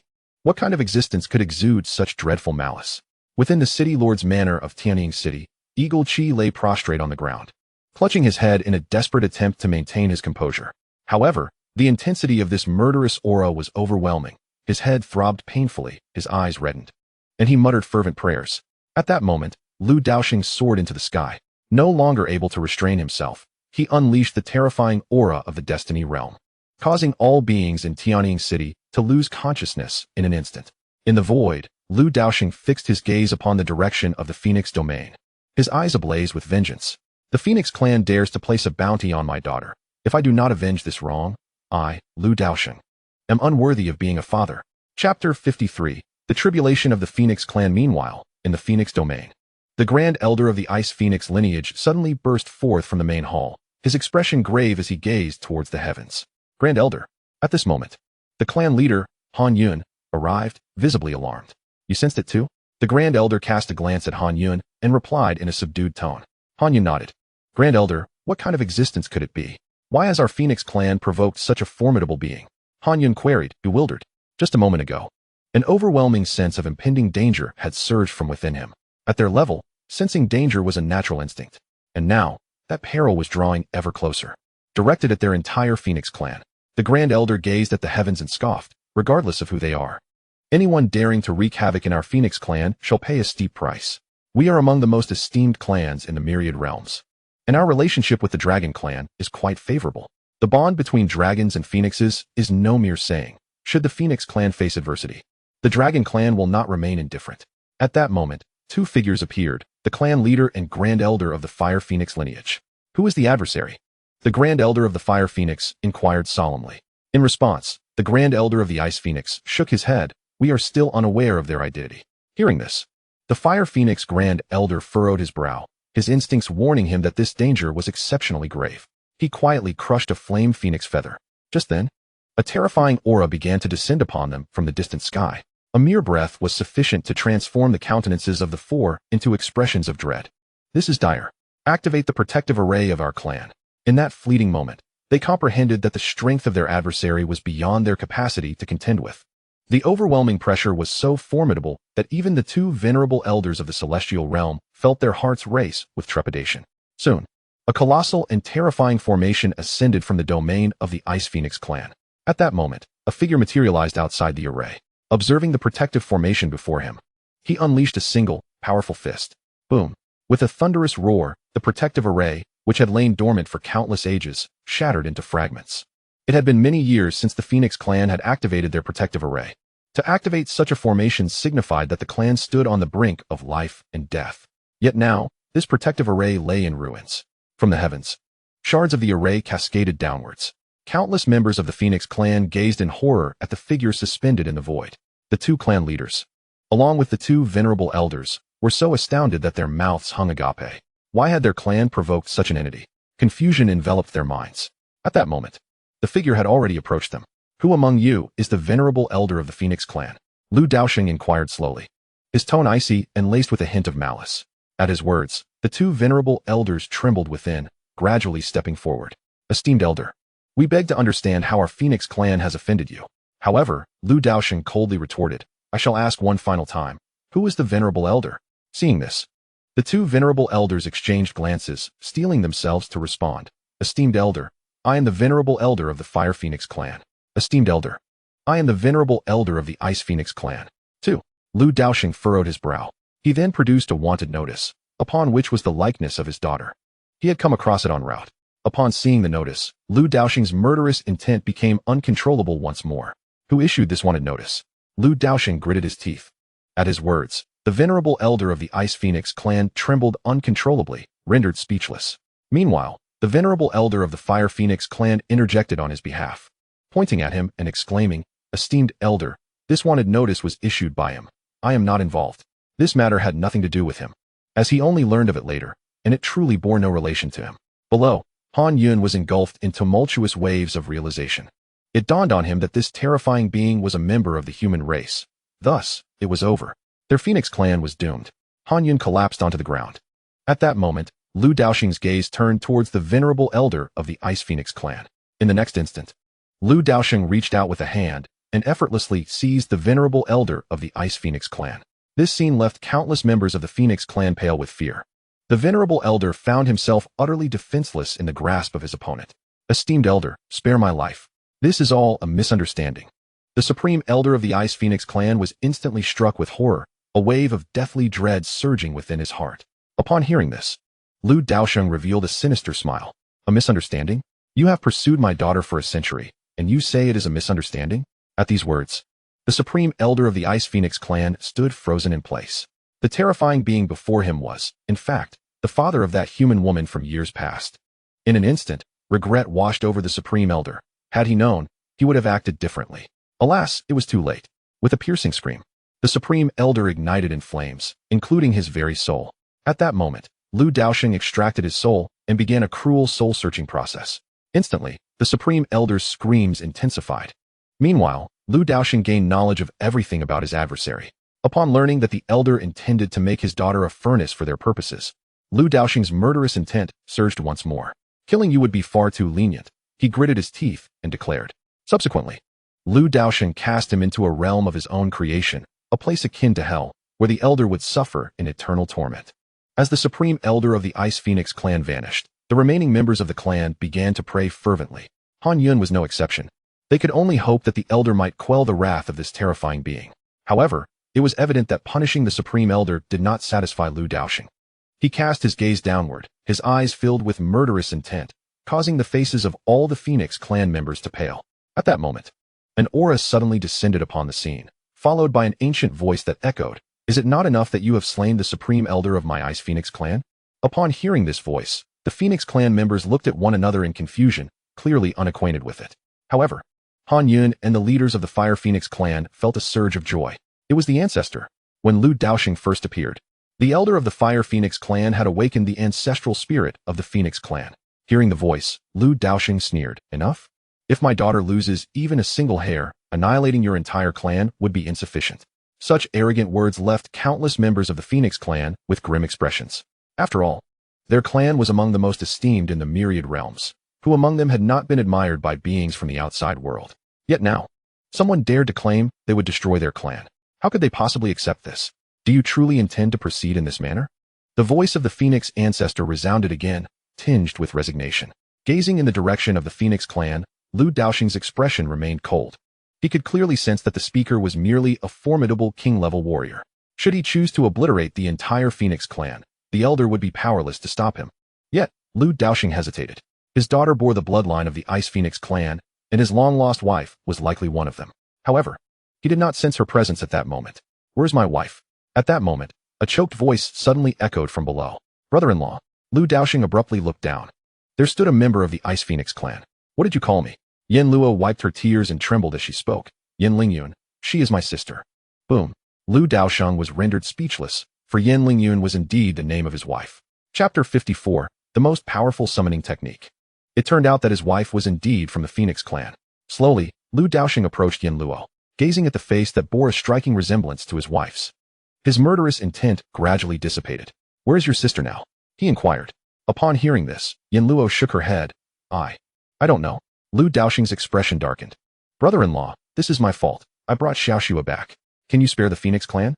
Yin Luo pleaded, having gleaned much from the memories of the Grand Elder. Lu Daosheng was aware that before the Grand Elder of the Ice Phoenix clan retreated, they had treated her daughter quite well. "It is merely the fault of the Grand Elder." Lu Daosheng sighed softly and replied, "Pray that my daughter is safe and sound. Otherwise, your Phoenix clan will undoubtedly perish." With that, Lu Daosheng departed from the Phoenix clan. In an instant, all the Phoenix clan's people collapsed to the ground as the terrifying aura dissipated, and they realized they were drenched in cold sweat. Yin Luo stared in the direction Lu Daosheng had left, her expression dazed. What Xiaoxua said about being wealthy and powerful turned out to be true.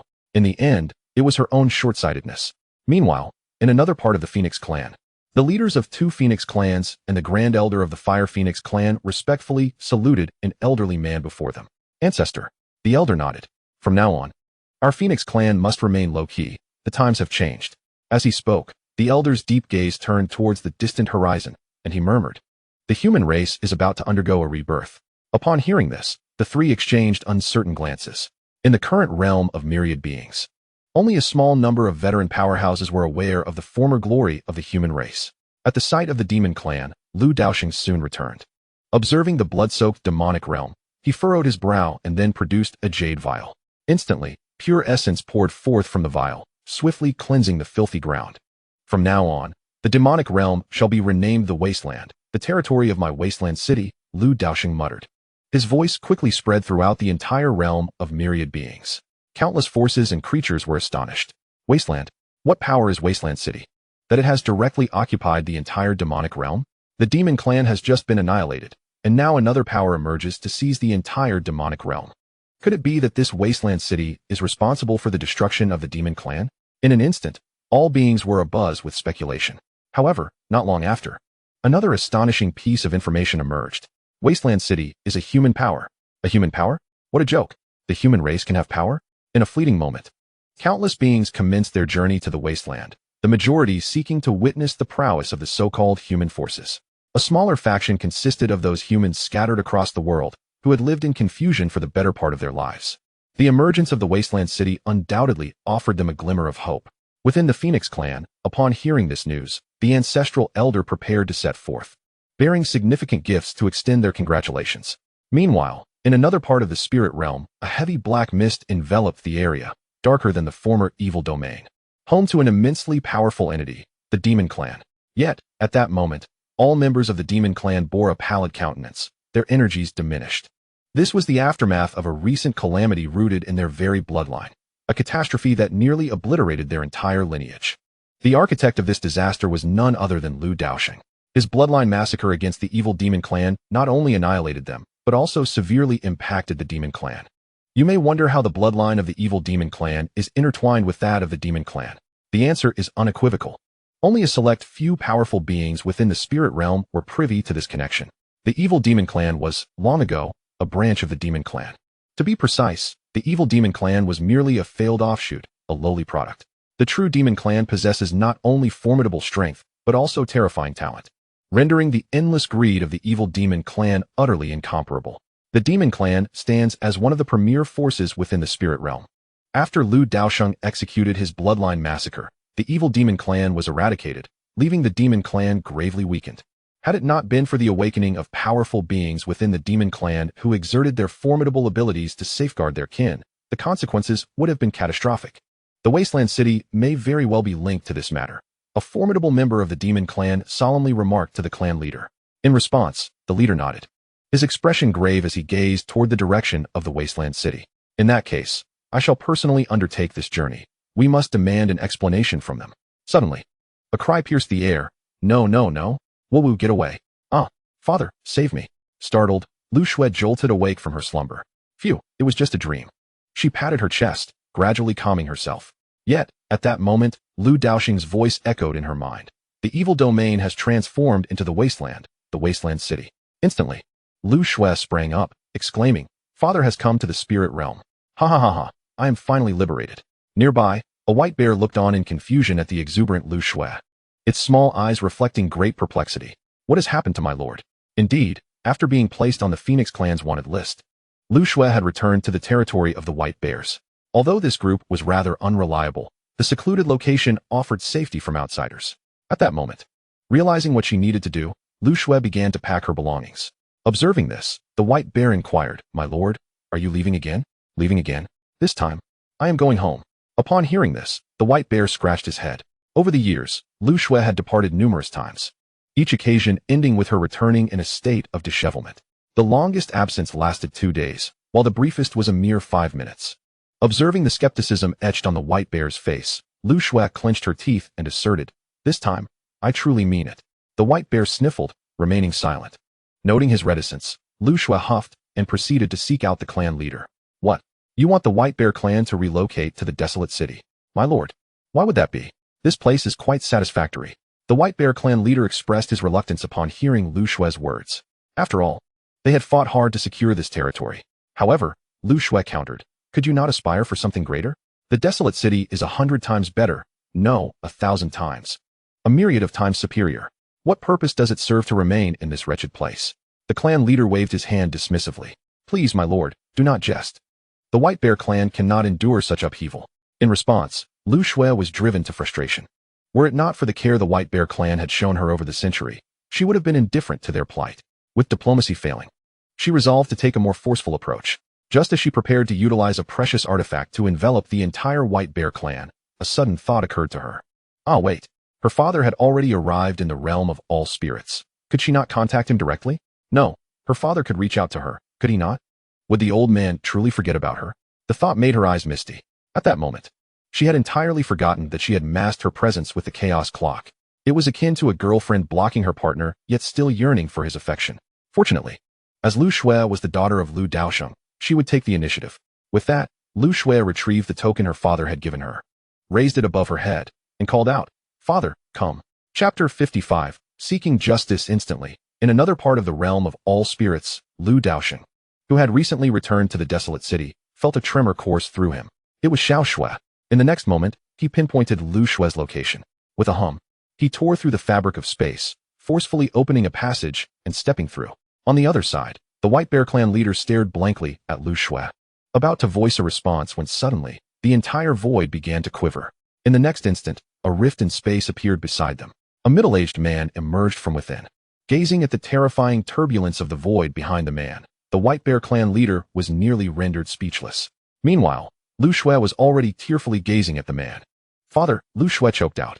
Seeing Lu Xue, Lu Daosheng's eyes also glistened with unshed tears. He stepped forward and enveloped Lu Xue in an embrace. Xiao Xue, it is my fault. I should have come sooner. In that moment, feeling the warmth of her father's embrace once more, Lu Xue could no longer contain her tears. Words failed her. All she could do was hold him tightly as they embraced. Only the chief of the white bear clan stood awkwardly by, observing the unfolding scene. At that moment, a clansman rushed towards them. Clan Bang. The chief of the white bear lunged forward, covering the man's mouth and gesturing towards Lu Daosheng and his daughter. Hush, that is the father of the esteemed lady, and he is exceedingly formidable. If such a powerful being were to take offense, our entire white bear clan could be eradicated in an instant. After what felt like an eternity, Lu Daosheng and his daughter finally parted ways. Xiaoxue, let us return home. Lu Xiaoxue obediently nodded, asking no questions. At that moment, all she desired was to return to the desolate city and rest. Just as they were about to leave, Lu Xiaoxue suddenly recalled something, pointing towards the white bear clan. Father, let us bring them along. They have taken good care of me over the years. Upon hearing this, Lu Daosheng nodded. Very well, as you wish. With a wave of his hand, the entire white bear clan was transported into Lu Daosheng's realm. From that day forth, the white bear clan ascended entirely. Upon returning to the desolate city, Lu Daosheng lifted the restrictions on the city. At that moment, the inhabitants of the desolate city had already become frenzied. We have arrived. Is this the new world? The air feels so refreshing. I want to go outside. Can we go out? The crowd exclaimed in excitement. At this juncture, Lu Daosheng appeared above the desolate city. Esteemed guests, he intoned, and instantly, silence fell over the crowd. All eyes turned reverently towards his figure. Lu Daosheng continued, we have now entered the Wanling realm. I shall impart the fundamental knowledge of this realm to you all. The subsequent choices are yours to make, whether to stay or to venture forth. I shall not interfere. Immediately, a wealth of information began to resonate within the minds of the inhabitants of the desolate city, including the hierarchy, factions, and geographical names of the Wanling realm. Upon learning of the hierarchical system, the crowd was utterly bewildered. The once invincible reincarnation realm of the Hongming universe was rendered insignificant in the Wanling realm. Instantly, their excitement was doused by a cold reality. The desire to explore this new world began to wane. More critically, the outside world was filled with foreign races. Their desolate city was, astonishingly, the sole human faction within the Wanling realm. Venturing outside would likely lead to their demise. Never mind, the crowd collectively decided to remain seated. It seemed wiser to stay in the desolate city, where they could occasionally indulge in merriment at the Wanhalu. By the way, I heard Wanhalu has raised its prices again. However, a few audacious souls disregarded the warnings and boldly stepped beyond the gates of the desolate city. Yet, it was not long before one of them returned. A look of disdain etched upon his face. Alas, brother, did you not say you would venture forth? Why are you back so soon? The others gazed at the recently returned individual. With a scoff, he disdainfully remarked, what Wanling realm? It is not even as good as the city's restroom. The crowd paused, momentarily stunned, before shaking their heads in disappointment. They had not anticipated that the highly anticipated new world would be so dismal. However, one cannot entirely fault the realm of all spirits, for the amenities of the desolate city are truly exceptional. It is likely that, across the myriad realms, one could scarcely find a place as opulent as this. Shortly thereafter, an announcement resonated from within the desolate city, declaring that the various alien races within the realm of all spirits would also be permitted to visit the city. Upon hearing this, countless merchants within the desolate city were stirred with excitement. Would they not have the opportunity to profit handsomely from these foreign visitors? Anticipation began to swell among the populace. While they harbored no animosity towards the alien races, their curiosity about the appearances of these beings was undeniable. In the grand hall of the city lord's mansion, Master, Sister Ouyang, and Little Qing were momentarily taken aback upon seeing Lu Shui. In the next instant, Ao Qing could no longer restrain herself and rushed forward. Little Master, it is I who have wronged you, she exclaimed, tears glistening in her eyes. Beside her, Ouyang Yanqing looked at Lu Shui with a face full of guilt. Little Shui, I am sorry, I have caused you distress.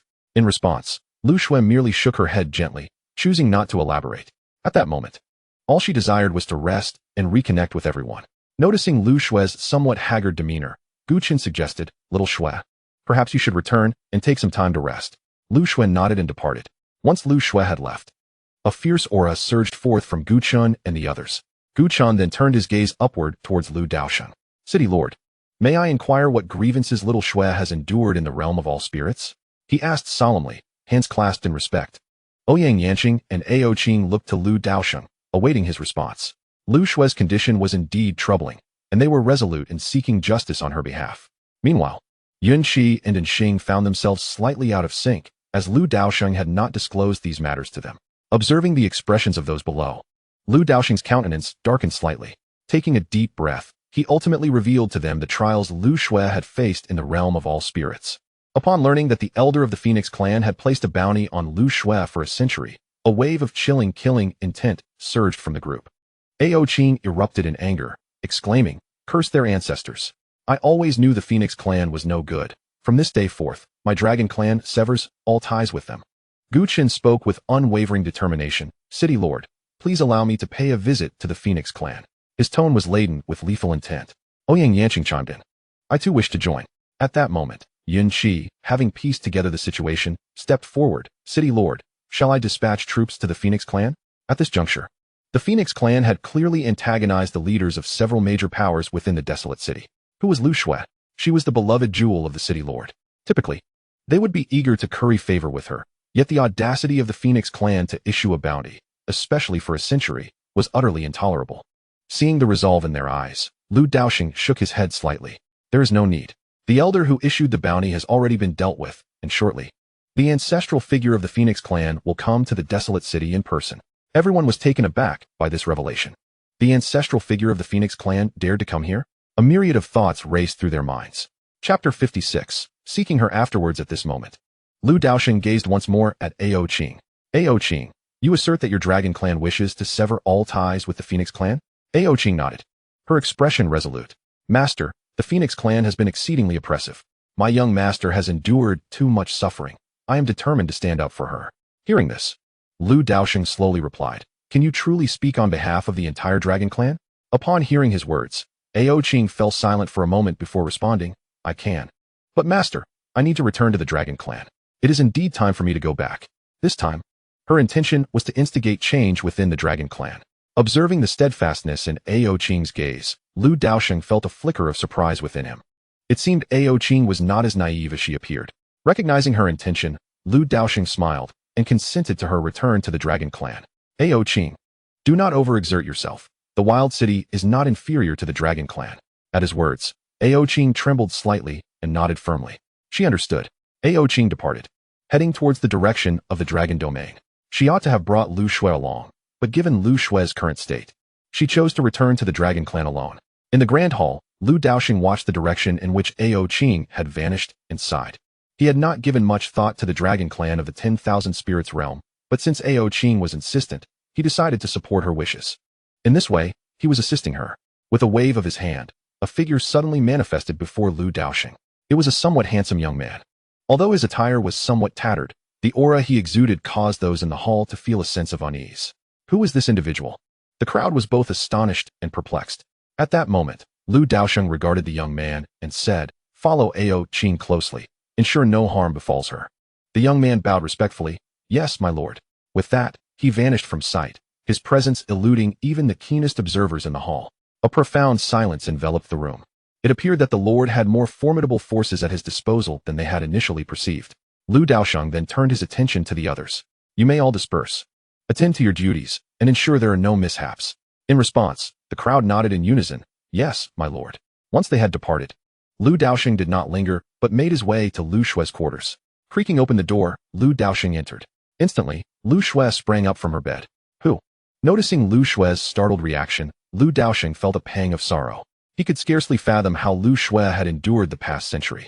Now, all he could do was strive to make amends. Little Xue, do not be afraid, it is your father. Lu Daosheng gently approached the bedside and sat down. Upon seeing him, Lu Xue leapt into his embrace.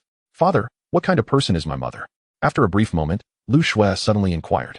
She held a disdain for the Ice Phoenix clan, even harboring some animosity, yet she herself possessed their bloodline, and her mother belonged to that clan.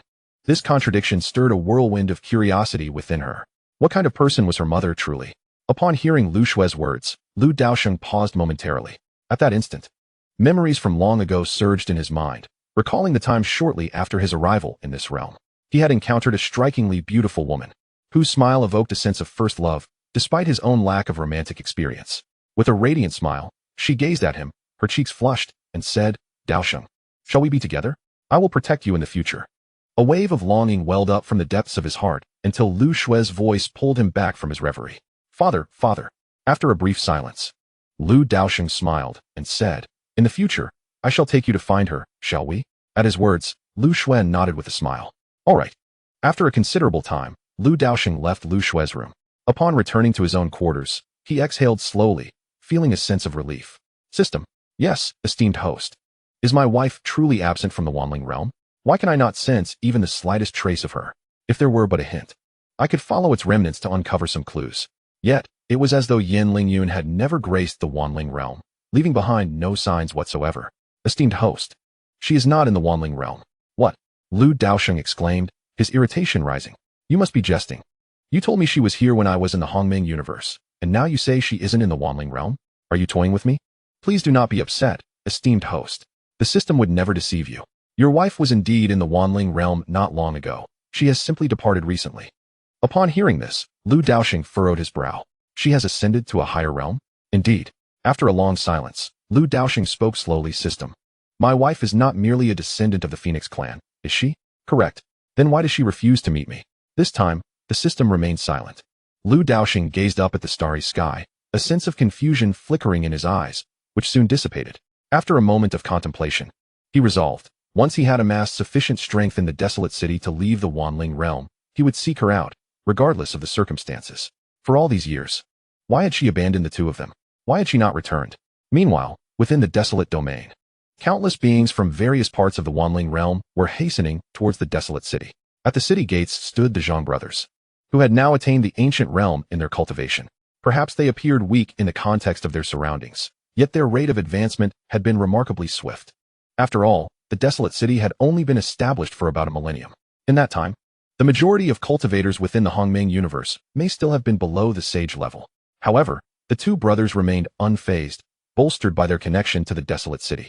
Perched atop the city walls, the guardian of the city, Huang Shou, was not to be underestimated. His strength had far surpassed that of the Hongmeng universe. At the pinnacle of the 9th tier of the Earth realm, he stood on the cusp of entering the celestial realm. Many leaders of prestigious clans had only just reached the 9th tier of the Earth realm. Look, someone, no, something approaches, Zhang Hai exclaimed, pointing into the distance. Following his gaze, they soon spotted a humanoid creature making its way toward them. With 3 eyes adorning its head, it was unmistakably a member of the three-eyed tribe. As it reached the outskirts of the desolate city, the creature was struck by an overwhelming sense of awe. It had come merely to observe the so-called human power, but was taken aback by its sheer terror-inducing presence. Merely gazing upon it evoked a feeling of insignificance akin to that of an ant. However, its attention soon shifted to the 2 individuals stationed at the city gate. A cold smirk emerged on its face. Is your race so bereft of warriors that you send mere ants to guard the entrance? Or perhaps this so-called desolate city is nothing but a facade? Upon sensing the cultivation levels of the Zhang brothers, the creature's arrogant demeanor returned, its 3 eyes gleaming with disdain, clearly looking down upon the humans. In response, the brothers furrowed their brows and spoke resolutely. If you wish to enter the city, you must pay the entrance fee. If not, be gone. Lu Daosheng had previously instructed them to be unyielding with any foreign beings. Upon hearing this, the 3-eyed being erupted with fury. What did you say? A wave of oppressive energy, akin to that of a 4th-tier Earth realm, surged toward the Zhang brothers. Yet, as it reached the threshold of the desolate city, it dissipated into nothingness. The creature was momentarily taken aback, realizing that this grand city was indeed formidable. At that moment, a blood-red long sword materialized before it. The terrifying intent of the blade directed menacingly at its heart. If you refuse to depart, then you shall perish, came a frigid voice laced with murderous intent from atop the towering city walls. The 3-eyed being trembled, lifting its gaze to behold the figure of the sentinel perched at the edge of the wall. The look directed at it was as chilling as that reserved for the deceased. What a terrifying powerhouse. And yet, it belongs to the human race. It dawned upon the creature that the 2 guardians merely served as a ruse. The true sentinel was the one stationed on the city wall. In an instant, the 3-eyed being grasped the gravity of the situation. Chapter 57. The arrival of foreigners. After careful contemplation, the 3-eyed being conceded and slowly approached the city gate. I wish to enter the city. Zhang Hai extended his hand, stating 1 million realm crystals. Realm crystals served as the universal currency within the myriad realms. Upon hearing this, the 3-eyed being bellowed in outrage. 1 million realm crystals to enter? Why don't you just rob a bank? 2 million realm crystals. Zhang Hai replied directly. The creature was momentarily stunned, its murderous intent surfacing once more. You. At that moment, the aura of the sentinel atop the wall pressed down again, causing it to wilt under the pressure. Can you not lower the price? Absolutely not, Zhang Hai replied bluntly. Just then, another figure appeared in the distance, gradually approaching. To their astonishment, it was a human. Is this truly the might of our race? The human man arrived before the desolate city, gazing up at the magnificent structure. His expression filled with reverence and disbelief. He could scarcely fathom that within the myriad realms, a human power could emerge, let alone one of such immense strength. Standing at the foot of this colossal city, he could distinctly perceive the overwhelming aura emanating from within. Observing this, Zhang Hai promptly approached with a smile, offering his assistance. This compatriot, this is the might of our human race. Henceforth, we shall no longer cower within the myriad realms. Upon hearing these words, the man was instantly moved to tears. Long live the human race. He then proceeded to enter the desolate city without encountering any obstruction. Witnessing this scene, a member of the 3-eyed tribe bellowed in outrage. Why must that fellow be exempt from the entry fee? In response, Zhang Hai sneered. He belongs to the human race. What are you? Do you dare to compare yourself with us? Faced with the blatant discrimination in Zhang Hai's gaze, the 3-eyed man was taken aback, experiencing for the first time in the myriad realms the sting of prejudice that he had previously inflicted upon the humans. 2 million realm crystals. If you refuse to pay, then leave. Zhang Hai continued. Hearing this, the three-eyed man inhaled deeply, gritting his teeth. Fine, I will pay. He had been dispatched by his tribe to gather intelligence. If he could not even enter the city gates, he would undoubtedly face punishment upon his return. If he were to be swindled, so be it. He could always seek reimbursement later. Thus, with a pained expression, he handed over a storage ring containing 2 million realm crystals to Zhang Hai and successfully entered the desolate city. Surely, gaining entry for such a sum was a profitable venture. Once inside, he quickly recognized this truth. Gazing at the bustling streets and the rich energy permeating the environment, he, who had spent half his life in the three-eyed tribe, could not help but lament the inequities of the world. Why was this place so opulent? Why was this not the territory of his tribe? As he pondered these questions, whispers began to circulate around him. Look, that fellow has 3 eyes. How grotesque. Could we sell him for a good price? Enraged by the discussions surrounding him, Sanhong was infuriated, particularly at the thought of being regarded as a mere commodity. At that moment, he completely forgot that in the past, they had also relished capturing isolated humans to serve as goods. You insolent fools. Boom. Instantly, a pressure of the 4th tier of the Earth realm surged forth from within him. However, it was swiftly suppressed by a mysterious force within the city. He failed to notice that the gazes of those around him had shifted to one of pity, although most regarded him with scorn. Just as confusion began to cloud his mind, a formidable presence approached from a distance. In the next moment, several guards clad in uniform robes, with swords at their waists, arrived at the scene. The desolate guards. Leading them was none other than Away. It's over, this fellow is done for. The leader of the desolate guards has personally intervened. At this juncture, Away's strength stood at the 8th tier of the Earth realm. As most members of the desolate guards had yet to reach the average level of the myriad realms, necessitating his direct involvement. However, this was merely a clone of his. Upon seeing Away, Sanhong's pupils constricted in alarm. The situation has become dire. I have encountered a formidable opponent. With a mere glance, he discerned that the individual before him was an entity he could not provoke. Indeed, the cold voice of Away resonated throughout the arena. You disturbed the order of the city. What penalty do you deserve? Upon hearing this, Sanhong suppressed his inner terror and stammered, I am a member of the Three-Eyed Clan. Your human forces lack the authority to punish me. Away, however, simply sneered at this assertion. Lack the authority? Once you enter my wild city, you are subject to its jurisdiction, even if your clan leader were to appear. He gestured dismissively, and Sanhong found himself stripped of any power to resist. Thus, he was taken away by the wild guards, with no one knowing what awaited him. Meanwhile, within Wild City, an increasing number of beings entered its confines. Among them, humans were warmly welcomed by the inhabitants of Wild City, while other races were observed like specimens in a zoo. Not entirely so, however, certain aesthetically pleasing races garnered admiration from some, such as the elegant elves with their pointed ears and the angelic beings adorned with snow-white wings.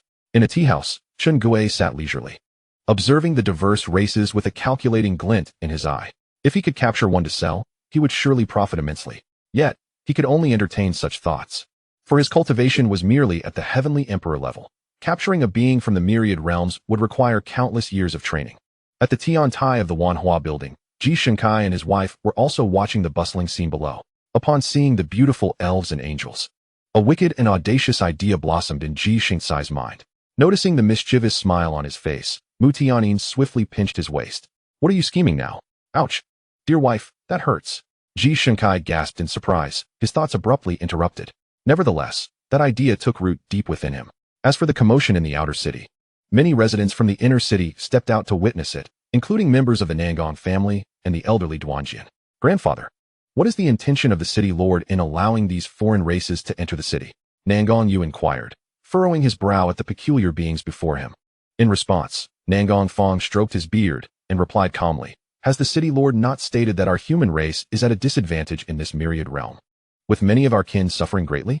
This time, Wild City has entered the myriad realms as a representative of the human forces. It is only natural we demonstrate our strength to these foreign races, serving as a deterrent. His expression then grew serious. I boldly speculate that the city lord may very well take personal action to intimidate some of the nefarious elements.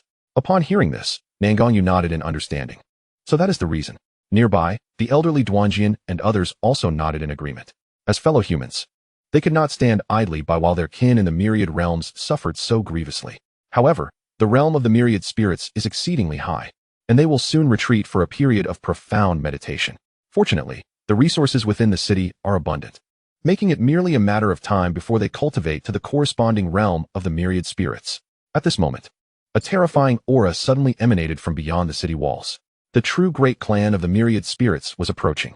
Chapter 58. Meeting the Lord of the Desolate City. Outside the desolate city, a searing heat enveloped the surroundings. Several towering beings, engulfed in blazing flames, were slowly making their way here. They belonged to the Fire Spirit clan, one of the formidable clans of the myriad spirits, recognized for their extensive fire-based offensive techniques. However, it is worth noting that their prowess, while abundant, does not equate to being the strongest. After all, the Phoenix clan and the Dragon clan's breath are by no means inferior to that of the Fire Spirits. Grand Elder, this desolate city seems rather extraordinary, remarked a member of the Fire Spirit clan, visibly astounded as he gazed upon the colossal city. The leader among them was indeed the Grand Elder of the Fire Spirit clan. With a solemn nod, the Grand Elder responded, "Once we enter, exercise restraint. I sense an exceedingly terrifying presence within this grand city." Upon hearing this, the expressions of the Fire Spirit clan members turned to shock. If even the Grand Elder spoke of something so frightful, what kind of entity could it be? Their Grand Elder was a formidable being at the 8th tier of the Earth realm. With a mix of curiosity and apprehension, they paid the entry fee and proceeded into the desolate city. Before long, another clan arrived, the Demon clan. Notably, the clan leader had come personally. Though he was alone, his imposing aura was undeniable. The Demon clan leader gazed down upon the desolate city with a look of astonishment. Initially, he intended to unleash a powerful display to intimidate the residents, but he suddenly hesitated. Would such an act potentially lead to his own demise? At that moment, the guardian atop the city wall, known as Huang Shou, cast a casual glance in his direction. In an instant, the Demon clan leader felt as if he had been pierced by 1,000 swords, rendered immobile. It was at this moment that he discerned the extent of Huang Shou's cultivation, the pinnacle of the 9th tier of the Earth realm. He had only just reached the 9th tier himself. This was not a foe to be trifled with. Consequently, he obediently descended from the void. "Esteemed friend, are you the Lord of the Desolate City?" The Demon clan leader inquired politely, looking up at Huang Shou. In response, Huang Shou merely replied, "The Lord resides in the Lord's manor. I am but a gatekeeper." A gatekeeper. This single phrase sent waves of astonishment through the Demon clan leader's heart. A gatekeeper at the 9th tier of the Earth realm? Was this desolate city truly that formidable? Did this mean he was inferior even to the gatekeeper of the desolate city? Taking a deep breath, the Demon clan leader abandoned his initial intention of seeking an explanation and instead resolved to extend his congratulations to the desolate city. After paying the entry fee, he hurriedly entered the desolate city. Indeed, the interior of the desolate city was a realm unto itself. As soon as he entered, he was once again taken aback. However, before he could gather his thoughts, countless hostile gazes suddenly turned towards him, including those of several prominent figures within the Lord's manor. In the next moment, Yin Shi and Gu Chen appeared before the Demon clan leader. Upon encountering several individuals from Cloudrise, the leader of the Demon clan comprehended the situation entirely. This desolate city was indeed remarkable. At that moment, Cloudrise cast a scrutinizing glance at the Demon clan leader, his brow slightly furrowing. "A fiend? No, that cannot be." Hearing this, the Demon clan leader hastily introduced himself. "I am the leader of the Demon clan, come to extend my congratulations to the city. Might I inquire about the whereabouts of your city lord?" The members of Cloudrise exchanged glances before responding. "You wish to meet the city lord?" The Demon clan leader nodded affirmatively. "Then follow me," came the reply. Daosheng had already issued instructions that anyone of the 9th tier in the Earth realm could seek an audience with him, while those who did not meet this criterion would be dismissed, as he was not one to entertain just anyone. Thus, the Demon clan leader followed Gu Chen into the inner city. Along the way, everything he saw was dismantling his previous perceptions. The opulence of this city was astonishing. It would not be an exaggeration to say that even the water used for foot baths in the inner city surpassed what he usually drank. Meanwhile, the ancestor of the Phoenix clan had also arrived outside the desolate city. This time, he was not alone. Accompanying him were a father and daughter duo. The young woman was Lu Shue's aunt, Yin Luo, and the middle-aged man was her father, Yin Fengtian. He had recently emerged from seclusion and was utterly bewildered upon learning of the recent events during his retreat. His granddaughter was being pursued by the Grand Elder, and his son-in-law had annihilated the Grand Elder of the Phoenix clan. What was happening here? Now, he found himself summoned to follow the Grand Elder to the human power established by his so-called son-in-law. Originally, he had no intention of coming, but the orders of the ancestor were not to be defied. However, upon gazing at the magnificent city before him, he felt his spirits lift. This was undoubtedly a golden son-in-law. Yet whether the other party acknowledged him remained uncertain, especially since even his own daughter did not recognize him. With that thought, He could not help but shake his head. Inside the City Lord's mansion, City Lord, the ancestor of the Phoenix clan, has arrived, reported Xing to Lu Daosheng within the Grand Hall. Upon hearing this, Lu Daosheng nodded. Please bring them in, he instructed. Yes, City Lord. And Xing promptly departed. At that moment, the demon clan leader, under Gu Chen's guidance, also entered the Grand Hall. City Lord. Lu Daosheng nodded, and then turned his gaze towards the demon clan leader. Upon seeing him, Lu Daosheng was momentarily taken aback. This bloodline. Why does it seem so familiar? Suddenly recalling, he thought, it bears some resemblance to that of the Fiend clan, and this individual also exudes a similar aura. Meanwhile, Gu Chen regarded the demon clan leader with a puzzled expression. What connection does this individual have with the Fiend clan? Feeling the weight of their scrutinizing gazes, the demon clan leader, unable to withstand the pressure, introduced himself. City Lord of the Desolate City, I am Han Sheng, leader of the demon clan. After his declaration, a profound silence enveloped the hall. Han Sheng felt a tinge of embarrassment, but then recollected the now extinct Fiend clan and promptly realized his oversight. Oh, I imagine you are all curious as to why I share many similarities with the Fiend clan, Han Sheng spoke up, eliciting nods of acknowledgement from Gu Chen and the others. At this moment, Lu Daosheng had already deduced the situation in secret. Ah, so that is how it is.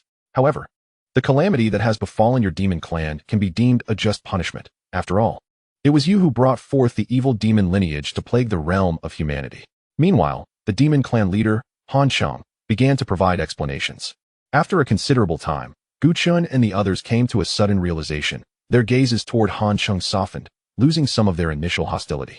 At the very least, it was now clear that this individual was not an evil demon, although he bore some connection to them. Below, Han Sheng observed Lu Daosheng from below, his mind racing with contemplation. When had such formidable beings appeared in the myriad realms? This individual was likely at least of the Heavenly King realm. Indeed, the power of the human factions should not be underestimated. Just then, the ancestral elder of the Phoenix clan approached the Grand Hall, accompanied by Yen Luo and her father. Upon seeing Yen Luo, Lu Daosheng offered a gentle smile, disregarding the other two entirely, leaving them in an awkward predicament. Ahem. I am the current ancestral elder of the Phoenix clan, and I have come to congratulate Huang City today, the elder proclaimed. Oh, Lu Daosheng replied nonchalantly, turning his attention to Yen Luo. Yen Luo, would you be willing to come to my Huang City? Lu Daosheng inquired with a smile. After all, she was his sister-in-law, and she had been quite good to his daughter. He had forgotten to mention this previously out of anger, but it was not too late to address it now. Upon hearing Lu Daosheng's words, Yen Luo did not hesitate to nod in agreement. Sounds great, she exclaimed, her excitement bubbling over. She had not stopped talking throughout their journey and was taken aback by the wealth of Lu Shue's father, far surpassing her expectations. It was likely that even a single tile from the floor could be worth a fortune. Seeing Yen Luo's acceptance, a guard took her away from the Grand Hall at Lu Daosheng's signal, leaving the ancestral elder of the Phoenix clan and Yin Fengtian to exchange bewildered glances. Chapter 59. The prophesied one is not Lu Shui at this moment. The ancestral elder of the Phoenix clan discreetly nudged Yin Fengtian with her elbow, exchanging a knowing glance. Observing this, Yin Fengtian nodded before looking up at Lu Daosheng and speaking, son-in-law, having traveled such a great distance, you cannot expect us to stand here idly, can you? Hearing this, Lu Daosheng raised an eyebrow. This fellow truly dared to call him son-in-law. He was well aware of the tribulations his wife, Yin Lingyun, faced in the Phoenix clan. She was detested by all. Even Yin Fengtian, her father, harbored a degree of disdain for her, often questioning whether she was truly his flesh and blood. Consequently, when Yin Lingyun was cast into a lesser realm, Yin Fengtian did not intervene. Lu Daosheng regarded Yin Fengtian, curious to see how thick-skinned the man truly was. After a moment, Yin Fengtian, feeling somewhat embarrassed, lowered his gaze. The psychological pressure of being scrutinized by such a formidable being was immense. He was merely at the 8th tier of the Earth realm. How could he dare compare himself to Lu Daosheng, who was even more terrifying than his own ancestor? Seeing that he could not gain any favor from Lu Daosheng, Yin Fengtian's mind raced, and he inquired, by the way, where is Xiao Shui? The last time she visited the Phoenix clan, I was in seclusion and could not entertain her properly. I must take this opportunity to see her well. Clearly, he had set his sights on Lu Shui once again. Suddenly, Lu Daosheng let out a cold snort, pointing directly at Yin Fengtian's nose and uttering in a chilling tone, do you truly believe you are worthy of being a father? Instantly, the Grand Hall fell into a profound silence. Beside them, Elder Han Sheng of the Demon Clan felt a pang of regret for not having brought some snacks. Who would have imagined that a visit to the Lord of the Desolate City would lead to such a dramatic scene? It was unexpected to discover that the enigmatic and powerful lord of the desolate city had such ties with the Phoenix clan. What a spectacle! In this moment, rather than retaliating against Lu Daosheng's accusatory gesture, Yin Fengtian lowered his head, revealing a flicker of concealed guilt in his gaze. This subtle detail did not escape Lu Daosheng's notice. Frowning, Lu Daosheng pressed, "Do you have anything else to disclose?" Upon hearing this, Yin Fengtian hastily waved his hands. "No, nothing at all." Yet, in the next instant, an overwhelming aura of pressure bore down upon him. "Speak." In a heartbeat, Yin Fengtian found himself prostrate on the ground, the oppressive force causing his bones to creak ominously. "Ah, ancestor, save me." At that moment, the elder from the Phoenix clan was drenched in cold sweat. "Save you? I would be fortunate to save myself." He was internally tumultuous, having grossly underestimated the lord of the desolate city's strength. This individual was certainly beyond the realm of a heavenly king, and did not resemble a celestial monarch either. Could it be? Impossible, impossible. The Phoenix clan elder shook his head repeatedly, daring not to contemplate such a possibility. It was a realm of legendary existence. Lu Daosheng's gaze towards Yin Fengtian was frigidly severe. As Yin Fengtian struggled to maintain his composure, he finally relented. "Stop, I will tell you." Instantly, the pressure dissipated, and Lu Daosheng fixed a cold stare upon Yin Fengtian below. Heaving a sigh of relief, Yin Fengtian warily glanced at Lu Daosheng before slowly admitting, "Some time ago, Lingyun came to see me." At this revelation, Lu Daosheng's heart jolted. Yin Fengtian continued, "She sought me out for one purpose, to speak." Lu Daosheng's voice was icily insistent. Yin Fengtian sighed deeply, his spirit waning, "To sever our father-daughter relationship." Upon uttering these words, Yin Fengtian appeared utterly deflated. Hearing this, Lu Daosheng's brow furrowed with concern. "Is there anything else?" Yin Fengtian pondered for a moment before responding. She seemed drastically changed at that time. I could not even fathom her, and she felt remarkably unfamiliar, as if she had become an entirely different person. In silence, Lu Daosheng contemplated. Could it be that his wife had undergone the reincarnation of a formidable being? The more he mused, the more plausible it seemed. Meanwhile, Yin Fengtian continued to sigh, feeling humiliated by the severance of his father-daughter bond. Now, with this information in the hands of the lord of the desolate city, it was evident that he would no longer regard him with any respect. In truth, regardless of whether he spoke or remained silent, Lu Daosheng would not acknowledge him. As expected, Lu Daosheng merely cast a cold glance at both Yin Fengtian and the elder from the Phoenix clan before stating, "See them out." In the next moment, several powerful attendants appeared beside the two men. "Gentlemen, please." Upon witnessing this, the elder of the Phoenix clan wore a grim expression. Nonetheless, he ultimately departed the desolate city with Yin Fengtian. Although no amicable relations could be forged with the desolate city, at the very least, a hostile relationship was avoided.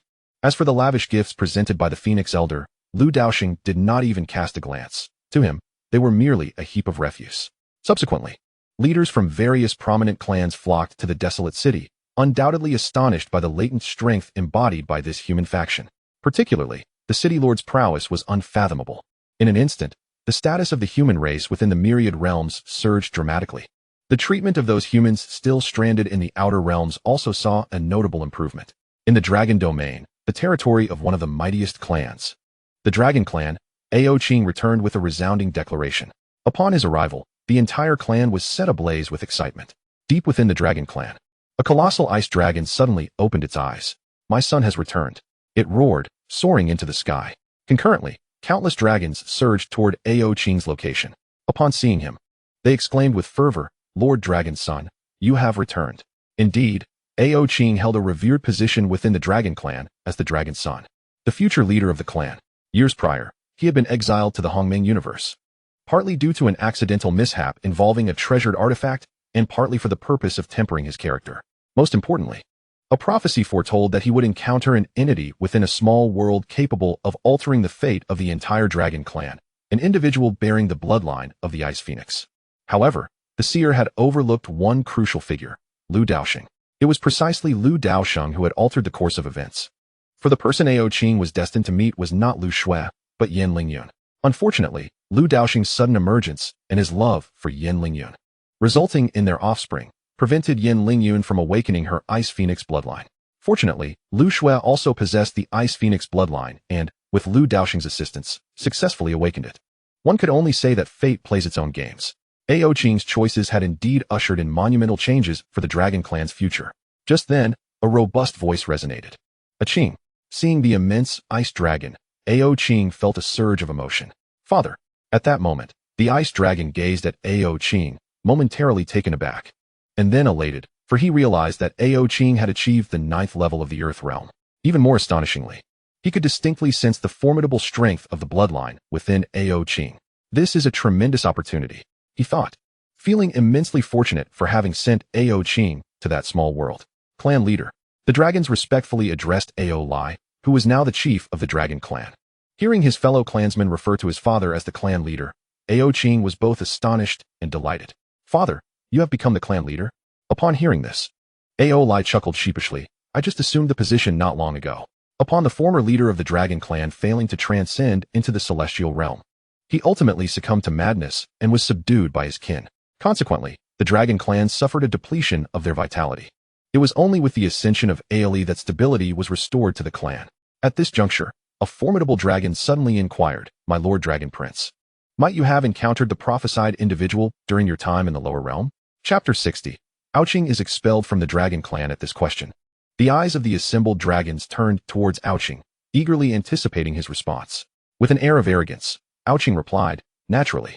The moment his words were uttered, the dragons could no longer contain their elation and erupted in joyous celebration. The entire dragon domain trembled with fervor. My Lord Dragon Prince, where is that prophesied individual now? Daosheng gestured towards the distant horizon and stated nonchalantly, in the Wasteland City. Wasteland City. The dragons were taken aback, for they had recently deliberated whether to venture there to investigate, given the rumors surrounding its formidable power and, more importantly, its connection to the human faction. Daosheng, what is the meaning of this? Why did you not bring the prophesied one back to the dragon clan? Aolai inquired, his brow furrowed, clearly displeased with his son's handling of the matter. Upon hearing this, Daosheng's lips twitched slightly. It was far easier said than done to summon the prince to the dragon clan. Little did they know how long it might take. Furthermore, considering Lu Shui had just endured such an ordeal, it was likely that his dragon visage would not suffice to persuade her. Reflecting on this, Daosheng was suddenly reminded of his true purpose. Father, let us set that matter aside for now. I have something of great importance to discuss with you. Aolai, intrigued, replied. An important matter? What might it be? Daosheng boldly declared. You should cede the position of clan leader to me. What nonsense is this? Aolai retorted angrily. After finally seizing the opportunity to become the leader of the dragon clan, he would not so easily relinquish it, even to his own son. Observing his father's reluctance, Daosheng scoffed inwardly, as if he coveted the position of clan leader. His life in Wasteland City was far superior to that in the dragon clan. Father, you must take a broader view. Grant me the leadership, and I shall lead the dragon clan toward a path of unparalleled glory. At this, Aolai snorted dismissively and asked, How do you propose to achieve this glorious ascent for the dragon clan? Daosheng tossed his head back and extended a paw, pointing towards the sky. It's quite simple. We should align the dragon clan with Wasteland City. The atmosphere fell into a brief silence upon hearing this suggestion. Moments later, a multitude of powerful auras surged forth. Impossible. For the dragon clan to submit to another faction is akin to asking for my death. My Lord Dragon Prince, tread carefully. Even Aolai glared at Daosheng with a hint of anger. Daosheng, do you comprehend the gravity of your words? The dragon clan has persevered through countless ages. We shall not cling to another's might for survival. We would rather die standing than live on our knees. Upon this declaration, the assembled dragons gazed at Aolai with deep respect. Well said, esteemed leader. Lord Longzi, in this regard, you must learn from your father. Observing the reactions of the assembled dragons, Daosheng furrowed his brow. The Wasteland City, a realm brimming with boundless opportunities, now lay within the grasp of the dragon clan. Yet, the clan members were reluctant to enter. After a moment of contemplation, Daosheng spoke solemnly. Father, I speak the truth. The Wasteland City is no ordinary place, and the one you refer to in prophecy is none other than the daughter of its lord. Upon hearing Daosheng's words, the dragons were momentarily stunned. The prophesied individual, the daughter of the lord of Wasteland City. Aolai's pupils constricted as countless possibilities flooded his mind. Just then, a terrifying aura surged from the depths of the dragon domain. Feeling the overwhelming presence and the resonating dragon roars, the dragons exclaimed in unison. The ancestor has emerged from seclusion. Indeed, as the words fell, a colossal figure materialized above the dragon domain, emanating an oppressive force that was overwhelming. In comparison, the dragons appeared as mere infants beside an adult. Daosheng, do you acknowledge your transgressions? The voice of authority echoed through the void. A wave of formidable pressure descended upon Daosheng. Instantly, his expression shifted slightly, yet his stance remained resolute. After years of honing his strength in Wasteland City, Daosheng had undergone a profound transformation. Even in the face of a fellow clan member's celestial might, he remained unafraid. Gazing into the void, Daosheng's expression turned serious. Ancestor, what offense have I committed? The voice returned, laced with an overwhelming dragon might that lingered ominously. As the scion of our clan, you incite our kin to become mere steeds for others. You have brought disgrace upon our lineage, yet you remain oblivious to your wrongdoings. The ancestor's fury was palpable, even casting doubt upon the prophecy of your Daosheng, a true benefactor of the dragon clan. But did the prophesied individual truly exist? Upon hearing this, Daosheng's countenance darkened, ready to refute, but Aolai interjected, his expression grave. Aching, hasten to confess your errors to the ancestor. He then turned to the void, pleading, Ancient One, my son Daosheng has been led astray by ill-intentioned individuals, clouding his judgment. I beseech your forgiveness. Father. Daosheng glanced at Aolai, hesitation washing over him. He understood that the dragon clan was in a state of decline. Yet, despite this, they remained unyieldingly proud, looking down upon all others. If this continued, the dragon clan would undoubtedly face ruin. As he pondered a strategy, the ancestor declared, from this day forth, I strip Daosheng of his title as Dragon Prince and confine him within the Dragon Restraining Valley for a millennium of reflection. A massive dragon claw descended from the void toward Daosheng. Watching the terrifying appendage approach, Daosheng's heart raced. Master, save me. Boom. In the next moment, a tremendous roar echoed. Daosheng stared in bewilderment at the petite figure before him. Who is this? Meanwhile, the other dragons gazed in horror at this figure, who had single-handedly blocked the ancestor's attack. It is a human. Who could he possibly be? At this moment, the human male before Daosheng coldly fixed his gaze upon the colossal phantom in the void, then turned to Daosheng and stated indifferently, The city lord has commanded me to ensure your safety. Upon hearing these words, Daosheng's eyes immediately turned red with emotion. Who are you? The ancient ancestor of the dragon clan extended his enormous dragon head from the void and spoke in a deep voice. In response, the human male coldly replied, You have no right to know my identity. In this world, he listens to but one command, that of the lord of the desolate city, Daosheng. It was Daosheng who, in the most desperate moment of his life, extended a helping hand to him and offered him the chance to become powerful. From that day forth, he lived solely to fulfill the tasks entrusted to him by Daosheng. Upon hearing such audacious words, the ancient ancestor of the dragon clan was immediately filled with fury. I care not who you are. Daring to wreak havoc in my dragon clan shall result in your utter destruction. With a thunderous roar, the immense dragon tail swung downwards, shattering the entire void in that instant. Witnessing this, Daosheng was utterly dumbfounded. Was his ancestor really intending to destroy him as well? Aolai too looked on in disbelief at this scene. This was his only son. Suddenly, a shadowy light flashed, and the human male swiftly retreated with Daosheng 100 zhang away. Just then, a startled voice echoed from the void. Deathmark, who exactly are you? The ancient ancestor of the dragon clan gazed in horror at the peculiar glowing mark in the human male's hand. Just moments ago, it was the power emanating from that mark that had thwarted his attack. The realm of this human male was also abundantly clear. He was at the celestial realm. Chapter 61. Ascending 10 levels. Wow, brother, you are remarkably powerful. Daosheng was internally astonished upon witnessing this scene. To withstand the formidable strike of their ancestor at the celestial realm was no trivial feat. Their ancestor was an authentic king realm powerhouse, having lingered in that realm for countless years without a trace of doubt regarding his strength. At this moment, everyone regarded the human male before Daosheng as if he were a monster. To them, such a thing seemed utterly impossible. Moreover, what was this death mark? Yet, at that moment, the human male turned to Daosheng and asked, Do you wish to remain in the dragon clan? Upon hearing this, Daosheng instantly comprehended the situation. Although the powerful figure sent by his master was formidable, he still could not rival his own ancestor. After a moment of contemplation, Daosheng sighed and replied, Let us return. He was now somewhat disillusioned with the dragon clan. Perhaps this was indeed the fate of the dragons. In response, the human male said nothing further but transformed Daosheng back into human form, subsequently grasping him and vanishing from the spot. Observing Daosheng's departure, Aolai's expression was complex. Aching, your father has always believed in you, but changing the current state of the dragon clan is not as simple as mere words. I look forward to seeing the next version of you when you return to the clan. Old ancestor, the dragon prince has fled. A member of the dragon clan spoke up at that moment. In the void, the ancient ancestor of the dragon clan gazed into the distant horizon and coldly proclaimed, From this day forth, Daosheng shall no longer be a member of our dragon lineage. Upon hearing these words, the dragons trembled in unison. Within the desolate city, Lu Daosheng raised his gaze, furrowing his brow momentarily before relaxing it once more. This turn of events was, after all, anticipated. System, please proceed with my command. He mused thoughtfully. After a brief pause, Lu Daosheng continued, let us elevate my level. After considerable reflection, he resolved to enhance his cultivation further. For there was a certain comfort in feeling that everything remained within his grasp. Presently, he stood at the destiny realm, an existence unmatched even within the myriad realms. Yet he was aware of at least one peer of his caliber. Who could say if there were others lurking in the shadows? Moreover, he harbored numerous uncertainties, which he surmised could only be resolved through the augmentation of his strength. Upon receiving Lu Daosheng's directive, the system responded promptly. Please select the level of upgrade. Let us elevate by 10 levels for now. Understood, please hold on for a moment.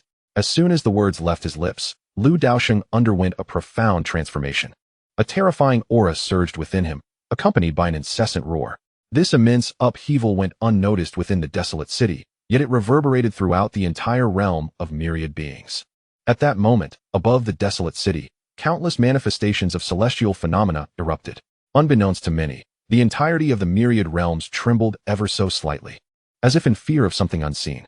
With the disturbances subsiding, an invisible halo radiated from above the desolate city, only to quickly dissipate. Within the city, the citizens remarked, the Lord is cultivating again. This commotion is no small matter, truly befitting the esteemed Lord. Enough watching. The ice pop's haven tea been paid for yet. The populace of the desolate city exhibited little reaction to the upheaval, save for a few beings of the myriad realms who were left awestruck. The Lord of the desolate city was indeed fearsome. Simultaneously, from certain forbidden zones within the myriad realms, disturbances began to manifest. In an ancient azure hall, a figure suddenly soared into the sky, gazing gravely towards the direction of the desolate city. After a prolonged silence, as if sensing something profound, the figure set forth towards the desolate city. Within the Lord's residence in the desolate city, Lu Daosheng finally assimilated the vast influx of knowledge that had suddenly filled his mind. With a deep breath, the entire space collapsed around him. At this moment, he became aware of an enigmatic circle of space forming around him, which continued to dissipate. The true self-realm. This was his current state of being. Now, as he surveyed the world around him, everything appeared transformed. System, have I perhaps ascended too rapidly? At this juncture, the myriad realms seemed scarcely able to contain him. Yet, they dared not expel him, for in his current state, he could effortlessly obliterate the entirety of the myriad realms with a mere gesture. As the host progresses further, the disparities become increasingly pronounced. A gentle reminder, please, dear host, maintain your emotional equilibrium, for any drastic fluctuations may inflict significant harm upon the myriad realms. Lu Daosheng, ascending 10 levels. How remarkable is that? At that moment, a voice echoed. Father, what is happening, father? Upon witnessing Lu Daosheng's current state, Lu Shui was taken aback. Do not approach. Lu Daosheng quickly interposed himself, shielding Lu Shui from entering. Father, you've grown stronger once again. Lu Shui's voice trembled as she gazed at her father's formidable appearance. Could she still snuggle with him in this state? Gradually, Lu Daosheng closed his eyes. The terrifying aura he exuded began to retract. After a considerable interval, he managed to revert to his former semblance. Xiaoxua, what troubles you? Lu Daosheng inquired with a gentle smile. In response, Lu Shui shook her head. It's nothing, I merely came to check on you. She had sensed the tremendous upheaval within the house and felt a pang of concern. Following a brief exchange, Lu Shui took her leave. Inside the residence, once Lu Shui departed, Lu Daosheng's expression turned grave. Moments ago, he had observed his daughter with an inexplicable coldness in his gaze, an expression he reserved for those who held no significance to him. Yet, it had now manifested while he regarded his own daughter. Was this a consequence of his elevated realm? Shaking his head, Lu Daosheng sought to regain his composure and adjust his state of mind. The essence of the true self-realm lies in the discovery of one's authentic identity. Logically, he should not be experiencing this. Dear host, you have yet to acclimate to this realm. Such occurrences will cease in the future. The system's voice resonated. In the future? Lu Daosheng frowned slightly. Yes, it may require years, or even millennia. Such a prolonged duration is unacceptable. Is there a more expedient method? He could not afford to wait that long. Although these were trivial concerns, he remained steadfast in his pursuit of perfection. Engaging in combat could facilitate your adaptation. Lu Daosheng paused, a flicker of realization dawning upon him. Since acquiring the system, he had scarcely engaged in battle, merely toying with weaker foes on occasion. Wait a moment. Battling weaker opponents might indeed be beneficial, provided they were not too feeble. As Lu Daosheng contemplated this, an overwhelming presence suddenly descended upon the outskirts of the desolate city. Instantly, the entire settlement fell into a state of heightened alert. Even the sentinels atop the city walls regarded the source of the aura with grave concern. From the void beyond the city, a figure scrutinized the entire desolate expanse. "That appears to be a human," one creature within the city exclaimed. Concurrently, in the myriad realms, several ancient beings turned their attention toward the desolate city. And upon sensing the aura emanating from the figure in the void, a collective gasp arose. The Fate Realm. How is this possible? Indeed, the essence radiating from the figure in the void unmistakably belonged to the Fate Realm, and it was devoid of any pretense. In an instant, the entire realm of Wanling trembled. A celestial Fate Realm powerhouse had emerged. Within the Lord's mansion of the desolate city, Lu Daosheng cast a subtle glance toward the figure suspended in the void beyond the city. It was the very presence he had encountered within the Azure Palace. When Lu Daosheng first arrived in Wanling, he had exchanged pleasantries with this individual who had mentioned a visit to his desolate city. At that time, Lu had merely been courteous, never anticipating that the promise would be fulfilled. Meanwhile, the enigmatic man in the void remained oblivious to Lu Daosheng's gaze, for the disparity between them had grown insurmountable. Yet, he was unaware of this fact, and his glance toward the desolate city held only a hint of surprise. He had not expected such power to exist in this world. Chapter 62. The invincible lord of the city. Pray tell, what brings you to my desolate city? Arguo stepped forward, clasping his fists in a gesture of respect.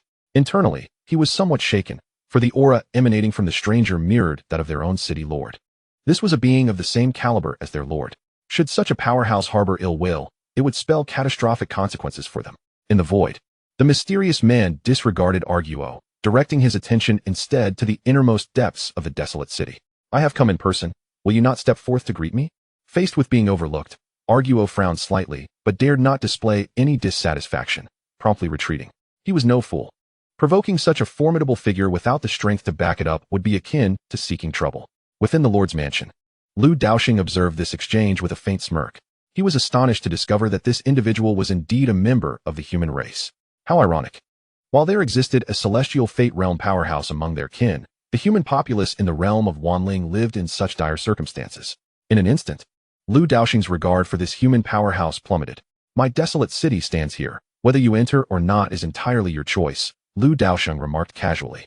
At once, the mysterious man in the void was taken aback. He had not anticipated such audacity from the other party. How intriguing, he mused, a remarkable smile curving his lips.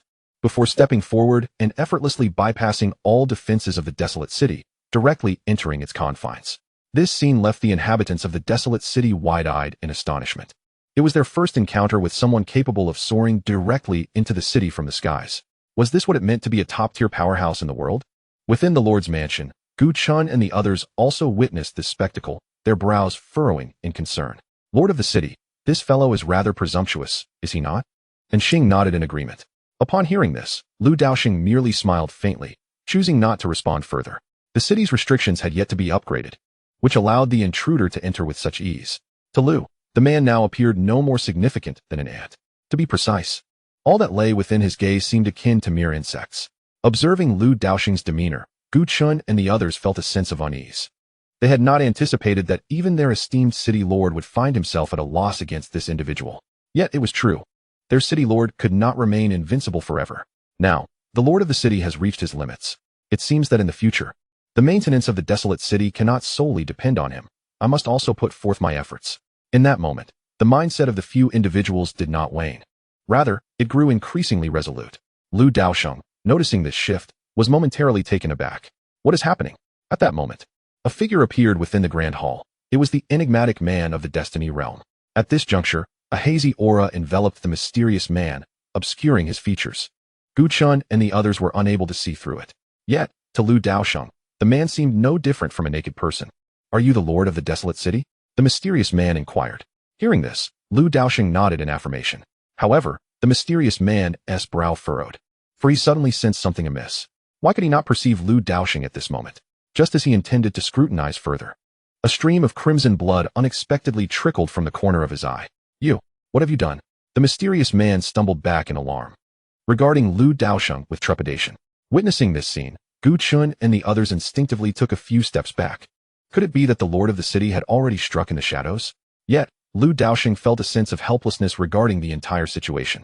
He had done nothing. It was merely that he was too formidable at this moment. For a mere insect of the destiny realm to dare gaze at him so. It was no wonder he suffered a backlash. Do not be anxious. You are simply too weak, Lu Daosheng stated slowly. Upon hearing these words, the mysterious man suddenly erupted in laughter. I am weak. Ha ha. A booming laugh resonated from the mysterious man, followed by a cold sneer. Do you know who I am? In response, Lu Daosheng calmly replied, I do not know, nor do I wish to. He felt a sense of disappointment towards this proud individual of the human race. Lu Daosheng indeed harbored some questions, intending to inquire of this powerful being. However, such inquiries were now rendered unnecessary. Do you think you are strong? The mysterious man mocked, gazing at Lu Daosheng. Upon hearing this, Lu Daosheng rose to his feet. Simultaneously, Gu Chun and the others exchanged glances. Knowing the lord of the city was about to take action, they hastily withdrew. Soon, all the restrictions within the desolate city activated in an instant. In that moment, the desolate city became the focal point of the myriad realms. Go ahead, the mysterious man said coolly, looking at Lu Daosheng. He intended to show this sudden intruder what a true master of the destiny realm was like. In response, Lu Daosheng did not hesitate. As you wish. He placed the tip of his index finger against his thumb and then flicked it. Boom. With a deafening roar, an indescribable, terrifying force surged forth towards the mysterious man. The entire desolate city, along with the vast realm of all beings, trembled at that moment. As the terrifying force surged towards him, the mysterious man's pupils constricted. A resplendent radiance manifested at the center of his chest, heralding the emergence of astonishing power. Boom. Another explosion reverberated through the air. From outside the desolate city, one could witness an immense force ascending from its depths, creating an irreparable rupture in the celestial dome of the entire realm. In the next instant, a figure was violently propelled from within the desolate city.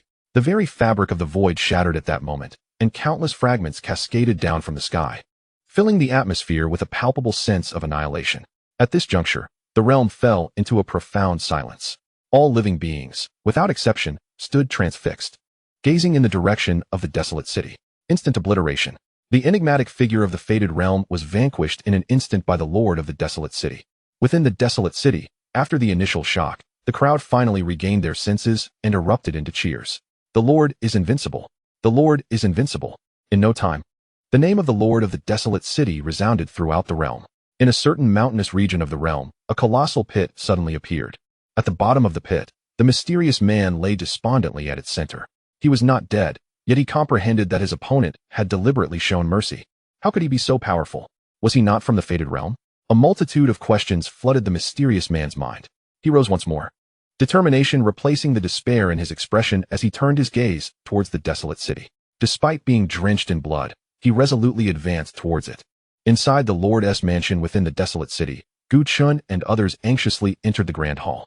The atmosphere was still thick with the remnants of the earlier devastation, causing Gu Chun and Xing to tremble involuntarily. The truth dawned upon them. The true jesters were themselves. The limits of the Lord, which they had previously speculated, now seemed utterly non-existent. The Lord was indeed invincible. Chapter 63. Re-entering the river of time in the grand hall. Lu Daosheng cast a casual glance at Gu Chun and the others, followed by a faint smile. You may leave now.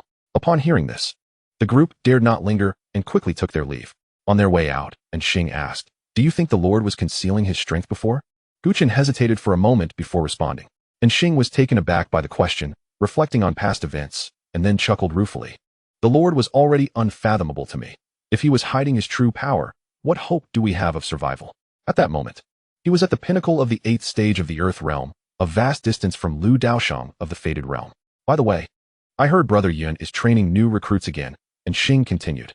Upon hearing this, Gu Chun couldn't help but twitch the corner of his mouth. The warmonger.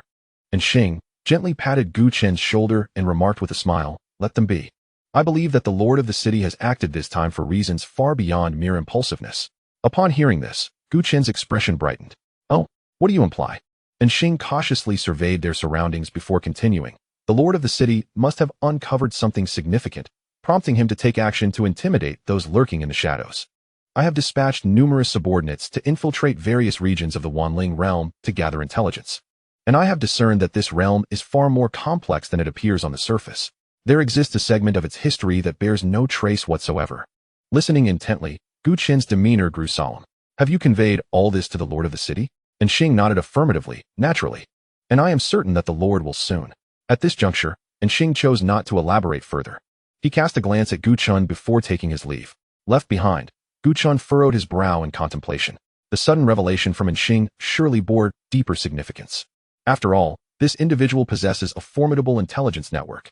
Could it be that he is urging me to prepare in advance? With a sense of perplexity, Gu Chun returned to his quarters and commenced his relentless training. Inside the Grand Hall, Lu Daosheng was observing a luminous sphere that displayed the recent conversation between Xing and Gu Chun. This Xing. Lu Daosheng shook his head slightly. He typically refrains from micromanaging his subordinates, only occasionally aiding them in enhancing their prowess. He fears that if the pace is too swift, his subordinates may not keep up. Thus, he remains indifferent to their daily interactions. However, it now appears that Xing harbors intentions of courting Gu Chun's favor. In the desolate city, although Gu Chun lacks a substantial following, his status is undeniably significant, for he is the mentor of the city lord's daughter, Lu Shui. Anyone who encounters him must show respect. Lu Daosheng pays little heed to these matters, as long as Xing remains loyal to the desolate city and to him. At this moment, as he sensed the entirety of the Wanling realm, Lu Daosheng smiled faintly. To him, the Wanling realm now held no secrets. Akin to a daughter standing before him in complete nudity, it seems there are two rather unruly entities.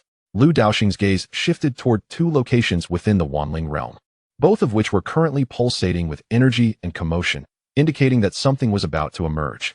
For a long time, these places had been deemed forbidden, with none daring to tread upon them. Just then, outside the desolate city, a bloodied figure abruptly materialized before the city gates. It was the same mysterious human powerhouse whom Lu Daosheng had previously sent flying. Upon seeing him, the guard, Huang Shou, felt a jolt of disbelief. What a jest! He dares to return? Is he truly this audacious? Yet, in the next moment, he was left dumbfounded as the mysterious man knelt before the city gates, blood streaming down his face, and solemnly declared, "Heavenly Court War General, Yi Qing, requests an audience with the Lord of the desolate city." A resounding voice echoed throughout the entirety of the myriad realms, infused with the essence of destiny. Celestial General. The majority of beings, upon hearing these four words, were enveloped in confusion. What kind of power is this? Yet, a select few ancient entities, upon hearing the name, displayed expressions of sheer horror. The Celestial Court. It had been countless years since this name had graced their ears. In the current myriad realms, there exists a formidable presence from the Celestial Court. How could this be? Hadn't the Celestial Court been annihilated long ago? Within the Lord's mansion of the Wasteland City, Lu Daosheng also heard these words, equally perplexed. Nevertheless, he still refrained from allowing the man known as Yi Qing to enter the Wasteland City. Thus, Yi Qing remained kneeling outside the city. Witnessing this scene, the ancient powers were almost rendered unconscious with fear. Could the Lord of Wasteland City be this formidable? That is the Celestial Court. Moreover, a celestial general at that. In an instant, many powerful races issued decrees that from henceforth, upon encountering the human race, they must show utmost reverence. The era of humanity might be poised to rise once more. The Celestial Court? Dipping sauce. Lu Daosheng murmured to himself. After a moment of contemplation, a thought suddenly struck him. He then stepped directly into the void, and in the next instant, an ethereal river of time and space manifested before him. Any queries he had would be answered by history itself. Without hesitation, Lu Daosheng stepped into the river of time and space. Impudent. Do you wish to perish by recklessly stepping into the river of time? A furious voice boomed as soon as he entered. The next moment, an aura surpassing that of destiny bore down upon Lu Daosheng. This time, he refrained from unleashing his own energy, for the river could not withstand such pressure. Should it collapse due to his presence, the myriad realms would meet their doom. At that moment, a figure suddenly appeared before Lu Daosheng. Did you not hear me speaking? How dare you trespass? The figure abruptly fell silent, staring blankly at Lu Daosheng. Although Lu Daosheng did not actively emit his aura, the man's discerning eyes revealed an understanding of the situation. You. The middle-aged man gazed at Lu Daosheng in disbelief, struggling to comprehend how such a formidable being could manifest in this realm. Impressive strength. From the Hall of Time and Space? Lu Daosheng replied with a faint smile. At this, the middle-aged man was taken aback, hurriedly bowing in respect. Yang Daosheng of the Hall of Time and Space pays his respects to the senior. May I inquire as to your esteemed name? The middle-aged man looked at Lu Daosheng with a mix of confusion, pondering who this individual could be. In the myriad realms, there should not exist a being stronger than him. Observing the look of bewilderment on the middle-aged man's face, Lu Daosheng simply shook his head gently. Who I am is of little consequence. I have come to the river of time and space today merely out of curiosity, hoping to explore its depths. As for you, consider this encounter as if you had not seen it, if you please. Lu Daosheng spoke amicably. Hearing this, Yang Daosheng hesitated. Senior, you must be aware of the rules of the temporal palace. The river of time cannot be trifled with. Before he could finish his sentence, a crystal suddenly appeared in his hand. The temporal divine crystal. Upon seeing this object, Yang Daosheng gasped in astonishment. Is this sufficient? Absolutely, Senior. Do you require me to guide you? Lu Daosheng waved his hand, indicating that he wished to be left undisturbed. Very well, Senior, please proceed as you wish. I shall take my leave. With that, Yang Daosheng hastily departed, his eyes alight with frenzied excitement. His fate was poised to transform, perhaps forever altered by that temporal divine crystal. Chapter 64. The Truth of History and Revenge Within the River of Time. Lu Daosheng observed the hurried departure of Yang Daosheng with a bemused smile, then continued onward. He was eager to uncover what transpired in that blank segment of history concerning the human race. According to reports from Anqing, there once existed an extraordinarily glorious epoch for humanity, which was abruptly followed by their disappearance. The realm of all spirits held no records regarding this occurrence, not even the slightest trace. Driven by curiosity, Lu Daosheng began to peruse the river of time. As he made contact with the river, it trembled momentarily. Fearful. Lu Daosheng reassured, do not worry. As long as you remain compliant, I will not inflict harm upon you. Soon, the images he sought materialized before him. The realm of all spirits during that era was infinitely more splendid than in the present, with formidable experts abounding. Witnessing this, Lu Daosheng fell silent. How reminiscent this was of his initial observations within the Hongmeng universe. Could it be that the realm of all spirits encountered a powerful adversary as well? Lu Daosheng then leaped to the timeline marking the upheaval of the human race, which coincided with their most glorious epoch. The three great factions of humanity jointly governed the entire realm of all spirits, ushering in an era of prosperity where myriad races paid homage. Among these factions was the Celestial Court, alongside the Human Emperor's Hall and the Holy Sect. He recalled Yi Qing, who was still kneeling before the gates of the ruined city, claiming to be a general of the Celestial Court. It was no wonder he bore such arrogance. The Celestial Court in its prime indeed possessed the merit to be so proud. 36 generals of the Celestial Court, with their leader having attained a realm beyond the Destiny realm, wielded unfathomable power. The other two factions, the Human Emperor's Hall and the Holy Sect, were nearly on par with the Celestial Court in strength. What could have led such a formidable human race to vanish so suddenly from the realm of all spirits? As time passed, the answer soon became evident. Within an ancient hall, three terrifyingly powerful beings sat opposite one another, their expressions heavy with gravity and reluctance. Is there truly no way out? One lamented. They will not grant us any opportunities. These three were the leaders of the Human Emperor's Hall, the Holy Sect, and the Celestial Court. At that moment, the leader of the Celestial Court rose to his feet. Escape is out of the question. Begging for mercy is even less viable. In that case, we shall resist our foes to the bitter end. Upon hearing this, the leaders of the other two factions exchanged glances, then resolutely nodded in agreement. The human race harbored no cowards. Thus, they would fight. That day, a colossal rift in the fabric of time and space suddenly manifested above the myriad realms. Countless beings of terrifying power, far surpassing the strength of the myriad realms, emerged from within. On that day, the entire myriad realms trembled. The battle that ensued was a river of blood. That calamity was fated. Ultimately, the human race was annihilated, and the three great factions faced near total destruction, leaving only a scant few survivors clinging to life, devoid of hope for the future. Among them was Yi Qing. Afterward, the myriad realms fell into an extended period of silence, with civilization experiencing a significant rupture. Many years later, numerous races that had survived that cataclysm gradually began to recover some vitality, re-emerging within the myriad realms. Although they were far from their former might, the fundamental races still lingered. However, the human race could never return, for no one within the myriad realms could shoulder the entirety of their legacy. Before the river of time, Lu Daosheng remained silent for a long while. Again, this was the case. From the records of the river of time, Lu Daosheng discerned the identity of his adversary, the Realm Alliance. He possessed no inkling about this force, yet he understood that they would undoubtedly become his enemies. They had obliterated the human race at the height of its glory, and it was only a matter of time before they would strike at his desolate city. Their motives appeared to stem from the human race's unwillingness to submit to them. Merely for this reason, they unleashed their wrath upon the entire myriad realms. Such an act was unequivocally malevolent. Subsequently, Lu Daosheng departed from the river of time and returned to the Lord's manor. After a moment of contemplation, he gestured with his hand, causing Yi Qing, who was far beyond the gates of the desolate city, to suddenly appear before him.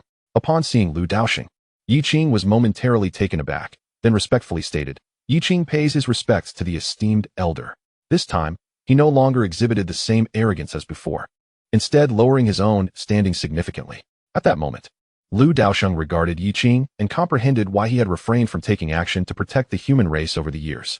Following that battle, the surviving Yiqing had lost all will to fight, ultimately isolating himself within a relic of the heavenly court, unwilling to confront the reality of it all. As for vengeance, Yiqing had not even entertained the thought, for the human race had once flourished to such an extent, yet still faced annihilation. The once invincible lord of the heavenly court had perished in that cataclysm. He had anticipated a life of mere survival, but unexpectedly encountered Lu Daosheng. During their first communication across the void, Yiqing had felt only a flicker of interest in Lu Daosheng. When he visited the desolate city for the second time and beheld its splendor, he was somewhat astonished. Yet he had surmised that Lu Daosheng's strength was far inferior to his own. After all, becoming a warrior of the heavenly court was no simple feat, far beyond merely attaining the destiny realm. Thus, he sought to make Lu Daosheng acutely aware of his own strength, serving as a reminder for Lu Daosheng to refrain from ostentatious behavior within the myriad realms, lest he attract catastrophic consequences, akin to the fate of the human race in years gone by. It was only when Lu Daosheng intervened that the turmoil ceased.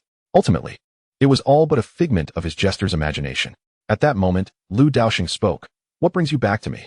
In response, Yiqing knelt and solemnly declared, "I wish to join your desolate city and revive the human race." Lu Daosheng regarded Yiqing, contemplating revenge. The mere mention of those two words caused Yiqing to tremble involuntarily.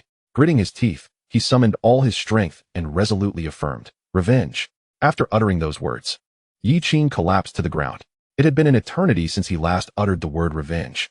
At that moment, Yiqing was oblivious to the fact that his power began to evolve, growing stronger. Witnessing this, Lu Daosheng smiled.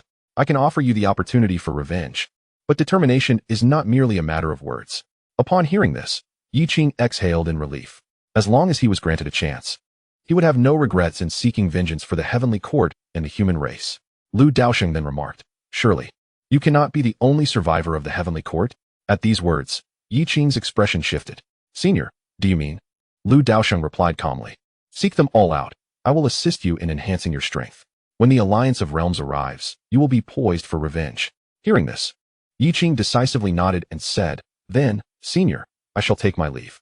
However, as Yiqing rose, he stumbled again, his consciousness gradually fading. His injuries were too severe, and he had yet to recover. Observing this, Lu Daosheng sighed, then waved his hand, channeling pure energy to restore Yiqing. Feeling the vitality surging within him, Yiqing quickly stood, his face flushed with embarrassment. "Thank you, Senior." He promptly departed from the desolate city. Indeed, he was not the sole survivor of the heavenly court. The human emperor's hall and the sacred gate had also endured. Yet, over the years, there had been little communication among them, and some had perished. Yiqing could not ascertain whether they still possessed the will to fight. Thus, the task entrusted to him by Lu Daosheng was not a trivial one. Nevertheless, in his quest for vengeance for the heavenly court and the human race, he would bear the burden of gathering his former comrades before Lu Daosheng. He believed that when his comrades encountered Lu Daosheng, they too would reignite their faith, for such a formidable being was also of the human race. Chapter 65. The resurgence of power. In the ensuing moments, the entire myriad realms seemed to fall into a sudden tranquility. Yet, Lu Daosheng was acutely aware that this was merely the calm before the storm. During this time, the desolate city indeed required a period of reflection. Lu Daosheng gazed towards a certain part of the myriad realms, his expression serene. At that instant, Daosheng returned. Within the grand hall, a human male cast Daosheng onto the floor. "Alas, my dear brother, do tread lightly." Daosheng arose from the ground, his face flushed with profound embarrassment upon seeing Lu Daosheng. "Master, I have failed." The memory of his earlier fervent proclamations stung his cheeks with a burning shame, rendering even his thick skin of little use. However, Lu Daosheng paid no heed to Daosheng, instead addressing the man beside him. "Calm, your efforts are appreciated." At that moment, Lu Daosheng's gaze bore a hint of satisfaction. Kong was none other than the little beggar Lu Daosheng had encountered in the humble alley of the Tianxian realm, who was subsequently cast into the world of Palm to cultivate.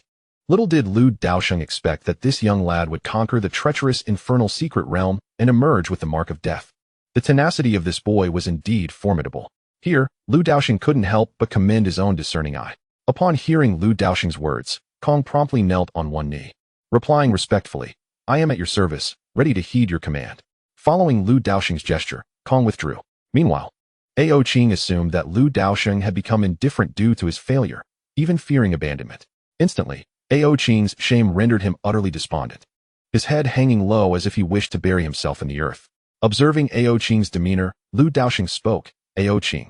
Upon hearing his master's call, Aoqing hastily responded, Master, I have failed in my task, and am willing to accept punishment. Just do not cast him away. In response, Lu Daosheng shook his head and smiled. I have previously stated, the ruined city is not inferior to the Dragon Clan. In truth, I anticipated your failure. Should you have chosen to remain with the Dragon Clan, I would not have intervened, but since you opted for the ruined city, you must be prepared. At these words, Aoqing's pupils constricted, followed by his eyes reddening. Master. At that moment, a thought crossed Aoqing's mind, and he hesitated. Master, what about the Dragon Clan? Before he could finish, Lu Daosheng interrupted. As for the Dragon Clan, I will not interfere. The decision rests with you. From that point onward, the future of the Dragon Clan lay in Aoqing's hands, not Lu Daosheng's. Aoqing comprehended his master's intent. Understood, Master. Now, go and keep company with Xiaoxue. Yes, Master. With that, Aoqing departed. Alone, Lu Daosheng let out a faint sigh, his gaze drifting toward the horizon. The ruined city then entered a period of tranquility.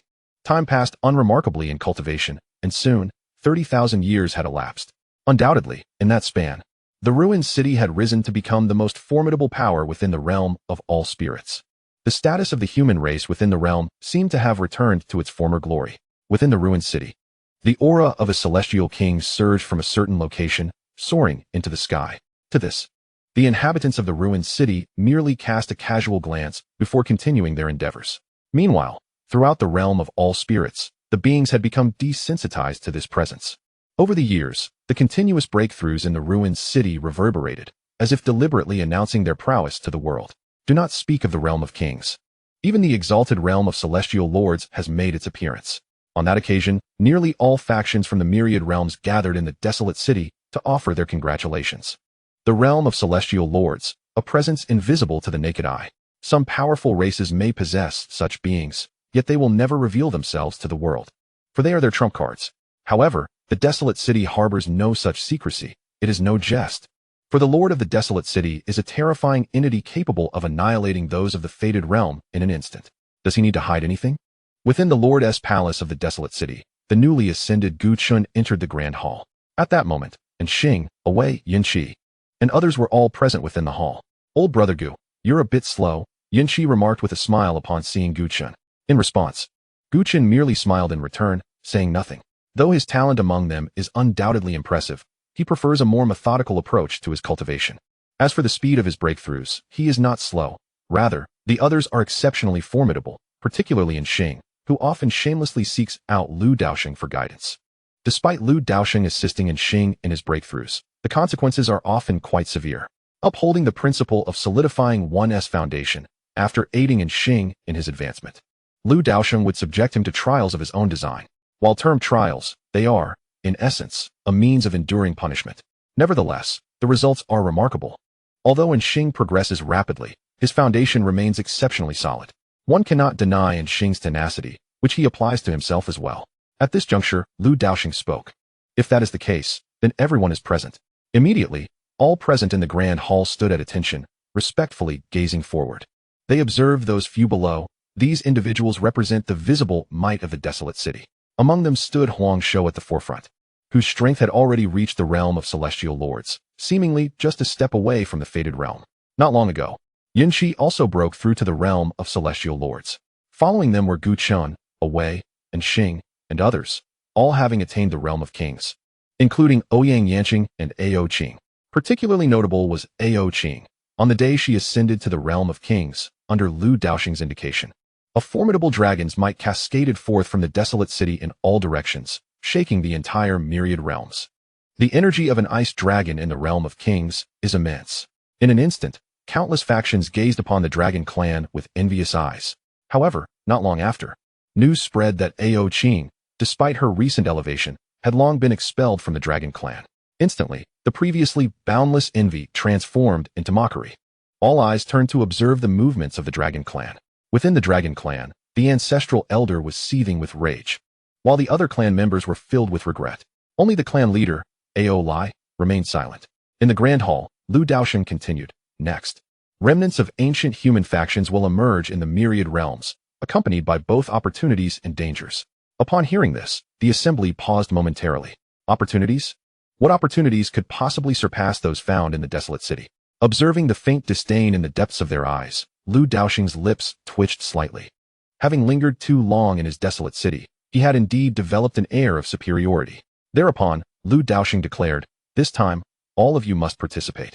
Remember, the essence lies not in fortune, but in the opportunity for growth." Upon hearing his words, none dared to refuse, and they promptly acquiesced. There were 3 factions: the Human Emperor's Hall, the Celestial Court, and the Holy Mountain. You may allocate yourselves freely. Yes, my lord. According to Lu Daosheng's calculations, the appointed time was drawing near. Meanwhile, within 2 forbidden realms of the myriad spirits world, a powerful aura erupted simultaneously from both locations. The emergence of these potent energies caused ripples among several formidable factions. Indeed, had those 2 races awakened? My lord, what is this? In the Grand Hall, Gu Chun and the others sensed the 2 auras, their expressions filled with perplexity. Those places were uncharted territories for them. Thus they lacked comprehensive knowledge. At that moment, and Xing remarked, "As far as I know, there seems to be formidable powers residing in seclusion within those 2 forbidden realms." Upon hearing this, the crowd expressed their astonishment. Formidable powers? And Xing chuckled awkwardly. To those external factions, perhaps. To our desolate city, they might be rather ordinary, but to Lu Daosheng, he pondered, well, they would be akin to mere refuse. The realms were as follows: Destiny Realm, Skybreaking Realm, Divine Manifestation Realm, Divine King's Realm, Divine Lord's Realm, Divine Sovereign's Realm, Divine Emperor's Realm, Super Divine Realm, God-Breaking Realm, True Self Realm. This encapsulates the subsequent realms. I had initially planned to release this after a few chapters, but I could not withstand your incessant inquiries. Chapter 66. The Eternal Celestial Clan and the Undying Emperor Clan. My lord, what are the 2 factions? Guchen inquired. In response, Lu Daosheng spoke softly. Indeed, these 2 factions are quite commendable. One is known as the Eternal Celestial Clan, and the other as the Undying Emperor Clan. Both are ancient powers, likely contemporaneous with the early human race. Subsequently, Lu Daosheng recounted the splendor of the myriad spirits world in those bygone days. When the assembly learned that the human race had perished due to their refusal to submit, a heavy silence enveloped the Grand Hall. Thus, the demise of the human race had unfolded in such a manner. My lord, should we make preparations for the Realm Alliance? It obliterated the 3 major factions of the human race, and we could very well be next. Upon hearing this, Lu Daosheng chuckled. Are we not already preparing? The strength of the Realm Alliance is indeed terrifying. Considering our current might in the desolate city, it would be a fool's errand to contend against them. After all, even the once mighty human race could not withstand their advance. Of course, all of this presumes that Lu Daosheng does not intervene personally, should he choose to act. The Realm Alliance could very well meet its demise at this very moment. Simultaneously, within a forbidden realm of the myriad spirits world, there existed an ancient and powerful faction, which had long slumbered in this place. Over time, it had gradually transformed into a forbidden domain. The Eternal Celestial Clan.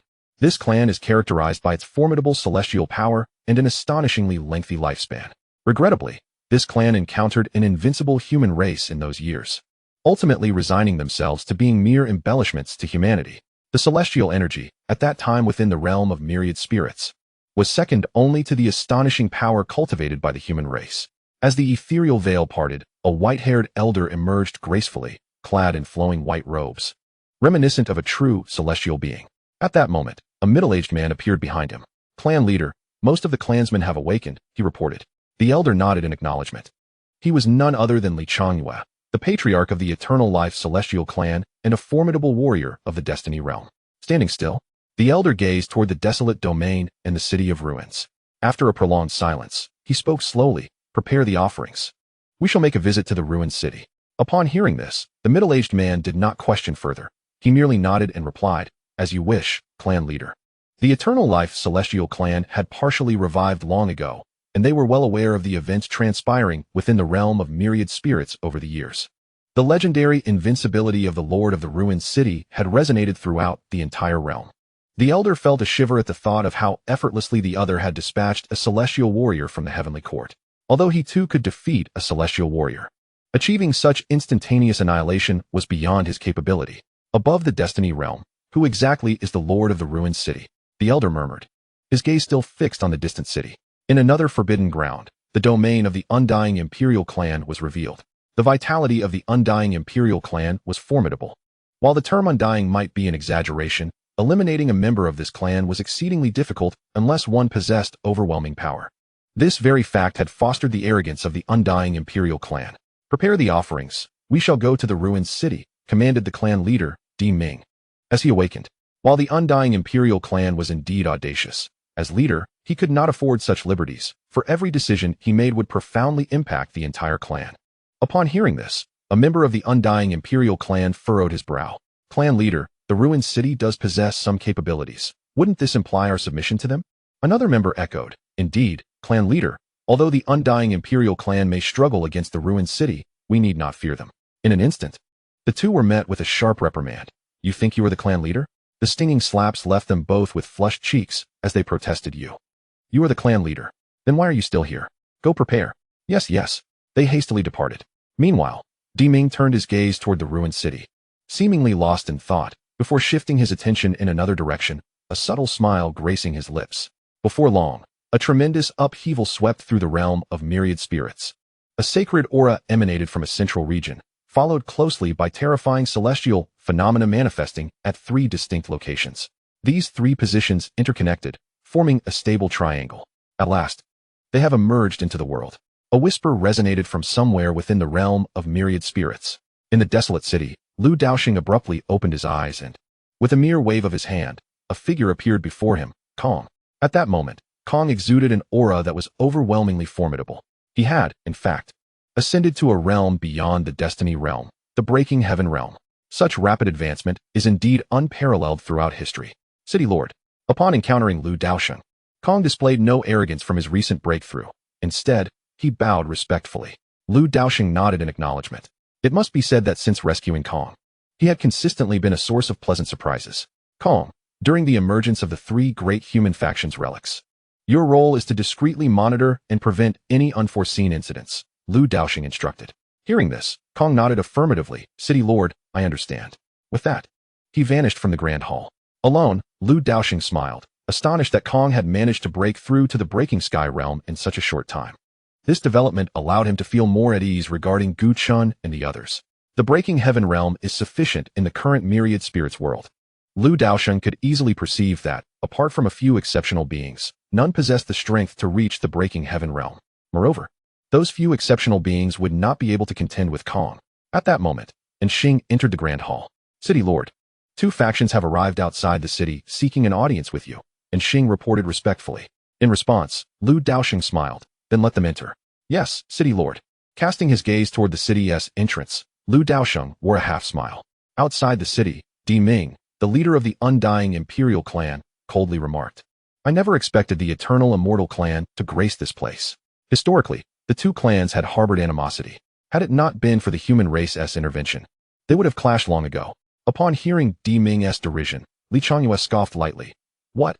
Only your undying imperial clan is permitted to come?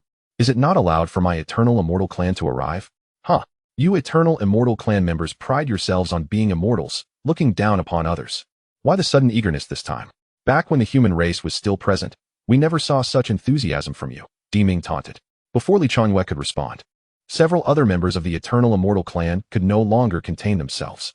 Seeing this, Li Changyue quickly restrained them. "Elders," he whispered, shaking his head. "Do not engage with them. Let us not forget our purpose this time."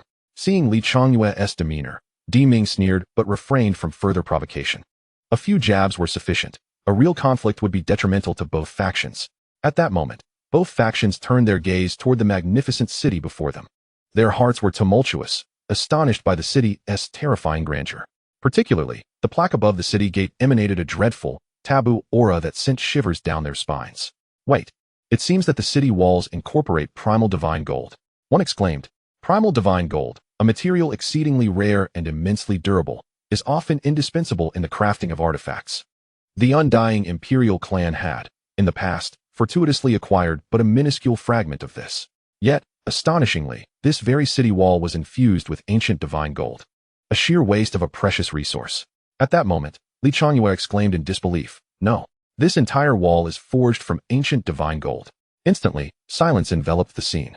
Chapter 67. The villager enters the city. How could this be possible? Di Ming expressed his incredulity. Ancient divine gold is not mere common stone. Despite his verbal protests, Di Ming could not contain his eagerness to ascend the wall, his hand reaching out to caress its surface. It truly is all ancient divine gold.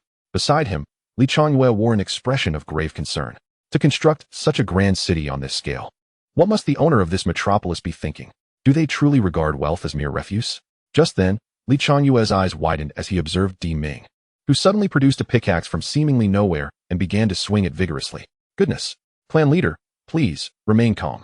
Witnessing this spectacle, several members of the undying imperial clan rushed forward to restrain Di Ming. After a moment, Di Ming finally regained his composure. Gazing at the entirety of the city wall made of ancient divine gold, his heart bleeding at the thought of taking even a small piece. At that moment, Enshing appeared at the city gate. Gentlemen, please enter. Upon hearing this, the crowd outside quickly turned their attention to Enshing, a heavenly king realm expert. Instantly, their eyes narrowed in realization. This desolate city truly deserved its reputation as the most formidable power in the current realm. To send forth even a single individual with such strength was remarkable.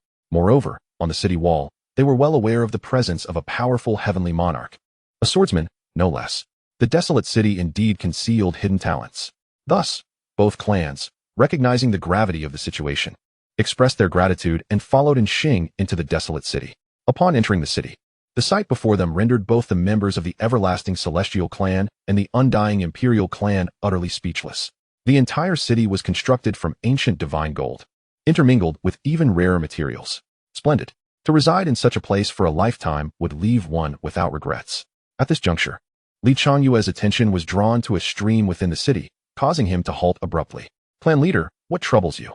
Noticing Li Changyue's unusual demeanor, several members of the everlasting celestial clan hurried over. The undying imperial clan members also furrowed their brows in concern. Di Ming quickly masked his astonishment, clearing his throat with a hint of sarcasm. So much for the everlasting celestial clan, priding themselves as immortals. They are merely a group of naive individuals. Yet, curiosity compelled Di Ming to approach the stream. This little river is quite nice. Wait, what is this? The essence of creation. No. This cannot be. I must be mistaken. This is the essence of creation. How could it flow in a river? Yet, the refreshing and invigorating aura emanating from it could not deceive him. Upon encountering the two tribes, they all halted before the stream, and Enshing promptly approached.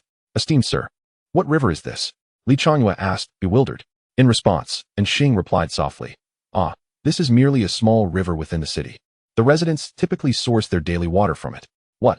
Are you implying that the people of your city rely on this water? Indeed. Instantly, the two tribes fell silent, momentarily stunned.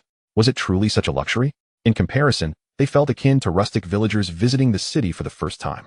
No, at this moment, they were indeed a group of country folk encountering the city for the first time. May I take a little back with me? Emperor Ming cautiously inquired. Hearing this, the others quickly turned their hopeful gazes toward Enshing, awaiting his response. At that moment, Enshing looked at them with a newfound sense of pity. Alas, they are but a group of unfortunate souls. My friend, you jest. It is merely a bit of water. Please, help yourselves. As soon as the words left his lips, the members of the Chongsheng Immortal Clan and the Undying Emperor Clan swiftly produced their vessels and began to fervently draw water. Hey, you over there, stop. You've drained the water. Don't snatch it all. I have none left. In an instant, the two tribes nearly clashed over the water. The commotion caught the attention of the townsfolk, who began to gather around. Excuse me, good sir, what are they doing? An onlooker asked Enshing. With a sigh, Enshing explained. They are simply unfortunate souls who have never encountered good water. Let them take what they need. Upon hearing this, the townsfolk regarded the two tribes with eyes filled with compassion. They were oblivious to their own fortune, as there existed many in the outside world who had never tasted clean water. Subsequently, the townsfolk began to offer water from their own homes to Li Changyue and Emperor Ming, and some even presented food. The members of the two tribes appeared bewildered. What was the meaning of this? Why were they all staring at them? These fellows think we are beggars. Chief, let me teach them a lesson. One member of the Undying Emperor clan moved to confront them. However, Emperor Ming stopped him. He fixed his gaze upon the food offered to them, and his expression suddenly brightened. The next moment, he picked up a fruit and took a bite. It was sweet and refreshing. Yet, that was not the most significant aspect. What truly mattered was that his long stagnant realm began to stir. Though faint, it was remarkably extraordinary. After all, he was a formidable figure of the Destiny realm. And not just any Destiny realm expert. This is a remarkable find. The members of the Daosheng immortal clan soon noticed this development. Consequently, the two tribes no longer cared about the curious stares of the crowd and accepted whatever was offered. Ha ha, we've struck gold. Just as the two tribes reveled in their excitement, a group of individuals approached. Upon seeing this, the onlookers quickly stepped aside. Desolate guard. Before them stood a man wielding a long blade, his icy demeanor directed at Li Changyue and Emperor Ming as he declared, begging is forbidden within the city. After a few minor interludes, the two factions finally arrived at the city lord's residence and entered the grand hall. At that moment, Lu Daosheng had been waiting for quite a while. Upon seeing them, he couldn't resist jesting. It seems my desolate city has captured your fancy? At this remark, the members of the Eternal Life Immortal clan and the Undying Emperor clan felt a flush of embarrassment. In retrospect, their behavior had indeed been rather unseemly. However, they found themselves unable to control their impulses. Just then, Li Changyue cleared his throat and said, "You must be the city lord of the desolate city." "I am the patriarch of the Eternal Life Immortal clan." Emperor Ming added, "I am the patriarch of the Undying Emperor clan." In response, Lu Daosheng replied, "I am already aware of that. Now, please share the purpose of your visit." Instantly, both men felt a jolt of unease. Li Changyue discreetly glanced at Emperor Ming, who remained silent, prompting him to continue. "City lord, do you know why the human race suddenly vanished back in the day?" Lu Daosheng nodded. Hearing this, Li Changyue pressed on. "City lord, I have come to tell you." "Wait, what? You know?" In that moment, Li Changyue was momentarily taken aback. The other party was already aware. Why then? Could it be? Countless possibilities surged through Li Changyue's mind. At that moment, Lu Daosheng chuckled. "Are you curious why I dare to rebuild the human faction and do so openly?" Upon hearing this, both Li Changyue and Emperor Ming nodded in unison. Observing their reaction, Lu Daosheng continued to smile. "What makes you think I possess such audacity?" Hearing those words, the two fell silent. Why would he dare? They were increasingly hesitant to speculate. Noticing their silence, Lu Daosheng shook his head with a smile. Their perspective was rather limited. Yet, one could hardly blame them, after all. He was truly invincible. After a long pause, Li Changyue finally spoke up. "City lord, might our Eternal Life Immortal clan be permitted to become a subsidiary force of the desolate city?" The moment those words left his lips, the members of the Eternal Life Immortal clan and the Undying Emperor clan turned to Li Changyue in shock. "Patriarch, why?" they gasped, struggling to comprehend that such a statement had emerged from their leader's mouth. It was known that the human race had once been immensely powerful. The Eternal Life Immortal clan had harbored no thoughts of subservience, opting instead for seclusion. Emperor Ming was equally astonished, but he quickly regained his composure, his brow furrowing deeply. Meanwhile, Lu Daosheng pondered. He understood their reasoning. The calamity that befell the myriad realms had led to the downfall of the once glorious human race.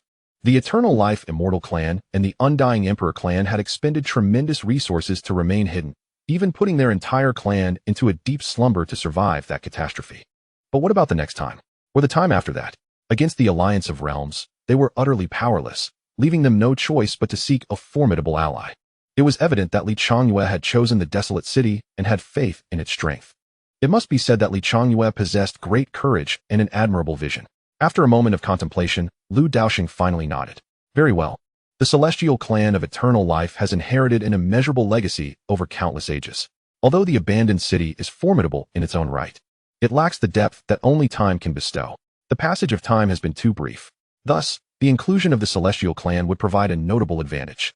With his presence, he feels assured that the celestial clan would not dare to betray the abandoned city. He possesses that confidence." Upon hearing Lu Daosheng's agreement, Li Changyue's face blossomed into a smile. "I am grateful, Lord of the Abandoned City."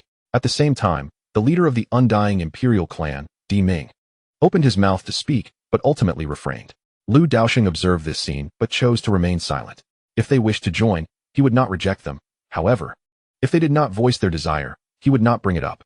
After all, the abandoned city could thrive even without the Undying Imperial clan or the Celestial clan. As for the Alliance of Realms, he would face any challenges as they came. Should they truly encounter insurmountable difficulties, he himself would intervene. The emergence of the relics belonging to the three great forces of humanity. Are you two not interested?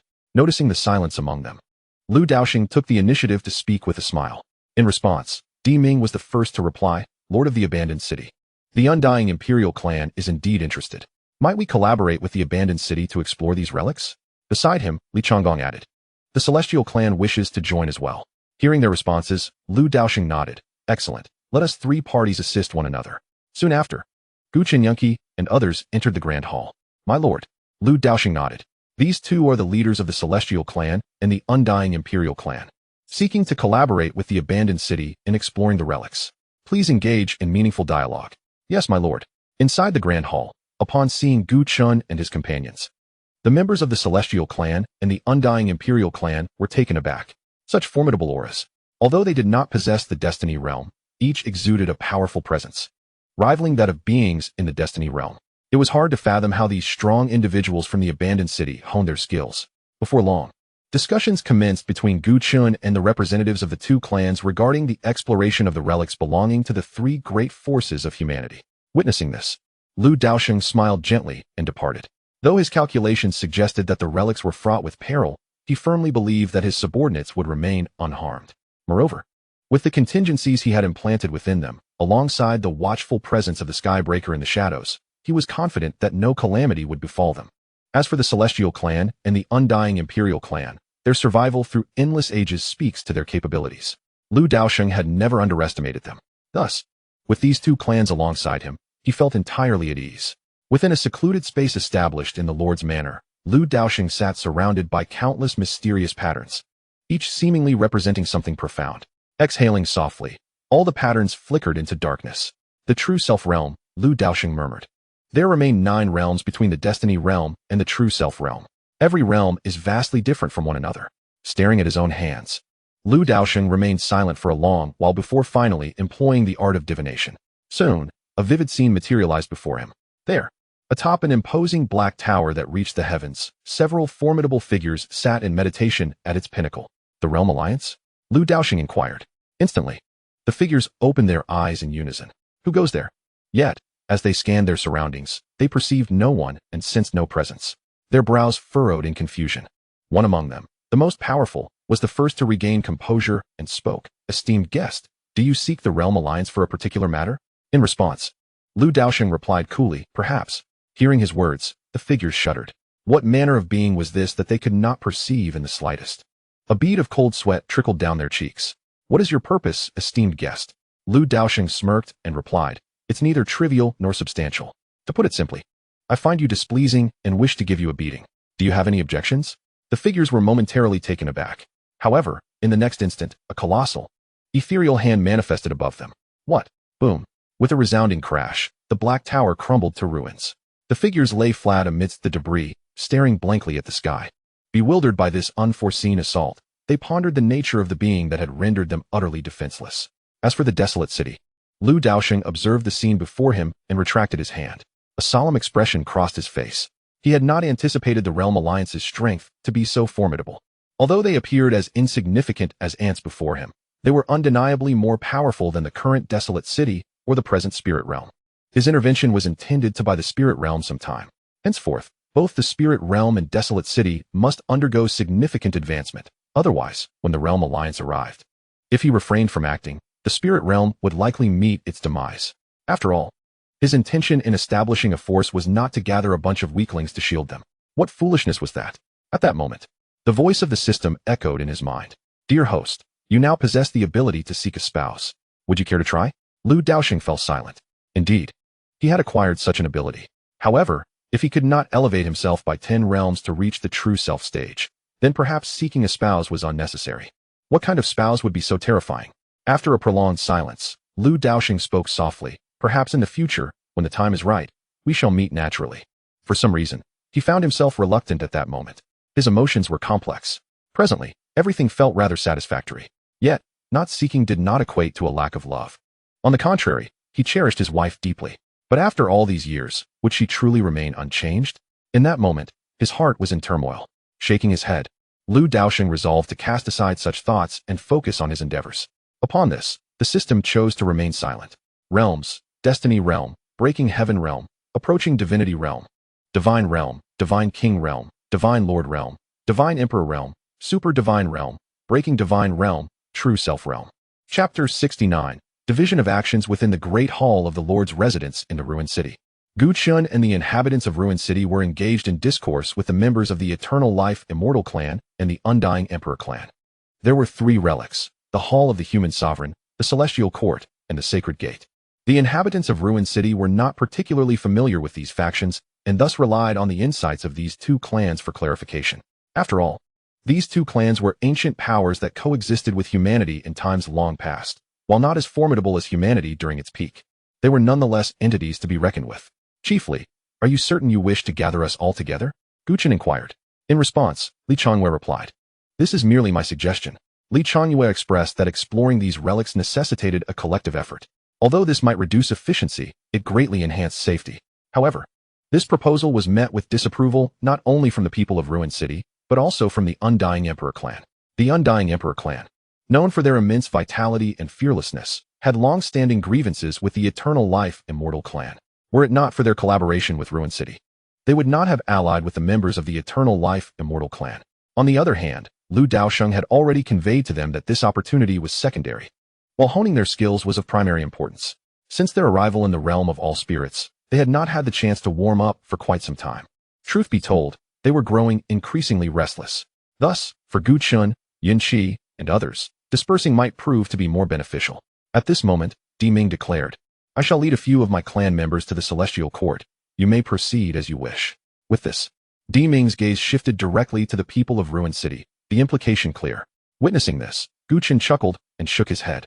Ultimately, the three factions divided into three groups, each heading towards one of the three relics. Gu Chun and Yun Qi, along with the Undying Emperor clan, set off for the relic of the Celestial Court. Wei and Huang Shou accompanied the Eternal Life Immortal clan to the Sacred Gate relic. As Ouyang Yanqing and Ao Qing were still attending to Lu Shui, they did not participate. Thus, only Xing remained solitary, venturing forth to explore the hall of the human sovereign. Gu Chun approached Xing, patting him on the shoulder, and said with a smile, Brethren, do take care of yourself while you are alone. However, rest assured, once we have completed our exploration, we may yet find our way to the hall of the human sovereign to seek you out. Upon hearing this, Xing's lips twitched.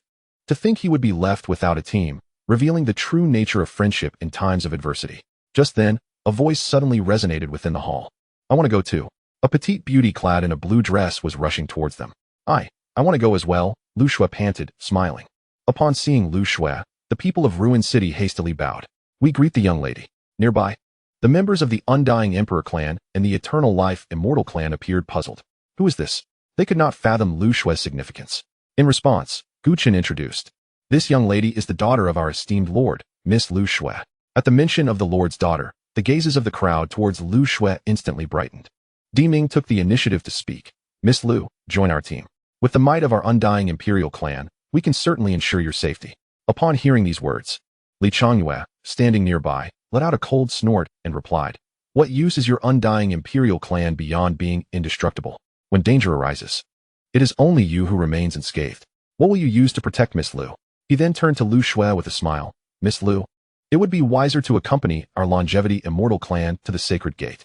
Our clan's strength far surpasses that of the Undying Imperial clan.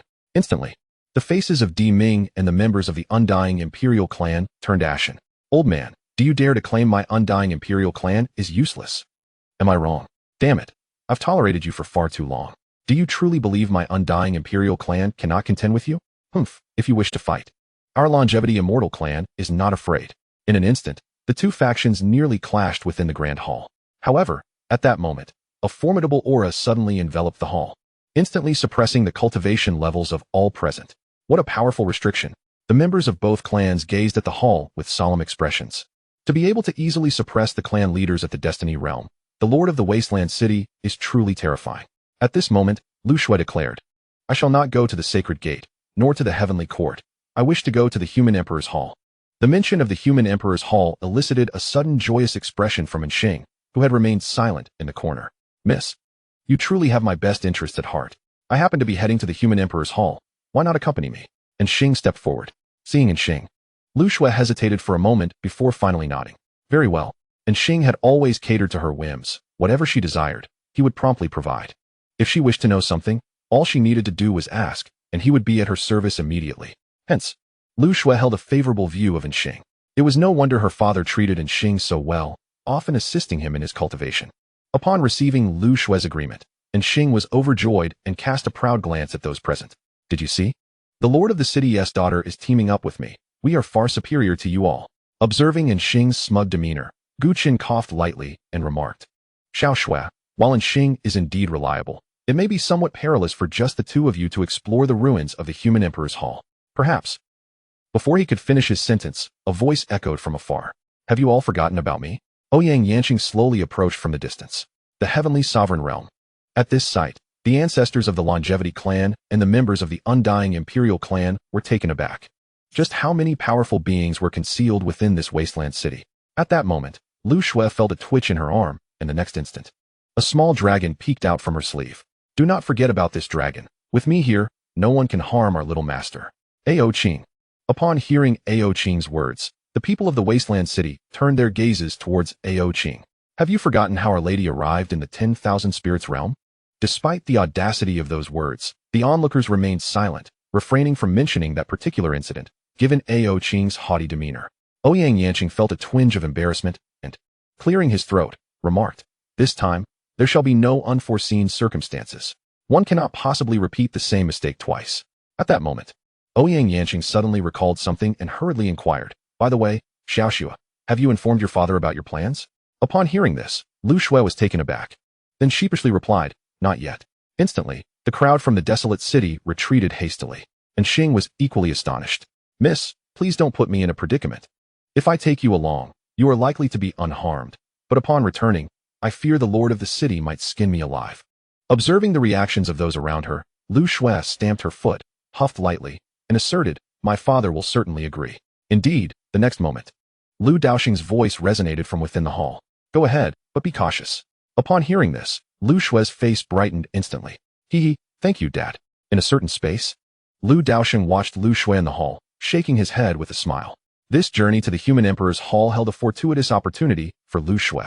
Though, as his daughter, she was inherently blessed with opportunities, a bit of proper training would still be beneficial. Moreover, this time he would personally oversee the expedition, ensuring that no mishaps akin to the last occurrence would transpire. Within the hall, with the lord of the city having spoken, no one dared to voice further objections.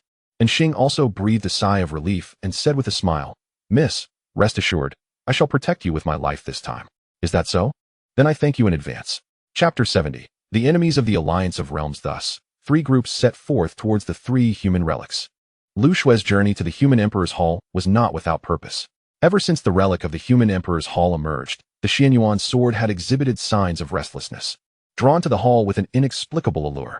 Recognizing this, Lu Shui understood the sword's intentions. Although the sword was a mere gift from Lu Daosheng for her self-defense, its high spirit resonated with her, making it a cherished possession. Therefore, it was only natural for her to bring the Xianyuan sword along to the human emperor's hall. Concurrently, countless powerful beings from the myriad realms were also making their way toward those three human relics, for within those ruins, there could potentially lie astonishing treasures. Should fortune favor them, it could lead to a meteoric rise in their fortunes. In a certain space within the desolate city, Lu Daosheng stood surrounded by numerous spheres of light, each containing images of his subordinates.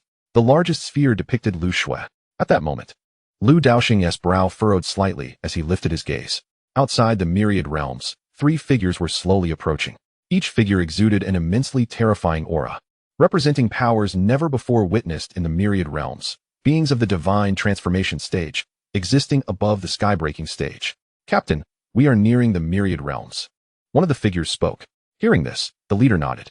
This myriad realm is truly audacious, daring to defy our alliance. Last time, we failed to annihilate them completely. This time, we must ensure total eradication. However, just as the words left his lips, a voice resonated through the air.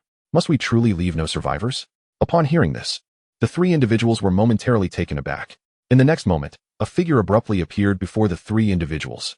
At that moment, Lu Daosheng regarded them with a frigid gaze, his countenance reflecting a simmering anger. The Alliance of Realms seemed to have lost its sense of propriety, truly believing him to be of a gentle disposition. Upon encountering Lu Daosheng, the brows of the three furrowed deeply, and the leader spoke coldly. Who are you? Do you dare to defend the realm of all spirits? Are you courting death? Observing their demeanor, Lu Daosheng merely shook his head and waved his hand. The man instantly vanished from sight. The other two stood in utter bewilderment, for in their perception, their captain had already perished. Fear surged within their hearts, overwhelming them. Why you? We are members of the Alliance. Do you dare to slay us? One stammered, gazing at Lu Daosheng. In response, Lu Daosheng let out a cold chuckle. I have already dispatched one. Do you truly think I would care for a second? Moreover, if I am bold enough to confront several of the Alliance's leaders, do you think I would be concerned about such insignificant figures? Upon hearing this, the two men slumped to the ground, filled with regret for having accepted this task. They had anticipated an easy endeavor, particularly since the realm of all spirits was devoid of formidable, void-breaking experts. Surely, with 3 beings of divine transformation, they could easily subdue their target. Yet, they had encountered such a terrifying powerhouse instead. With a mere flick of his finger, Lu Daosheng caused another to vanish. In an instant, only one of the Alliance members remained. This final individual, pale and trembling uncontrollably, pleaded, "Spare me, spare me." Observing the man's desperate entreaties, Lu Daosheng spoke slowly. "Do you wish to live? Isn't that obvious?" came the trembling reply. Lu Daosheng shot him a piercing glare, prompting the man to quickly amend. "Yes, yes. I wish to live, esteemed senior, please spare me." He had thought his demise was inevitable, yet here lay a glimmer of hope. With a cold gaze fixed upon the man, Lu Daosheng demanded, "Tell me, who is the enemy the Alliance desires to eliminate the most?" The Alliance member was momentarily taken aback by the question. After a brief silence, he cautiously glanced at Lu Daosheng. "The enemy I most wish to eliminate is you." It seemed Lu Daosheng perceived the man's thoughts, a mixture of fury and amusement flickering across his features. "Do you truly wish to live?" An invisible force enveloped the Alliance member. Should his next words fail to satisfy Lu Daosheng, he would bid farewell to this beautiful world. I will speak. It's the Divine Mountain." "Yes, the Divine Mountain," he exclaimed. The Divine Mountain, the most significant adversary the Alliance sought to conquer, was a formidable entity. Although it was not as powerful as the Alliance itself, capturing the Divine Mountain remained a daunting task. Without hesitation, Lu Daosheng commanded, "Lead me to the Divine Mountain." Ultimately, Lu Daosheng could not resist giving the man a thorough beating. With 3 individuals, it would have been wiser to leave behind the one with a sharper mind. Finally, under the guidance of the Alliance member, Lu Daosheng arrived at the foot of the Divine Mountain. Before him stood an immense peak, towering amidst the starry sky, its summit exuding an aura of sanctity. With a glance at the Divine Mountain, Lu Daosheng nodded slightly, acknowledging its commendable strength. He then turned to the battered figure of the Alliance member and said, "You may leave." At these words, the person's face brightened with gratitude. "Thank you, senior, for your mercy," he exclaimed before hastily departing the scene. No sooner had he left than several formidable cultivators materialized before Lu Daosheng. Inhaling the surrounding aura, the leader of the group coldly inquired, "Are you one of the Alliance members?" In response, Lu Daosheng shook his head. "I am not. Still trying to quibble. Sneaking into my Divine Mountain, seeking death." With that, the guards wasted no time in launching an assault against Lu Daosheng. Witnessing this, Lu Daosheng felt somewhat exasperated. He waved his hand, and the entire expanse of void froze in place. In the next moment, a faint aura began to emanate from within him, and in an instant, the entire starry sky fractured under the weight of his presence, unable to withstand it. After a brief silence, a figure appeared before Lu Daosheng, radiating an aura that dwarfed that of the guards by countless degrees. It was an elderly man clad in a Taoist robe, his expression grave as he regarded Lu Daosheng. Observing this, Lu Daosheng waved his hand once more, restoring the void to its previous state. The guards, now realizing the gravity of the situation, retreated in fear, their eyes wide with terror. "Withdraw," the elder commanded. "Yes, Mountain Master," they replied in unison. Lu Daosheng turned his gaze toward the elder, pondering whether this was indeed the master of the Divine Mountain. At the pinnacle of the Divine King realm, he was still relatively impressive. "What brings you to my Divine Mountain?" the elder inquired, his voice steady. The aura earlier, though he could not precisely gauge it, was undoubtedly that of a being far beyond himself. The elder speculated that Lu Daosheng might very well be a powerful figure of the Divine Sovereign realm. If the stranger had come seeking conflict, then the Divine Mountain would indeed be in dire straits. Hearing the elder's words, Lu Daosheng smiled gently. "I have heard that you are enemies of the Alliance." At this, the elder's eyes narrowed slightly. "Are you from the Alliance?" Lu Daosheng shook his head once more. The elder sighed in relief. "That is good. Otherwise, I would have had to call for assistance. After all, who in this star domain lacks a formidable backing?" At that moment, Lu Daosheng slowly articulated his purpose. "The Alliance is also my adversary. As the saying goes, the enemy of my enemy is my friend. Thus, I have come to aid your Divine Mountain." Upon hearing this, the elder was momentarily taken aback. Assistance for their Divine Mountain? The elder regarded Lu Daosheng with skepticism, pondering why a stronger individual would approach him with such intentions. Just then, Lu Daosheng interrupted his thoughts by producing a yellowish pill that exuded a potent aura. "Realm, Destiny Realm, Breaking Heaven Realm, Divine Spirit Realm, Divine Being Realm, God King Realm, God Lord Realm, God Master Realm, God Emperor Realm, Super God Realm, Breaking God Realm, True Self Realm. Chapter 71. The reconstruction of the ruined city. Upon beholding the feculent yellow elixir, the elderly man's eyes widened in astonishment. Noticing the glimmer of desire in his gaze, Lu Daosheng chuckled. Do you wish for it? To this, the elder responded without hesitation. What is it that you desire? Speak freely. Whatever is within the capabilities of my divine mountain, I shall spare no effort to fulfill. The elder could truly sense that this elixir would undoubtedly propel his cultivation to new heights. He had lingered at the God King realm for countless eons. His yearning for a breakthrough had escalated to a near-maddening obsession. It was precisely this overwhelming desire that had stunted his progress. Observing this, Lu Daosheng spoke. I grant you this item. After your breakthrough, confront the Realm Alliance. I do not expect you to vanquish them, merely to hinder their advances and create some chaos. Do you comprehend? Upon hearing this request, the elder's countenance blossomed with joy. The task was exceedingly simple, even without Lu Daosheng's urging. He would have acted in such a manner after his ascension. Deal, esteemed elder. At that moment, the elder's address towards Lu Daosheng shifted, handing over the elixir. Lu Daosheng cast one last glance at the divine mountain before departing. The divine mountain indeed possessed formidable strength, and it was infused with a unique aura of fortune. In that place, gazing at the elixir in his hand, the elder felt as though he were ensnared in a dream. Soon, raucous laughter erupted through the starry expanse. Before long, a new god lord would emerge from the divine mountain. On the journey back, Lu Daosheng's pace was leisurely as he drifted into contemplation.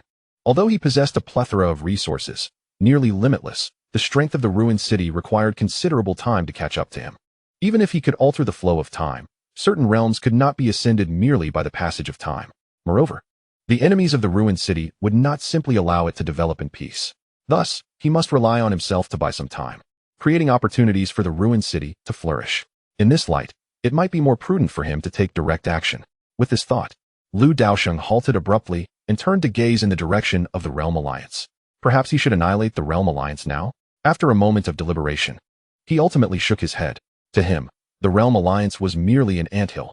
Toppling an anthill held little intrigue for him, unless they truly provoked his ire. The notion of establishing a new force emerged in his mind. He could create a new ruined city beyond the realm of the 10,000 spirits. Once the strength of the ruined city within the 10,000 spirits was sufficient, he could then migrate to the newly established city. Instantaneously, Lu Daosheng was captivated by his own cleverness. Indeed, I am a genius. Eagerly, he hastened back to the realm of the 10,000 spirits. Meanwhile, at the ruins of the human emperor's palace within the 10,000 spirits realm, a voice chimed, Miss, just ahead lies the human emperor's palace. Gazing upon the hazy expanse ahead, one can discern the remnants of countless structures, exuding an unsettling aura that evokes the grandeur of the imperial palace of humanity in its prime. At present, this site has become a gathering place for myriad beings, each with a modicum of strength drawn here, intent on venturing into the ruins in search of fortune. Lu Shui regarded the imperial palace not far in front of her with a tranquil demeanor. Suddenly, the Xianyuan's sword in her grasp began to emit a resonant hum. Observing the trembling of the Xianyuan's sword, Lu Shui furrowed her brow. Beside her, Enxing hesitantly remarked, Miss, this sword is extraordinary, and it seems eager to enter. Acknowledging his words, Lu Shui nodded and stated, Then let us proceed. Neither Enxing nor Ouyang Yanqing voiced any objections, while Aoqing chose to disregard the matter entirely. Thus, the group prepared to move forward. At that moment, a vigilant warrior of the elven race interjected, Esteemed guests, the ruins have yet to officially open. To venture in recklessly could lead to certain demise. Noticing that Lu Shui and her companions belonged to the human race, he offered his warning in goodwill. After all, in these times, the human race holds considerable power, and who would not wish to curry favor with them? Furthermore, the imperial palace before them was once a bastion of human might. In response, Lu Shui smiled and expressed her gratitude. Thank you for your kind warning. We shall exercise caution. With that, she and her companions boldly made their way toward the ruins of the imperial palace. The elven warrior stood momentarily stunned before shaking his head in disbelief at the audacity of these humans.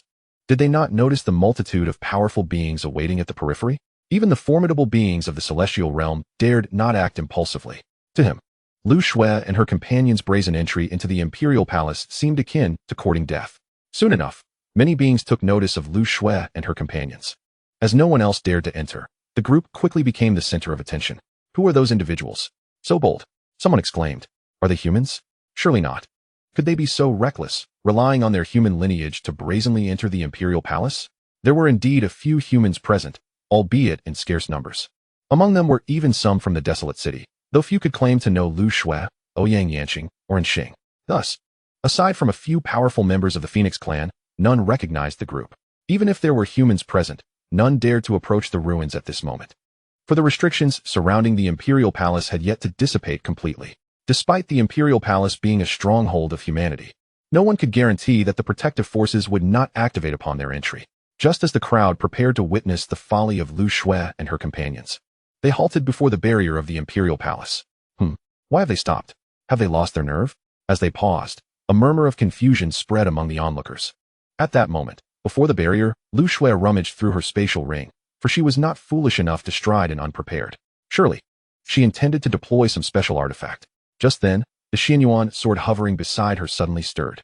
Before one's eyes, the Xianyuan sword swung effortlessly before him, instantly carving a breach in the formidable barrier surrounding the Imperial Palace. Remarkably powerful, this sword indeed. Without hesitation, Lu Shui grasped the Xianyuan's sword and boldly led Inxing and Ouyang Yanqing into the palace. Outside the ruins, onlookers were left utterly bewildered. Such a terrifying barrier had been so casually breached. What manner of sword is this? It was noteworthy that even several celestial realm experts found themselves powerless against that barrier. Soon, some individuals began to stir, their eyes fixed on the newly formed breach, their ambitions ignited. Entering the ruins ahead of others would undoubtedly alleviate the competitive pressure. Thus, several rushed towards the opening. However, upon their arrival, they were met with utter disbelief. The breach had already healed. It had healed. Is there no justice in this world? Meanwhile, within the desolate city, Lu Daosheng had returned. Seeing that his daughter was safe and sound, he nodded in satisfaction and began preparing for his next endeavors. He aimed to construct another desolate city, one that would undoubtedly surpass the current one in grandeur. He promptly accessed the system store to commence his extensive procurement.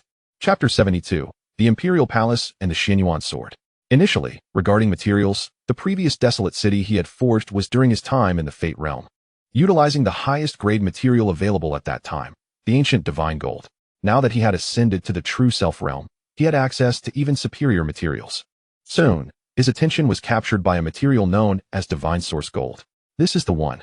Countless pieces of divine source gold began to materialize in the palm of Lu Daosheng's hand. Concurrently, he unleashed his divine powers to commence the refining process. It must be said, the divine source gold was indeed formidable. Even with his true self-realm strength, the process consumed a considerable amount of time. Within this space, Lu Daosheng spent 49 days refining, until finally, the initial form of the new desolate city was complete. Beholding the new creation in his hands, Lu Daosheng smiled with satisfaction. He then waved his hand once more, infusing the city with his own rules of power. In an instant, the desolate city seemed to spring to life, its defenses radiating an aura of terror. The next moment, Lu Daosheng found himself in the void outside the myriad spirits realm. A vibrant rainbow lightning bolt descended from the heavens, striking the new desolate city in his grasp. Instantly, the entire city began to emanate a fierce energy. Thus, the new desolate city was officially taking shape. Finally, Lu Daosheng infused the city with the laws of the world. This new desolate city was now exponentially larger than the one in the myriad spirits realm. Under Lu Daosheng's meticulous guidance, the city began to evolve continuously. Numerous Taoist sanctuaries rose from within the desolate city, with the central city, Lord's Mansion, floating majestically above. Cascading streams of innate spiritual liquid pouring down like a magnificent waterfall, a truly spectacular sight, elevating its grandeur to unprecedented heights. With a satisfied nod, Lu Daosheng surveyed the newly established Xinhong city in his hands. Now that the city was built, the only thing lacking was its inhabitants. With a sigh, he realized he had yet to determine who would populate Xinhong city. Gu Chun and his companions, though well-meaning, lacked the strength necessary to be of any significant use within the city's walls. It seemed he would have to return to his former profession of gathering individuals from afar. However, this matter could wait, as Lu Shui and the others had yet to emerge from the ruins. He pondered their current situation before returning to the heart of Xinhong City. Meanwhile, within the depths of the Human Emperor Hall's ruins, Lu Shui and her companions had surmounted numerous challenges to reach the innermost sanctum. The journey had been fraught with peril. Even Ouyang Yanqing, a formidable figure within the celestial monarch realm, had faced life-threatening dangers. Fortunately, Lu Shui's ample treasures had ensured their safe passage thus far. The protective barriers surrounding the Human Emperor Hall had dissipated, allowing countless beings to enter the ruins. However, because Lu Shui and her group were deep within, they encountered no other souls. Xiao Shui, wait a moment. Ouyang Yanqing suddenly spoke, prompting the group to halt. Sister Ouyang, what is it? Lu Shui inquired, perplexed by the apparent tranquility surrounding them. Yet, Ouyang Yanqing's expression bore a weight of concern. I sense an unfamiliar aura. Upon hearing this, Xing furrowed his brow in apprehension. In the next moment, he unleashed a dark energy field, his demeanor shifting dramatically as he turned to face the front. Miss, be cautious. Xing positioned himself protectively in front of Lu Shui, his gaze fixed warily ahead. Observing this, Ouyang Yanqing swiftly assumed a defensive stance. Lu Shui, feeling the tension between her companions, instinctively patted her own arm. Stupid dragon, wake up. At her command, Daosheng jolted awake, peering out with curiosity. Ahem, rest assured. My master, I am vigilant. With me around, nothing will go awry. Rolling her eyes at Daosheng's words, Lu Shui retorted, if I were relying on you for protection, I would have perished hundreds of times by now. Just then, a profound voice echoed through the chamber. The void domain, intriguing indeed. At the sound of this voice, Lu Shui shuddered, and in the next instant, an ethereal figure materialized before them. It was a middle-aged man with long, flowing hair, adorned in garments etched with enigmatic patterns, his eyes shimmering like stars. The sight of this man instilled an acute sense of danger within Lu Shui and her companions. Impressive. Who might you be? Ouyang Yanqing asked solemnly, regarding the middle-aged figure. In response, he smiled. You have entered my human emperor hall, and yet still inquire of my identity? Realization dawned upon Ouyang Yanqing, her voice trembling with astonishment. You are the master of the human emperor hall. Beside her, Xing and Lu Shui shared equally astonished expressions. The master of the human emperor hall was still alive? But why? Suddenly, a multitude of questions flooded the minds of the few individuals present. As if sensing their inner thoughts, the middle-aged man shook his head and remarked, do not dwell on it. I have long since departed from this world. This is merely a fragment of the power I left behind. A fragment of power.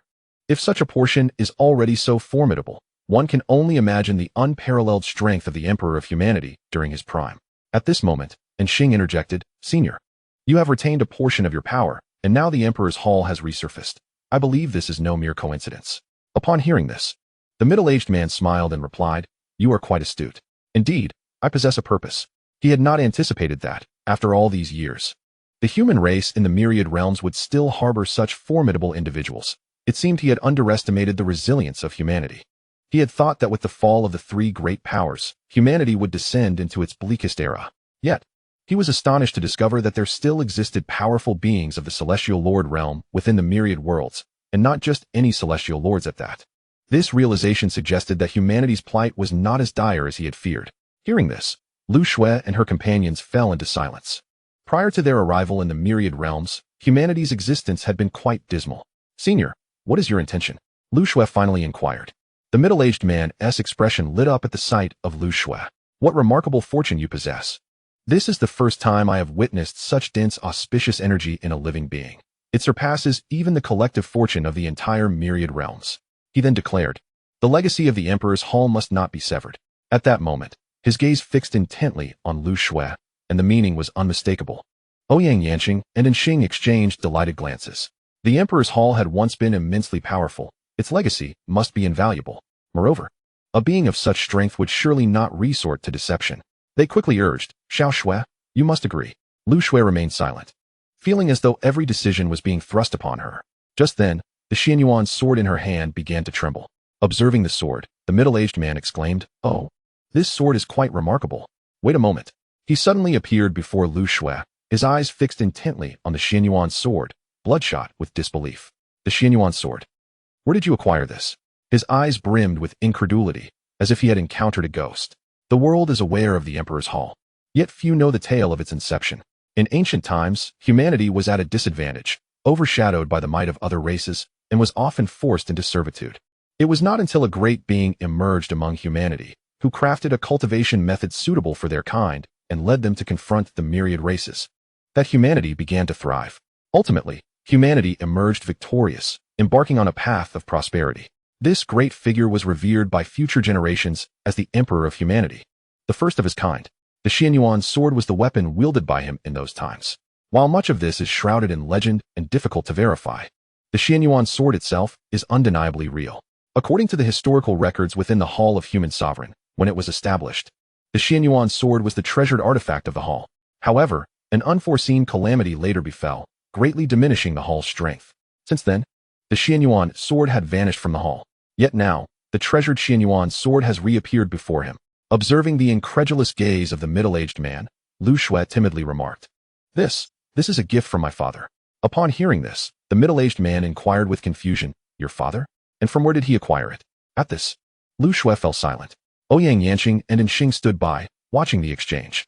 Realizing he had overstepped, the middle-aged man cleared his throat and continued.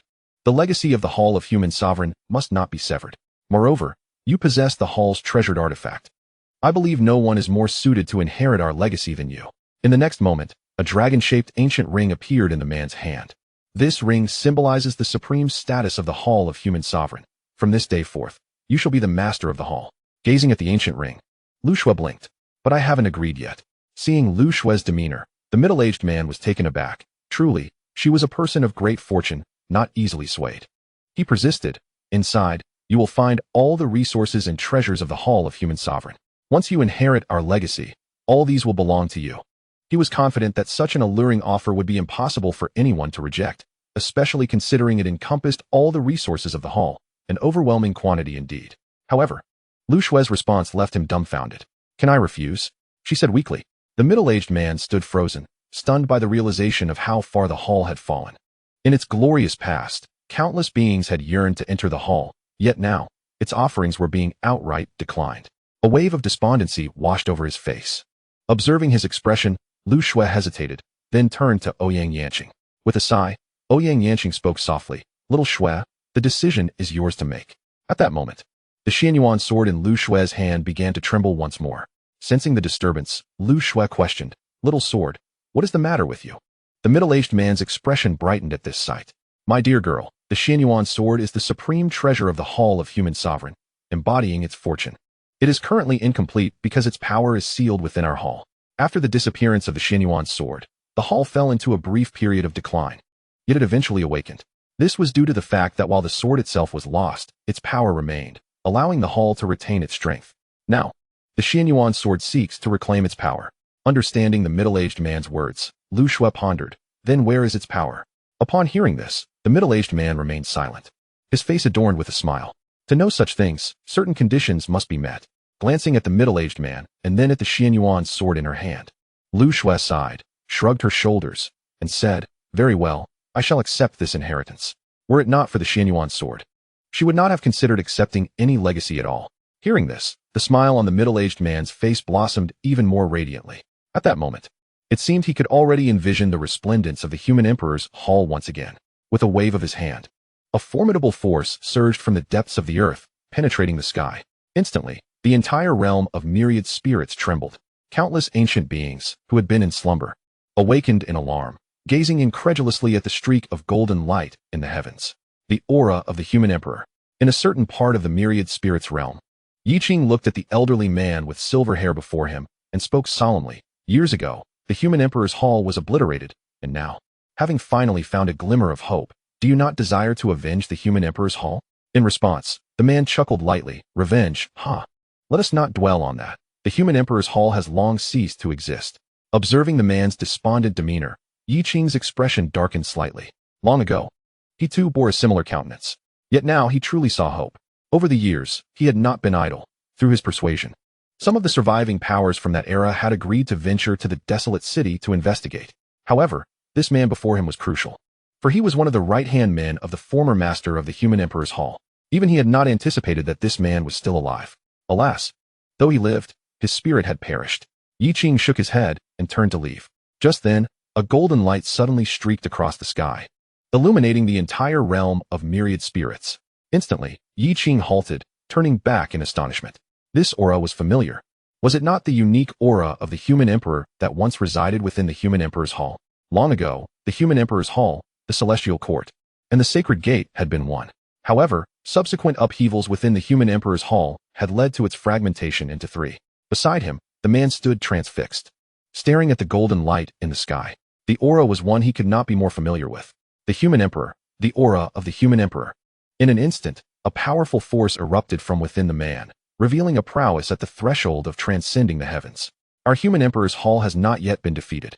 Not yet, he roared, followed by a wild, unrestrained laughter. After a long moment, he turned to Yiqing, grinning broadly. Brother Yi, do you still need more people? At that moment, His once fervent heart was rekindled by the golden light. Hearing this, Yi Qing replied with a smile, of course. Elsewhere, within the human emperor's hall, the golden light pierced through layers of restrictions, surging directly into the Xianyuan sword. Instantly, the Xianyuan sword shone brilliantly, releasing waves of overwhelming aura, and after a considerable time, the sword finally regained its tranquility. Upon witnessing this scene, the middle-aged man wore a look of gratification. Had he possessed this sword in his prime, perhaps he would not have suffered such a devastating defeat. Alas, he had already become a relic of the past. From this moment forth, you shall assume the mantle of the Lord of the human sovereign palace, tasked with the momentous duty of restoring its glory. Without waiting for Lu Xue to respond, the middle-aged man directly pressed the ancient ring into her hands. As she regarded the ancient ring, Lu Xue's expression betrayed a hint of disdain. Observing this, the corners of the middle-aged man's mouth twitched. Was the inheritance of the human sovereign palace truly so unimpressive? He shook his head and remarked, "Allow me to escort you outside." Having acquired the legacy of the human sovereign palace, there was no longer a need for him to linger in the ruins.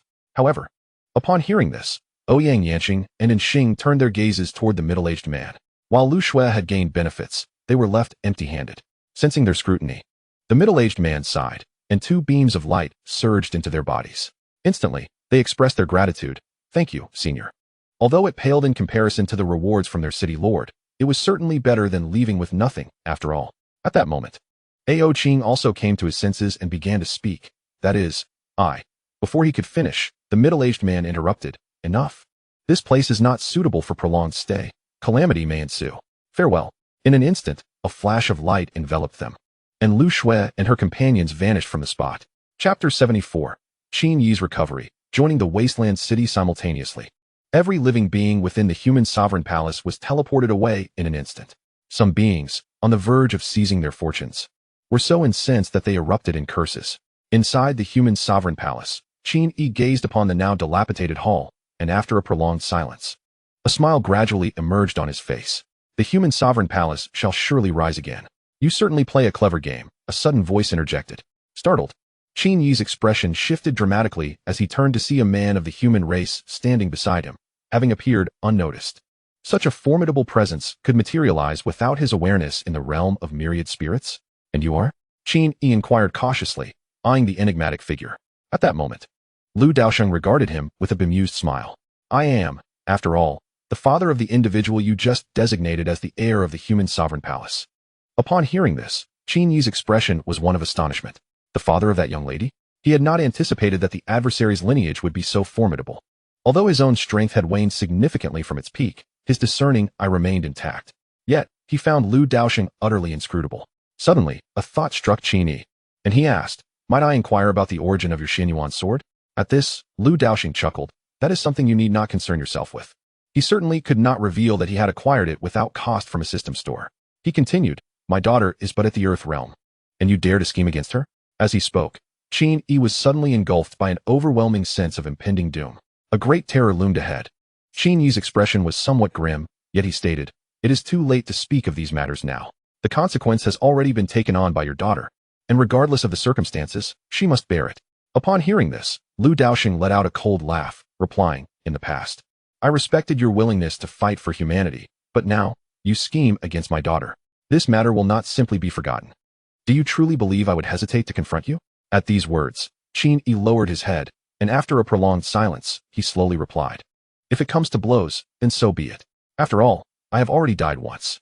The current Qin Yi was merely a lingering spirit, likely devoid of any future, unless he were to seize another's body. Yet, a being of his caliber would hardly resort to such desperate measures to prolong existence.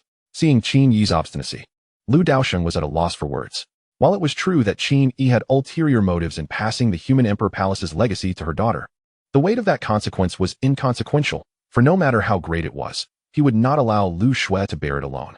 Lu Daosheng's primary purpose for coming here was indeed Qin Yi, but it seemed he was not cooperating as expected. Therefore, Lu Daosheng decided to be forthright, asking, "Are you willing to follow me?" Qin Yi was taken aback by this proposition. Observing that Lu Daosheng was not jesting, he shook his head, saying, "I am, after all, the lord of the human emperor palace. Despite my current predicament, I would not choose to live beneath another. I appreciate your kind intentions." At this, Lu Daosheng sighed and produced a golden pill, playing with it as he remarked, "Is that so? What a pity. I had intended to help you reconstruct your physical form." restore your spirit, and elevate you further. After speaking, Lu Daosheng sighed heavily again and turned to leave, albeit at a leisurely pace. Just as he was about to depart, a voice called out from behind, "Wait, what you just said, was it true?" Qin Yi's voice trembled with a hint of excitement. Although he had prepared himself for the exhaustion of his lingering spirit, the desire to live was a powerful one. Hearing Qin Yi's inquiry, Lu Daosheng turned back with a light smile, responding, "What I said is indeed true, but did you not claim you would not wish to live under another?" Qin Yi's face flushed with embarrassment, yet he promptly regained his composure, asserting, "Your words are misinterpreted.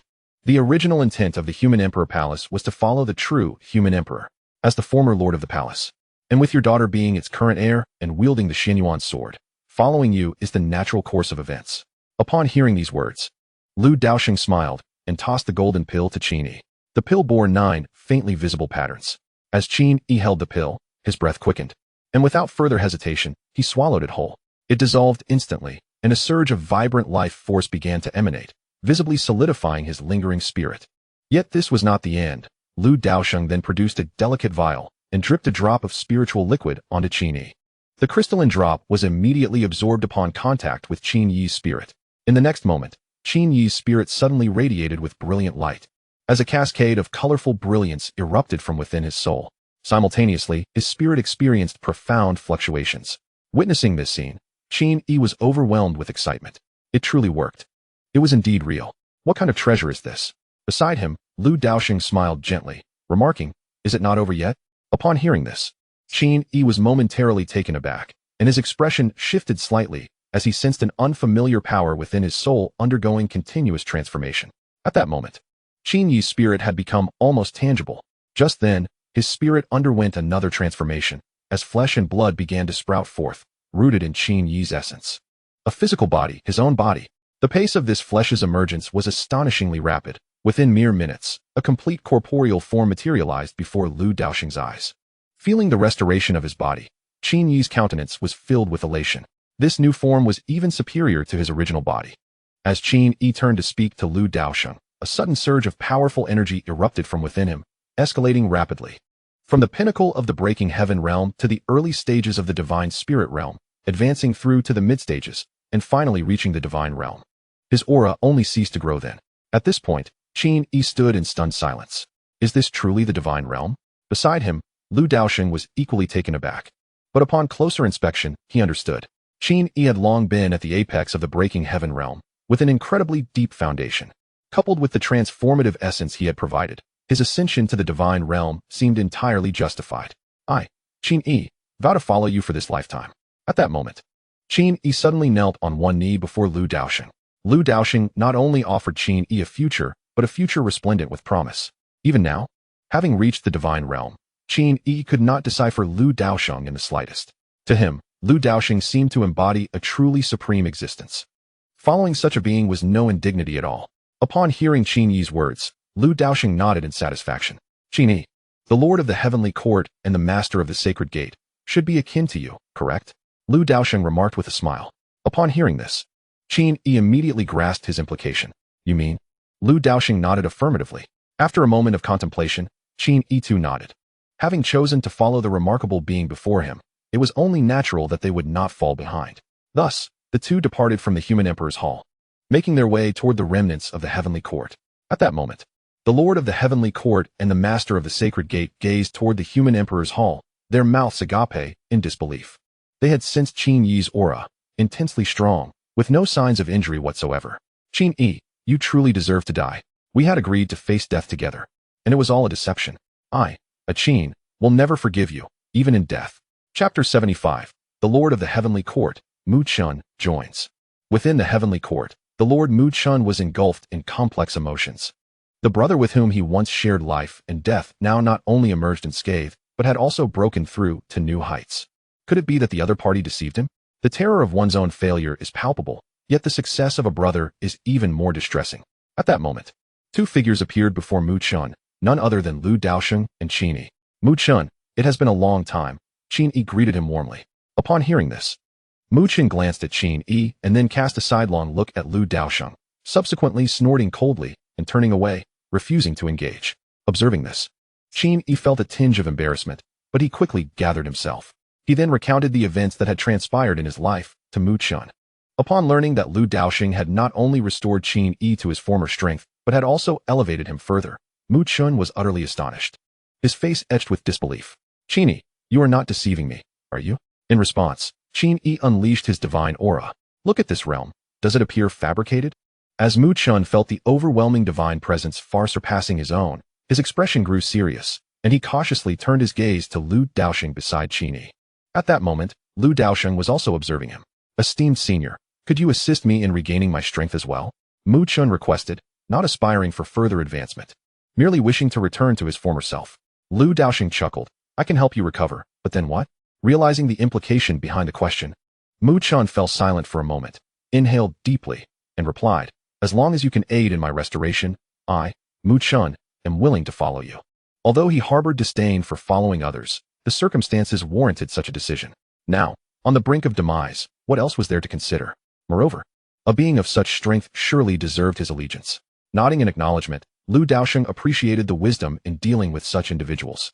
Without hesitation, he extended to Mu Chun the same treatment granted to Qin Yi. After all, their conditions were akin.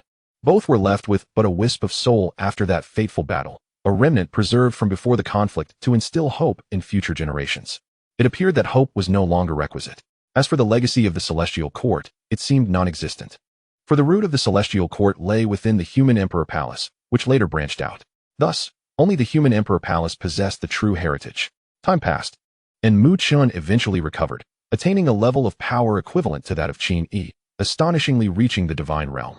Feeling the surge of energy within him, Mu Chun was overwhelmed with excitement, ready to erupt into an exuberant laughter. However, a light cough from Lu Daosheng interrupted him. Realizing his faux pas, Mu Chun promptly said, I, Mu Chun, am willing to follow you. Thus, only one from the sacred gate remained. Just then, a voice echoed from afar. Hurry, it seems there is something here. Imperial clan leader, slow down, be cautious of danger. Upon hearing that familiar voice, Lu Daosheng raised an eyebrow, recognizing it to be Gu Chenyunqi and the undying Imperial clan. Noticing Lu Daosheng's expression, Mu Chun hastily asked, My lord, do you know them? Upon hearing this, Lu Daosheng nodded slightly. There are two individuals, they are my people. At these words, Mu Chun's expression shifted with surprise, and he promptly waved his hand. Instantly, a barrier in the distance began to dissolve. Even a formidable warrior at the heavenly monarch level could be obliterated by such a barrier if they were not careful. After all, this was the heavenly court, and the barrier was set by the most powerful beings within. Before long, several figures gradually materialized from afar.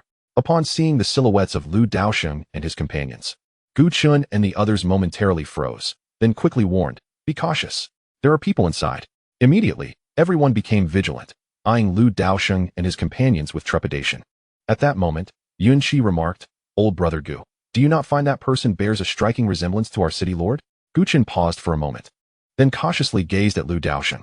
Due to the distance and the incomplete dissolution of the barrier, the image appeared somewhat blurred. However, spurred by Yun Shi's observation, Gu Chun increasingly felt the resemblance. Could the city lord truly be present here? Just as the two were engulfed in confusion, Lu Daosheng's voice suddenly rang out. What are you two doing standing there? Hearing this, Gu Chun and the others were taken aback and swiftly realized it was indeed their city lord. The members of the undying Imperial clan were equally astonished. Wasn't the city lord of the desolate city supposed to be absent? How could he possibly be here? They hurried forward, exclaiming, City lord, how come you are here? Upon encountering Lu Daosheng, Yun Shi and the others inquired, perplexed. What? Am I not allowed to come? Lu Daosheng smiled. Upon hearing this, the two quickly shook their heads. Of course, you can come. It's just. They presumed that the city lord would be attending to Lu Shui. Had missed Lu Shui already. Seemingly perceiving their thoughts, Lu Daosheng directly stated, Lu Shui and the others have already returned to the desolate city. At this revelation, both of them were once again taken aback. Truly, the daughter of the city lord was remarkably swift. At that moment, Gu Chun suddenly turned to the side, observing the leader of the undying Imperial clan, Di Ming. Clan leader, what troubles you? Di Ming appeared as though he had seen a ghost, his gaze fixated on the two individuals beside Lu Daosheng, filled with disbelief. You. Who are you two? Mu Chun glanced at Di Ming, chuckling lightly. Oh, I didn't expect you to still be alive. At these words, Di Ming was horrified. It truly is you two, but you both should have already. The Emperor of Humanity, the Lord of the Heavenly Court. These two were not supposed to have survived that great battle. Even if they had left behind some contingency plans, it should not have been like this. Observing their aura, They seemed even more formidable than before. In response to this, Mu Chun and Qin Yi merely smiled, offering no reply. They held little regard for the undying imperial clan. That great battle had targeted not just their human race, but the entire myriad realms. While the undying imperial clan and the everlasting immortal clan had not even shown their faces, they were merely a pack of rodents. Seemingly aware of the mockery in their eyes, Ming wisely refrained from pressing further. However, he glanced back at Lu Daosheng. Why does the Lord of the Desolate City stand before these two individuals who resemble his subordinates? In an instant, an implausible conjecture emerged in Emperor Ming's mind. Could it be that these two have already allied themselves with the Desolate City? Impossible. The leaders of the human Emperor Palace and the Celestial Court are formidable beings, unafraid to confront foes vastly superior to the myriad realms. How could they follow another? It must be an illusion, surely just an illusion. At that moment, however, Qin Yi turned to Lu Daosheng and said, "My lord, we should head to the Holy Gate first. I sense something amiss there." Upon hearing this, Lu Daosheng nodded and exchanged a knowing glance with Mu Chun, then looked at Gu Chun and Yun Qi. Mu Chun instantly understood and waved his hand. Two spheres of light shot toward the two individuals. "Thank you, esteemed seniors, for your generous endowment." Gu Chun and his companion expressed their gratitude, feeling their journey was not in vain. Moreover, the fact that these terrifying beings addressed their city lord as my lord implied that they too had joined the Desolate City. Meanwhile, Emperor Ming stood utterly stunned, questioning, "Am I dreaming?" Chapter 76. Returning to the Desolate City, not only had the leaders of the human Emperor Palace and the Celestial Court regained their strength, but they had also become even more formidable than before. Even more astonishingly, these two had joined the Desolate City. Suddenly, Emperor Ming snapped back to reality. It was the Lord of the Desolate City. He immediately turned to Gu Chun and Yun Qi, excitement radiating from him. "Brothers, could you kindly convey to your esteemed city lord my desire for the undying imperial clan to join the Desolate City? It is a trend that cannot be overlooked. Have you not seen that the leaders of both the human Emperor Palace and the Celestial Court have joined?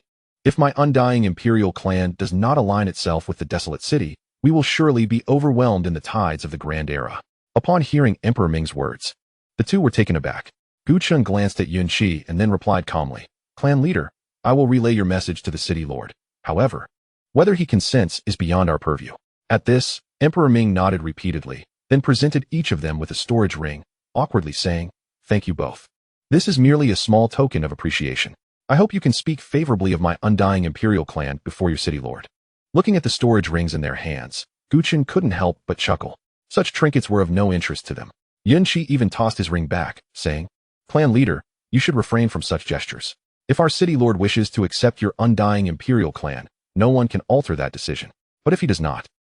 Yun Qi smirked coldly, choosing to say no more. Beside them, Gu Chun also returned the storage ring to Emperor Ming. "Clan leader, what Yin Laoxiong said resonates with my thoughts as well." Upon hearing this, Emperor Ming, holding the two rings, felt a wave of awkwardness wash over him. Simultaneously, he began to harbor a foreboding sense regarding their potential inclusion in the Desolate City. Surely, it cannot be that our undying imperial clan is so insignificant, Emperor Ming thought, attempting to console himself. Little did he know, in Lu Daosheng's eyes, the undying imperial clan was no more significant than an anthill. Meanwhile, within the Sacred Gate ruins, the master of the Sacred Gate, Su Qingji, bellowed in fury at Qin Yi and Mu Chun, who stood beside Lu Daosheng. Moments later, having recovered from his injuries and ascended to the divine realm, Su Qingji passionately proclaimed to Lu Daosheng, "Senior, from this day forth, I, Su Qingji, pledge to follow you through fire and water without hesitation." The illustrious Mr. Lu Wuji once remarked that true allure may be delayed, yet it shall never be absent. Thus, all former leaders of the three great factions of the human race in the myriad spirits realm joined the Wild City. Under Yi Qing's summons, the remnants of these three factions gathered together and made their way towards the Wild City. "Very well, it is time to return," Lu Daosheng announced. Casting a glance at Qin Yi and the others, startled, the trio responded, "My lord, where are we heading?" Clearly, they remained unaware of Lu Daosheng's true identity. Observing their expressions of confusion and curiosity, Lu Daosheng smiled and declared, "I am the lord of the Wild City." Wild City? The three expressed their bewilderment. Yet they nodded in acknowledgement. Although they had not heard of this faction, they understood that a force led by such a powerful being could not be ordinary. Subsequently, Lu Daosheng led the trio away from the Sacred Gate ruins and back to the Wild City within the myriad spirits realm. Inside the Lord's residence, Mu Chun and his companions gazed around in astonishment. Is this truly the Wild City? Following their initial surprise, elation surged within them. To cultivate in such a place would be nothing short of exhilarating. At that moment, Lu Daosheng spoke. Follow me. Shortly, I shall assign you 3 tasks. With that, he advanced ahead. The trio quickly regained their composure and hastened to follow him. Within the grand hall, Mu Chun and his companions stood below, while Qin Yi repeatedly glanced up at Lu Daosheng, yearning to voice his thoughts, but ultimately refraining. Noticing this, Lu Daosheng directly encouraged, if you have questions, please, do not hesitate to ask. Upon hearing this, Qin Yi exchanged glances with the others, and in the next moment, he stepped forward and inquired, Lord, years ago, the Alliance of Realms annihilated our 3 factions, and now that we have regained our strength and advanced further, what of the Alliance? Lu Daosheng chuckled at this and replied, do you seek vengeance? The 3 nodded vigorously. Their animosity towards the Alliance of Realms was profound. Once, when the myriad spirits realm's human race basked in immense glory, they were on the verge of transcending the realm to venture into broader worlds. Yet, at that critical juncture, the Alliance appeared, demanding the subjugation of their 3 factions. Such an unreasonable demand was met with refusal, resulting in the annihilation of their factions. They plummeted from their zenith into the abyss. Perhaps, in the eyes of the Alliance, their factions were scarcely worthy of consideration. Observing the glimmer of hope in the eyes of the trio, Lu Daosheng nodded and proclaimed, very well. I shall provide you with the opportunity. At these words, their faces lit up with joy, and they expressed their gratitude. Thank you, my lord. Lu Daosheng had already formulated a plan for their roles. Ah, is that not my old disciple? Why have you taken so long to return? He remarked as they walked along the path of the Lord's residence. As Shing was on his way to report to the Grand Hall, he caught sight of Gu Chun, and his expression instantly brightened. Upon seeing Shing, Gu Chun was momentarily taken aback. Ah, and brother, it has been quite a while, he remarked. At that moment, Shing gazed at Gu Chun with a beaming smile. Humph, back then, none of you wanted me around. Regretting it now, are you? Who would have thought that I would emerge as the true victor? Observing Shing's smug demeanor, Gu Chun chose to ignore him and continued his way towards the city lord's mansion. Hey, Gu brother, don't leave. Aren't you curious to hear about my heroic deeds with the young lady at the Human Emperor's Hall? Inside the Grand Hall, upon hearing the commotion from outside, several individuals turned their gazes toward the entrance. As they stepped into the hall, they were greeted by the sight of Qin Yi and his companions at the center. Upon seeing Qin Yi, Shing's pupils constricted slightly. However, he dared not speak further in the hall. We greet the city lord, Lu Daosheng nodded. Did you gain anything from this journey? Shing and Gu Chun both nodded in agreement. Their gains had indeed been considerable, primarily due to the person before them. At that moment, Shing's mind raced. Wasn't this the master of the Human Emperor's Hall? He had once appeared to be on the brink of death, entrusting the hall to the young lady. Yet now he stood alive and well in the grand hall of the city lord's mansion. Had he perhaps been rescued by the city lord and joined the ranks of Huangcheng? Contemplating this, Shing subtly nodded to himself. This was undoubtedly in line with the city lord's style. Instantly, his admiration for Lu Daosheng soared to new heights. To have such a figure under his command, the city lord was indeed extraordinary. Meanwhile, Gu Chun also recognized Mu Chun among the trio. Wasn't this the mysterious powerhouse who had once bestowed them with fortune within the celestial court's ruins? Indeed, this enigmatic figure had also joined Huangcheng. In that moment, the thoughts of everyone in the hall were in constant motion. After an unknown duration, Wei and Huangshou finally returned to Huangcheng and entered the grand hall. We greet the city lord. One was a knife practitioner, and the other a sword practitioner, both exuding formidable auras. Upon seeing the two, Qin Yi and Mu Chen nodded. Indeed, within this faction, there was not a single ordinary individual. One had reached the level of nurturing his sword with his very being, and when he drew it, the heavens would tremble. The other had also attained an astounding mastery of the knife, particularly with that blade, which even they had never encountered a weapon so fearsome. At that moment, Su Qingji was also somewhat astonished. He recognized the two from their explorations within the Sacred Gate ruins. Simultaneously, he understood why they had declined his goodwill. With such a powerful backing, how could they possibly regard his insignificant Sacred Gate? Above, Lu Daosheng nodded. Finally, it seems we are left waiting for the last few. Inside the grand hall, the individuals exchanged glances filled with curiosity. Whom was the city lord expecting? Outside Huangcheng, a group appeared beyond the city gates. Upon closer inspection, there were more than 20 individuals, each emanating an exceptionally strong presence, all of whom were undoubtedly of the Destiny realm. This formidable force, within the realm of all spirits, is unmatched by any faction, save for the desolate city. This is the desolate city. Gazing upon the grand city before them, Yi Qing spoke. Meanwhile, the onlookers behind him were left in awe, captivated by the overwhelming presence of this majestic metropolis. The city walls, forged from ancient divine gold, emanated a sacred aura from within. Yi Qing had not deceived them. There truly existed hope for vengeance. Merely gazing upon such power could lead to an explosive reaction. Subsequently, under Yi Qing's guidance, the group, filled with trepidation, stepped through the gates of the desolate city. Esteemed guests, our lord the city master has awaited your arrival for some time. A mysterious powerhouse appeared before them as they entered the desolate city. The aura emanating from this individual left the crowd astonished once more. An entity beyond the realm of destiny. This level of strength to guide them.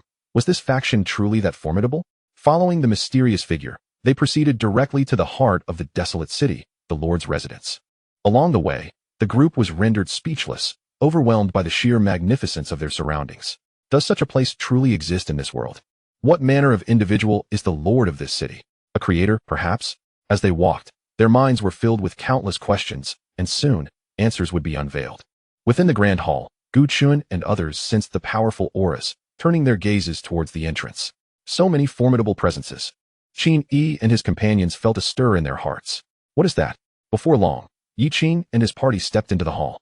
Senior, I have fulfilled my promise. I have brought the surviving powers of the three great factions of humanity from years past. Yi Qing knelt before Lu Daosheng, bowing respectfully. Inside the hall, Mu Chun gazed at Yi Qing and the individuals behind him, exclaiming in astonishment, Yi Qing, you all are still alive? Upon hearing Mu Chen's voice, Yi Qing suddenly lifted his head in shock. This familiar voice, could it be? By the heavens, Lord Emperor, you are still alive? Seeing Mu Chun standing before him, Yi Qing was filled with disbelief. He had witnessed Mu Chen perish in that great battle. Even if there had been contingency plans, such a return seemed impossible. Moreover, at this moment, the aura of Lord Emperor appeared more powerful than ever before. The individuals behind Yi Qing, upon seeing Mu Chun and the others, also began to react. Master, you are still alive. Leader, am I dreaming? Lord Emperor, please lead us once more against the Alliance of Realms. Upon witnessing their respective leaders, these long downtrodden powerhouses experienced a resurgence of spirit. Their fighting will ignite it. Even if Qin Yi and his companions urged them to charge against the Alliance of Realms, there would be no hesitation, for their pillar of strength had returned. Lord Emperor, what is happening? At this moment, the composed Yi Qing wiped away his tears and eagerly inquired. They were still within the desolate city, and the master of the city stood before them. In response, Mu Chun provided a thorough explanation. Upon discovering that all of this was orchestrated by the Lord of the ruined city, Yi Qing and his companions were momentarily taken aback. In the next instant, they all knelt before Lu Daosheng with a resounding thud. Thank you, esteemed elder. You are the savior of our human race. From this day forth, my life is yours. With their leader joining the ruined city and pledging allegiance to this venerable figure, what choice did they, as his subordinates, have? Simultaneously, their confidence in revenge was rekindled. If they had previously harbored doubts about Yi Qing's words, they were now utterly convinced. They would undoubtedly achieve vengeance. Enough, Lu Daosheng interjected.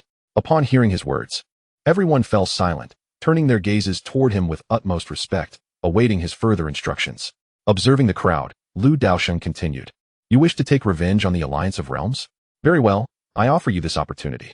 However, from that moment on, you must become members of my ruined city and pledge your unwavering loyalty to it. At this, the crowd nodded vigorously. The mere mention of revenge ignited a fervor among all present from the three factions, their spirits soaring with enthusiasm. Noticing this, Lu Daosheng chose not to elaborate further and prepared to lead them away. Just then, a voice suddenly rang out. Father. Upon hearing this, Lu Daosheng halted instantly.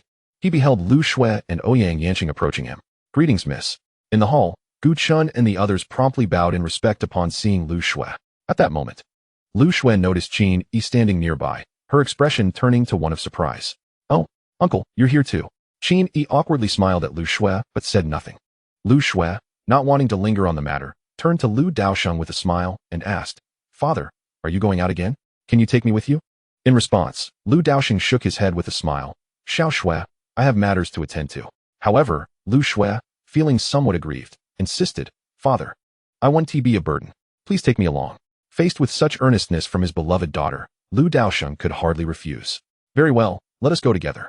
He replied with a resigned smile. With a wave of his hand, Lu Daosheng vanished with the group, leaving only Gu Chun and the others behind. What shall we do now? Someone inquired. What can we do? It's none of our business. Let us just carry on with our own affairs. I have a new army to train, so I bid you farewell. Instantly, the group dispersed, leaving the grand hall once again vacant. In a distant star domain, Lu Daosheng came to a halt. This place was exceedingly far from the realm of all spirits, rendering it almost impossible for its inhabitants to reach here. He extended his hand, and Qin Yi and the others suddenly appeared before him. Surveying the unfamiliar surroundings, astonishment and confusion filled their eyes. "Lord, where is this?" Qin Yi inquired. With a smile, Lu Daosheng replied, "From this moment on, this shall be the territory of my ruined city." The group found themselves at a loss for words. Just then, a miniature model of a city materialized in Lu Daosheng's palm. In the next moment, he tossed it forward. With a thunderous roar, it landed. An unparalleled colossal city, beyond the realm of language, has materialized in this desolate star domain.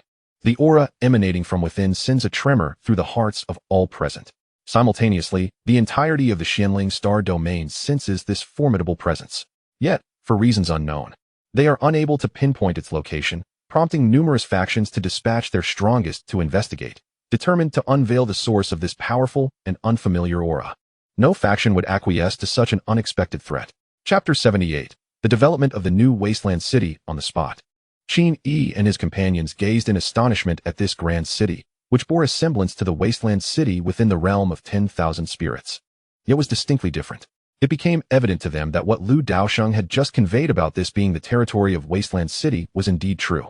Clearly, the city lord intended to expand his influence once more. "What are your thoughts on this city?" Lu Daosheng inquired, turning to the group with a smile. Upon hearing this, the crowd expressed their admiration in unison. This city radiates divine brilliance, far from ordinary. If it belongs to the city lord, it must be an unparalleled treasure. "I knew you had more in store," one of them remarked. Listening to their enthusiastic exchanges, Lu Daosheng continued, "From this moment forth, this colossal city is temporarily entrusted to you. You all seek vengeance against the Alliance of Realms, so put forth your efforts." He then tossed a spatial ring to Qin Yi, containing resources sufficient for their needs for a considerable time. "Remember, the three factions you once belonged to no longer exist. Do not forget your current identities. They were no longer subjects of the human emperor's hall, the celestial court, or the sacred gate, but rather people of the wasteland city." In response, Qin Yi and the others nodded solemnly, acknowledging, "We understand." The city lord's decision to entrust them with such a grand city demonstrated his esteem for them. Thus, they were resolute in not disappointing him. Meanwhile, Lu Shui regarded her father, hesitating momentarily before finally speaking. "Father, may I stay here as well?" Lu Daosheng was momentarily taken aback. "You wish to remain here?" Lu Shui nodded. Sensing her determination, Lu Daosheng did not refuse, though he remained somewhat hesitant. "What if something unforeseen occurs while you are here?" No sooner had he uttered these words than Ao Qing's head emerged from Lu Shui's sleeve. "Master, I believe I can." Silence. Lu Daosheng shot a glare at Ao Qing, who promptly retreated. After a prolonged silence while contemplating his daughter, Lu Daosheng ultimately consented. After all, traversing between two wasteland cities was a simple task for him, and with his presence, Lu Shui would undoubtedly be safe. Furthermore, Lu Shui possessed contingencies he had provided. In this vast star domain, who could harm his daughter? Turning back to Qin Yi and the others, he instructed, "Take good care of Xiao Shui and ensure she is not wronged." "Rest assured, City Lord, we will remember," they replied, jokingly adding, "After all, she is the City Lord's treasured jewel. Who would dare to offend her?" Meanwhile, Qin Yi's heart brimmed with joy. After all, she was also his chosen heir of the human emperor's hall. Although it may seem that the other party is dismissive of the imperial hall, the very identity of the imperial hall holds significant weight for him. The city gates creaked open, and Lu Daosheng led the group into the heart of this new desolate city. Instantly, the scene within the city left Qin Yi and the others utterly astounded. At that moment, they truly grasped the meaning of being a frog in a well. Moreover, they could scarcely fathom how such a colossal city was constructed, their imagination constrained by their limited power. As they gazed towards the city's center, they beheld a floating small city, resembling a city within a city. Could that be the Lord's residence? At this juncture, Qin Yi and his companions wore expressions of grave seriousness, feeling an immense pressure weighing upon them. They recognized the necessity to cultivate in this place, for such precious resources must not be squandered. After establishing a few restrictions and enveloping the entire desolate city in a shroud of mysterious power, Lu Daosheng halted and spoke. "Aside from certain areas that are off-limits, you are free to utilize the rest of the city.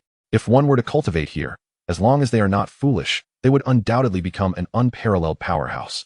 Without waiting for a response from Qin Yi and the others, Lu Daosheng turned to the side and addressed Lu Shui with a smile. "Shui, if you wish to leave this place, just let your father know, all right?" Upon hearing this, Lu Shui nodded affirmatively. "Understood, father. Very well, then I shall take my leave." With that, Lu Daosheng departed the city, leaving Lu Shui and Qin Yi watching him go. A moment later, Su Qingji stepped forward, inquiring, "Miss, do you have any instructions?" In response, Lu Shui waved her hand, stating, "Did my father not say to let you all develop on your own? You needn't concern yourselves with me." Su Qingji nodded in acknowledgement, yet the others remained vigilant towards Lu Shui, for Lu Daosheng had discreetly instructed them not to allow her to leave the city. Lu Shui could engage in any activity within the city, as long as she did not venture outside. Once Lu Shui had departed, the group's attention shifted to Qin Yi, specifically to the spatial ring in his possession, an item bestowed upon them by Lu Daosheng. "Qin, why are you still standing there in a daze?" Su Qingji remarked, her demeanor starkly contrasting her earlier interaction with Lu Shui. Hearing her words, Qin Yi shot her a glare before probing into the contents of the spatial ring. The next moment, he found himself utterly stunned, a singular thought echoing in his mind. Poverty has confined my imagination. He reflected on the life he had previously led. Meanwhile, Su Qingji and Mu Chun exchanged concerned glances, and Su Qingji stepped forward to seize the spatial ring. "What are you hesitating for? You're not considering keeping it for yourself, are you?" Driven by curiosity, Su Qingji peered into the spatial ring as well. Surely, the items left for them by a figure of such stature as the city lord would be abundant. In an instant, Su Qingji's eyes glazed over in disbelief. "Am I seeing things?" Observing their antics, Mu Chun felt exasperated. "With so many subordinates watching, can you two not be more composed? Hand it over. Let me take a look." Mu Chun took the spatial ring from Su Qing's hand and inhaled deeply. Although the two were rather unreliable, their reaction indicated that the treasures within the ring exceeded their expectations. After mentally preparing himself, Mu Chun gazed into the ring. Despite his readiness, he underestimated the sheer abundance of resources contained within. A cursory glance revealed enough resources to cultivate around 10,000 formidable warriors like themselves. This was no exaggeration. It was merely a rough estimate. Around them, Yi Qing and the others exchanged bewildered glances. What had happened to the three esteemed individuals? Indeed, the joys and sorrows of humanity often remain disconnected, and this moment was a testament to that. After a long while, Qin Yi and the others finally regained their composure, quickly succumbing to exhilaration. They had struck gold. At present, they were lacking nothing but time. In fact, even the passage of time had significantly diminished in the face of such abundant resources. The Alliance of Realms, just wait, we shall arrive shortly. Meanwhile, outside the desolate city, Lu Daosheng stood amidst the cosmos, silently observing. He had yet to depart, leaving such a grand city to Qin Yi and his companions. Though he possessed unparalleled strength and absolute confidence, he felt the need to observe for a while longer. Watching Qin Yi and the others tirelessly pursue their training, Lu Daosheng nodded, and then turned his attention to Lu Shui, who was still wandering through the city. Chapter 79. Martial God Jiang Bei after a prolonged silence. Lu Daosheng sighed. He regarded the new desolate city as a crucial stronghold in this star domain. However, most of the inhabitants of the desolate city within the myriad realms had yet to reach such heights. So Lu Daosheng could only temporarily entrust its management to Qin Yi and his companions. Yet relying solely on them seemed insufficient. In that instant, Lu Daosheng vanished from the starry expanse. Somewhere in a distant star domain, a humble dwelling stood. Beside it, two individuals sat facing each other, quietly savoring tea. "Brother Jiang, you have been here for 30 million years. Have you no desire to venture out and witness the wonders of the outside world?" One of them inquired. Upon hearing this, the other drained his cup and chuckled lightly. "Venture out? Perhaps not. In the entire martial spirit star domain, I have no rivals left. Why exert myself unnecessarily?" The listener shook his head with a smile. Such words carried an air of arrogance, yet they held truth. For the man known as Jiang Bei was the current strongest in the martial spirit star domain, renowned as the martial god, his name echoing across the heavens. Martial god was not merely a rank, it was an esteemed title. Only those with sufficient strength, acknowledged by all martial practitioners, could be bestowed with such a name. In other words, one must conquer all martial might to earn this recognition. Such an endeavor was akin to scaling the heavens. Yet, Jiang Bei had achieved it. He had triumphed over the entirety of the martial spirit star domain, even extending his prowess to nearby formidable star domains, besting every strong adversary in his path.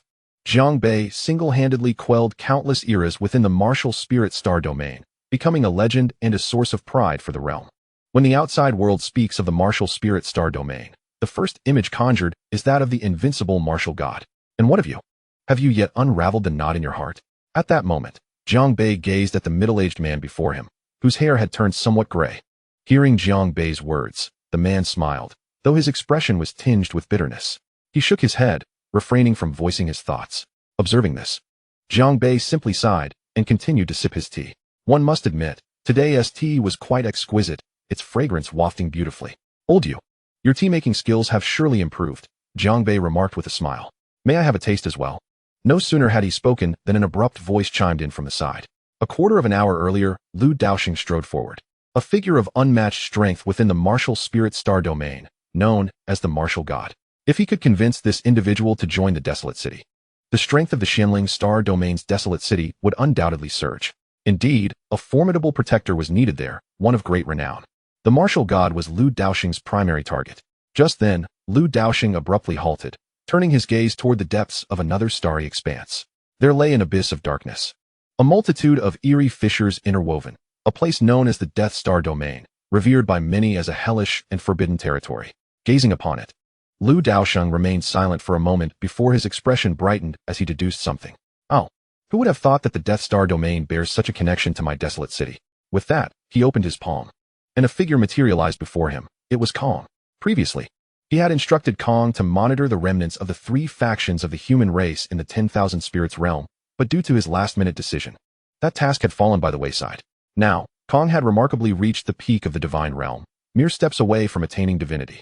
Among all of Lu Daosheng's subordinates, Kong's cultivation speed was unparalleled, and since he held no position within the desolate city, he could devote himself to his training without restraint. Observing Kong, Lu Daosheng spoke. Kong, the place known as the Death Star Domain, through my calculations, harbors a grand opportunity for you, one that would greatly benefit our desolate city. However, this journey is fraught with peril. A single misstep could lead to your demise. Are you willing to go? Upon hearing Lu Daosheng's words, Kong knelt without hesitation and replied, I am willing to go. Thank you, Lord City Master. Acknowledging this, Lu Daosheng nodded. Though he seldom assigned tasks to Kong, the latter had never disappointed him. In Lu Daosheng's eyes, Kong possessed immense potential, and he held him in high regard. Go forth, and I shall await your return in the desolate city. Yes, Lord City Master, Kong responded and departed, heading toward the ominous Death Star Domain. In the shadows, watching Kong's retreating figure, Lu Daosheng flicked his fingers, and an invisible force quietly surged into Kong's body. If his deductions are indeed correct, then at the moment when Kong steps out of the realm of death, he shall undergo yet another transformation. Beside the cottage of Wushan Mountain, upon hearing the unfamiliar voice beside them, both Jiang Bei and Yu Qingfeng's expressions changed dramatically. When did this happen? How could someone appear beside them without their notice? They turned abruptly, only to see a man smiling at them. Who else could it be but Lu Daosheng? Who are you? They asked, their expressions grave as they regarded Lu Daosheng. Is there truly such a formidable powerhouse in this world? In response, Lu Daosheng introduced himself. I am Lu Daosheng, the Lord of Huangqing. Huangqing? Upon hearing the name, both shook their heads. They had never heard of it. Lu Daosheng, however, was not perturbed. After all, their Huangqing had yet to make a name for itself among the major star realms. Yet, he firmly believed that day would not be far off. Never heard of it. No matter. Are you the Wushan of the Wuling star realm? At this moment, Lu Daosheng scrutinized the two before focusing on Jiang Bei. Their strength had already reached the pinnacle within this star realm, both having attained the peak of the God Master realm. Upon hearing Lu Daosheng's words, Jiang Bei nodded. Indeed, that is I. What, do you wish to challenge me? At this juncture, Jiang Bei had regained his confidence, perhaps realizing he had been somewhat careless.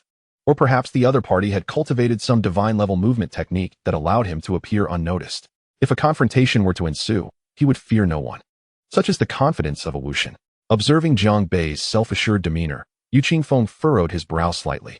He sensed that Lu Daosheng was far from ordinary. However, Jiang Bei was no simple character either. To be worthy of his friendship, one could hardly be an average person. Thus, Yu Qingfeng chose to quietly observe the two without interjecting. A challenge? Lu Daosheng chuckled and shook his head. I have come to invite you to join my Huangqing. Let us forego any notions of challenge. Jiang Bei's strength is indeed impressive. Otherwise, I would not have traveled such a distance to seek him out. However, the disparity in our realms is far too great. To engage in combat would be akin to bullying him. Jiang Bei was momentarily taken aback by Lu Daosheng's words. And Yu Qingfeng beside him was equally astonished. Did he hear correctly? This man actually wished for Jiang Bei to join that obscure Huangqing? Who was Jiang Bei? He was a legend of the Wuling star realm, a beacon of faith for countless souls within that realm. The Wushan, if the world were to learn of today's events, they would surely drown Lu Daosheng in a torrent of scorn. Who do you think you are to speak such words to a Wushan? Ha ha ha ha, how amusing. At this moment, Jiang Bei suddenly burst into laughter, a playful glint in his eye as he regarded Lu Daosheng. To suggest that he, Jiang Bei, join some Huangqing, and become the subordinate of this individual was truly the height of absurdity. Suddenly, Jiang Bei stood up, a terrifying aura of martial prowess erupting from within him. Beside him, Yu Qingfeng quickly stepped back a few paces, realizing that Jiang Bei was about to get serious. Jiang Bei twisted his neck, a series of cracking sounds emanating from his cervical spine. He then turned to Lu Daosheng and declared, "Come, today, if you can withstand 3 of my strikes, I shall join your so-called wild city." Upon hearing Jiang Bei's words, Lu Daosheng shook his head. In response, Jiang Bei sneered disdainfully. If he lacked the courage to accept the challenge, he should retreat. In the future, he ought to refrain from making such arrogant claims if he possessed no true skill. Someone who couldn't even endure 3 of his strikes was hardly worthy of his allegiance to such an obscure faction. It was evident that this individual was merely a sheltered novice who had stumbled upon some fortune, utterly oblivious to the vastness of the world. Yu Qingfeng observed Lu Daosheng with a furrowed brow. Could it be that he had misjudged the man? Alas, how many unparalleled powerhouses could there truly be in this world? With a slight shake of his head, he resumed sipping his tea, no longer paying attention to Lu Daosheng. Rather than accepting 3 of your strikes, how about this instead? Lu Daosheng interjected. Hearing this, both Jiang Bei and Yu Qingfeng frowned and turned their gazes toward him. Lu Daosheng continued, "I will take 1 of your strikes. And if I step back even a single pace, I concede defeat. Conversely, if I remain steadfast, I emerge victorious." What do you say? Originally intending to have Jiang Bei strike him as well, he reconsidered, knowing he could control his own strength to avoid seriously harming Jiang Bei.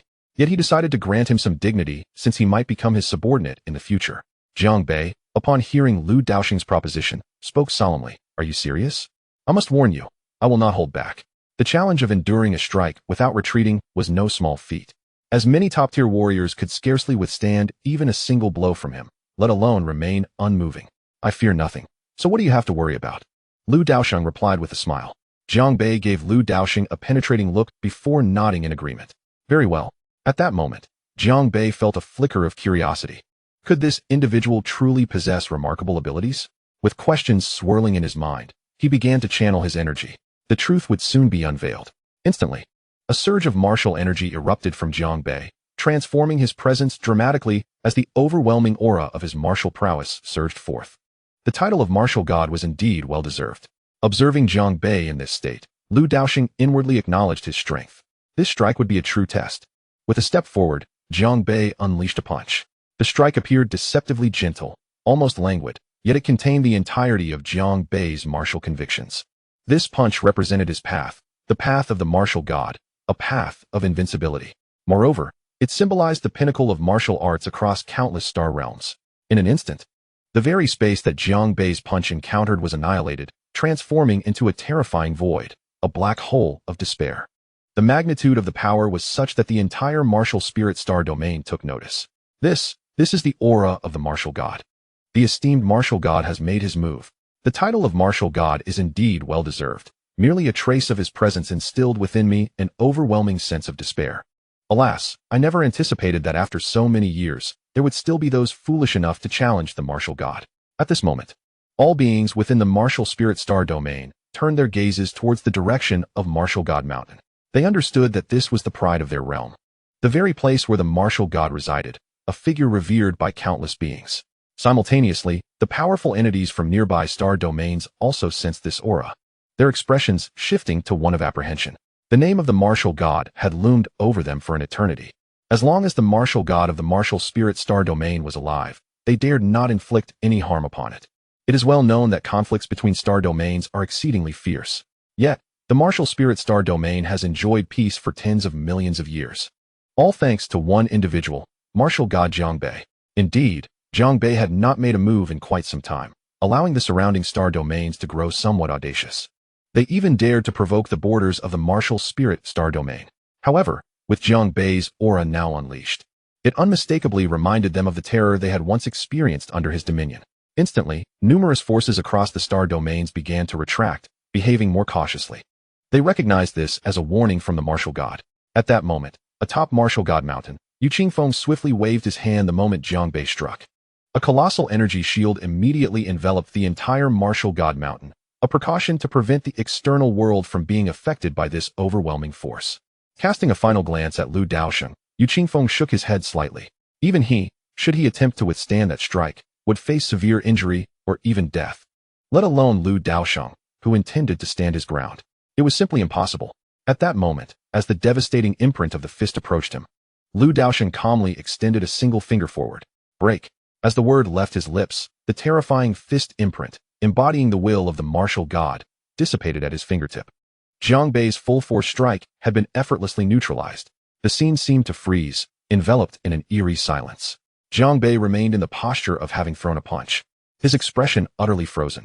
Beside him, Yu Qingfeng, holding his teacup, stared blankly at the unfolding scene. Observing their expressions, Lu Daosheng merely retracted his finger, gazing at the two with a faint smile. Crash! The teacup slipped from Yu Qingfeng's grasp, shattering upon the ground. This sound shattered the tranquility of the moment. How did you accomplish that? Before Jiang Bei could speak, Yu Qingfeng was the first to voice his incredulity. His expression had shifted from cold detachment to one filled with disbelief. This was no mere act of withstanding Jiang Bei's strike without retreating. It was something far beyond. This incident effortlessly neutralized Jiang Bei's strike, and even he could not discern how Lu Daosheng accomplished it. Lu Daosheng offered no response, merely raising his hands in a gesture of indifference before turning his gaze towards Jiang Bei. At that moment, Jiang Bei was engulfed in disbelief. His once unshakable martial spirit wavered. In an instant, his aura became disordered. Observing this scene, Yu Qingfeng's expression shifted slightly as he hurried to Jiang Bei's side, urging him to remain calm. Upon hearing Yu Qingfeng's words, Jiang Bei regained his composure and promptly settled onto the ground. Immediately, a torrent of chaotic energies surged within him. Watching the disordered aura of Jiang Bei, Lu Daosheng remained silent, choosing not to intervene. In truth, he could not assist Jiang Bei, for this was a trial he must inevitably face. No one can truly remain invincible throughout their lifetime. If such a person existed, they would merely be a frog at the bottom of a well. To become a martial deity is not solely about possessing formidable strength or terrifying martial prowess. It requires a heart courageous enough to confront all adversities. One must dare to challenge the strong and accept one's own failures. This is the essence of a true martial god. Strength in the face of strength. Should Jiang Bei come to realize this on his own, his power would undergo a transformative leap forward. Subsequently, Lu Daosheng calmly approached the stone table, pouring himself a cup of tea. It must be said, this tea is indeed delightful. Meanwhile, Yu Qingfeng wore a mask of concern. Jiang Bei was in a precarious situation. Should a mishap occur, it would be a minor issue for Jiang Bei to fall from grace, but Yu Qingfeng feared that he might succumb to inner demons, ultimately leading to his demise. After all, he was one of the few cherished friends left. Do not exert yourself. You cannot aid him in this matter. He must rely on himself. Lu Daosheng remarked quietly after sipping his tea.